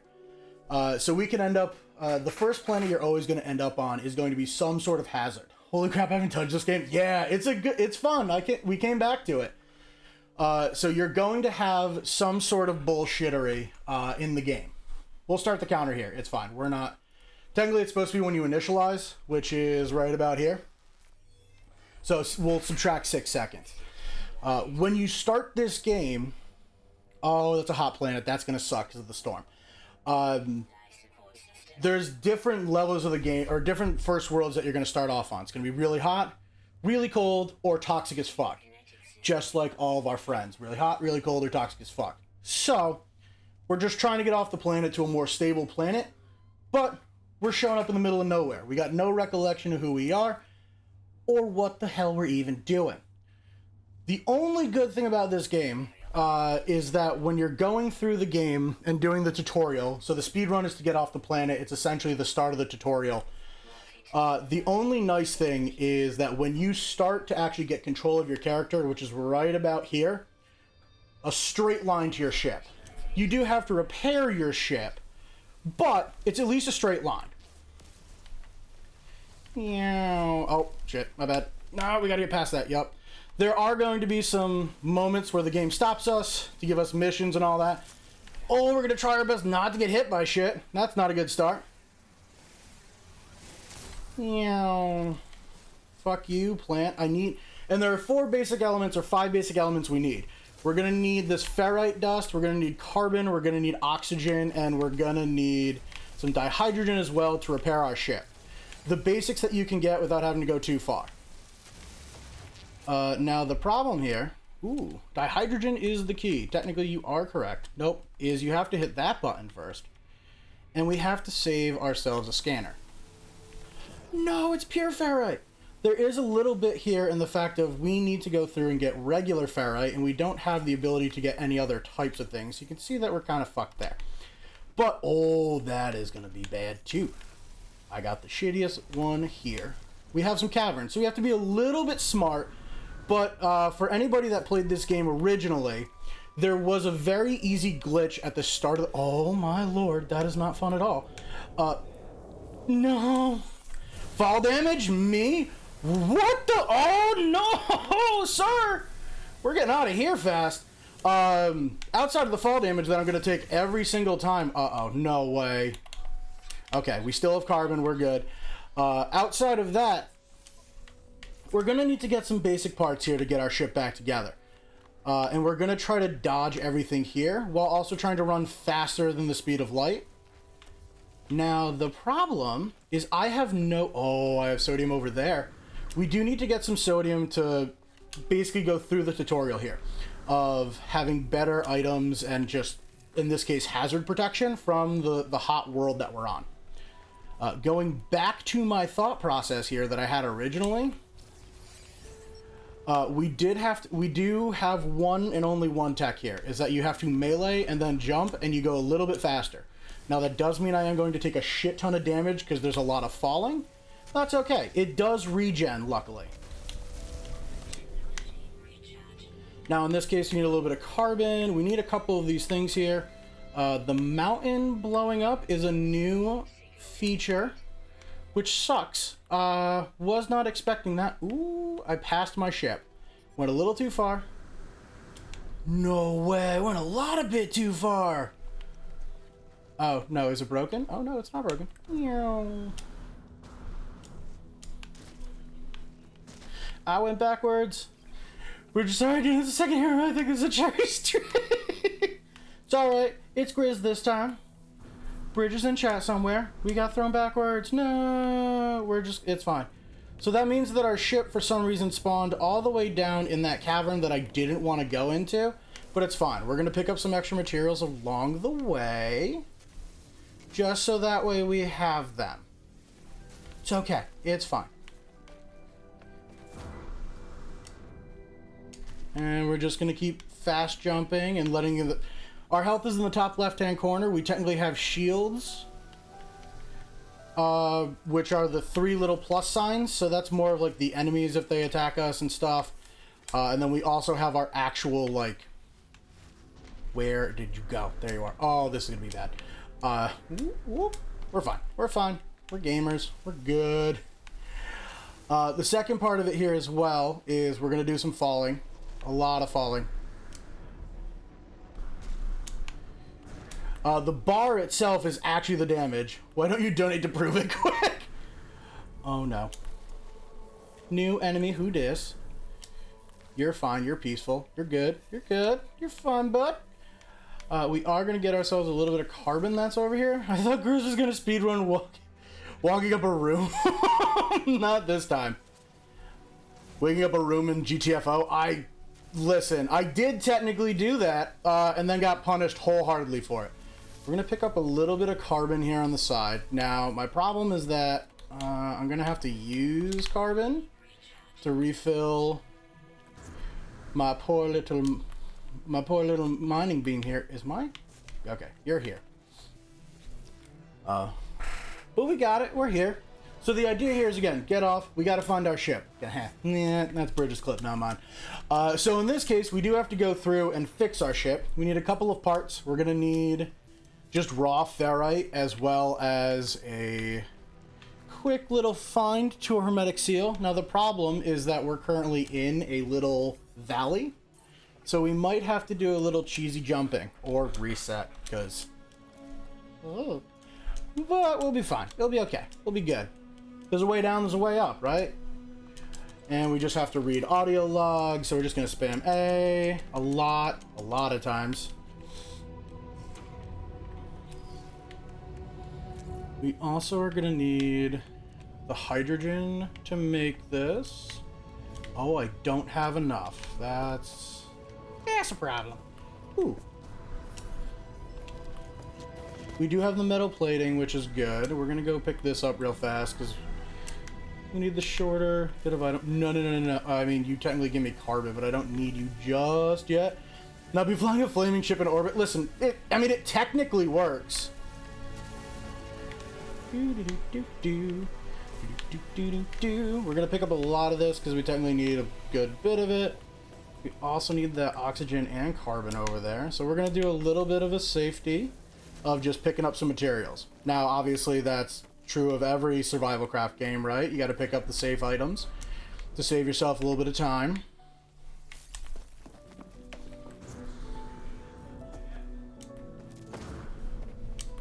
So we're going to pick up more oxygen, because we need to get out of here. Speed runs while taped. Good try. Alright, that might be enough to get us to our next objective. Oh, let's go with all the hydrogen. So the one thing you'll see as well is my protection's getting a little bit fucked. And we are going to need that in a moment here because we're going to hit a storm. And that storm, unless this is a cave, nope. Speed run safe to a wall. Ooh, no. Sir, no. We're fine. So we're going to need this protection here just in case. So in this case, we're going to go in our ship, take a little snooze. Going to be a little slow with it, but that's okay. Because we need to survive the storm to get this item. That little flash tells us that the game's actually loading, so we're good here.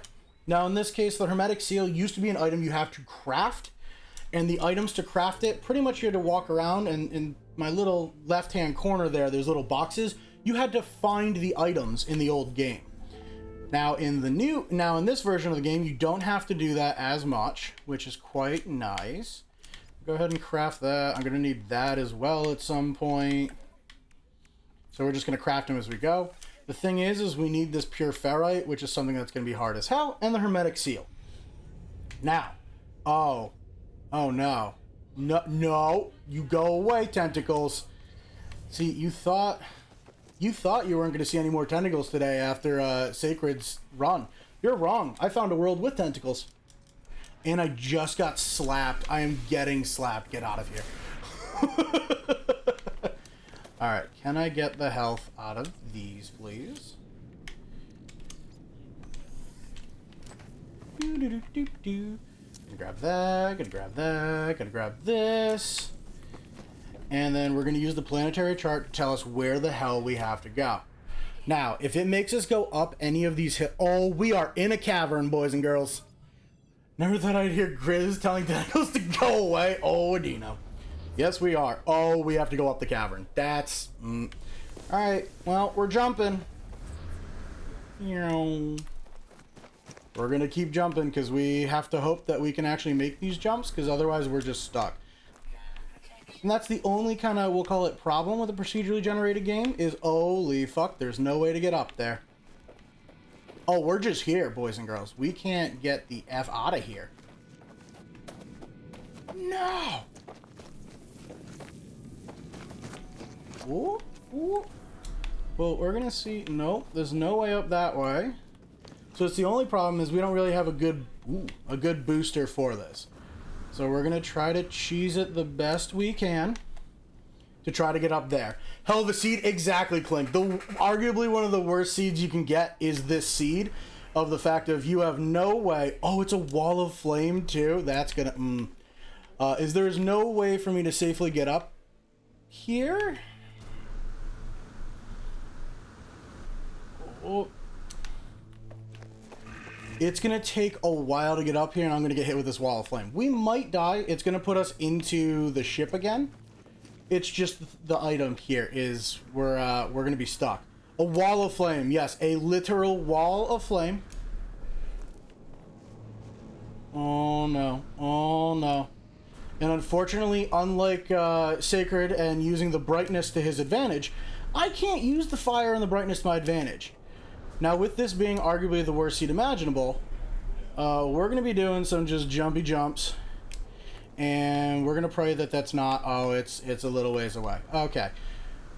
Life support at 10% also is not a great feature.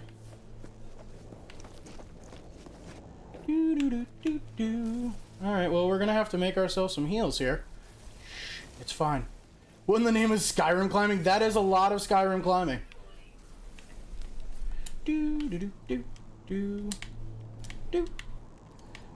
No.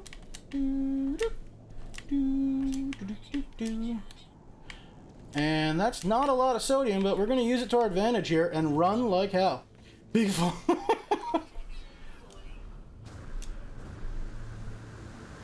The only good thing here is that with a wall of firestorm, our jetpack is way more efficient. So it's probably the only way we actually were able to run up that mother. Otherwise, we'd be still stuck down there. But we're going to use this to our goddamn advantage. And boom. The only wonderful run strat here. Melee, use the jetpack, and we will get here safe and sound. Totally fine. Planned it all along. Next year, Bogo Stick speedrun.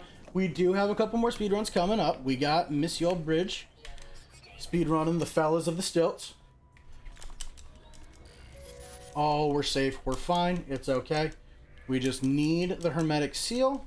And we're going to need a little more ferrite dust, which I'm going to sit and be pretty for 2 seconds while the storm continues to rage. And I'm going to quickly grab my ferrite dust from inside. Now, I could technically just get it, unless Bridge wants to be live for 30 plus hours. I mean, he could. If you ask nicely, he might. Okay, so we're just going to go ahead. We need one of those at the end, so I need a lot more ferrite dust. And the storm's disappearing, so we're going to go back. So that's the thing, is we need to fix ourselves a little bit more. So we're going to fix ourselves just a little bit more. We had that carbon tube from earlier, so we can find technically where our ship is. You know, in hell. So we're going to go there. It's okay. I mean, game's done eventually. Listen, we're going to get through the game. It'll be fine. We just need a lot more ferrite, so we're going to pick that up. You need about 300, technically. And you also need to scan something at some point, and the game won't let you progress further. So we're gonna name a creature in Bridge's honor here. That's close enough to a name. Meow. And we're gonna get a little more ferrite dust. Shh. It's okay. Shh. Just don't hit the tentacles, and we'll be fine. We'll be okay. We'll be good. We'll be good. Keep going. Go to our starship. Ooh. Getfucked.com. The only item here is we're gonna have to survive that fall again. I am the self-proclaimed. Ooh, that's new. I've never seen a double pod damage. We are gonna have to survive that fall again. We're gonna try to take it safely. No, we're not. We're not gonna take it safely here. We're gonna fucking drop. This game was supposed to be over 4 minutes ago. We're gonna get the ferrites.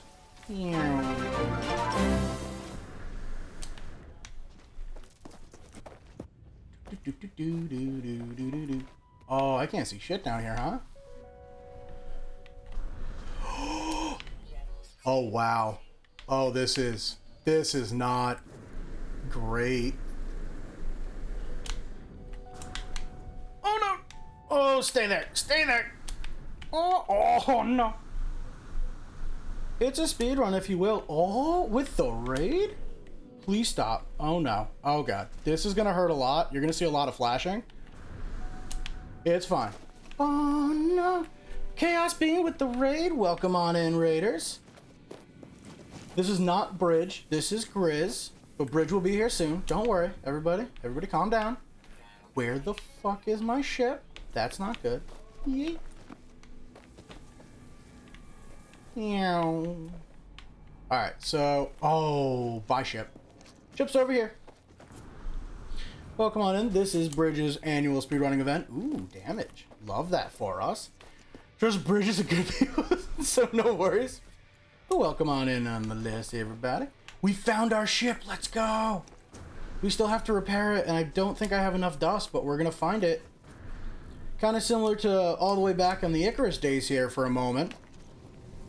We have to use our own version of the repairs. So we're going to put our own repair parts in here so we could thum out of here eventually. The problem is that we don't have the right materials. So we need to craft them. It's the only real part, technically, of this survivally craft game. What am I missing? Oh, I'm missing the metal plate. Let's go. And then we're going to craft ourselves the final item that we technically need. So we're going to fuel it so we can get our ferrite dust all going. So the last item we need is a compound item. So just like Naga was talking about with Icarus, I can't use my tier 1, which is my personal, like, crafting myself. So in this case here, I need to create the ferrite to be able to get off the planet. So I need my tier 2 item here, which is going to be my portable refiner. Now in this case, it's a little bit easier to create my portable refiner. I just need a baseline level of items, which is the ferrite and pretty much just more ferrite smashed together into a plating. We take the ferrite, combine it into pure ferrite, and then we get the fuck off this planet, and that's all we had to do. That is the speedrun itself. Now again, it's a dead speedrun. The speedrun's been gone for a little while because it was a lot harder. Got the worst seed imaginable with being stuck in a hole, but we made it through. Now from this point, you keep going with better planets, and the idea is to go to the center of the galaxy. Now, we're not going to do that because it's a day long, but we got there. We got ourselves out and about, and we made it. Victory. A little bit longer than we expected. Freedom, as always. And we're just going to chill around here, take a few looks at the world. Can we counter donate to keep the GM? Get the boosts, and we get out, and now we've learned how to fly. So now you just gotta fly. And then there's a whole storyline that they added in, so it's not like the old game. And you could have taken your time to walk around. But if you want to learn the entire BS, I'll be in chat over there while we get the next speed run going. Again, thank you, Chaos, for the raid. We'll be back in like 5-ish minutes here with a new game. And we'll go to break. Now I gotta scroll. Bye.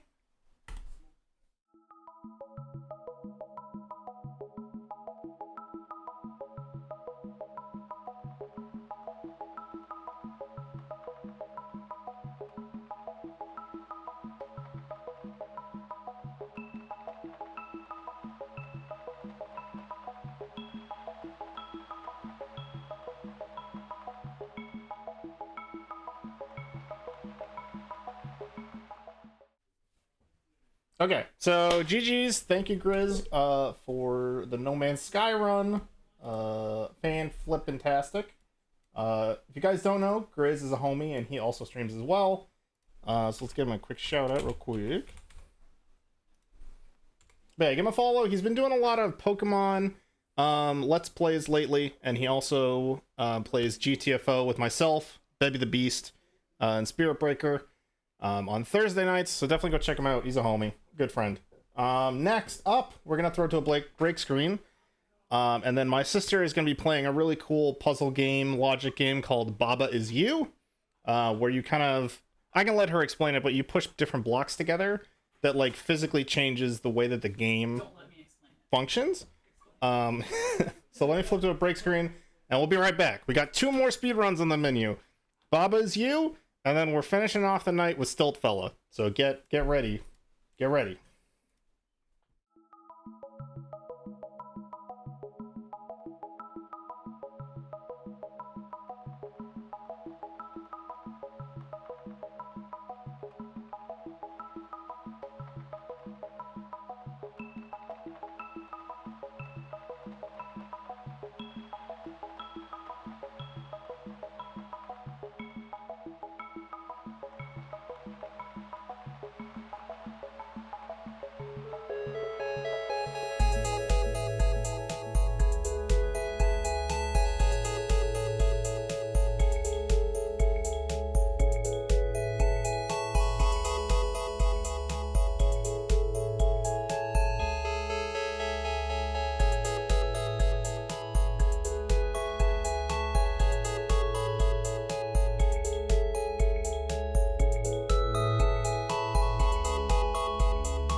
audio or not? Uh, Do you use sound cues? no. Okay. All right. Welcome back, everybody. This is Katoan, my sis, and she is going to be speedrunning a game called Baba Is You, which is a really cool puzzle game that I'm going to admit I don't actually understand how it works, but it's a lot of different words on screen, and you can push the words together, and basically with like the sentences that you form will affect the map in different ways. So yeah, this is a really, really cool puzzle game. Normally it probably takes a long ass time to beat and is a real like brain buster of a game, but Katoan's been running it a lot and we can beat it a lot faster than the average person. So let's get into the game. So I have to reset the timer actually. And then when you're ready, let me know. Okay, go. Hold please. Okay, go. Minus like 2 seconds to the timer. It's fine. You've been hitting the gym bridge. I feel like I might have asked you that before. Your shoulders look like you take a bite from Tyson. I can't say that I've been working out a ton, but I did shave my head and trim my beard recently, which makes me look 20 years younger. So that's probably why. Okay, so we're like a little... I don't know. You're a sheep. We're a sheep. Baba. I was about to say we were an Easter bunny. I was about to start making up my own lore for this game.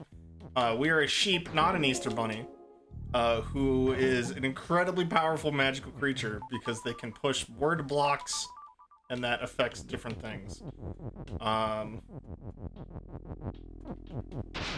So we push the wall ultimate block. objective is to get to the flag. Flag is usually win. You can Okay. change what is win sometimes.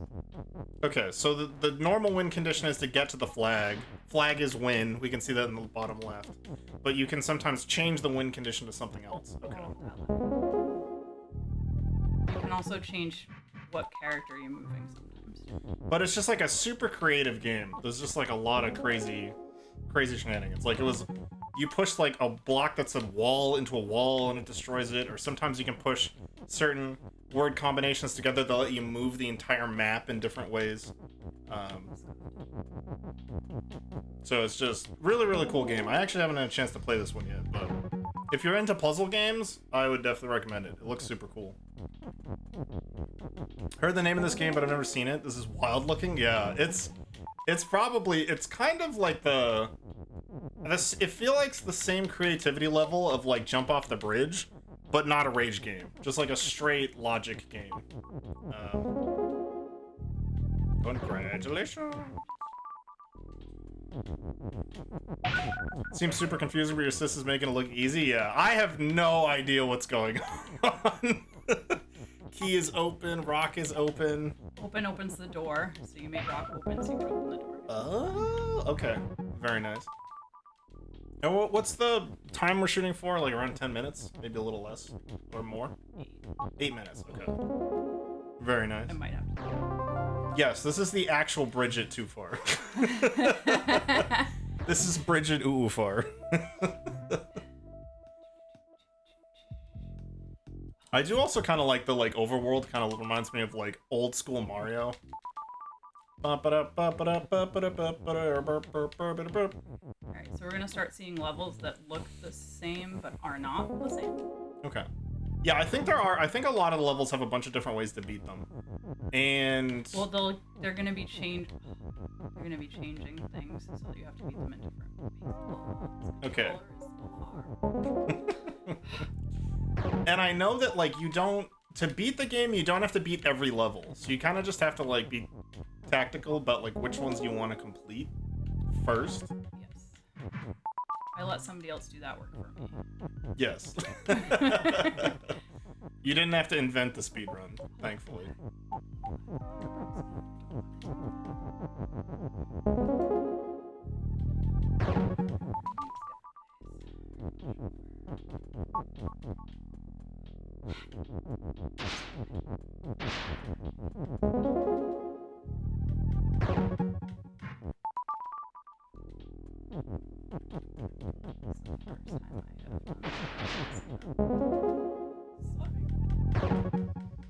Water is sink was one of the blocks. I don't know what the hell's going on, but this looks super impressive. Same.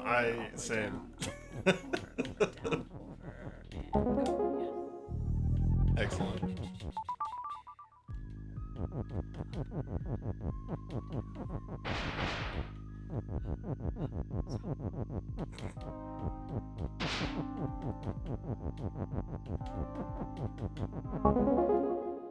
So Baba is win? It's like the quickest way to win any level if you can manage to put Baba as win together? Yeah, or Okay. whatever character you are. Okay. If you can make. You're sometimes not Baba? Yes, correct. Oh, okay. Exactly, Or yeah. you can make yourself not Baba. X being X, and like how you move the blocks around affects different things.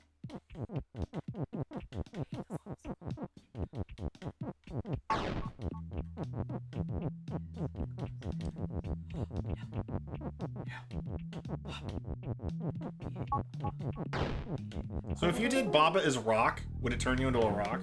Or is that not a thing? No, whatever is you is you. You can't destroy. Oh, okay. Rock has Baba as move. So when the rock is destroyed, a Baba shows up in its place. There's the solid snake box just hiding.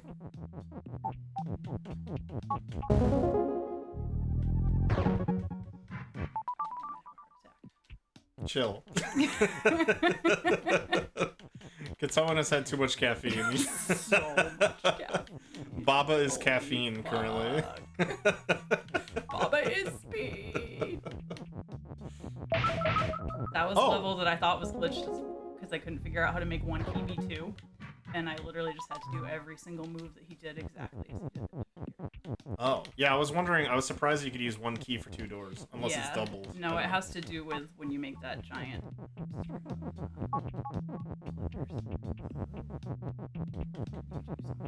I still don't fully understand it, I'm not gonna lie. So you had I the just know that ghosts it works. push blocks for you? That was Sure cool. did. Wham.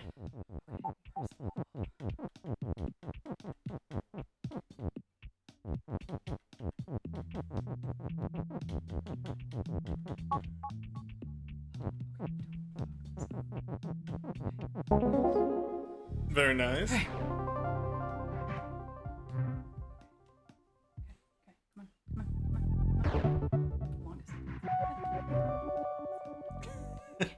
We love unskippable cutscenes during speedrunning. That's our favorite thing. The actual intro to the game will give you your actual in-game time at the end.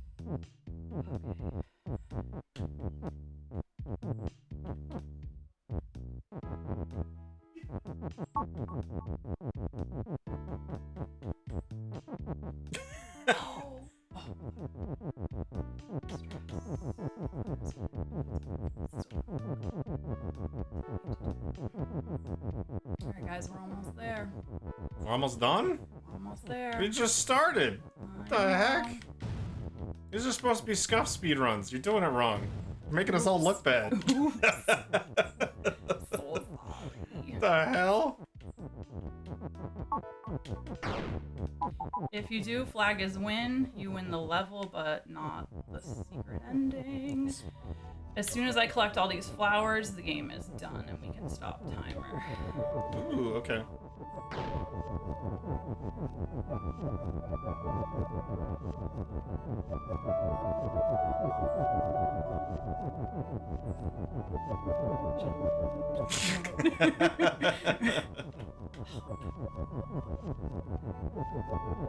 He moves much faster. That's it, we're 8:15. done. 8:15 is time. 2-second PR. Woo! We got a PB! Woo! Let's go, baby! Alright, there she is. Hell yeah. Good stuff. Alright, that is Bob Is You. I hope you guys got to experience the full, great, full understanding of the game. There will be a quiz later. But Toan, great freaking job. Fantastic. That was sick. Yeah, good stuff. Alright. It's stilt fella time. I was not. Ooh, alright. I wasn't ready, but it's time. It's time to finish this marathon with a bang, gamers. Yo, Bean! Thank you for the biddies. Paying to skip the quiz. Alright, Bean gets to skip the quiz. Bean gets an A+. Everybody else, you guys have to do the Bob Is You quiz later. Oh, all right. Stilt fella. What the? Yo, Adino? Adino, thank you for the year? Oh my god, it's been a whole year. Holy shit, thank you so much. All right, let's get the fella started up. Still, fella. Oh my god, Pan, thank you for the biddies. Oh my god, thank you, guys. You guys are too kind. Y'all don't have to donate anything. Thank you.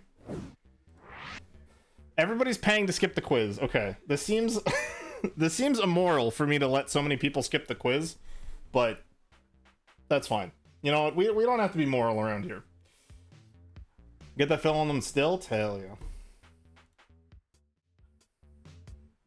Alright, so we gotta... Oh, right. Okay. I don't need the timer anymore because the speedrun mode has an on-screen timer anyways. Beautiful. Alright. I was thinking about how I wanted to showcase this run, and I think I might... Nah, we'll just go fast as hell. I was thinking about trying to explain each level before I jumped into the level, but I think we're just gonna go balls to the wall and try to see how fast we can get. As long as I like my hope is to get something like well below half an hour. As long as we get that going, it should be fine. Do we have a Gamba? Gamba on what? What are we gambling? Sub X minutes? Oh boy, I don't know if any of the mods want to set up a Gamba. By all means, I'd probably...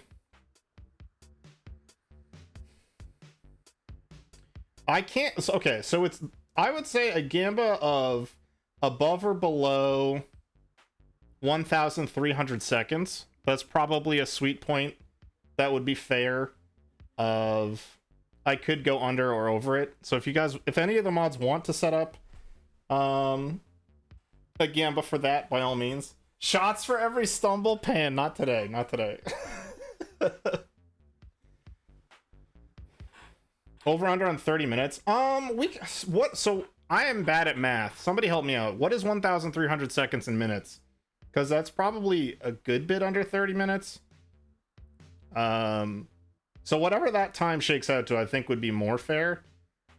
Ask Google, yeah.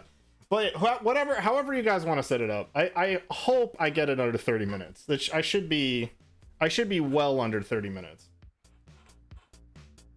Okay, 1,300 is 16 minutes, 16 and a half minutes. Okay, let's do like 16, 17 minutes then, something like that.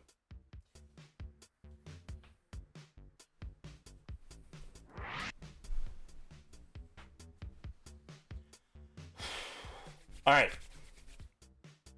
Here we go. Also, I am covering chat.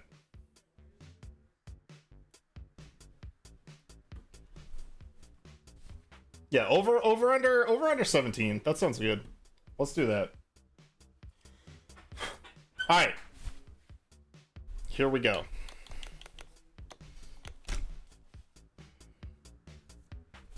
I actually haven't had any chance to practice today, so I'm kind of nervous, but we'll give it a shot. My PB is 1,128 seconds.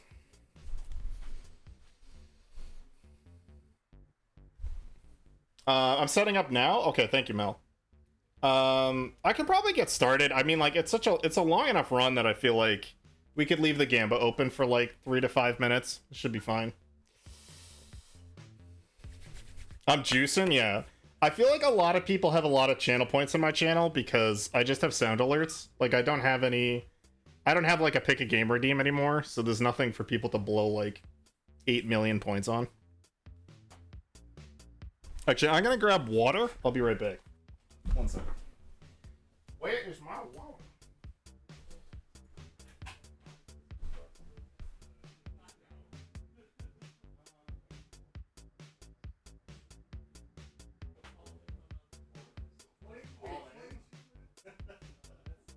Oh, is it tiered prediction? It's not just like over.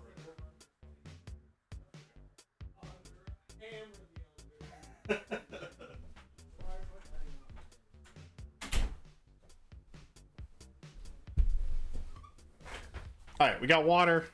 We're hydrated. I blew 10 can Big Iron. That's actually true. If you guys want to spam Big Iron, you get burned through a lot of money that way. Alright.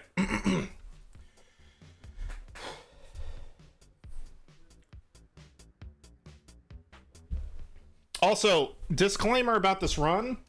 When I play Stilt Fella, I cannot control my facial expressions. I cannot control how my body leans. This game overclocks my brain. So fully expect ridiculous, silly facial expressions while playing the game. Okay. Here we go.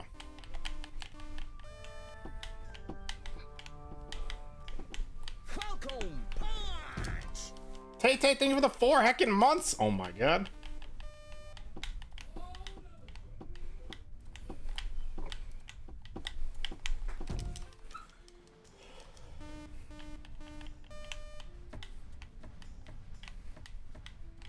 Alright, so these first couple levels just involve really just a lot of running.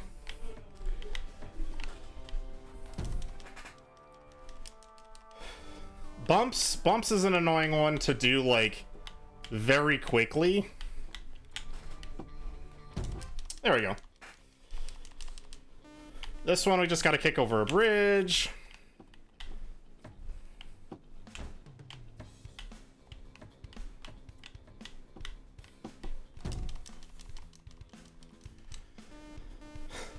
Alright, so the moving platform, the more that we wiggle our stilts, the faster it goes. So we kind of just want to wiggle it a lot.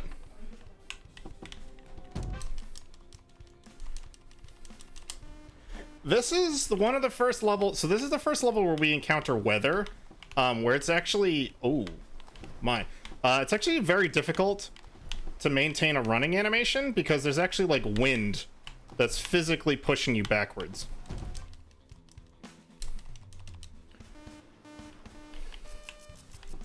Alright, so for this catapult section, we just want a fairly tight A-frame. We're going to try for a jump. And then we want to land pretty much like that. That was pretty good. That was perfect. Okay, so now we're just going to start galloping.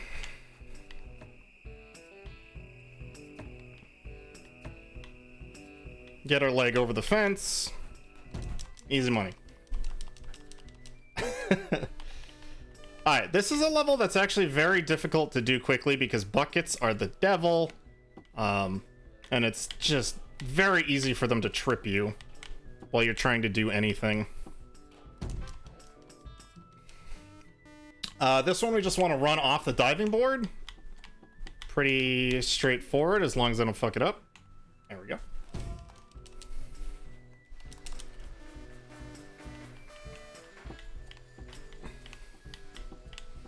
Construction site is just a quick little drop here. And then we're off and running on our way.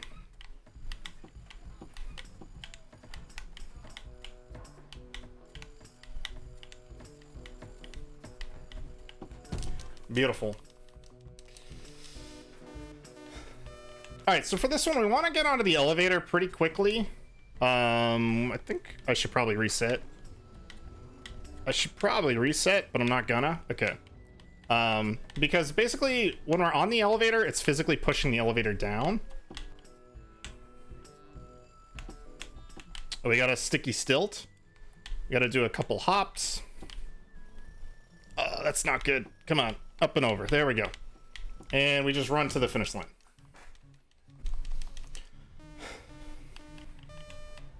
Alright, so for this level, we're just running downhill, which can be pretty terrifying. So it's kind of easy to slip and just eat absolute shit. So I'm trying to go quick, but not too quick. Oh, that could have very easily killed me. Oh no, okay. Dude, that boulder had on my number.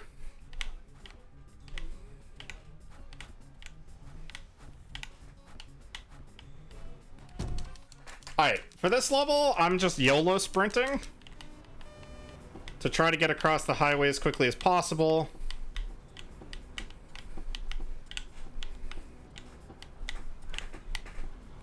Oh! Okay. That was dangerous.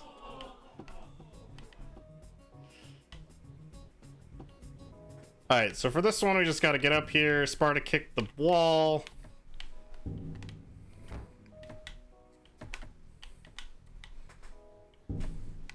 Up and over. Quick as we can. Boom. Alright, so this is a level where we can kind of take our time. Because we are very much blocked by... basically waiting for this platform to come over here. But, oh, we just want to get on the platform cleanly. And then bring ourselves up. And then we get to the top, we kind of just want to be facing slightly forward so that our fella can, when he lands, basically just go to the finish line pretty quickly. So. Okay. This one, we just kind of want to do a super jump. So we would like to basically have the our stilt hit at the very end of the ramp. And then just yeet to the finish line. Oh, I almost went over. Okay. Oh my god, what am I... Sorry, thank you, Dino.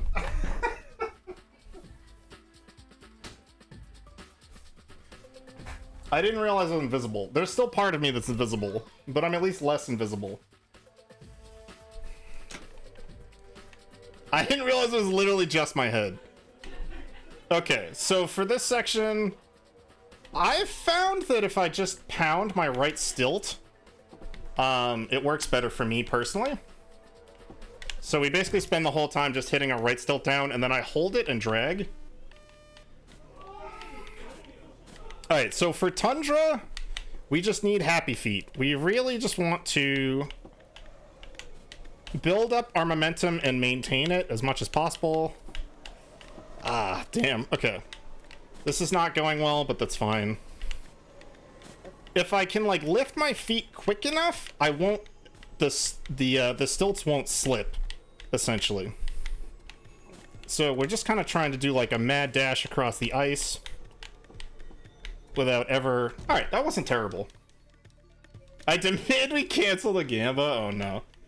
It's okay, Jordan. There's plenty of time to lose.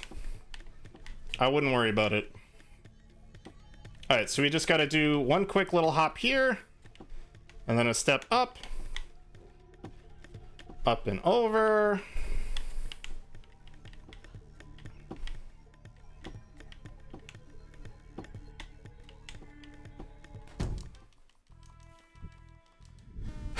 Alright, so this is one of two levels that is incredibly RNG related. We just have to hope that a bucket doesn't kill us. It's just that simple. Like, if we catch a bucket the wrong way, we just die, and there's nothing you can do about it.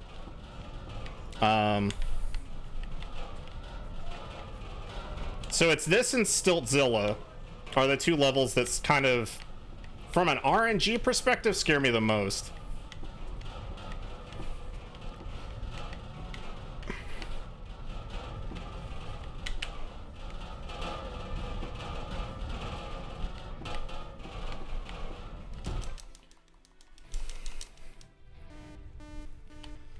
Okay, Mines. Mines is a fairly straightforward level, but it's got a scary drop at the end. So just gotta make our way down these stairs.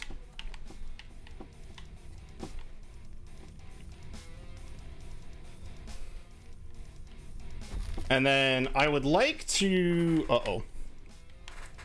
That's not great. Okay, we're fine.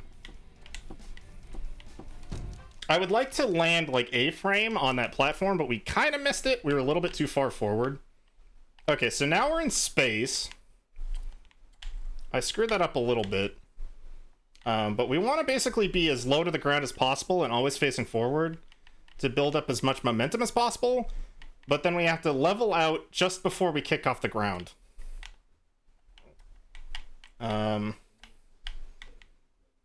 So this is this is actually really slow, but that's all right. We'll deal with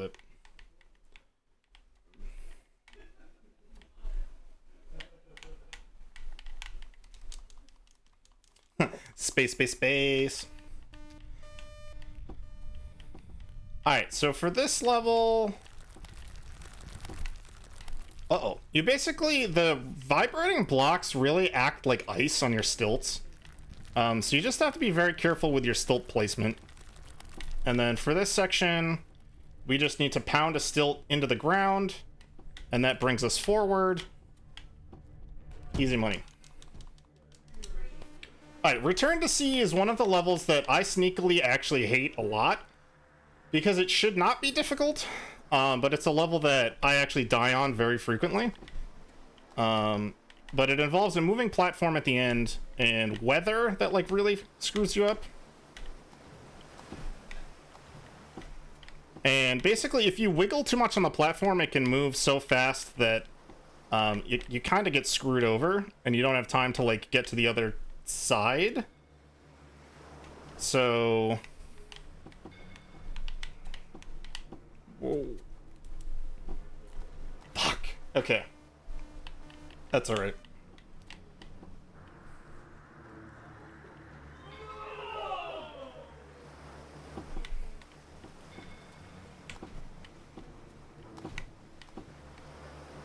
But we just gotta fight. We gotta fight heavy wind and get back there. It is a level that it honestly kind of gets under my skin a little bit. Because I just feel like it's a level that I practiced a lot that should not be difficult. But I still somehow...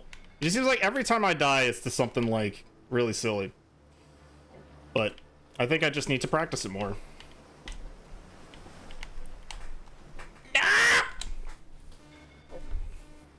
That was, yeah, that was the first and second death. And likely third death. Alright.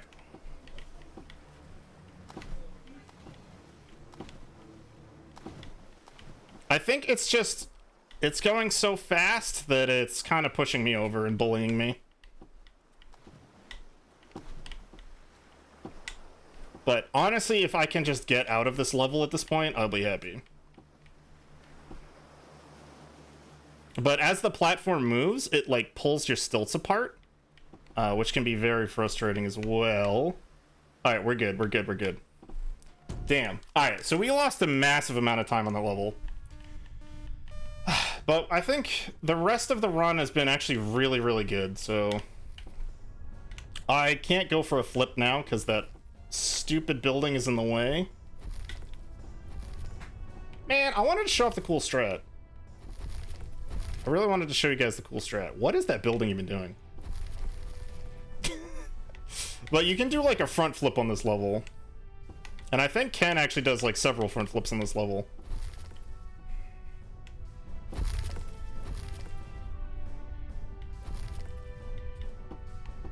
No.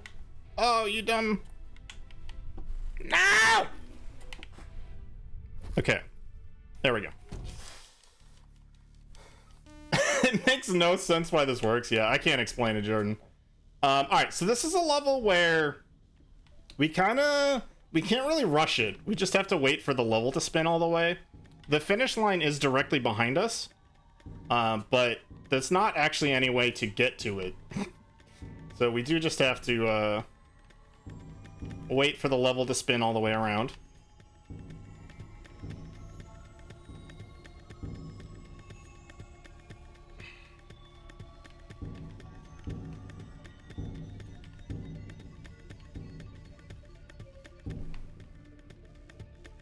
But I like to try to just get one stilt up on this wall, and then we just wait. We wait for it to rebalance our weight, and then we just kind of go. We try to do a kick. No. Okay. I think I jumped a little bit too deep on that section.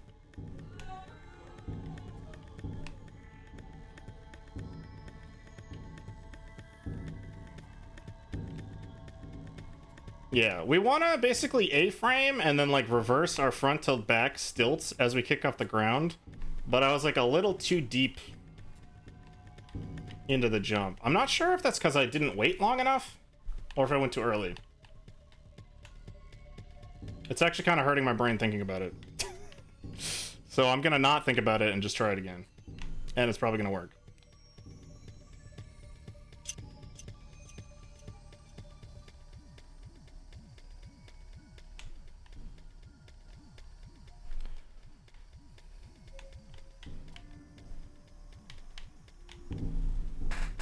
Oh, I did it again. Come on. Okay. Oh, Jesus Christ. Why is this happening to me? Dude, this is marathon luck in a nutshell. Holy fuck.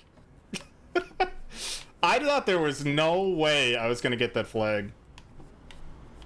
Alright, so now we just gotta get our sticky stilts over this wall. And this was, I think, the level that was the most difficult for me the first time I played the game. Just because you spend the whole game trying to learn how to walk forwards. And then it's like, tee-hee, here's a level where you have to walk backwards. And it's just like really, really messed up. But, yeah, that wasn't too bad. Yeah, everything about the level's a mindfuck. The cars in the background driving in the wrong direction, like you starting at the finish line. Everything about that level is so trippy. Alright, so there is a skip on this level that I'm not going to be trying. That could save us 16 seconds, but I haven't even practiced it. Ken has been practicing it, and I can't say that he's got it consistently, but he can actually do the trick, which is ridiculous. If you guys are curious what it is, you basically do like a front flip off of this section onto the platform below, and it skips having to wait for this platform to come to us. If you check out the world record speedrunner dude, Crag, he does it like immaculately. Oh, okay.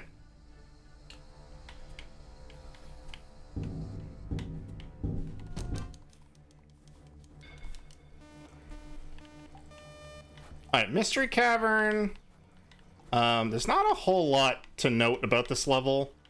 It's just a lot of uphill climbing initially, and then there's a bunch of sections with narrow, very narrow gaps where it's easy to get your stilts stuck in. But yeah, that's pretty much it.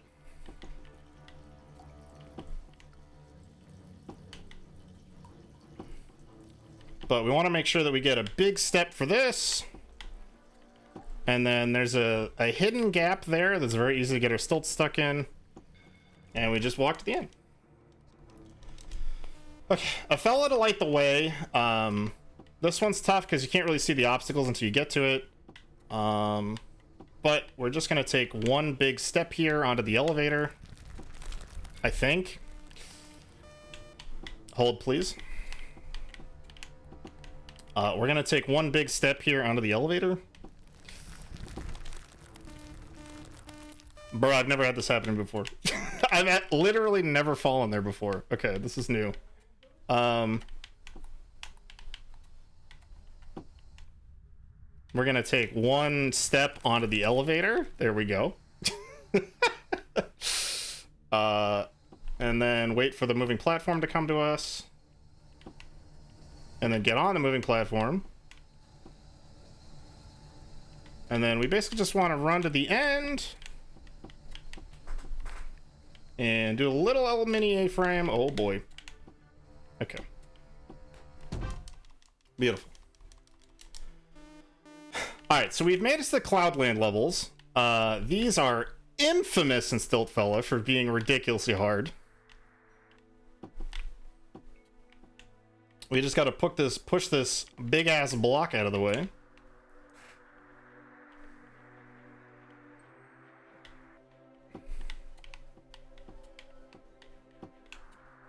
And then we're going to bounce off this wall and then run forward here.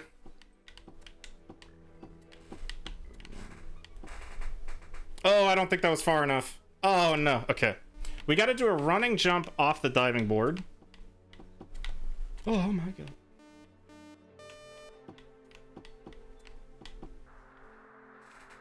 Uh-oh.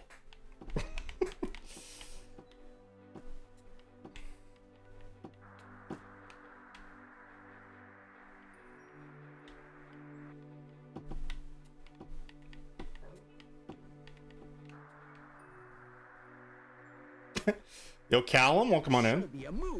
I don't know about that, but thank you for the follow. All right. Now we're gonna run off this diving board. And there we go. Got a big old step in. And then we just ride the jet stream up to the top. I think we're gonna lean forward a little bit to just try to land on the flag. Beautiful. Alright, Cloudland 2. This is another spicy level. But we're basically just gonna fall off of here and then do a kick onto this section. Fall down here.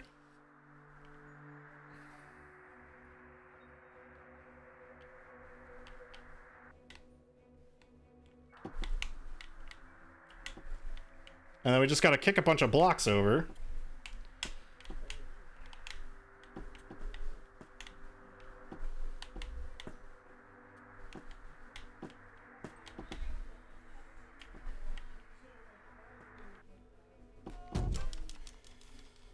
Okay, Cloudland 3.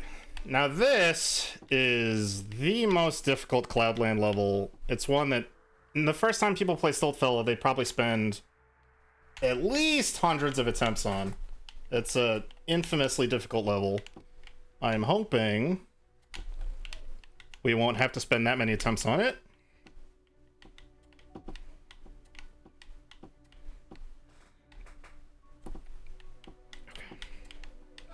And now we want to be in the center of the jet stream here.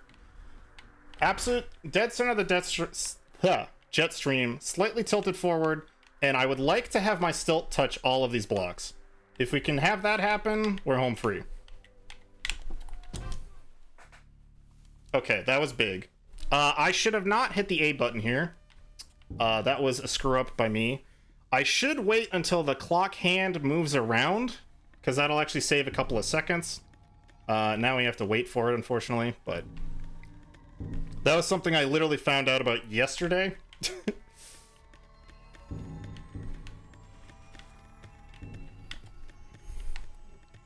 Uh-oh. Alright, I've never been this high up on the clock hand before. Okay.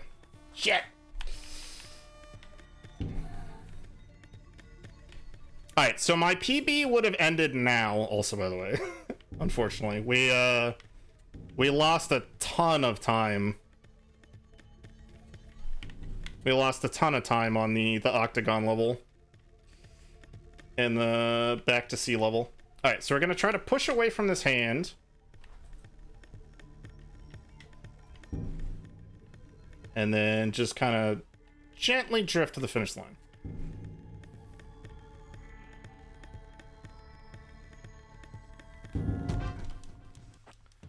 Alright, and this is the final level. This is it. This is the championship level. So there's a catapult where we have a limited amount of time to get to it. Buckle up, sluts. We want a very tight A-frame.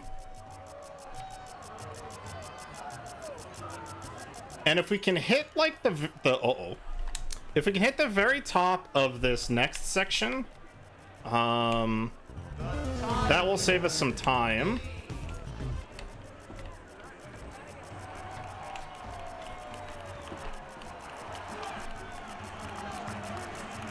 Alright, I think that's better.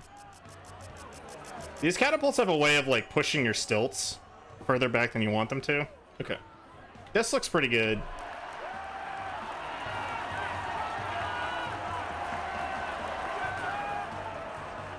And then we just want to get a good run on this diving board.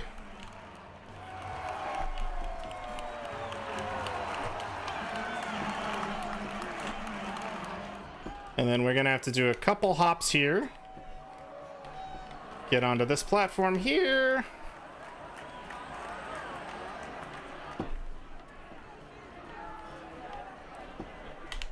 Oh no, not again! Pure athleticism, please! I'm stressed! I panicked.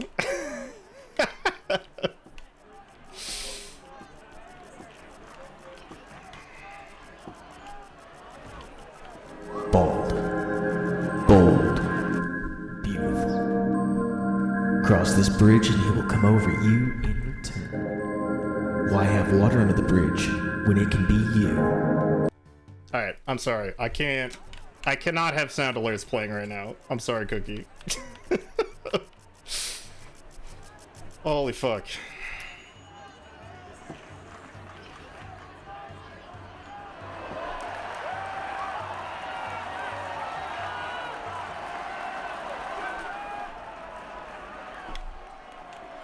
Alright, so we gotta try to run off the diving board.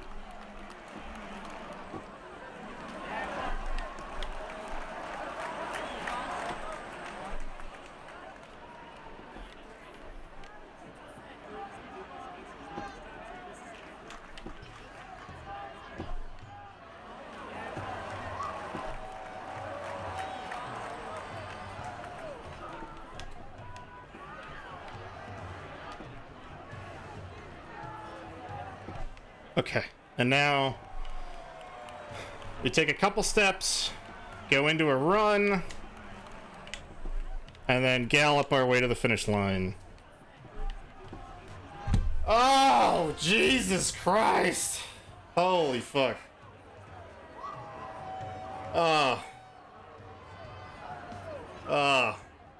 Stu, I'm sorry, I couldn't. I tried turning off sound alerts. I forgot about the ones at the bottom of the screen, but I did. I needed to focus. Hang on. Hold, please. We'll listen to the sound effect as our victory. As our victory send-off. Oh.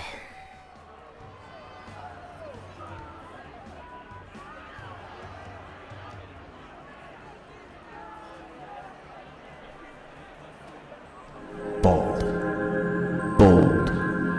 Beautiful. Cross this bridge and he will come over you in return. Why have water under the bridge when it can be you? Close, closer, closer, but just out of reach. The bridge too far. So wait, it was over?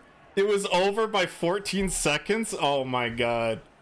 Believers are in shambles. I am so sorry. That is fucked up. Dude, 22 minutes was a good estimate, though. That was a great point for a Gamba. Oh, man, that run is painful. Alright, well, that was Stilt Fella, guys. Fuck.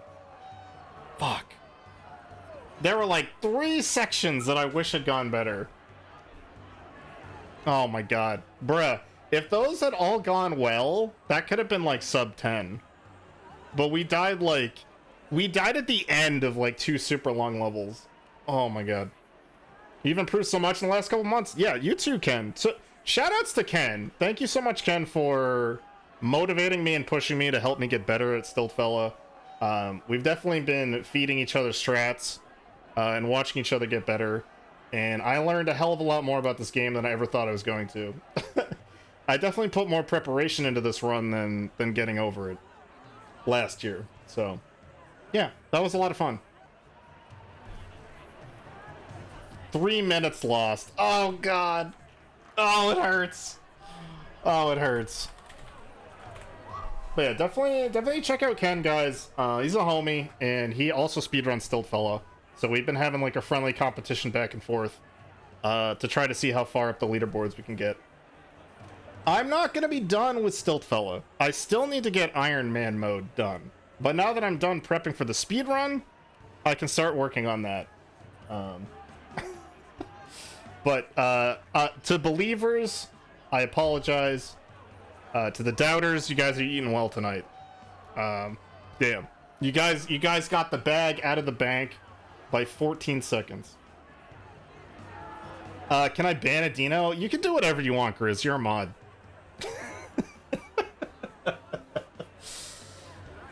Oh. Alright, well that was it, guys. That was Great Games Done Eventually 2024.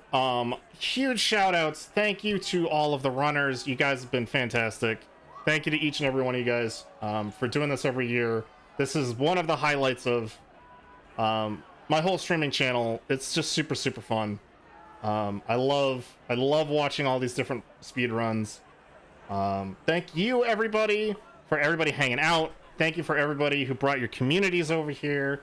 Yeah, it was just a really, really special time. Really, really fun time. But yeah, that's it. That's all I got.